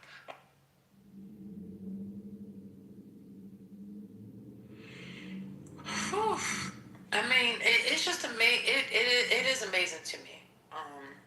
To my MAGA friends, during Biden's administration, while I was on this app, I know for sure, had Christy Nome been a Democrat and her husband came out with 3 CC titties or whatever it was, they still would be talking about that.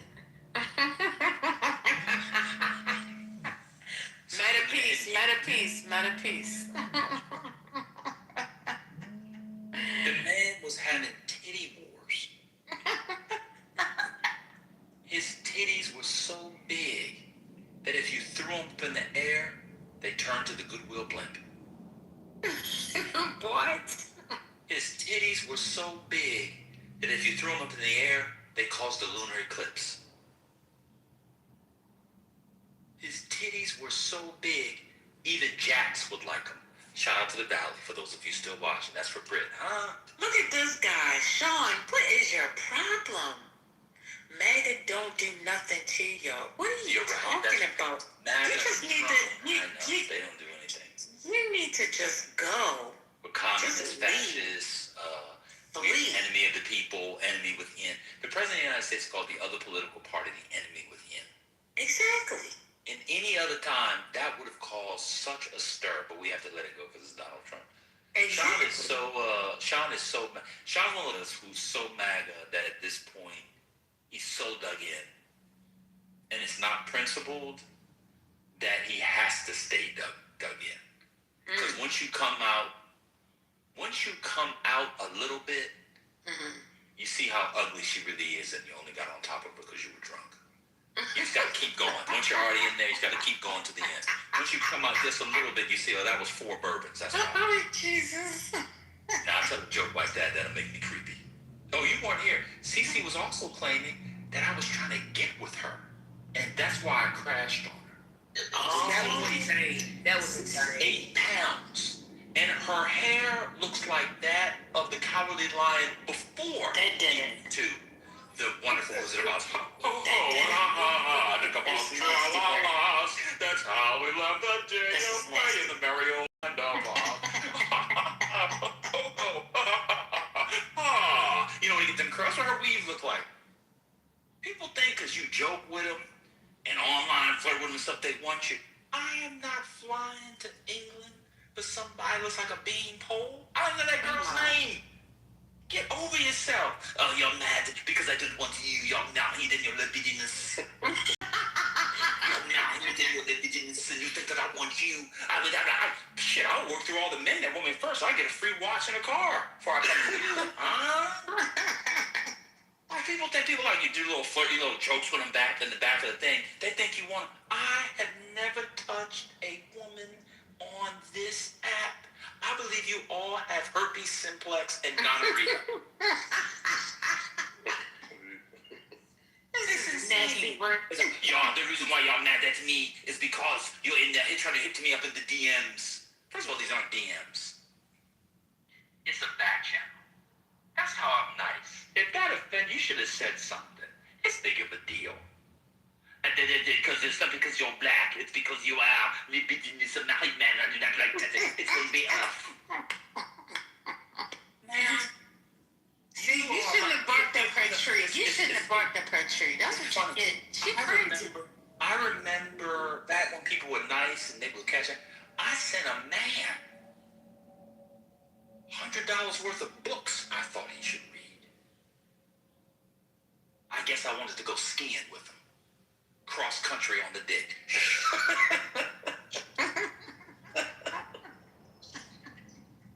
Like, what are we doing? It's really not that big a deal. I had no idea that people thought that that's what they thought. That shit was insane. And you live in this. So, but how did it escalate? You must have said something. Because, I mean, now, to her defense, you call people retarded all the time. So, I guess she was just returning the fire. She didn't say retarded. She said the retarded. You know. Retarded.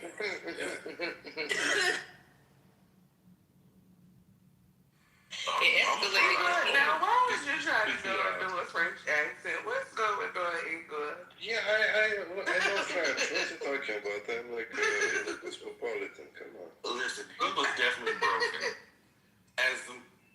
He was broken. The way that they went back and forth, it was like one of those seasons of Real Housewives of Atlanta with Sheree, and was it? Nene? It was somebody that was like, yeah, Marla. Who was that? Great that back and forth for a time. And then we're just mimicking each other, going back and forth. Oh, I wouldn't have been able to take it. Oh, God. It was amazing. I was on mute the whole time, but I was in tears. It was wonderful. So it happened because, first of all, that reference, it deserves an applause?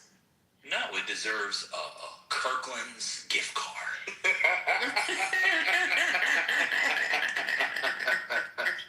So it started because she says it in that class, you did populism. And I said, okay, you did populism. But I said, the next person's not going to do populism after Trump. They wasn't going to want populism. Like, that's not going to work. It went the way after Trump did populism. So I gave small things. I gave something that was in the news because they were celebrating it. And by the way, a lot of people are taking advantage of the no tax on tips, just so people know. They're not taking advantage of the car interest deduction. That saves only a few, but a lot are taking advantage of the no tax on tips. She's like, that doesn't mean that's awesome. I said, well, okay, I'll give you some other stuff. Tariffs. Only retardés will think that the tariffs are populism. I was like, wait a minute. Tariffs have been populism in the American context since the 19th century. You know me, I got my historical bag.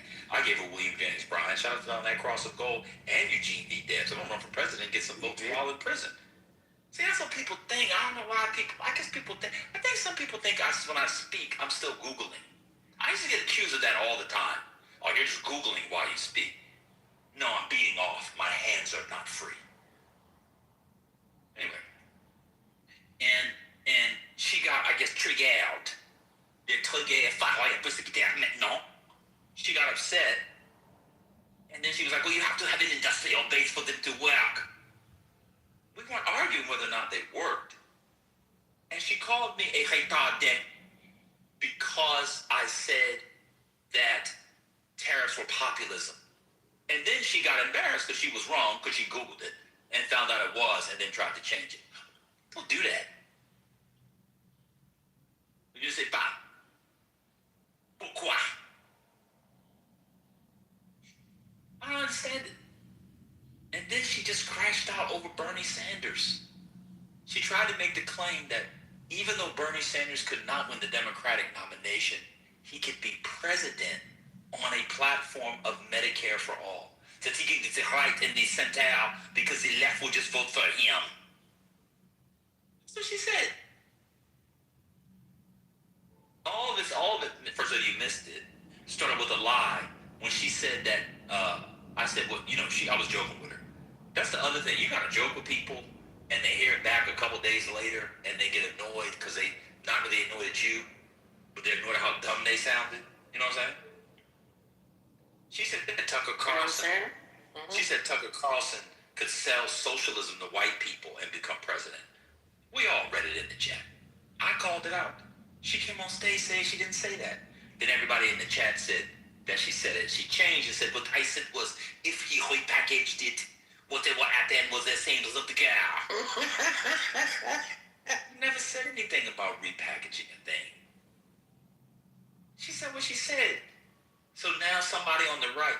I mean, what also is frustrating is she only knows about Tucker Carlson because of Twitter and the anti-Israel stuff. She doesn't know that for 30 years in this country, Tucker Carlson used to walk around with a bow tie so tight that if you tied it around your finger, it would fall off.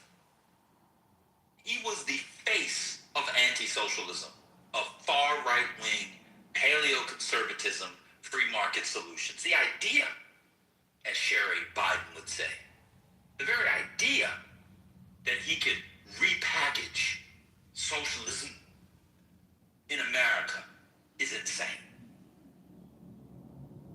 I mean, I don't know why the people lie. Then she said, this one, the last one spiraled. I gave her 5 reasons about Bernie Sanders, and she said, well, you said that he was not an establishment Democrat. And I kept trying to tell her, it's not that he wasn't an establishment Democrat. He wasn't a Democrat. I know what you're saying. He's not a Democrat. The rest of them. No. He's not a Democrat. And so to come and ask Democrats for their vote when you spent your career denigrating them isn't smart. I think Bernie Sanders actually did better than he probably should have in those things. I mean, I don't care. I may have voted for him in the primary after thing, 2016. Oh, I didn't vote in 2016 where I was voting. The primary was too late. Then she got into the whole thing. I didn't go on it. Sean was trying to co-sign in the chat. How the Democrats stole it from Bernie. How did Bernie get it stolen when Hillary Clinton got more votes? And even if they changed the rules and got rid of the superdelegates, which didn't figure in, he still would have lost. Then we got into it on healthcare. Oops. Then we got into it. I'm just giving you the breakdown first. This is nobody talking. Y'all can interrupt me if you want. Then we got into it on healthcare. And she was trying to mock Hillary Clinton's healthcare stuff. Well, I've never heard of it, so it must not be that big of a deal. I was talking about Hillary care. And so the point was, it's very clear, Bernie Sanders didn't start it. So are you saying the opinions don't change? There have been 2 financial crises since then. Cool. Bernie didn't win in 2016 or 2020 in the midst of one of the crises. He lost. Huh? What has that man done to people? What is in their algorithm that they have to defend Bernie Sanders to the point of personal, of the immolation of integrity? Why do people in their own integrity to defend Bernie Sanders? And how was Bernie Sanders such an icon to people you hook? When he's to the right of many of them, you hook. That to me is the strangest thing. There's another boy in here from Scandinavia named Jacob. And his big claim to fame is that he had a black girlfriend once, and also he is this live? Wait a minute. Did the game go to Alfonso Ribeiro? What's happening? Like, I'm wondering what you're watching. Orlando's playing. No, I was watching the Thunder game. Was that last night? I don't know, because I'm like, what is he? That's what I said. What is he watching? No. I'm watching Magic. I'm watching Magic Detroit right now. God, that was yesterday. That was recorded. That was yesterday. What game? The Suns game. I know I'd watch that. It's the Magic game is live. But anyway, that's crazy. I was watching the replay, and then Alfonso Ribeiro came on in America's Funniest Home Videos and shit. So anyway, I don't know what his appeal to people in Europe is, but he would just be a mainline center-left person in Europe.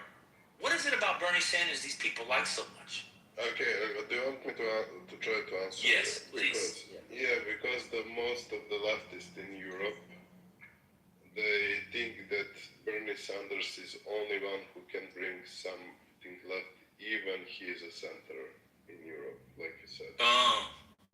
So that is kind of logic with the people who are kind of liberal leftists, like the healthcare, all the things. I listen to him, but the problem with them, I think, is, and that is problem with me because I don't know. So, for example, you said that Bernie never make any like this in his career or something like that. You said, right? And a lot of them, they don't. That he is not really efficient, So he's probably most. I say it in English. Most. Similar to their views, even they would rather to push more, right? In all American political mainstream on TV, But they don't understand that. So that's why I think most of people I speak, not Serbian, but like all around Europe, they will say, oh yeah, free healthcare, like anti-corruption, no corporation, blah, blah, blah, all that stuff. So I think that is the reason why there is European obsession with Bernie. Oh, okay. Then there was the odd claim that Bernie Sanders didn't win. Y'all missed this one because it was quick, but I clocked it, as the sisters say. Then there was the odd claim that Bernie Sanders couldn't win the primary because Democratic voters in the primary are upper middle class and up. What? Those were the people that would have voted for Bernie in the primary. And also, Ben, check the chat. He is making actually a great argument with French politics, where the French right have some populist left ideas actually, and she's right. So that's why Sisi thinking that Carlson can trust us. I don't think she understands like the American conservatism very well.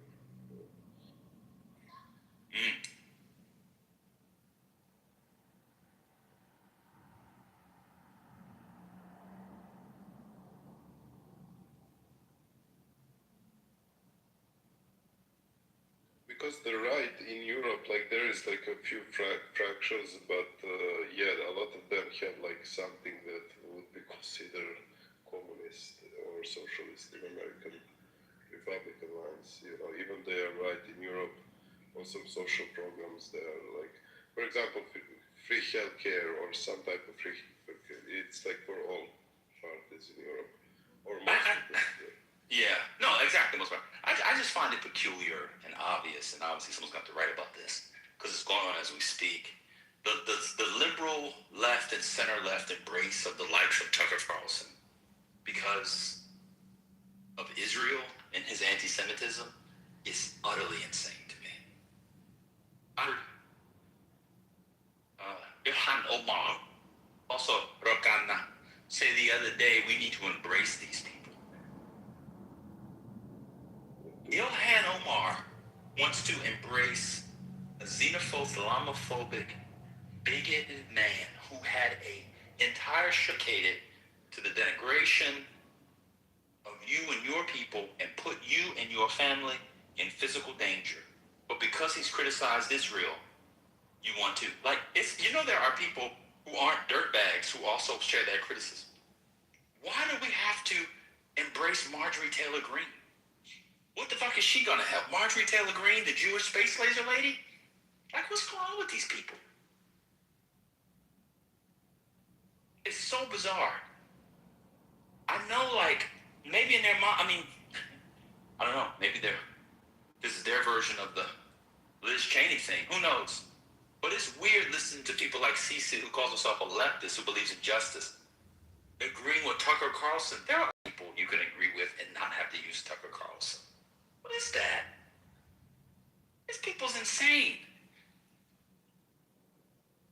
So the guy that was doing all the anti-trans stuff, all the anti-black stuff, all the Islamophobic stuff, all the homophobic stuff, because you agree on one point on the Israeli government, we're supposed to forget all those other things.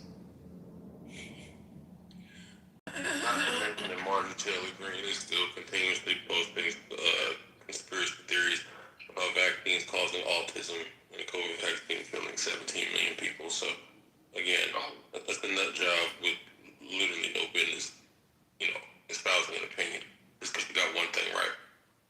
Oh, wow. Not the vaccine. God damn.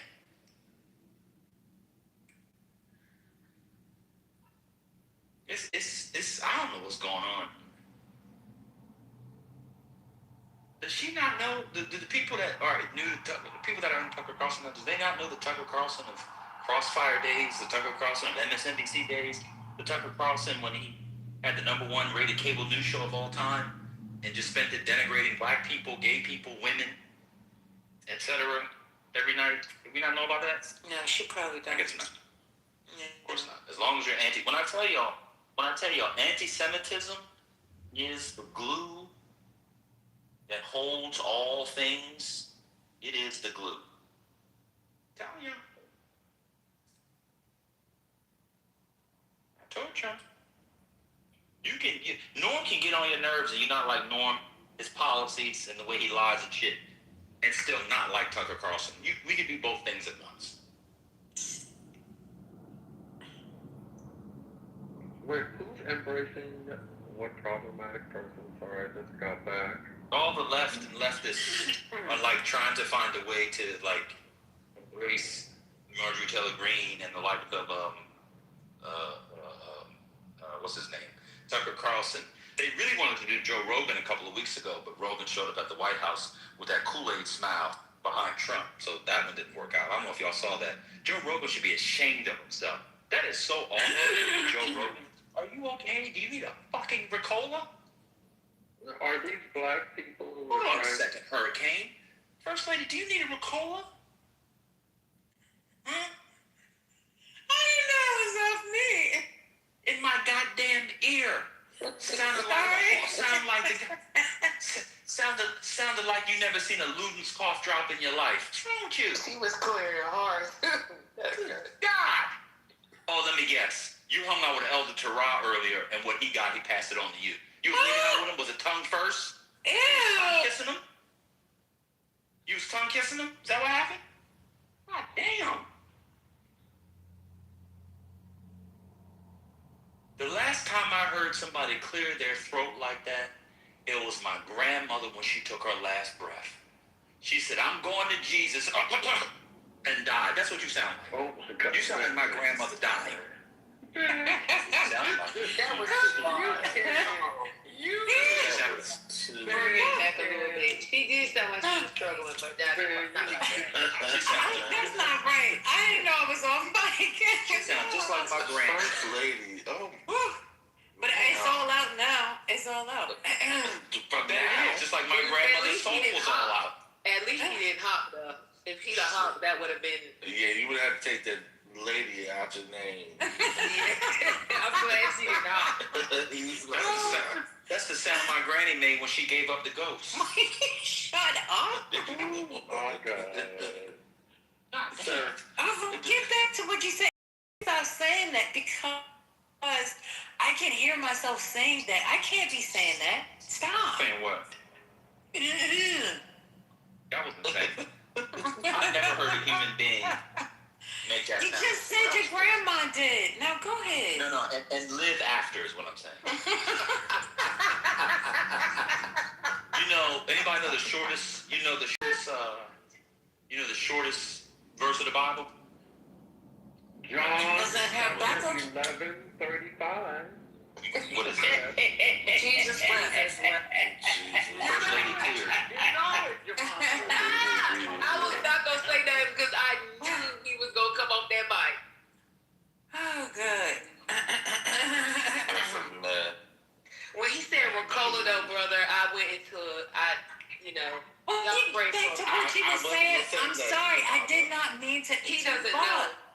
I didn't know. I'm sorry. Well, y'all know I had an addiction, and so Ben triggered me. So y'all pray for me that I don't digress. I need to go to a meeting. Hold on. Your mama, I almost sang Ricola. I did the. Don't do it. I'm true when you had your addiction to Ricola. Don't do this. See, Ben didn't know. He could have said could have said Halls, any other one, but he had to say Ricola. Now y'all gonna have to pray for about a week so that I don't go back to the addiction.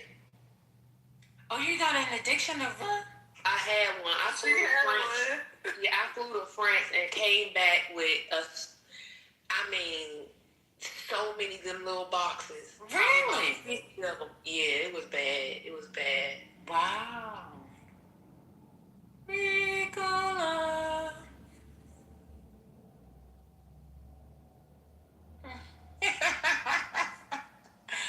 All right, so what were you saying? I did have a favorite moment of today, First Lady. I don't think you were here for that. Would you like to hear my favorite moment of the day? Sure. It was when Trent, using Google, decided to lecture your mama on what happened in Washington, D.C. about 15 years ago. Oh, I think I was here for that. Yeah, that was an incredible moment. That was amazing. That was an incredible moment. She's like, I don't like to dox myself, but I was there for 20 years. 20 plus. That's what 20 plus years. Like, what? This app is incredible, yo. It is. People just assume things about people. Yesterday was incredible when Ann was trying to teach and Dr. was teaching brother. Yeah, that was insane. That was an incredible day, too. Poor brother. What were they teaching him? Oh my God, Hurricane, you wasn't here? It was about sociology. Oh,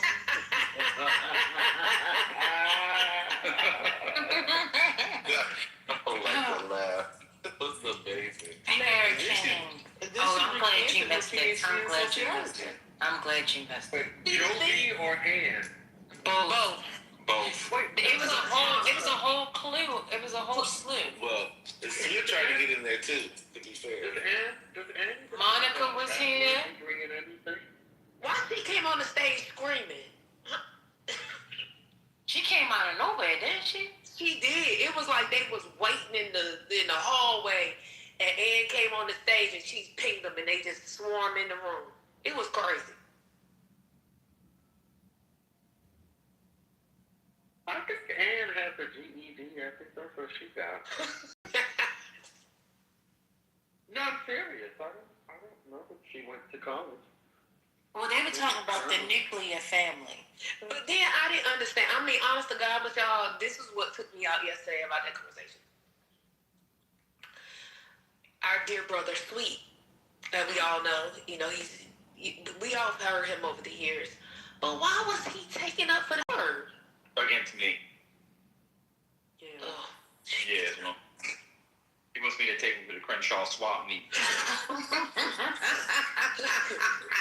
Do you know, one good thing came out of the conversation about the nuclear family yesterday. I realized, y'all, that I grew up in an extended family the entire time I was in Nigeria. I hadn't even thought about it. Yep. My entire time. Because from the very minute I moved there, my aunt lived with us. And then our grandparents came and lived with us a few years later. And I remember my mother telling me, when she was growing up, she did not know how many siblings she had. Because there were so many other people in the house, she thought that they were all her brothers and sisters. And it wasn't until she got older that she then knew that, okay, these people on the left were my actual blood siblings and all these other people were cousins whose parents had died, and so these cousins came and lived with us, or this is somebody that my grandparents adopted. And, you know, in Nigeria, that's always the way they get here. Sometimes it's just like, we like you, we met you one time, feel a good energy, your parents died, come live with us, we'll take care of you. That's what it is. So my mom, extended family, my dad, extended family, and I was in an extended family too, the entire time I lived in Nigeria. Yeah. It's a beautiful thing. Yeah. Some people, I mean, Ben, you have really put yourself on the block, and you know they want to spend it. That's just all there is to it. So. You know about that, like, the most, when Ben giving me advice is not to crash out, and then after 15 minutes he is crashing out. Well, that's a fact. Well, I'm not going to call myself a Jesus figure, but I'll call myself a doctor. I'll call myself a doctor. And so I crashed out. And so I crashed out. And so, Igor, I crash out so you don't have to. I'm not a Jesus figure. Amen. I'm a doctor. That's fair. So I crash out so you don't have to. Huh? That's fair, that's fair. Yeah, I put myself on the block. Out on Sean. That's what I was hoping you would do. No. Oh, no. No more crash outs. Did you see my new name? Ben Meta World Peace. Let me see. Oh, Yeah. I think they're I don't like almost crash insurers. Yeah. I'm not doing it anymore. Well, I'm gonna crash out again. I pray so. Hold on, but you had a crash out right after you had a resurrection. Yeah, it was after a resurrection. Wait, the but not after incarnation. Yeah, my incarnation, right. I did it after the reincarnation, but not after I had a 15, I think it was 20 minutes. I said, ping everybody in here. We'll have a last bang. You gang bang? Catch me out there. You can catch me outside with my gang. And nobody came. The block was hot, as Weezy said. Nobody came, and I'm done. That's my last one. CC took me out the day. That was insane. Being caught kicked all day was insane. Multiple times. The funny thing is, because when she started yelling, he just all of a sudden went off. It was like, yo, hey, come here, run this over. I was at the Goodwill. I was at the Goodwill at the time. Moving stuff. I was moving stuff at the Goodwill. Oh, that's insane.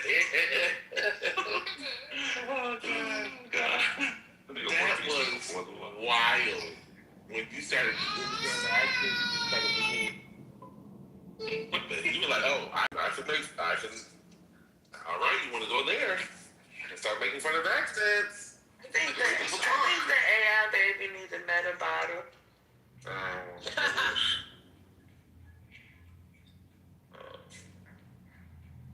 What is this? I'm putting him on sleep mode. Oh my God, this is insane.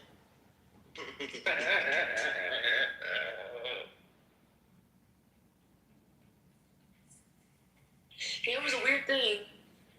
I mean, concrete was on topic today, and the rest of the world was upside down. Hold on, and even me, not necessarily coming to his defense, but being on concrete side, I was like, listen. Quick question. So what was Trent doing today? Because Trent seems to be acting like a journalist of some sort. All fucking day long. All day. Okay. Fucking, what was that about? Divine gave us the news about what happened in Shreveport earlier. He insisted that he told everybody already, but nobody knew what was going on. And he interrupted Divine. That shit made me crash out. Because he be doing too much. You definitely had my back on that one. Appreciate it. There you go, this mellow monkey. This mayo monkey. Oh. Why are you calling your man monkey? The bitch next to you. Well, you need to be careful because the blacks at Howard Law School called a white student a male monkey, and they got Howard Law School in trouble. I'm not in Howard Law School. Who's next to She was next to my screen. because Yeah, that. Oh, hello. How is everybody this beautiful Sunday evening? I just finished listening to Why was you screaming yesterday? Why was you in here screaming yesterday? First, you asked me a question. Can I answer them, please? Girl, you don't have to answer. I was being performing. Okay, fair. Well, I wanted to get your opinion on Clarence Thomas's speech at UT Austin. I haven't listened to it, so I can't tell you how I feel about it. But, I'm glad that UT Austin Law School gave Clarence Thomas a chance to share his thoughts on the Declaration of Independence and the Constitution and the Supreme Court and the United States and all those other things. Yeah. Good for him. I mean, he's a black man who deserves the honor. I mean, he sat on the court for only, 20 plus years? 30 years, I think. Yeah, that's good. That's good. I'm glad that they recognize his station. Yeah.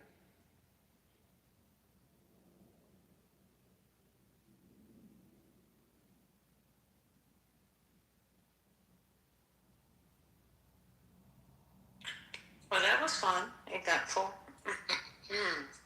How was you screaming when you came in here yesterday, Monica? You just want to fight. I just don't like her. And I just choose to speak to her crazy. There go Cappuccino. Hey, Cappuccino. I mean, stupid. Oh gosh, Cappuccino's new name. Y'all, I love Cappuccino. You haven't talked to Cappuccino since they changed their name to Stupid? I think I have, but I really like Cappuccino. The Cappuccino's great. Okay, so out of the three, They must be white. Cappuccino. Ooh, that's nasty. Damn, that's nasty. That's nasty. That was nasty. Oh, that was nasty. I choked. So, which one do you like? Cappuccino, point of view, or stupid? They're all the same. I know, but do they have different personalities? Same personality. No. You think? Somebody who I need to tell y'all something. Did y'all hear that Kamala Harris was just arrested because it wasn't Monica, shut up. Who said that?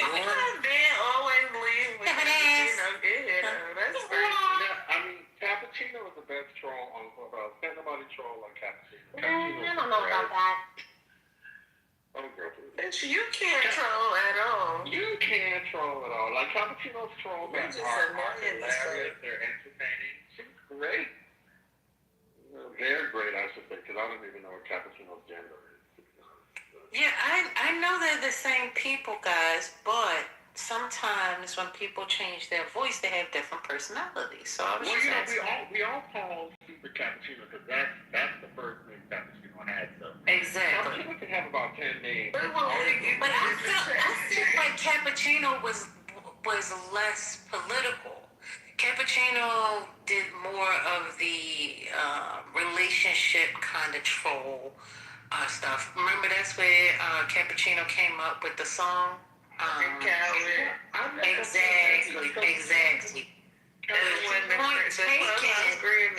Point taken was very political.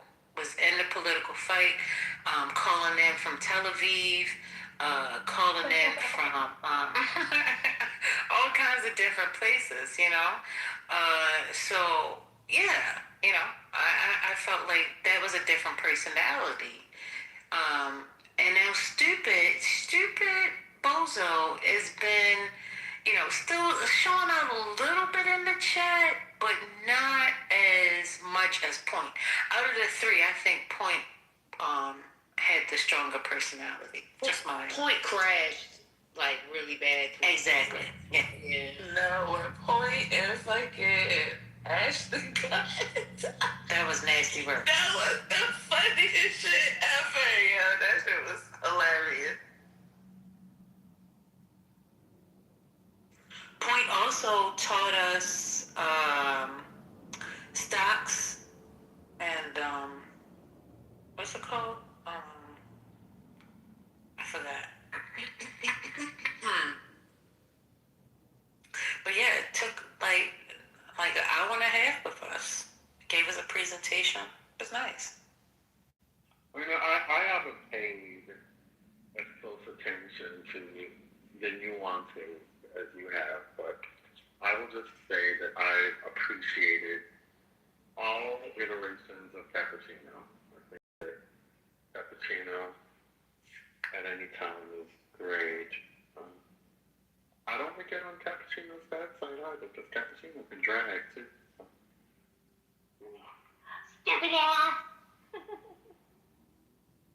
Monica,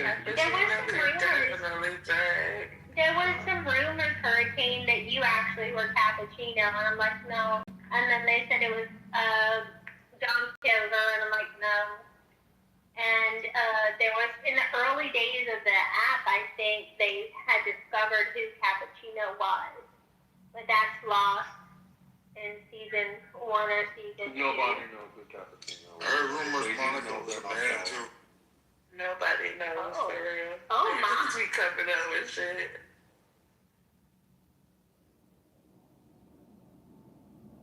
But I don't like doxing or soft doxing and all, so I'm kind of glad that cappuccino has been able to make. What do you think cappuccino is big? What? I thought it was Hurricane though, for real, Hurricane. I thought it was you. Yeah, I thought it was you. Why would you think it was Hurricane? Do you hear how he talk? Well, does he talk himself? Whoever the fuck it is. Yeah, but even I don't think Hurricane could pull that off at all. Definitely cannot. I'm not Like, an actor. There's no way. Well. and plus, Hurricane is always too serious for anything to be playing around like that. Exactly. That is correct. I know you, Uncle. Yeah, Brooklyn analysis is on. That's correct. I spent so much time on that anyway. Brother, take your back, young. So what's going on with the content now? Because now we can't spend the next hour listening to Monica on mute. And it sounds stupid, so we need something. Oh, and Hurricane, you had just asked me how my day was going. That's so sad. Girl, it's so strange that you spent 5 years on the app with black people and you still don't understand black humor. Girl, what's going on? I do have a topic. This is the word, yo. Never mind, because I was about to say something. It's still the weekend and I got to endure this. Your mama really don't like them people. It really worked your mama nerves real bad. Monica's not even fun to play around with. That's right.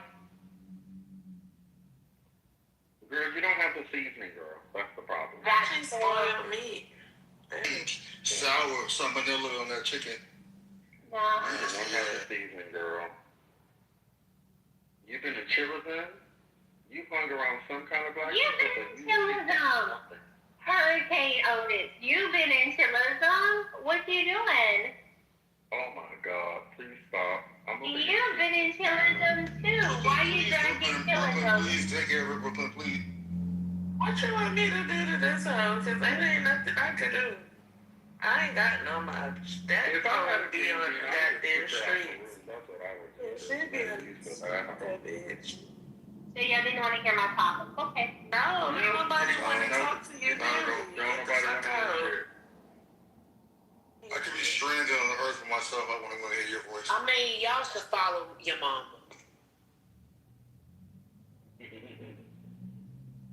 Mama can't. She really can't stand up. She don't even want to talk to him at all. Your mama say sundown Friday to sun up Monday. She wants no part.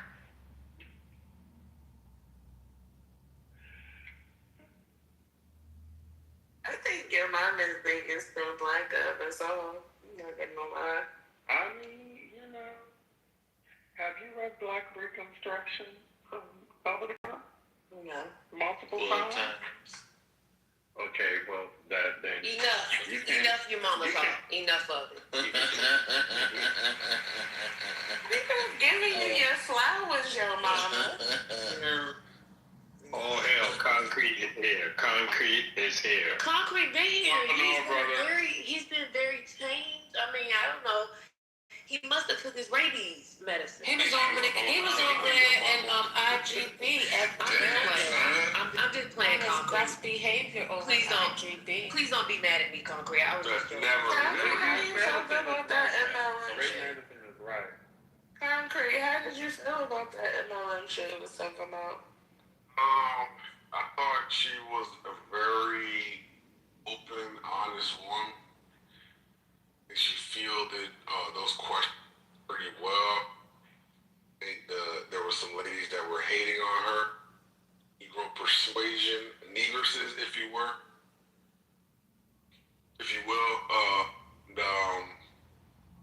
Yeah, I think Miki is really like looking down bad right now.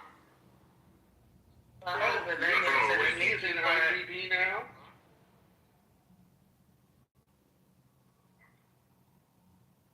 I think that was earlier, wasn't it? They played the audio, and then she came back in the room like 10 minutes ago, and they asked her some questions before she bounced out. Grant and Miki are going back up different stuff. Oh, because Grant... Reset. Give me a reset. What happened? Grant is a bitch-ass cracker. I don't like him at all. The way he was... Well, you're all right with the white men sometimes, concrete. And that's what I can't fuck with you about. Yeah, I don't have to look. You'll come to their defense sometimes. She do a little, I don't know, just like out. A little too much. Can I just say... Squidward, Grandma, Angry Beavers, all Azula, all gotta be on lock. What? I just wanted to say that the thing I didn't like about that room is everybody's assuming, or the assumption is because the lady settled with the FTC, she's somehow guilty of something. Like, settlements happen all the time. It is not an indication of guilt. There are all kinds of reasons why people settle. All kinds. That's fair. Overall, MLM. Optimistic, you look like. Are you doing it on purpose? You about to say something? I think this app is like, I'm gonna just tell y'all, I'm gonna be honest. This app is riddled, like bullet hole riddled of mental illness. It is. Well, of course it is. Duh. I agree, Mama. Sometimes I just go to the back channels and then I go to the part where the people that you don't interact with, that you don't accept the messages, oh my God. Hello, dear. Hi. Hello, dear. Hi. Like, what the not friends one? Yeah. Oh, yeah, that shit is crazy. I got weirdo. 1,000 fucking messages back then. It's crazy. And some of them have been in this room because that's where they find us at. And they'll reference. Do y'all see the ones where they'll reference something in the room and then they be back channeling you about it and be telling some? I got an apostle that keeps messaging me. Yeah. Like, Not an apostle. What, you not ready to receive the word, your mom? That man told me he loved me. I was like, what the fuck? Poor concrete. He don't know that. Don't run from the Lord. Well, you know what? See, look, y'all get all these messages. I have nothing. I have nothing. Wait, look. Nothing. Mine is on zero. You don't know where to look first. I'm going to tell you where to look. I know where to look. It's on zero. I know exactly. Wait, excuse me. I helped create this app. Y'all not going to tell me I don't know where the back channel of the back channel is because I know where the back channel is. I just can't believe you don't have none. Well, that's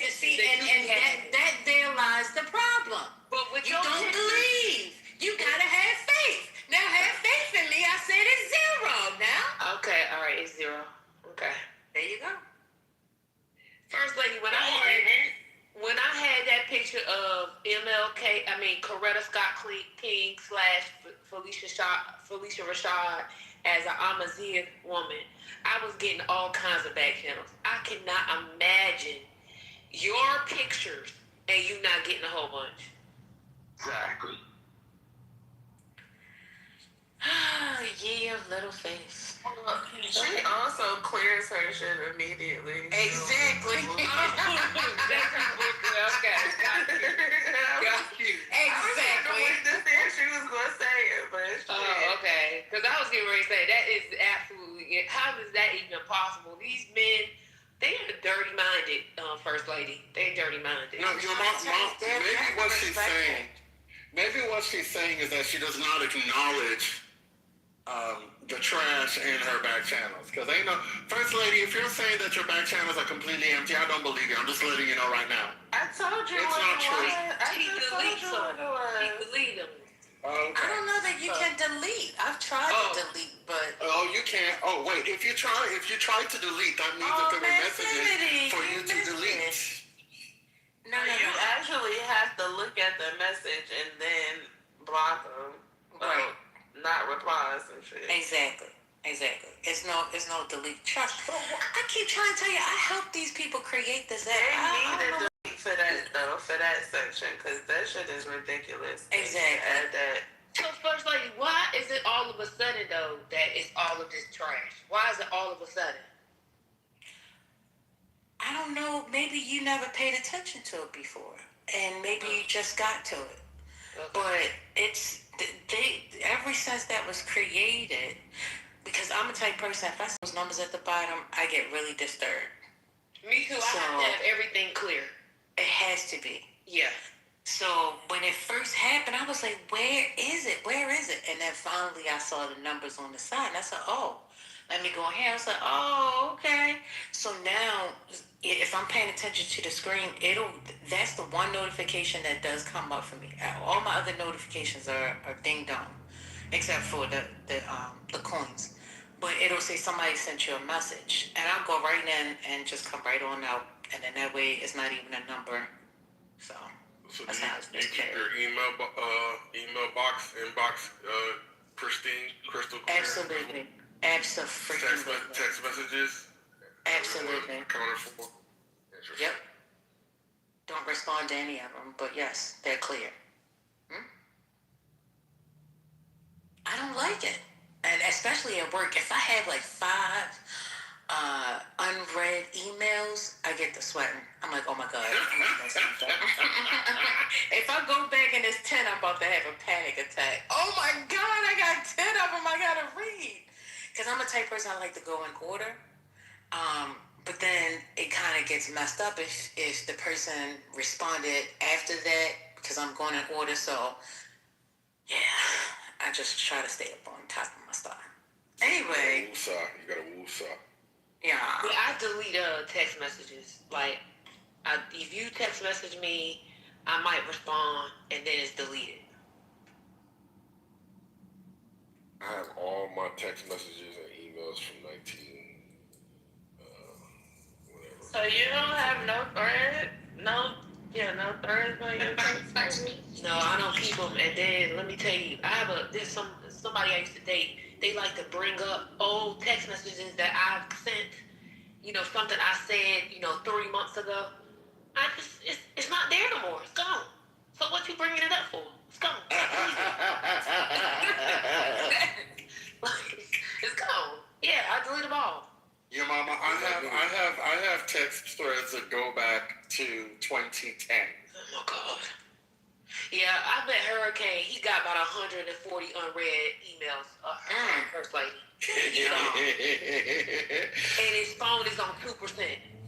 No. My phone is always charged completely. But when it comes to emails, the only emails that I read in a timely manner are work-related emails and emails from close friends and family. Otherwise, the other shit I'll get to when I get to it, because I can't be. And text messages, people know. If you really want to get in touch with me on time, call me, because text message. It's a toss-up. Yeah, see, Hurricane, I dealt with too many of you. I've been on too many legal holes in my life. Pick up the phone. Pick up the phone. I ain't putting nothing in writing. Send me, call me. Send me in person. I have something I need to ask. Brother, so I saw you were modded last night? What was going on? Oh. He did a good job though, first. Like, he was excellent. He used to mod it, and then, he gave me his ass to kiss. But, yeah, so how was it? Don't say that, because people are going to believe you. I've never done that. I've never done that. That is my side of the story. That's how I felt. Those are my feelings. We don't have to validate them. I'm not asking. I just spoke it, and that's it. We can keep it moving. Go ahead. This is nasty work. Carry on. So last night you were modding, and you did a good job. What else? Oh yeah, I was modded, but then, it was somebody who came into the room and started talking craziness, and he was saying some wild stuff, and I had the urge to boot him, and so I just moved to the audience and came back on stage. But why did he start with the boys? Why? Why did they do Oh that? my God, the boy. Lord, that thing tickled me. You kept saying it over and over. I know. Like, the boy. It was the same. But you was dead ass wrong for that. So, and nobody, I didn't even know anybody can hear me. I was like, I don't know if they can hear me. We can hear you. I'm just going to keep saying that thing. But prior to that, First Lady, he did a great job modding. He was very good. Oh, God bless you. Thank you. That's why you got that 0.1%. Oh, my goodness. But Sunday was mad. She was. She kind of put out a little bit of a fit. Yeah, she did.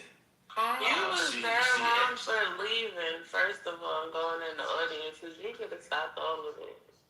Well, no. See, that's the thing. This is still not my space, and I have to respect the rules of the room, because it wasn't like, now if they were being, like misogynist, homophobic, okay, I would have moved them probably. Right, I probably would have moved them, but they were just. He was fine. Saying some weird stuff. Yeah, he was fine. He was just obviously drunk. Yeah, and so I was like, the temptation is too strong. Let me just move myself. But ML, I think Bar was there for a little bit. And then the room just sort of shifted. There were some other people that came in, and they were having a conversation. I ended up falling asleep, and I woke up, and I don't know who was in the room, what they were talking about. But it was a different group of people completely. I was like, well, I don't know them. This is the zombie crew. I don't know this crew. Who was modded? It was me. It was ML, Neoliberal Shield, and Brother, and then. No, I'm talking about when he came back. Patty was, but I don't know if she was. She was asleep. I think she was asleep. I came in like 1 o'clock and I roasted this white lady, and then I left again. Elsie? Yeah, Elsie. I left when She tried to get on stage tonight. Yeah, she was a tyrant last night. I left when she was MAGA too. And she got on my nerves so bad. I had to give it to her, but then I left. Yeah, so I try to be respectful of space. Y'all been very kind to me, so I try to. Don't be buttering them up. Don't butter them up. I'm not. I'm just saying. I did what I did. I got a confession. Sorry, brother. Brother, I was tired one night. First Lady just disappeared, and I don't know who was in there. And I was tired. Like, well, they talking. walking. I'm scanning the stage. I was like, oh, brother, tag, you're it. And I bounced. So I don't know what happened after that. I remember when he did that because then he modded somebody else. That was insane. No, you're fine. And you went to 420, didn't you, Devon? Yeah, you left up there and went to 420. That's nasty work. Exactly. Yeah, that's nasty work. Which would you let him get that out? First lady, it was so bad that, you know, people would leave, you know, y'all would leave one mod at a time, we gone. So somebody boomed the room one night, and then Spiritus was on the 420 stage. I said, y'all down bad. That mean y'all was Friday night. I think I was Friday night. That's what it is. No, I don't mean it like that. But Spiritus said he wasn't going over there. Next thing I know, he was on the stage. Listen, he has to get it off his chest. Aaron said it was an accident. It was an accident. It was an accident that you left and opened the app and went to 420 and raised your hand. That was an accident. He might have just, he hit the button and then it made him on stage. Took him on stage. Oh, I see. You mean they might have to jump. Because that's what happened to me. That one day, I just happened to join the stage, and I was doing whatever, and then I looked. I was back channeling everybody. I said, look at Brooks. I was like, oh no, not me on stage at 420. There's too many characters. I'm not mentally sharp enough to stay disciplined. One time you used to be the darling of 420. What's going on? The darling. Oh, not the darling. Oh my. Yeah, I used to crash out hard in 420. I crashed out one time, and I told the nigga he could find me and gave him my name. You sure did. He gave him the whole full name. No. He gave him Bitch, I'm outside. Yeah. I remember that. I also remember when the moms. I remember where I was. The moms used to say, "We have PhDs on our stage." It was a brother. Nobody got that. I said, "Dang." I said, "I want a PhD too." Dang. You're so stupid. How might I get one of those? Let me ask you something. Did y'all know that Brother Divine was of a lighter hue? I didn't know that. Oh. Yes. Yes. I found out. Oh. I didn't know that. He's not quite as bright as your brother, but... Wait a second. Divine is light skinned. That explains so much. Okay. Here, come on. No, I understand. You kissing the AI child? I'll come in there and give you a kiss later. You kissing the AI child? Oh my God. I knew AI was sentient. It's down bad. Okay. How's that? No, it's sentient. Yeah, it's sentient. Well, you know that first y'all so. Oh, go ahead. I'm sorry. No, go ahead, Brooklyn. Go ahead. I was just saying, so who lighter, you am? Exactly. Oh, I'm sorry. Lighter than who? What are you talking about? Then Divine. What's going on? Lighter. That's correct. Divine, of course, Divine. Whatever. Divine, of course. Yeah, Divine, of course. I mean, brother is lighter than Divine. No, don't do. I'm darker than Divine. You gotta stop. This campaign to make yourself like milk chocolate is insane. I never said anything of the sort, sir.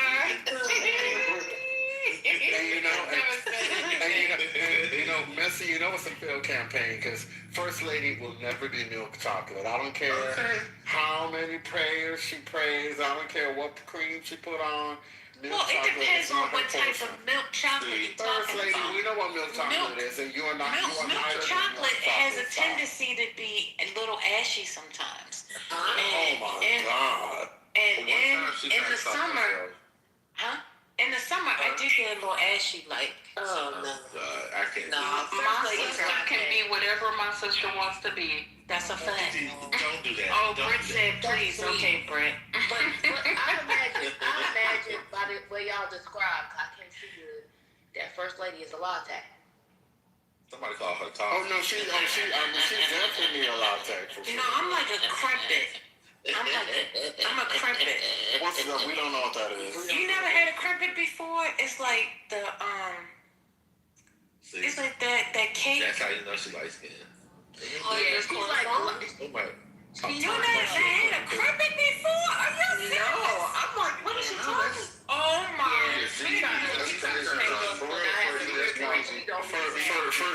First lady, somebody in the room chat said you're close to the white chocolate. They about to get it off the room. Not a crumpet, a crimpet. Are you saying a crumpet? No, not a crumpet, a crimpet. Can you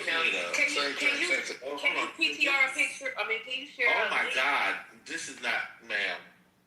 Ma'am, I just saw a crimpet. Yeah. If this ain't a blondie brownie, in the PTR. See, it's the part, but I'm talking about the cake part. Ma'am, that's right. Okay. No, you're talking about the icing. I'm talking about the cake. Listen, either one doesn't work for you. I'm gonna be honest with you. I don't see it. All I see is a taco. Hold on. Oh Lord. I get wood. Crimpet. That's it. KRIMPETS. Crimpet. T-E-S. If y'all PTR, I've been told me and the gentleman in my PTR are favorite. Fine, please. That's a crimpet look like a Y'all know what a crimpet is? It look like a cornbread butter.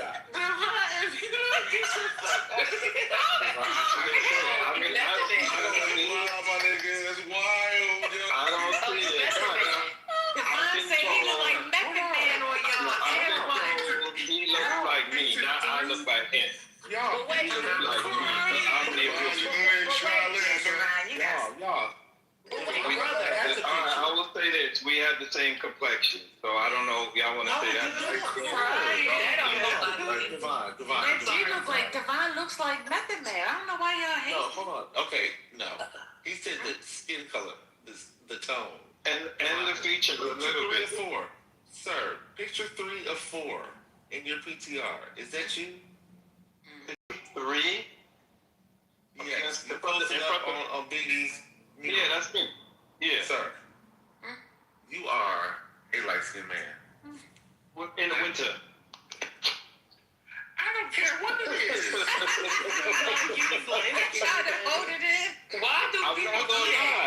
I'm not gonna lie. In the winter, I get a little pale, and in the summer when I'm outside, I get a little dark. Sir, we can see the light skin through the helmet. I wasn't gonna see it. Yeah, so Devon, just so you know, Devon, you're a red bomb. You're a red bomb. No. That's what I said. Red bomb. The hair, okay, so the hair, okay, fine. I'll give you the hair. It's like, oh boy. But sir, you are, like, this is messing me up. Devon, I can't spray my scrub when you say that man favors me. In the wintertime. Not that man favors me, please. The light skins are crashing right now.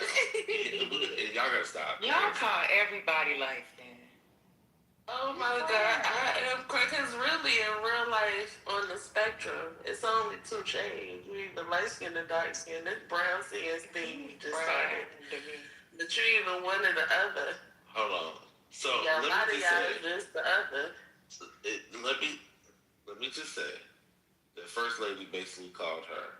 So A cornbread flitter. She called herself a cornbread flitter. She lady is said light that she looked like this. This is her skin color.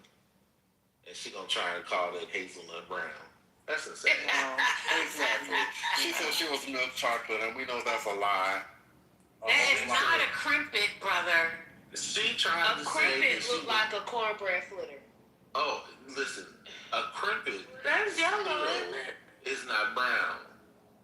It's not. It's yellow. I was gonna say it's like yellow, ain't it? Yeah, And then- she is and then- the ice queen. So she hot yellow. Lion witch in the wardrobe. Okay. I mean, somebody said it. Elsa. Somebody said in the room chat that she's close to the white chocolate, which is the truth. You see? Now you put white chocolate cookies and cream. Exactly. That's all right. That's caramel. Well, I'll give you caramel first, lady. Exactly. Same that's a lie. That's a lie. Nope. She high, y'all. We know. Please, Potty, please. I'm Carmel. Oh, not this. First lady, we've seen your PTRs. First lady, we've seen your PTRs. You are a light-skinned woman. You're super light-skinned. Where is the brown? In the highlights? You don't see the gold? What's going on? Girl, In the winter, we I'm changed. golden all year long. I don't care what you're saying. I'm sorry. Okay, I'm my golden. bad. First lady You know what I is did living her today? life like it's golden. Exactly. Shout out Jill Scott. Amen. I went to go see, I went to the Museum of the Bible. It was amazing. of course that's the one you went to. Why you say that? Because. Of course, that's the one you went to. Why you say that? It was beautiful. Huh? It was? Which is why I don't understand why you're trying to lie. There's no lie there. No, listen, it's very simple. You went to the Museum of the Bible and you still want to lie about not being light-skinned, lady? Sir. Please tell the truth. Sir. Tell the truth. People see themselves as they see themselves. That does not make it a lie. Thank you. You know, there was a time I was in a size 16 and I would look in that mirror and I would say, I am a size 8. And I was not being truthful with myself. Yeah, Delon. And even in the 16, I really probably should have been wearing probably an 18, and I kept saying these people making these clothes real small, even down to the shoes. It's like, I don't know what's wrong with these factories. They really make it like that. Wait a minute. This is a trap. Hold on a second. I get that people, have these theories about the clothes being cut too small, but I've never heard the shoes. Because my feet small. No, this is the thing. Your feet, like inflammation, have your feet, swollen, right? Oh, okay. So the foot size in itself, like the length, wasn't there. And I'd be trying to put on an 8, a 9. And my foot was like, And I was like, what's going on? I said, what's wrong with these Chinese people? They making it for the Chinese people feet. Because I know my foot is a size. I'm telling you, I was really in denial. That girth was definitely spreading. The girth. So let me just say this. First lady did the okie doke. She tried to get y'all with the story about size 16, 18, so we wouldn't go back to her light toffee, honey colored ass. Because let's be very clear. First lady has tried to convince us that she is hazelnut brown. That's not the case. I really am. You're not, ma'am. You have 100. It's the lighting. It's the lighting. No. You have 100 pictures as PTRs. Ain't not one of them.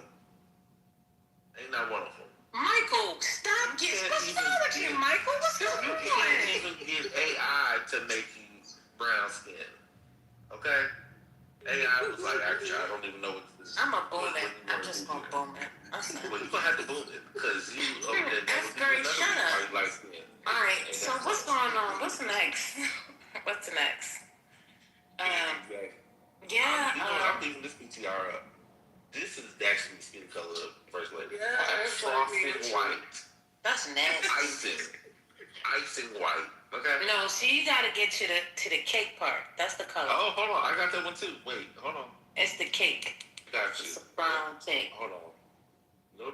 Hold on. And this stuff don't look right. What does it look like? First Lady, please. Hey, Gumby. Hey, Why Ambassador. did you say that? Hey, First Lady, thank you. Hey, First Lady, top and round, First Lady. Why did you say that?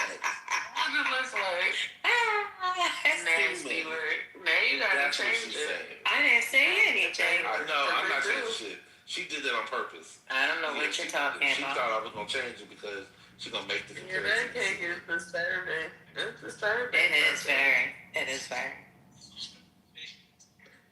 I had my snowball today. My black cherry snowball. I've been wanting that for a minute. That was delicious. Yeah, my daughter and I, we had a good old time. Go ahead. Hold on. Say again. Okay. Nothing Here, else. you ain't I didn't know you was still. PTR. You ain't nothing browner than this. All right, we talking about the Bible. Yeah, the middle part. That's the color, right? You're not even that. Yeah, I really am. That's exactly. You got it. You hit it. Oh, did you make this? You made this, No, brother? I didn't make it. No. Your wife, your AI wife?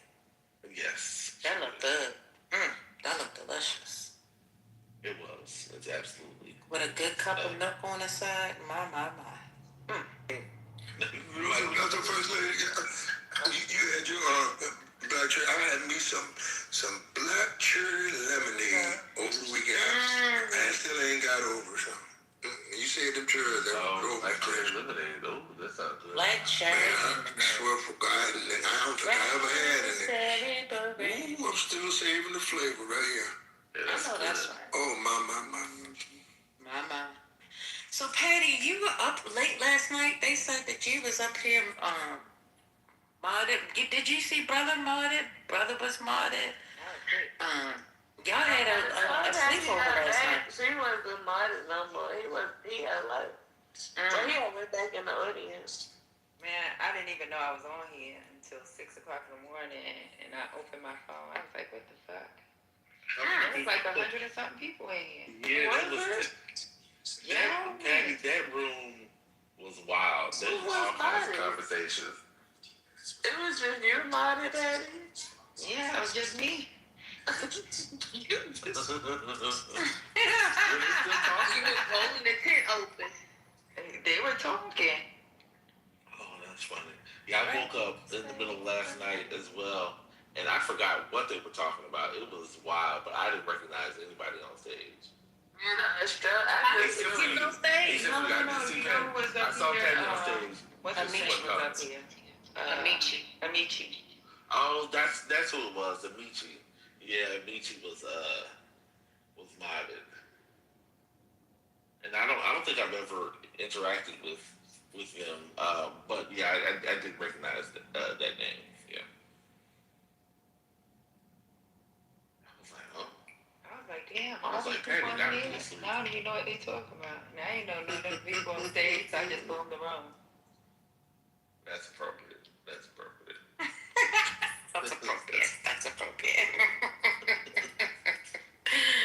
Hey, nuts. Yeah, but I think the conversation was kind of wild, because when I woke up and when I opened it, I was like listening. I was like, what the hell is he talking about? I think they were talking about something about sexual something, and I was like, yeah, I can't. What? Yeah. Listen. Not just a relationship room after hours. Yeah, I think it was a relationship room. There was one night where something similar happened in PC, and I didn't recognize. I don't remember if I recognized anybody, but it was mostly people I didn't know, and they were talking about conspiracy theories, and they had talked. They were mentioning the World War II. No, I take it back. I did recognize because Marshall was on stage. And they were talking about World War II and the Nazis, and then people were giving their sort of conspiratorial submissions. It was wild. I listened. It was quite entertaining for it to be so late at night. I was like, yeah, this is the PC after dark. Like it was interesting. I didn't see those people ever again. I thought I might see them come back, but I don't. recognize anybody. I miss the West Coast people. Remember them crazy West Coast people that used to come in? That's when we used to open up early, like 6 o'clock in the morning. Oh. Yeah, because they be ready to just go to bed. After they done finished partying, they be drunk as I don't know what. You know, I haven't seen the. I'm sure they're still out there, but like the black brick. They like they created their own spaces now. Okay, yeah. I would listen to some of their conversations, but I don't see them. I had some crazy news here today too as well. They got Daryl. Yeah, they still here. Oh yeah. Daryl ain't no going to good. their rooms. I'll be going to the Palestinian rooms. Oh yeah, I'll follow Patty. I'm like, okay, what Patty getting into? I was like, I know she saw that green bar pop up. I was like, I know he saw me in the Arab, or I be in the Quran room. So we be talking about the Quran. I won't stay long. I'll be like, what's Patty doing? Let me be nosy right quick. And they be bothering me. They be like, oh, it's a black American. Yeah, she be right on stage. I'll be like, I know she saw me. Let me run. Oh, baby. Raspberry Beret. But yeah, the Bible Museum, my goodness. Man, I gotta go back. So and take it all in. So there were obviously, Bibles on display. What was There's 6 floors. There's 6 floors. Oh wow. Yes. I mean, like, I can't explain it. It's miraculous. Oh, I mean, I can't even begin. It's a lot. I mean, they did such an amazing job. They have different artifacts that have been sent in or donated from Israel, from Ethiopia, from all over. Oh my goodness, it's just amazing.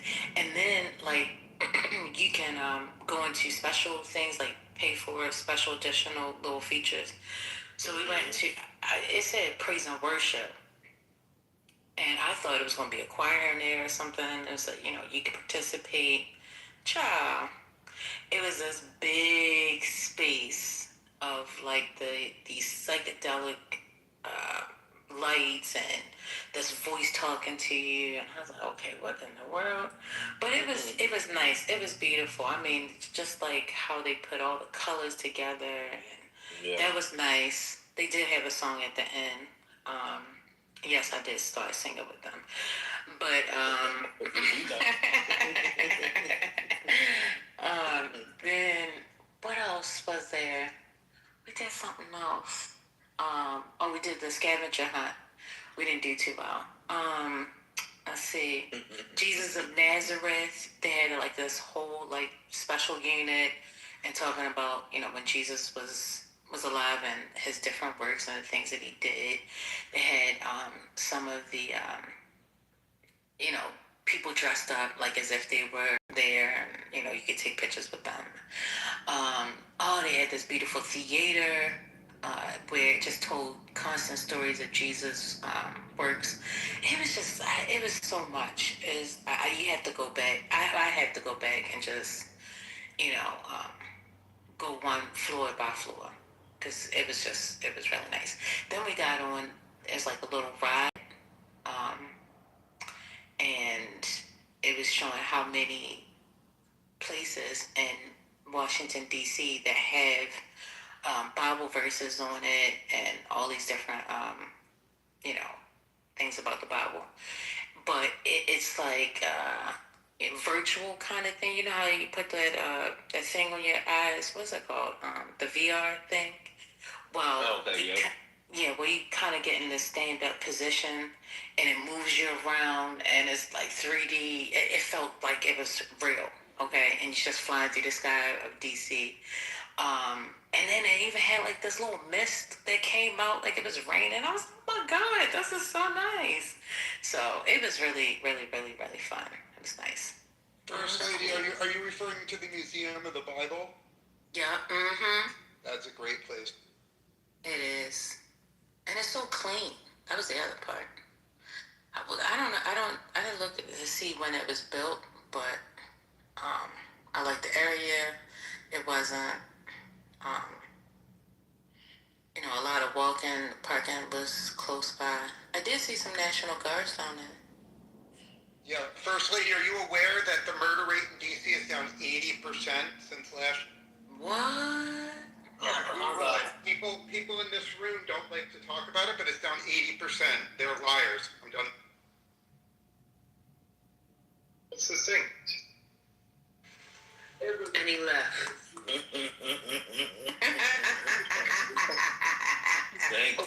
Will allow me to speak. I'll be very succinct. like we wanted to follow up. Like sir, you gave us a treat. Yeah, I was reading and then I was watching something and they were talking about when they do those beautiful with the old Bibles and they have the beautiful colors and stuff on the pages, and how they get those colors and do that sort of work, and the things that they have to crush up, right, and to make those colors. It's really it really is amazing. Reading about the skill and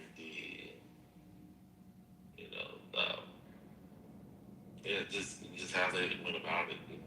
The craftsmanship is really amazing. Mm-hmm. They were talking about the ancient world, yeah. Parchment paper is, or they call it parchment. The Ethiopians.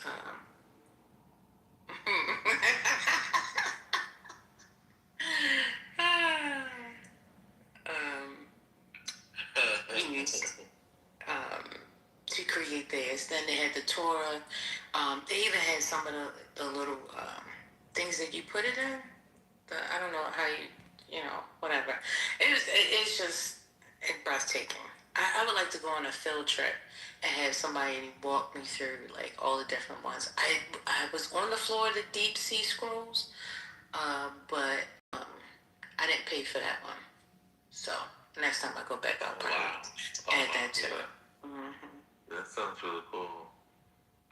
I've seen. This is not connected directly, but I don't know if y'all seen, at least on my feed, because I still use Facebook from time to time. I'll see videos of how folks in China used to, like do old school stuff. So I've seen, people sort of recreate how they do parchment paper, right? How they do paper and just, all the steps and the craft that goes into, making it is not, it's really amazing to think about all the things that had to take place before people got to that final product, right?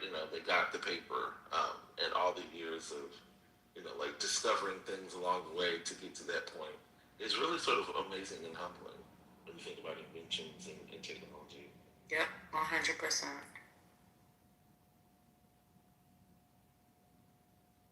Yeah.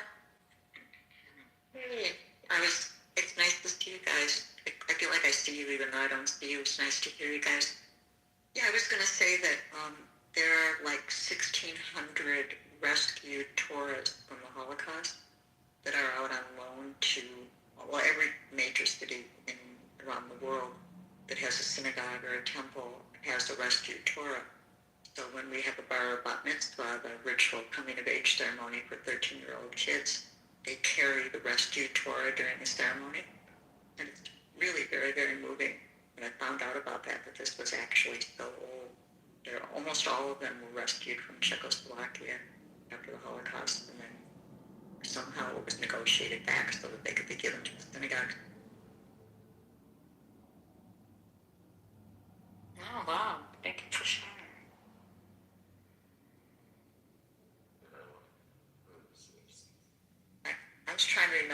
night too, because I, like, at 2 in the morning, woke up and I was in here. And I was like, where am I? I can't believe I fell asleep in here again. And I think, Patty, you were in here. I think I looked and saw you, but you were quiet. And there were only like 5 people in here, and I think I finally turned my phone off. What are you guys talking about? Just we talked about museums just now. We talking about Bible. Yeah, you were just here. You entered in with the Torah part. That's where we were. Before that, I don't know. Oh, we were talking about pound cakes. Ooh. Pound. I love pound cake, like butter pound Yeah. cake. Yeah. You gotta Butter get pound. it in the freezer and then cut the slice of it when it's really cold. Oh. Yeah, I tried that one. I like it warm.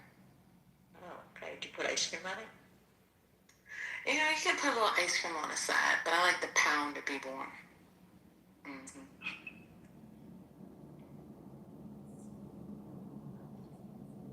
Grow up, First Lady. That's what I'm going to say. Grow up. Say.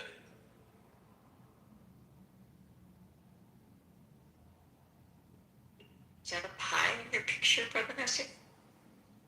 Oh, it was it was pound cake. I just get out from this. Yeah, it was. It was a whole long conversation that we don't have to get into now. But yeah, it was a pound cake. It was very good. It was very delicious. I did not make it, but my wife did. It was very delicious. And Igor, do you have your Easter? Was it this end? No, it was 12 April when Trump decided he's a doctor. No, but yours is different, I thought. Yeah, 12 April. You guys have the earlier. Not you, I mean the Christians. Right. Yeah. Mm-hmm.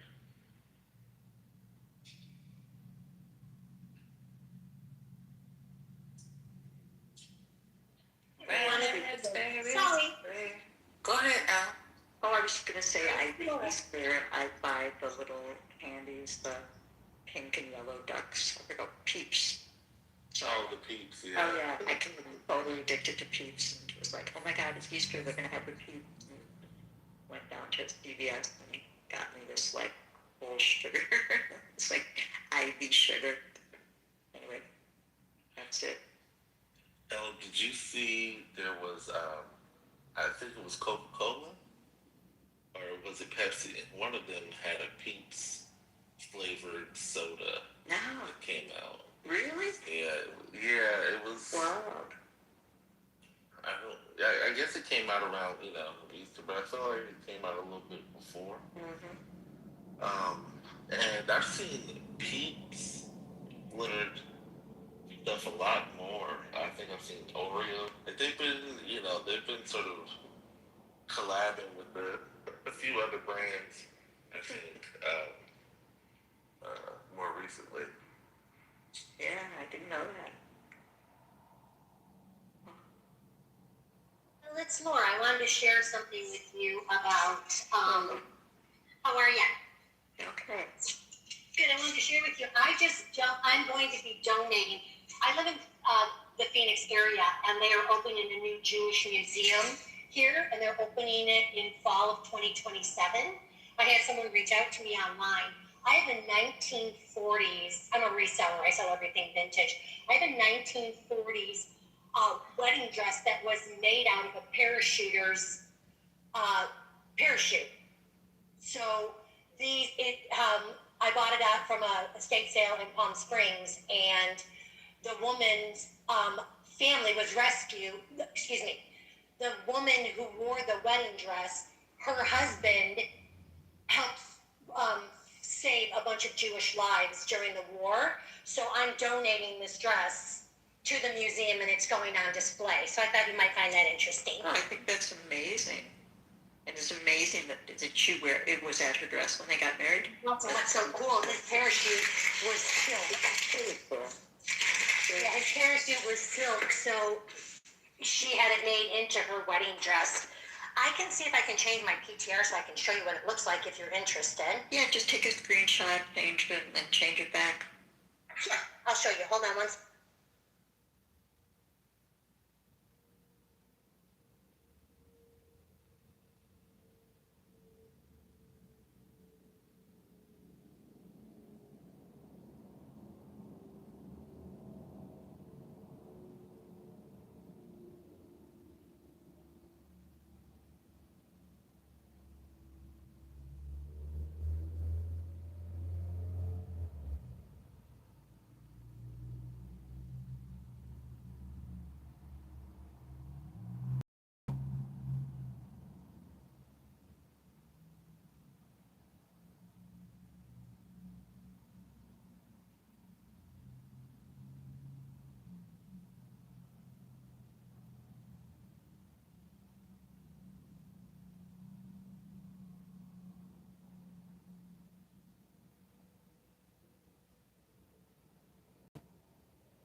Did I get put out the room?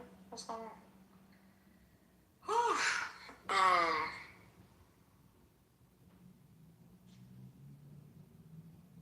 Ain't no good topics So going you familiar with Stalin's Purge, the Great Purge of 1937? Please. No. I'll talk to you about it sometime. Please, I can't believe Stalin suspected a lot of traitors within the party, Communist Party.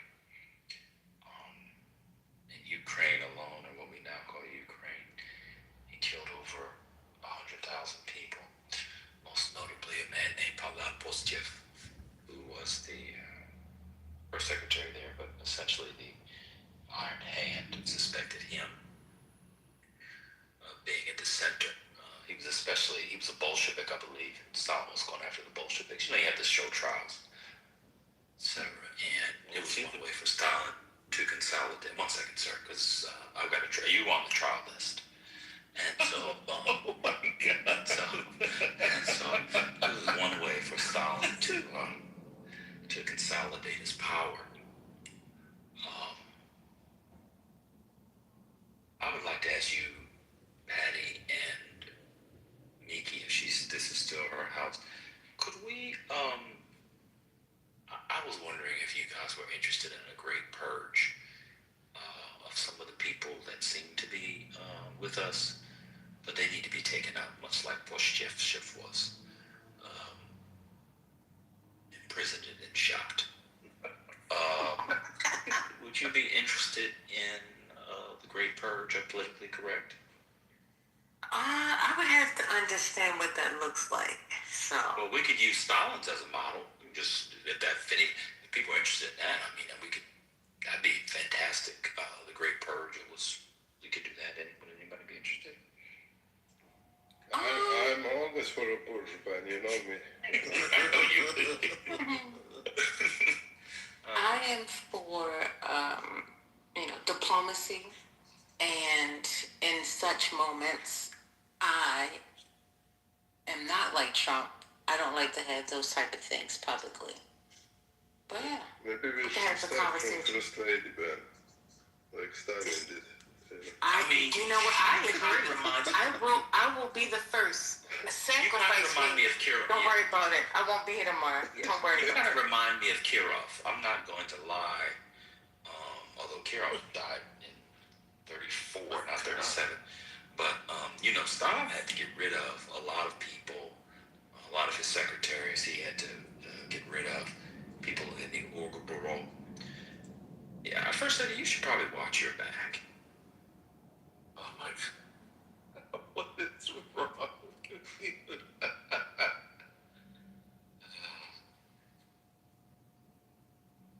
That's insane. Stalin was a nasty boy. He killed the guys who did all of his dirty work. This guy in Ukraine I've been reading about for the last couple of days, he killed people all the time for them. The man was involved in the so-called Holodomor. Not to be confused with Hodor. Do you all remember when the Igor? I don't know if you remember.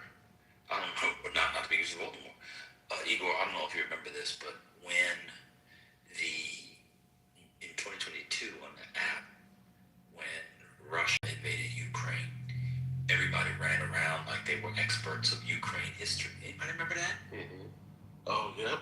And all the people who were pro-Trump had things they had memorized to say why Ukraine was never independent. Do y'all remember that? That was wild. Perfect. The sit rep room, the sit rep Ukrainian room went on for like 3 months, 4 months. Oh, yeah. 7. It was totally crazy. Oh, my God.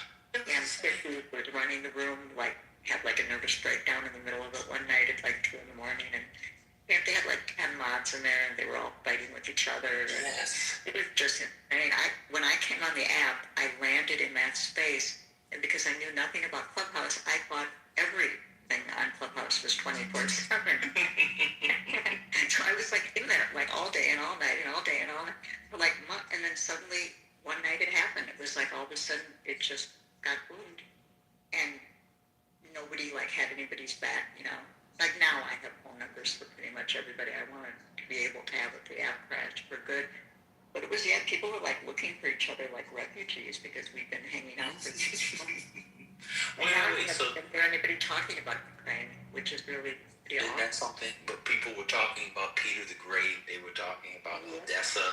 They were talking about the Holodomor, or the so-called Ukrainian famine. There was like, hey, do you So that room, it just closed one day. It wasn't like a ceremonious boom. Aram, who was one of the mods, ERUM, had long blonde hair. She just got mad at somebody and boomed the whole thing. And that wow. And that was about 2 weeks before I called the kid who was running it. I mean, we had a phone call. I was like, I am seriously worried about you, because he had gone. Peter, right? Yeah, Peter. And Pietro. Piotr. Very Russian. Was he Russian? He's Ukrainian. No, he's ethnically Russian. He's ethnic Russian.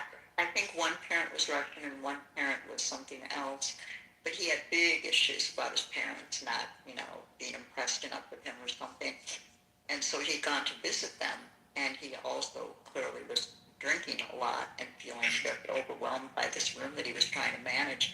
And then he got pissed off because he became the Clubhouse icon, and he got really mad because he wanted them to let him keep the icon and not give it to anybody else after like 2 months. And so he started coming in the room and trying to get everybody to help him make a website and help brand him and do this thing for him and that thing for him. And people were really getting irritated. But at like 2, 3 in the morning one night, he was in there and he was like sobbing on stage, completely drunk. And I just found him and called him and said, you gotta just like get the fuck out of here because you're getting really sick and making people sick. And he still texts me and emails me occasionally. He does, I think, some Twitter spaces. I think he still does have his podcast. He's on Twitter and he has a YouTube channel. Yeah. Wow. I didn't know that's how that room ended. Interesting.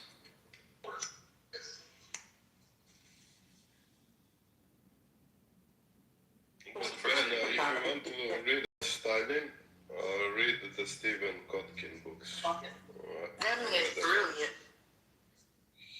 He's like considered the biggest expert on Stalin. He have 2 books, Stalin Volume 1 and Stalin Volume 2. And he have a few, and he was like the first Western historian who had access of the archives of the Soviet Union. Him and Norman Naimark. Norman Naimark is more about genocide, and he have a book, Genocide. It's pretty cool too. But yeah, everything from Stephen Kotkin, it's excellent. He have a few books, but if you're interested in Stalin, Stalin 1, Stalin 2, and now he's writing the Stalin 3, the last part of the series. And Ben, I think you would enjoy it. Though the books are huge, like 700. Well, you would be happy to know that a man named Igor recommended these books to me 3 3 years ago on the app. No shit. And being the obsessive compulsive that I am, I followed his advice. No shit, that's yeah, he recommended these to me about 3 years ago. That's so cool. Yeah, he's at the Hoover Institute. Yeah. Hey, do you know if and if you don't know, I'll ask Neoliberal. Do you know if I could find, I don't know how to pronounce it, Izvestia, translated, old issues of Izvestia from the 1930s translated? Do you know? No. My Russian is... Yeah, no, that is the Neo area. Okay, I'll ask him. Okay. Are you fluent in Russian? No, I don't understand shit. Yeah. Okay. It's like similar languages. All these languages are similar, but when we meet together, we speak in English actually because we can't understand each other. Yeah, I'll ask Neo tomorrow when I see him. There's newer stuff, but I'm trying to find the old Izvestia translated. Sometimes when you find the old newspapers, you can sometimes when you find the old newspapers, you can't, or the old stuff, you can't get the text lifted out of the image to put into ChatGPT to translate for you. So that's why I was wondering if they had one already translated. Probably not. Although I imagine the CIA does. So maybe it is available. They were definitely translating Izvestia. Anyway, but the Izvestia was the main Soviet paper, is the one that's why, if you don't know what that's what I'm talking about. Yeah, but interesting with us because we kind of had a split after the World War II, so everything Soviet was banned here, except the Russian literature. So all those news and like Izvestia and stuff like that, it was like, because of the political reason was banned, so we didn't have the access. I mean, after that it's open a little bit, but yeah, it was weird because like after split between Tito, he was our social communist leader, and Stalin split, then everybody who was like supporting the Soviets end up in the prisons, right?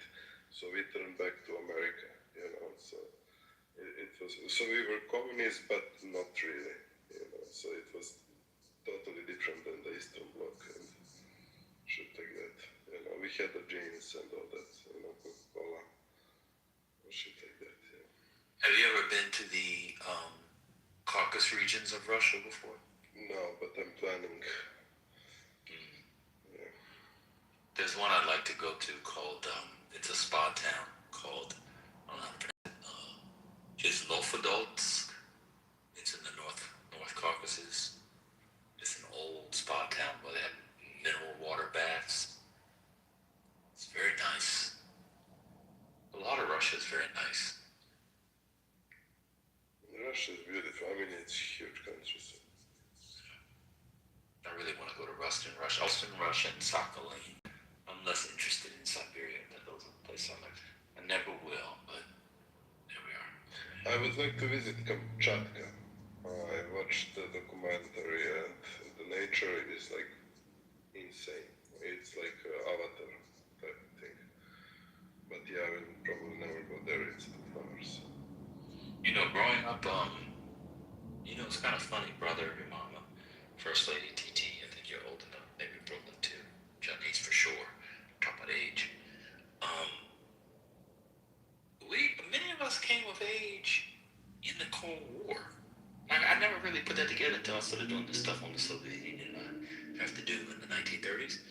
And sometimes I find images and descriptions of stuff that do not align at all with what I was taught as a kid. Like, we were still fully propagandized when we were in school. And I hadn't really put it together. Like, it turns out there are beautiful parts of Russia. Like where people went for vacation and had spas. It wasn't just horrible, cold Soviet death of those, project-looking buildings and mosque stuff that people show. We fully were in, Jonas, you might have graduated before the end of the Cold War. Your whole education might have been Cold War. Leave Johnny alone. She ain't messing with me. She said she said that Papa, people thought Papa was sundown. I don't forget. Well, she's been saying that for a while. It wasn't just today, though. Was it during the CC crash or? No, it wasn't. It was during another crash. Yeah, it was. No, it wasn't the crash. It was when I said that I ran out of beans. Oh my God. So I went down a rabbit hole it was about a week and a half ago. And I started, I don't know why, but reading about perestroika. You're kidding. I went, no. I literally brought that up by accident, like as I was joking today. Oh, really? Did you hear? Oh, when I was on train. Are you serious? On train. And I was like, I swear, I didn't know cars, AI, and I went through everything. I just randomly listed perestroika. That's really did. So I don't know. I don't know what it was. It was I saw a clip of a movie. It's supposed to be like a dark satire comedy or something like that with John Hamm, and he's playing a Russian figurehead or whatever. That got me, down a rabbit hole. So I was reading about perestroika, and then there was a movie that I watched as a young person. When did this movie come out? It was so I was 12. Citizen X.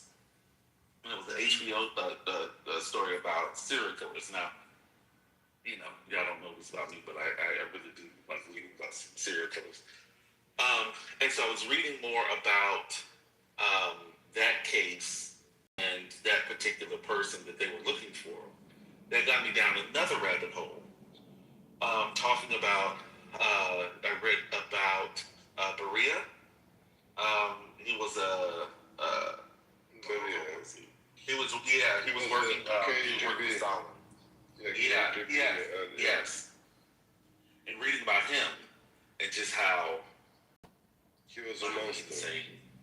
Yes, absolute monster. He was like raped, like thousands of the women just picking up in the Moscow, and only person that Stalin actually didn't like, but he was necessary, was him, and he never wanted to leave his wife or the daughter with him. Yeah, he was insane. Sorry, continue.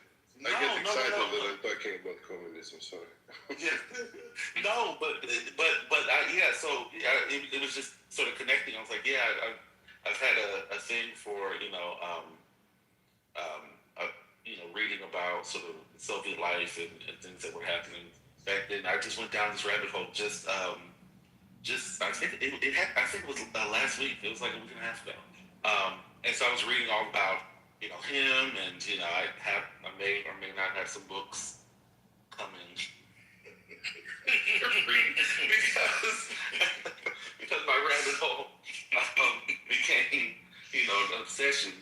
So I'm waiting on some books, and I have a few movies that I'm going to be watching since. But Yeah, I mean, that's like Soviet Union is so weird. Like, for example, when Ben talking about the purge, right?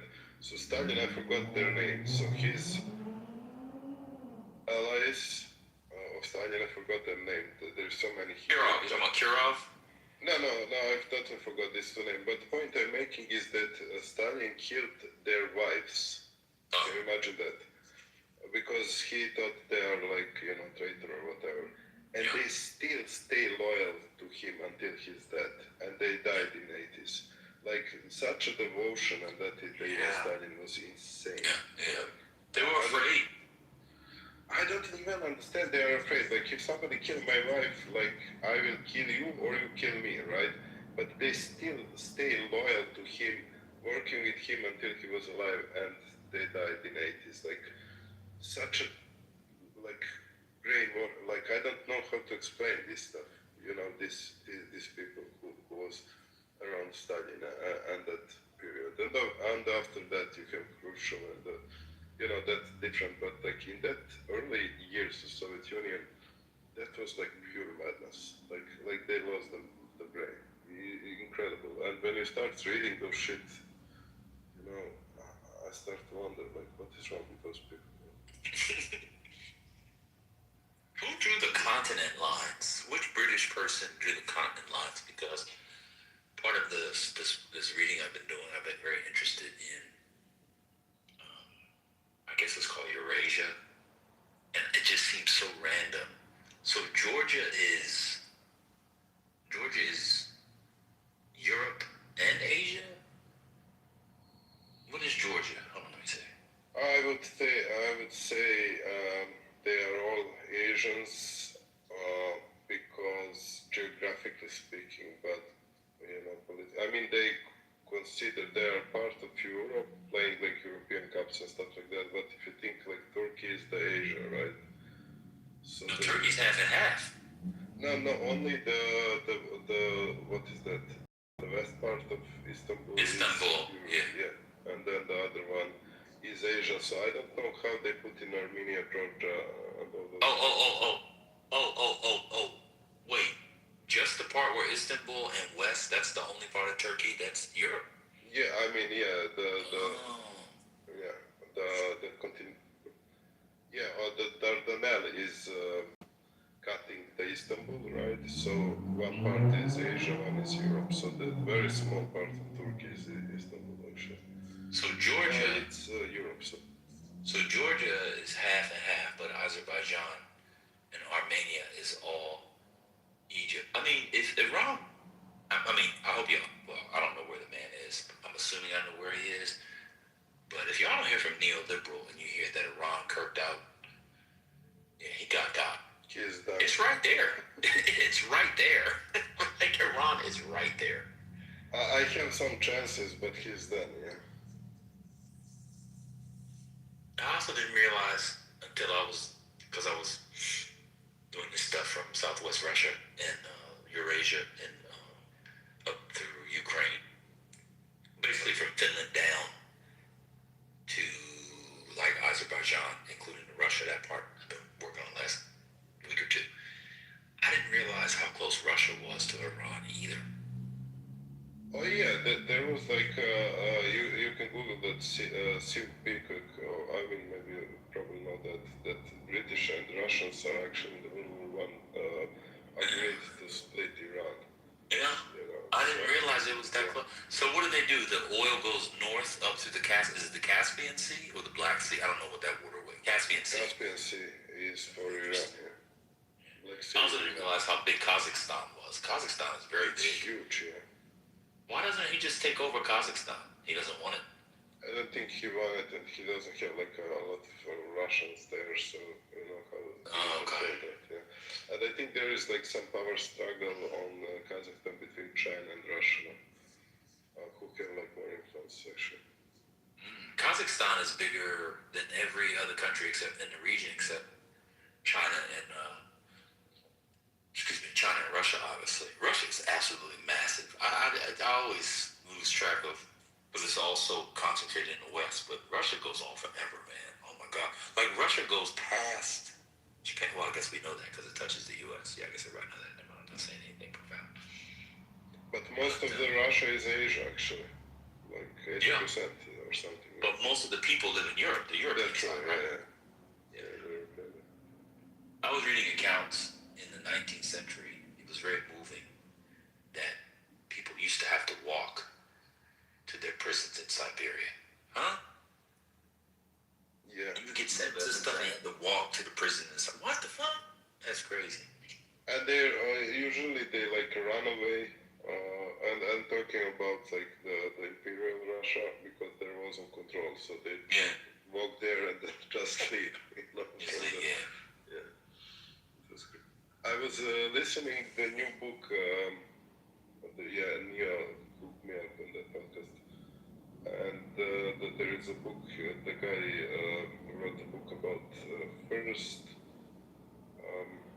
How say it in English? Patriarch of Russian Orthodox in the United States, and he was in Alaska, and then the Russian sold Alaska, and then he went to San Francisco. So the first like Orthodox church in the United States was like in San Francisco, and then go back to New York, and then the Russian Orthodox Church with immigration and all that, they accept like the Serbs, the Greeks, and all that stuff because the Roman Catholics didn't want the Orthodox. And then the migration, big migration from the Serbs, like all these Slavs, basically start making their own churches. But the Russian Orthodox was the first one. But in San Francisco, that was a weird place, I guess. But I don't know why they chose San Francisco.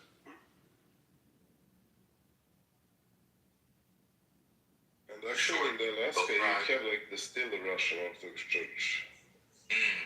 Oh, interesting. Yeah.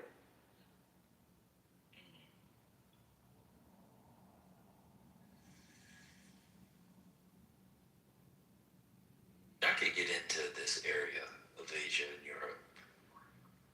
I can't get into your area. Our area is much better, you know. We are some kind of mix between the Slavs, Mediterraneans, and Europeans, Western Europeans. So we're kind of. But you're totally landlocked. You don't even have a beach. No, but we're going to Montenegro. That is the second city. In fact, you guys are far from a beach. Your closest beach is hours away. No, it's like 1 hour. No, come on, man. Yeah, don't worry. We will go to beach. But the food in that, like Azerbaijan, Armenia, Georgia, is actually amazing. So from the Serbian border through Montenegro, how long is the trip? How long is the drive? From the Serbian border, it's like 2 hours or something. That's not bad. Okay, that's not bad. It's not. From Belgrade, from my place, because I'm from Montenegro actually, my family. So I always end up in like 2 months on the seaside. So I need like 7 hours drive with a car from my house to the sea. And I'm looking at Eric Malush's. I see Albanians right there. They have that. They have an amazing beach line and amazing coastline. Albania does. All that Adriatic part of the sea, like Albania, Montenegro, Croatia, it's actually incredible. Like I hate Albanians and Croats, but they have great coast, you know. So yeah, Croatia's coast is nice too. Yeah. No, it's actually incredible. Yeah. So you could go from Croatia to Venice pretty quickly on a boat. Not that. From Belgrade, like because we have we Yugoslavia, right? So we have autobahn, or how you say it, autostrada in English. So from Belgrade to Venice, I need like literally 6 hours. Driving? Yeah, because I'm going to Belgrade and going to the north of Croatia, and I go to Slovenia if you follow the map, and you're in Venice. So I'm very often in Venice and Trieste. Because it's like 6.5 hours or something, very close. Wow. And everything gets autobahn. Shit, if I drive 6.5 hours, I'm in Altoona. See, that's the thing about Europe. In America, you drive 6.5 hours, your chances of lynching goes up. You guys drive 6 hours, you're in Venice. Shit, from Austin, 6.5 hours, I'm still in fucking Texas. You're still in Texas, I know. That's the worst part. God damn. No, but Belgrade is like a really good position because like I'm in Venice in 6 hours, I'm in Vienna in 6 hours, I'm in like 4 hours in Budapest, I'm in Greece in 7 hours, you know. Yeah, it's pretty dead, yeah. But you also get all that spillover from the Hungarians wanting jobs because there's nothing in Hungary. How many people are in Serbia now? Several hundred thousand? Around 7 million without Kosovo, so. No, Hungarians. How many Hungarians? I think there is like 250,000 or something. Maybe they'll go back. No, they're moving like the trend for Hungarians. They're going to London, to Germany from Serbia and from Hungary actually. Don't go late to Dubrovnik. It's too crowded. There is like much better places near Dubrovnik, but you can no peace. Dubrovnik is. Where's Dubrovnik? Where's that, Croatia? It's Croatia, like next to Montenegro. Okay. Because of the Game of Thrones, it's like insane. It's too expensive. Oh, that's where they filmed the black people in Game of Thrones? No, the King Landing is that? Oh, King's Landing is there. Okay. Oh, Alina, be careful. All of those places are very reachable by Iranian missiles. To be factual, we are only in Europe who are reachable. You know? Yeah, be careful. I doubt that Serbia has interceptors. I'm pretty sure you guys don't do missile. We actually have a very strong army.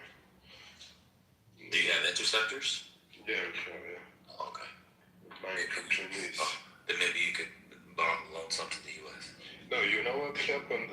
This is true story. When the war started, because Kosovo, you have the NATO base that was established after the war, and then on the Twitter, people were sending coordinates to Iranians to hit it, right? And then our president came live on the national TV and said, you guys need to stop that shit, you know? It was crazy.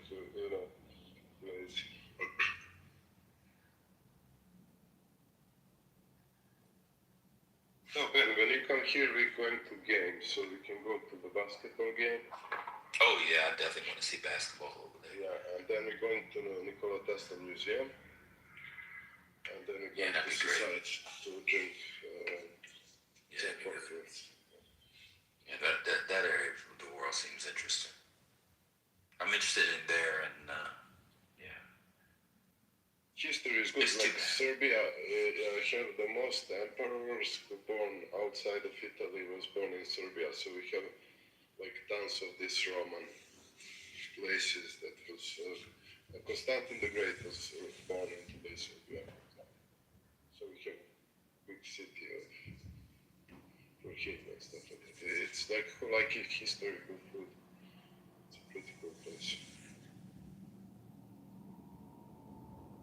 yeah, that was one of the Budapest was popular, but I think when I was in college, Budapest was the most popular. But then people used to go to Belgrade for study abroad. Yeah, we actually had Yugoslavia had those programs for the foreigners. So a lot of people was coming to this country. Personally, are you there? Yeah, I'm here. Have you given any thought to the Purge? The Great Purge? Yeah. Okay. I'll send you some reading on it so you can see what Stalin did. Hold on. Okay. The only person named in the Purge so far was me. And her. Okay. So when I don't show up tomorrow, you guys know. No, we have to do a trial first. Remember, Stalin always did the trials. They were very fair. The trial has been heard and seen. So. Anyway. Yeah. I'll be their sacrifice. I'm the lamb. Hey. White as snow. And you're yellow as they glow. Got urine on the snow. What's going on? Say what? No, she was trying to tell us that she was hazelnut brown. I am. Earlier today. And now we find out she wants to. He's a willing sacrifice. So, and she said she was darker than divine. And I am. Tried to say that He looked like Method Man. That Method Man is lighter. He said Method Man looks like him. Thank you, Tiki. They don't listen. I heard you. Oh yeah, nigga, I heard you. Don't worry. But because I know him first, I say you look like him. That's why. But I understand. Age before beauty. So it's okay. In the middle of the night, my father's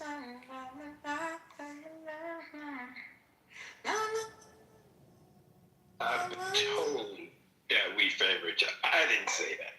That's what I believe you. I think y'all did it. I'm But gonna you did say you were lighter than lighter than me. And I can't do that. I never said. Oh, I don't know. Yeah, I can't comment on that. So what does a basketball game in Serbia look like? I mean, how is it going to be any different? It's a war. Actually, it's a war. Like, I'm not even... I actually send you. No, I'm okay. Don't do that. You said it was a war? No, the game is so insane that, on fans and we have a fire. So it's like playing hockey? No, you can't even imagine. No, here. Like, we have dead people after the game. Like, I'm not even kidding. Dead people after the game? It's insane. Trust me, guys. It's like, if you go there, it's like, it's very good fun, but yeah, it's insane. It sounds like y'all need to outlaw that. I'm a TT. What's going on? And why y'all want to go? It's insane. I will send you. Okay. No, I'm okay. No, just to say it. It's like, it's funny. Come on. No, I'm okay. I don't click on links from strangers. I'm not a stranger. What's it okay? I'll send you Instagram, okay? Okay, well, I need to find it later. Oh, listen to the birds. Girls, they want to have fun. Oh, girls just want to have fun. Look at Michael. It looks amazing. Crazy. Okay, I know this is coming from me, but isn't French English accent horrible? It's like, yeah, I really don't like the French English. I was listening today and I was like, I mean, I know it's coming from me, but yeah.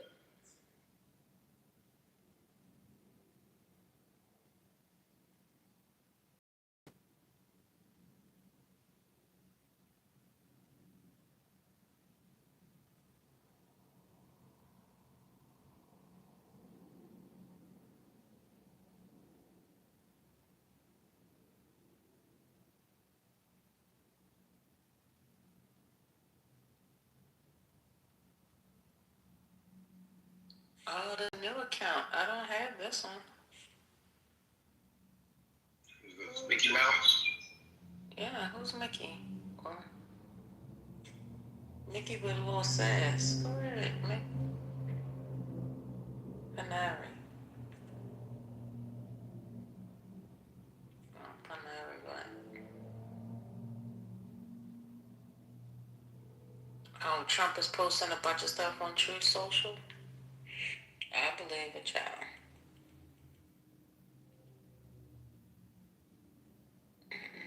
Oh, Eva Longoria is on CNN. She gets on my nerves.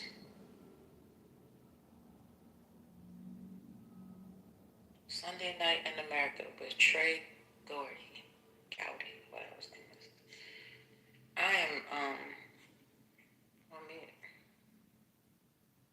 That man has a hairline. Trey Gowdy. You don't like it? You like his hair or you don't? It's something. I try not to be negative on other I need to try a little harder. Huh? No, you gotta. At least the last time I saw it was a pretty strong hairline. I try not to be negative on other men's hairlines because it's rough out here. Yeah. I'm trying to keep it Turn around like now. No, I'm saying you don't want to be negative because it can turn around. Oh yeah.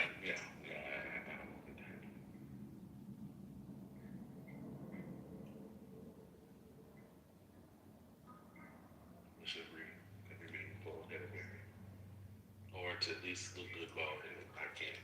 That wouldn't work. I just want to reiterate. Today is April 19th, 2026, and I have been eliminated from the game. I've been told to watch my back.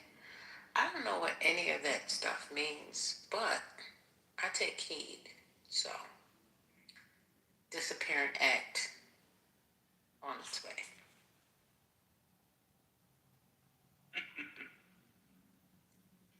Oh, and she left. I said, I wanted to go down to the group for safety. Hell no. Divine, you're top left now. You need to leave the room. Doesn't mean nothing. Carry on.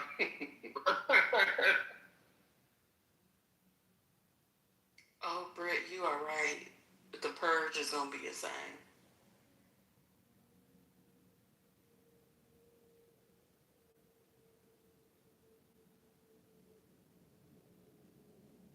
I'm looking forward to the trials. It'll be a good one. The show trials? Okay.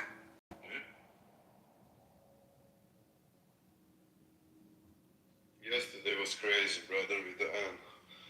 Like, yeah, I was dying laughing. And it was weird because you and Ben were actually on her side. I mean, you know. Yeah, I know what you mean. Yeah. And she was like so mad at you. Like, Jesus Christ. Yeah, it was a moment. I was in the backyard, and I have a rain barrel that I need to put on the side of the house, to collect water. And there was a moment, saying to myself, what am I doing? This is ridiculous. Why am I having this conversation with this person? No, Ben told me to not on mic, that I don't control myself with the people, and I'm following the law. Today guy was saying that China didn't exist and Iran is a new state, and I was stay quiet. I said, okay, drink your coffee, shut the fuck up. Don't get your blood pressure going up. So I need to relearn that. Yeah. But the problem with some of these people on the right, they don't have a knowledge, and they don't, like, for a nuclear family, right? They don't only heard that term, and they don't even know what that means, and like how the civilization, they don't know anything about topic, and they're so entrenched, so it's. I mean, I'm like, and in my area where I'm living, like, it's more community-based families, right? Not nuclear families. So I'm for that, right? But you need to have like some knowledge and to have like reasonable, not expectation, but place where you're living that actually can work, right? So it's not like, let's make the nuclear family and make the law that you need to have 2 kids and wife. It's so superficial. Insane.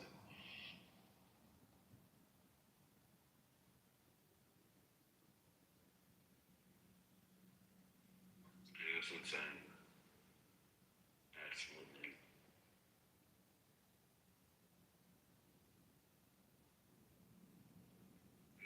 And then you have other people who are not even listening to the conversation, who are just responding. They don't know why. They can't articulate why. Like sleep. Like, what the hell was he even talking about? But it it just, and then it became clear that, at least to me, when Ben was talking to Anne, that Anne was, like, she no longer, like, it's so amazing, right? It's so important to them, right? This particular family structure is so, central to their, like, religious beliefs and all this stuff. And then when you have a serious conversation with someone who disagrees, then they want to go back to the trolling, or they don't actually want to have a serious conversation. And that was my whole point, actually, to begin the conversation, because I knew that they didn't want to actually have a serious conversation about the topic. They just wanted people to crash out, right? And so even when, the back and forth engagement with her, she wanted to go back to being disrespected. It was disrespected, and we had just had a 30-minute ridiculous conversation. Come to find out that her definition of nuclear family is one that is not consistent with the term, and actually it is more, when you talk about quote unquote traditional family structure, like what she was talking about was more traditional. Yeah. It's amazing. Like historically traditional. Yeah, I mean, nuclear family is a relatively new term. I mean, like in this, Ben said it was like in Mesopotamia and stuff. Yeah, but mostly was traditional family until industrial revolution or 50s. So it's not. Yeah, she just want to get back to 50s, not even like Christian values, right? So exactly. It's like, because the Christian values is actually more traditional family where you have, you have few generation, but we don't live in that, world anymore, so, yeah, I don't know, but, yeah, anyway, I'm going to sleep, so I catch you guys tomorrow. Yeah, brother, promise. Yeah, we will try not to crash tomorrow. We'll try. We'll let Ben do the crashing tomorrow. Okay. Everybody, bye.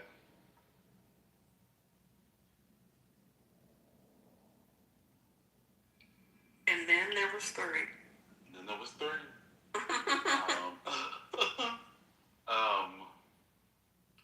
Well, TT,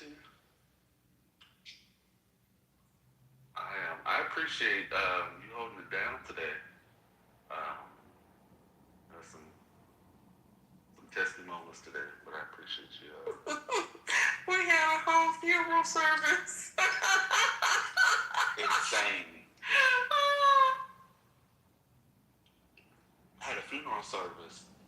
The man came back and crashed harder than before the funeral. What's up, you guys, girl? And he's gonna need another funeral. But I said we were due for a name change. And we got one. Yeah, that's true. That's true. You guys opened a funeral service earlier? What's going on? Yeah. For Ben. That was funny. Ridiculous. Died and then reincarnated as himself. On the crash out again. Oh. And then, well, his self-adjacent, because now he is banned Meta World Peace. Good evening. Is this thing on? I want to say the entity formerly known as Ban Rice, when they crashed out in that French fake accent, I was in Sephora and I had to promptly leave because I could not bust out laughing the way that I did down at that Sephora. It was probably some of that entity's best work, because you could tell the moment that entity got so frustrated with the consistent interruptions where they could not finish a sentence by that particular accent that they just decided I could do it too and started doing it. It was great. Brother Messi, you were correct. It was very much Sheree and Marlo in Africa doing their heads side to side with their little hands making all that noise. It was great. Oh my God. If only I knew how to record just my phone, and I remember saying, yeah, we got to talk about this moment later. This has to be a moment that we come back to, because it's absolutely insane. Absolutely. And they both, oh God, insane. And that's what he gets. Because he told me I was buck broken by concrete, and I was crashing out. And then he does that. Where's John Kitover when you need him? I wonder if he got it. But brother, if you have an iPhone, you can just screen record. That's what everybody else does. Oh, that'll pick up. That'll pick up audio? As long as you're on speaker. As long as, provided, I forget it. I don't think you have to do any special permissions. Like, so long as you are on the app, it'll record it. Well, you could be on and off the app, you know, because, Yeah. you know, I used to sometimes with certain rooms for some of my friends when they would miss some stuff, and this would be dark side rooms, I would screen record for them, and I'd be in the middle of playing Candy Crush, and then have to do a miniature clip clap for them later of what they missed with who was banging on that side of the app. I had some great work back in the day, but that is insane. yeah. That's hilarious. Okay, 30 minutes of me playing Candy Crush while you hear Negroes doing nothing but yelling and hollering at each other, calling themselves all types of bitches. Fabulous.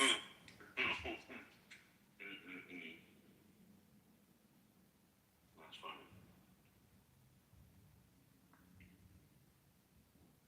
Hey, Miriam. Hello. How are you all doing? I'm doing good. How about yourself? I passed by this room yesterday, and it sounded like a whole clusterfuck. Was this like late at night? There was, I don't know if it was a Monica, Anne, Sue, you name it. It was just an interesting caliber of individuals. Oh, that was Brother's segment yesterday. Oh, Fabulous. So I'm actually embarrassed. Because here's the thing. What were we gonna say? I was just gonna say what's funny about all of that is that I technically started it by telling Anne she should, stop talking on the app because she doesn't have a husband. You did. And she's not cooking, and she's not being traditional. But, you fell into that trick bag by going through that whole nuclear family definition. I feel you on that. I was like, what is going on? This is, they're like, what is a nuclear family? It was sweet. I'm going to be honest with you. It was sweet dumbass. And, Anne has many a time, talked about things that she was unsure of. Whether it's, she feels like deeply invested in, but knows nothing about it, right? I remember, Bible scriptures she had, there were things that she was talking about, I forgot what it was, but she didn't have a single grasp on, 5 words that came from the verse that she was talking about. She couldn't name anything. And then this conversation about the nuclear family, and it was sweet asking me about, define a nuclear family. It's like, well, you define it, sir. You're the one who making the argument that it's the foundation of the world. What is your definition? But he couldn't. And once I realized that, I think that's when I sort of crashed. Because I was like, why would you insert yourself into a conversation? Looks stupid, and then have no way, have no way to, redeem yourself. And it was when he was sort of digging a rabbit hole, that's when I want people to just have to admit that they don't know, especially if you're going to get on stage and disrupt, the flow that we have going. And Sweet definitely did that, and had no idea. And I just wanted to hear, at some point, I just wanted to hear her talk. And I'm going to be honest, that was, how do I say that? That conversation was hard work for me. Not because I was going to crash, but because I was actively trying to, and I'm going to be just blunt about it, I was actively trying to dumb down everything, every word, every thought. I tried not to get into weeds, so I tried not to get and name specific policies. I was trying to be a little specific, like you could, sort of infer some things without me going down rabbit holes. But I was trying to, sort of make everything just basic as fuck. Just to have an honest conversation. Because it was clear that she didn't know that she didn't know. And I tried to, run with that. I tried to, take her in earnest in that moment. But yeah, Sweet is the one that actually triggered me. When he started caping for AIM. And he didn't know what he was talking about. That was insane. Although she was talking about, I don't know, whatever she was talking about with family, when she's probably best known on the app for having met her new man on here and having an actual multi-year relationship with him. That's why she's Ann Hero, right? It's because of Joe Hero. Oh. Yeah. Okay, yeah. So very traditional, the classic clubhouse romance leading to the traditional family. Beautiful. She started talking about. Do you know what? They are drinking from a hose pipe. I think last week there was a conference by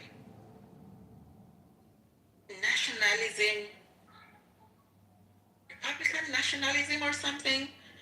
But at that conference, I saw a clip of it, and they were talking about how women needed to be kept inside, about how men need to rise up, and women need to stop going to study engineering, medicine, and any of these fields, but rather more men should be the ones studying it. And so they want to discourage women from being ambitious. They want women to be more in the home because, they need to take care of this nucleus family. And education is not good for them. It's making them become disrespectful and making them break the family apart. And because of that, they want to advance, and therefore they don't want to give birth and create this glorious image of families the Republicans have in their mind. And so there is an actual concerted effort to push this narrative on people. And these are things that are being presented by lecturers, like psychologists. Sorry, brother, there are some like you who are keeping for the other side. I listened. I live in a van down by the river. I don't even have a high school education. I don't know what you're talking about. Well, you clearly need to, Yeah. Apparently you need to rise up and push us down. Yeah, that's insane. I mean,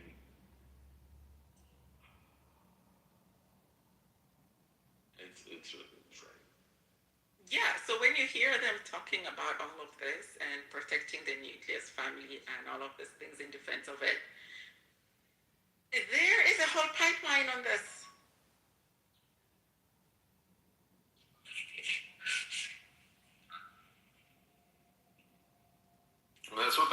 savior Charlie Kirk was talking about endlessly. That was the big part of his shtick. But like sometimes they'd have, women who would show up and ask questions about, their professional futures. And he would basically tell them, what do you need that for? Your job is to have the babies. But they don't like talking about that anymore. Yeah, and then somehow, what's happening with that organization? Is it still around? Erica Kirk is running it like the WWE. Haven't you seen, her promo, her cut them promos? Oh. Haven't you seen her say, Hulk Hogan, we coming for you, nigga? Which is, wild. Somehow now, like under that logic, wouldn't she need to remarry? Or stay back? She would need to step down from leadership of the Turning Points USA, abdicate that to a man, and then grieve his death for the appropriate amount of time before she remarries and, starts the rolling all over again with her new husband. Whoa, why is she allowed to remarry? What's going on? I thought we were being traditional. Doesn't she just wear a veil for the rest of her life? And mourn appropriately? I mean, it depends on what tradition we're following, because, for some people, it's you have to be in a perpetual state of mourning for the rest of your life. For others, after you've done your mourning period, you are to remarry because your duty as a woman is to be married and have children and be in some sort of service to a man. And depending on whether or not Charlie Kirk has any brothers and they're unwed, it may actually be expected for them to take responsibility. Keep it in the family. It just really is wild when you have these conversations and these people are sort of advocating for values that they know nothing about, and then, and secondly, are absolutely sound ridiculous in 2026. The idea that these things are what they would be pushing, or what they would expect young people to sort of decide. I mean, they have to motivate. Before they can tell women to not get into these jobs, wouldn't they have to motivate men? Isn't there a across the board decline in men seeking degrees and higher education? And what about that issue? What about that problem? They can't blame it all on the women, right? At 18, they can't blame it on the women if they don't go to college. That just seems a little ridiculous. I don't know. But to hear people say that, and I think there are moments where Anne was trolling, but there are moments where she wasn't. And she still didn't answer the question why she can't pursue the thing that she wants. Why she as an individual can't pursue the things that she wants. And let other people do what they want. Or why her beliefs about family structure have to affect children. And other people, that part is what I don't understand. And why they would make policy, I honestly could not understand it. And I don't want to understand it. I don't want to. I just want to fight for something different, so. Moments like yesterday, that conversation made me miss JD, Zion, and Redacted, because it was very much giving failed heterosexual. It was very much giving you failed at your singular task. as a heterosexual, and what do you want me to do about it? Like,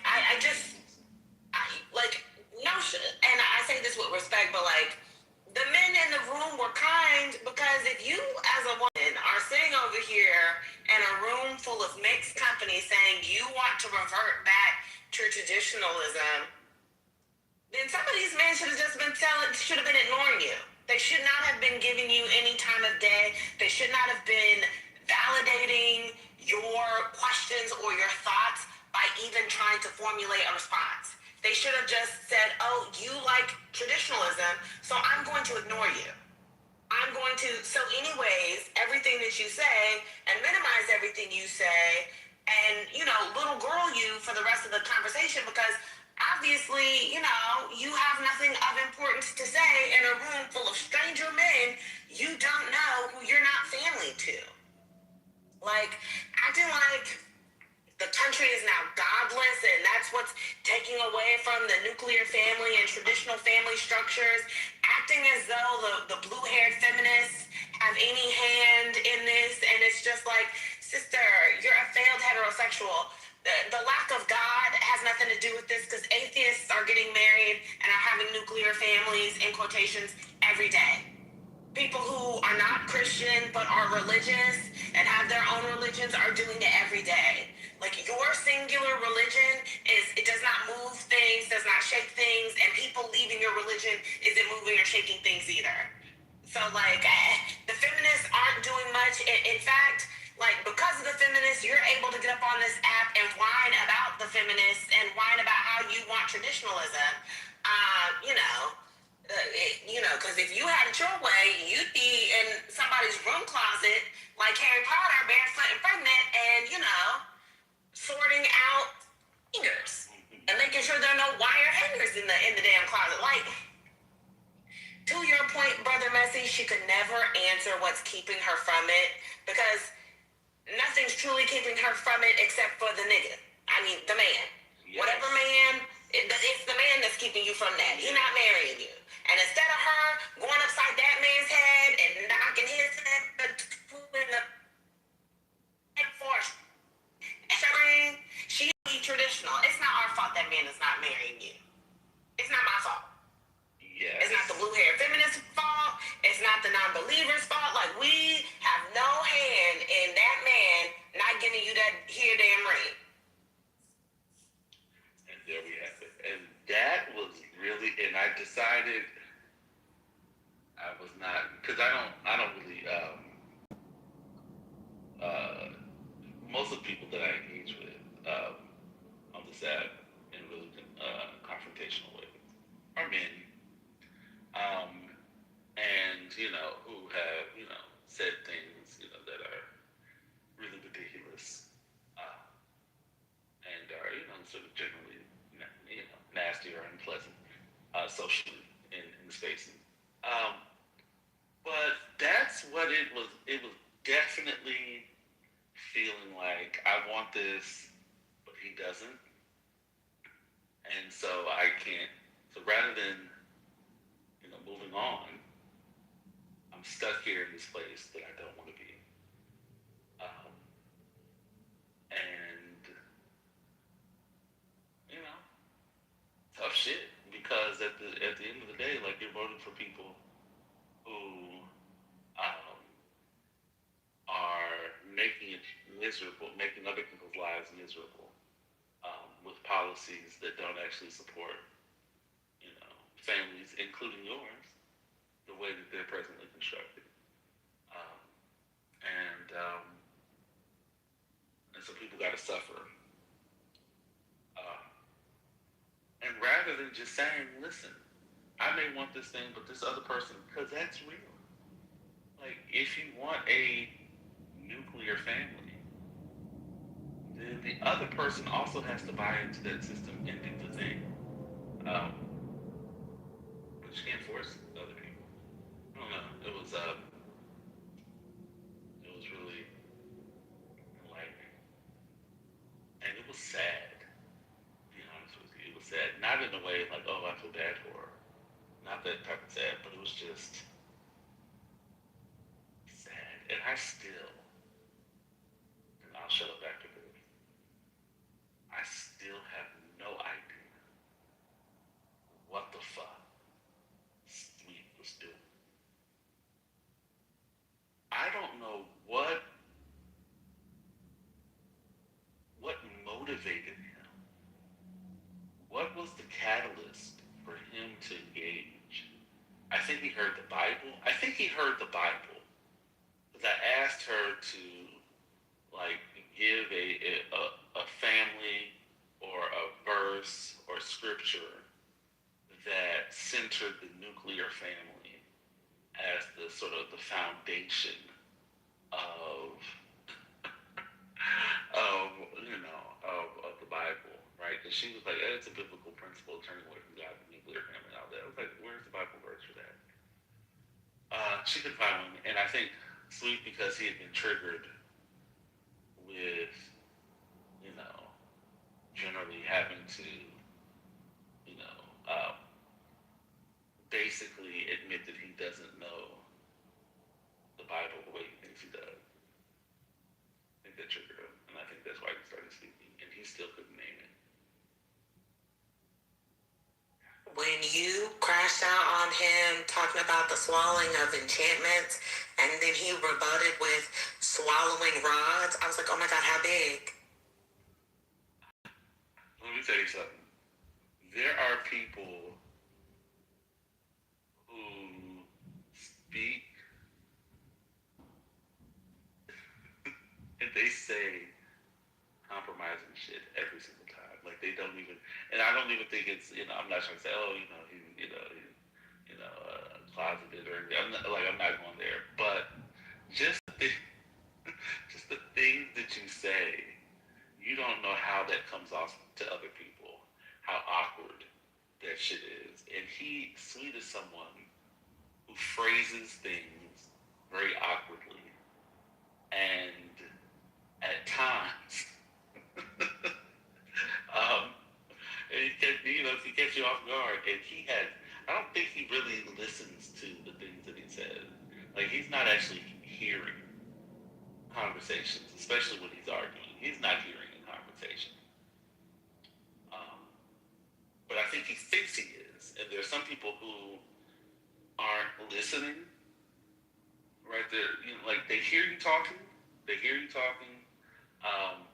But when they try to rephrase, if you ask somebody to rephrase what was just said, they will not tell you, like they won't give you sort of a verbatim sort of back, response back. They'll give you like what they heard or what they think you were saying. And for a lot of people, that is hard to sort of, disentangle, right? As someone who does, a lot of interviewing, there's moments where you're not like for jobs and stuff, but just talking to people, right? I do a lot of talking to folks, and you're asking questions and you're getting responses, and sometimes there are moments where you sort of ask follow-up questions or you restate the question in a different way just to see if the answer is consistent, or making sure that they fully understood it, and you can tell that what they're hearing and understanding is very different than what was actually said, because they're not actually hearing, they're sort of interpreting, they're reinterpreting what you're saying. Sweet's definitely one of those people. Now, I think it's because he has stuck to intellectual development, but so it's very funny for him to engage. Okay.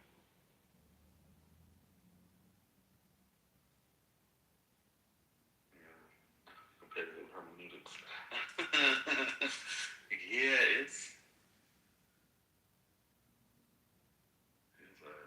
and so yeah, I try not to talk to him, but he just jumped in the conversation yesterday. This dumbass. And these are things I would say to him. So, I barely been on this app, but I did catch Sweet talking about soccer, and that was just horrific. Like, I clearly knew nothing about it, but somehow took up like 10 minutes out of 12, talking about soccer. She's like, what the fuck is happening right now? Who was he talking to? Do you remember? Oh, I remember. It was there. me. Lord was there. It was me. Yeah, Lord, Brit was talking about and Serginho Dest. Oh my God. Okay. Yes, I love Serginho. Okay. I have to push that propaganda real bad. Love Serginho down. People must get into my child, okay? But yeah, no, Sweet kept saying that, people don't like soccer because, well, he proved Ben's point about how, for most people, it's a lot of the Fox News, like old school propaganda about it, about how it's low scoring games and all that other type of stuff. So Sweet said all that. Then he turned around and said it was unmarketable and all this other stuff. And I'm just like, oh, he said you could make more money selling heroin than you could on soccer. Okay. And I was just like, with soccer being like one of the world's most popular sports, like it is a global sport that's more popular around the world. Just because it's not popular in America doesn't mean anything. And that, like, right alongside baseball, it's one of the top most paid sports. Like, just because in California, in your little neck of the woods in California, you don't give a damn about soccer, so it's not marketable to you, doesn't mean the world agrees with that opinion. Whoa. He's a California guy? Yeah. Oh, man. All right, well, they can't all be great. Praise be. What a wonderful revelation. Thank you for that, Greg.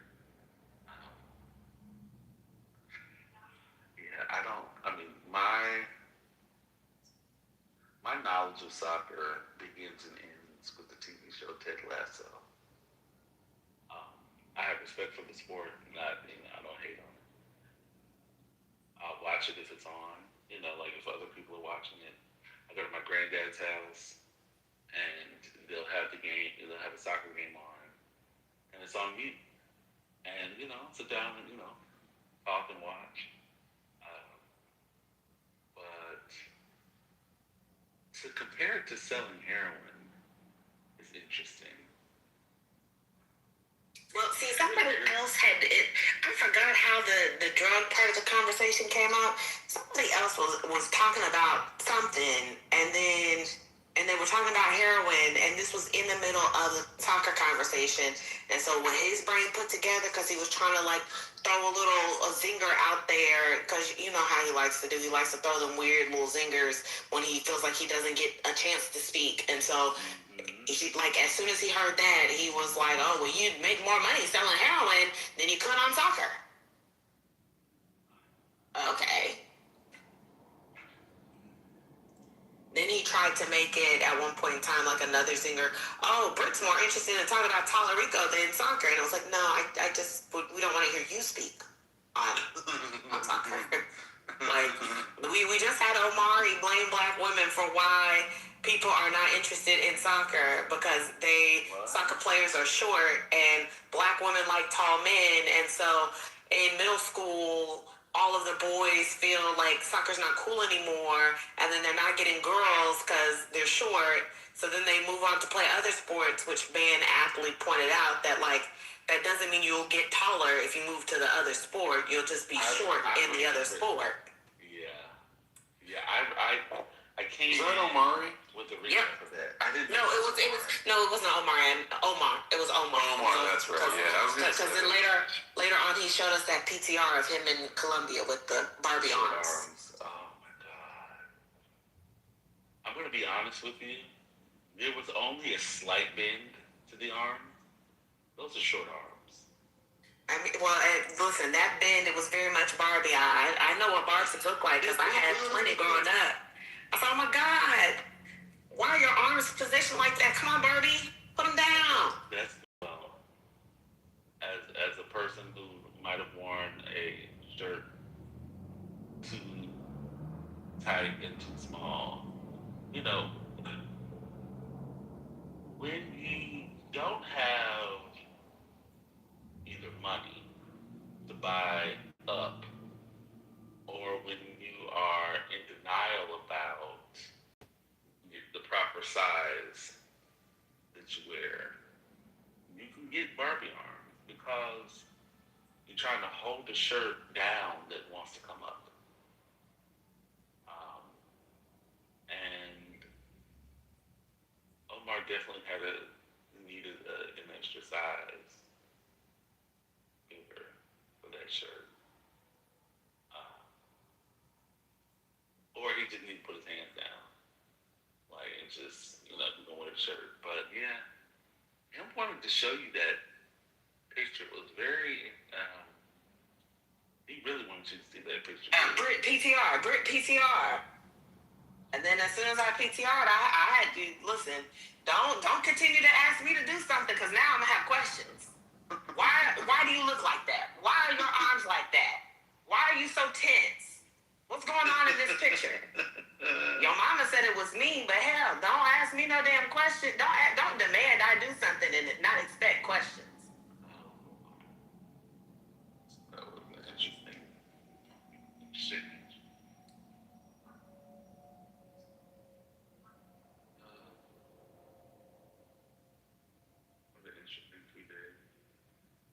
You know, I'm very glad we had a name change today. I'm very glad there's not going to be any more crash outs, because that means if Man Baby and Elder Tara come into the room this week every day, it's not going to be no hysterics, no histrionics, no crashing, no back and forth.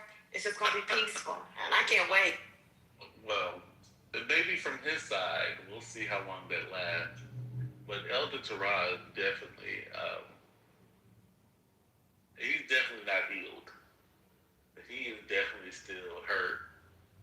The man was death on him. I'm sorry, it's not funny. But it is funny because it reads like a really bad skit. Like a really ridiculous skit somebody put together. Like, sometimes it feels like improv. Like just the improv, session. And you don't know what's going to happen. And people are just sort of playing characters on the spot. It's like fun sometimes. I mean, listen, all of that was great to me when it happened, and then after the fact, when Ben wished death on that that other man, to the point where he also said he wished somebody would piss on his eye socket. Wow, what a time. And they still engage with it. I don't understand. I mean, listen. They gonna be back. Everybody. To him. Now, your mama and I both said it yesterday, and I really do agree. There is something about that entity that attracts people with a certain type of insecurity who seek validation and will go back and forth and fuss and fight and argue and then themselves crash out and then feel personally put out whenever Ben fights back and then want to be a victim. And I don't get what type of cult that is, because I do think that is a cult. But I need some of these people to be deprogrammed, because there's no way one man should have all that power over their self-perception.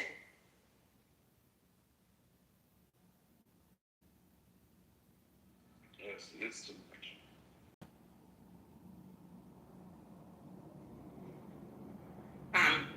They are speaking for their honor. Okay? Essentially, just because Brian is educated doesn't mean he knows it all. And if they can hold an argument with him, a debate with him for a long time, it means they are winning. This is where their mindset is from. And since they're now in this age of debate bros, to debate, it's to be an intellectual, it's to be a knowledgeable person. And they're fighting for their manhood. They're fighting for the male position in society. Essentially, they are the same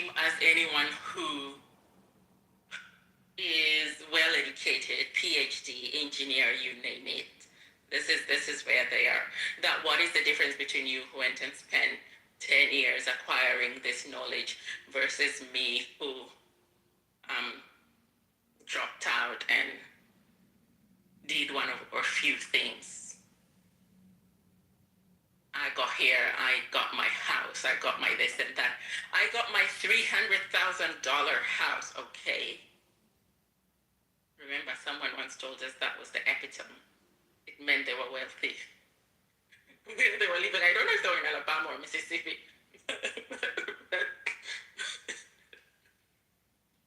Not too much on Mississippi area. Not too much on Mississippi. Too much.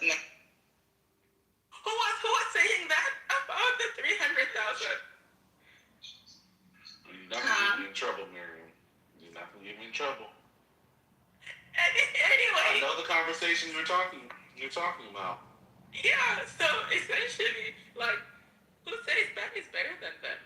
You know, they now have the ability to argue in the same platform, and therefore, they are at the same level. But see, my problem is, and I don't know if it's a Pavlov's dog, or a very, Sisyphusian, or if it's Icarus. You pick your parable. It's one of those three, but they know how it goes. They know how the entity gives it up. I don't know why they want to sit up here and think, oh, I'm just as good and then as you, and then when they get frustrated, oh, you arrogant, bougie, oh, you're gay, oh, It's just like, now why are you mad? Because you tried to outfox the fox and got got. What does that have to do with any of us in this room?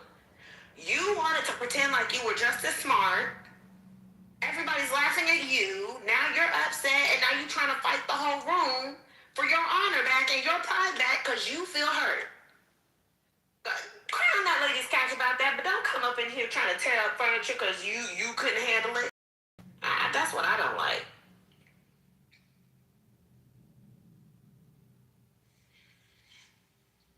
That's a lot. It does help getting through some work times. Listen. It is some of the most entertaining stuff. A person who wants to act like they're not emotional gets very emotional, and then tells somebody else, you start getting emotional.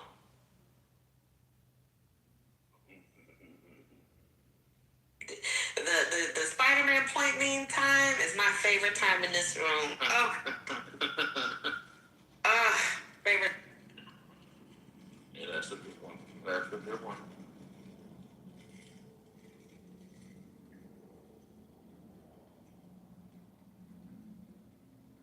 Britt, if you end up in any of their rooms, just by mistake, and you start listening, you feel like banging your head on the wall.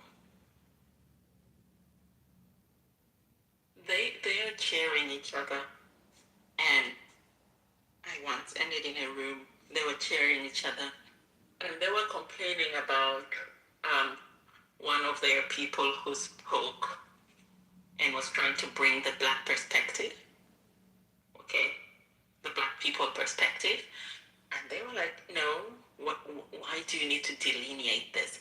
I hate it when some of you come and try and delineate about how this experience is different from what everyone else is having, how the Black man's experience is so unique. I hate it when you do that. That's a victim mentality. And they were all cheering each other with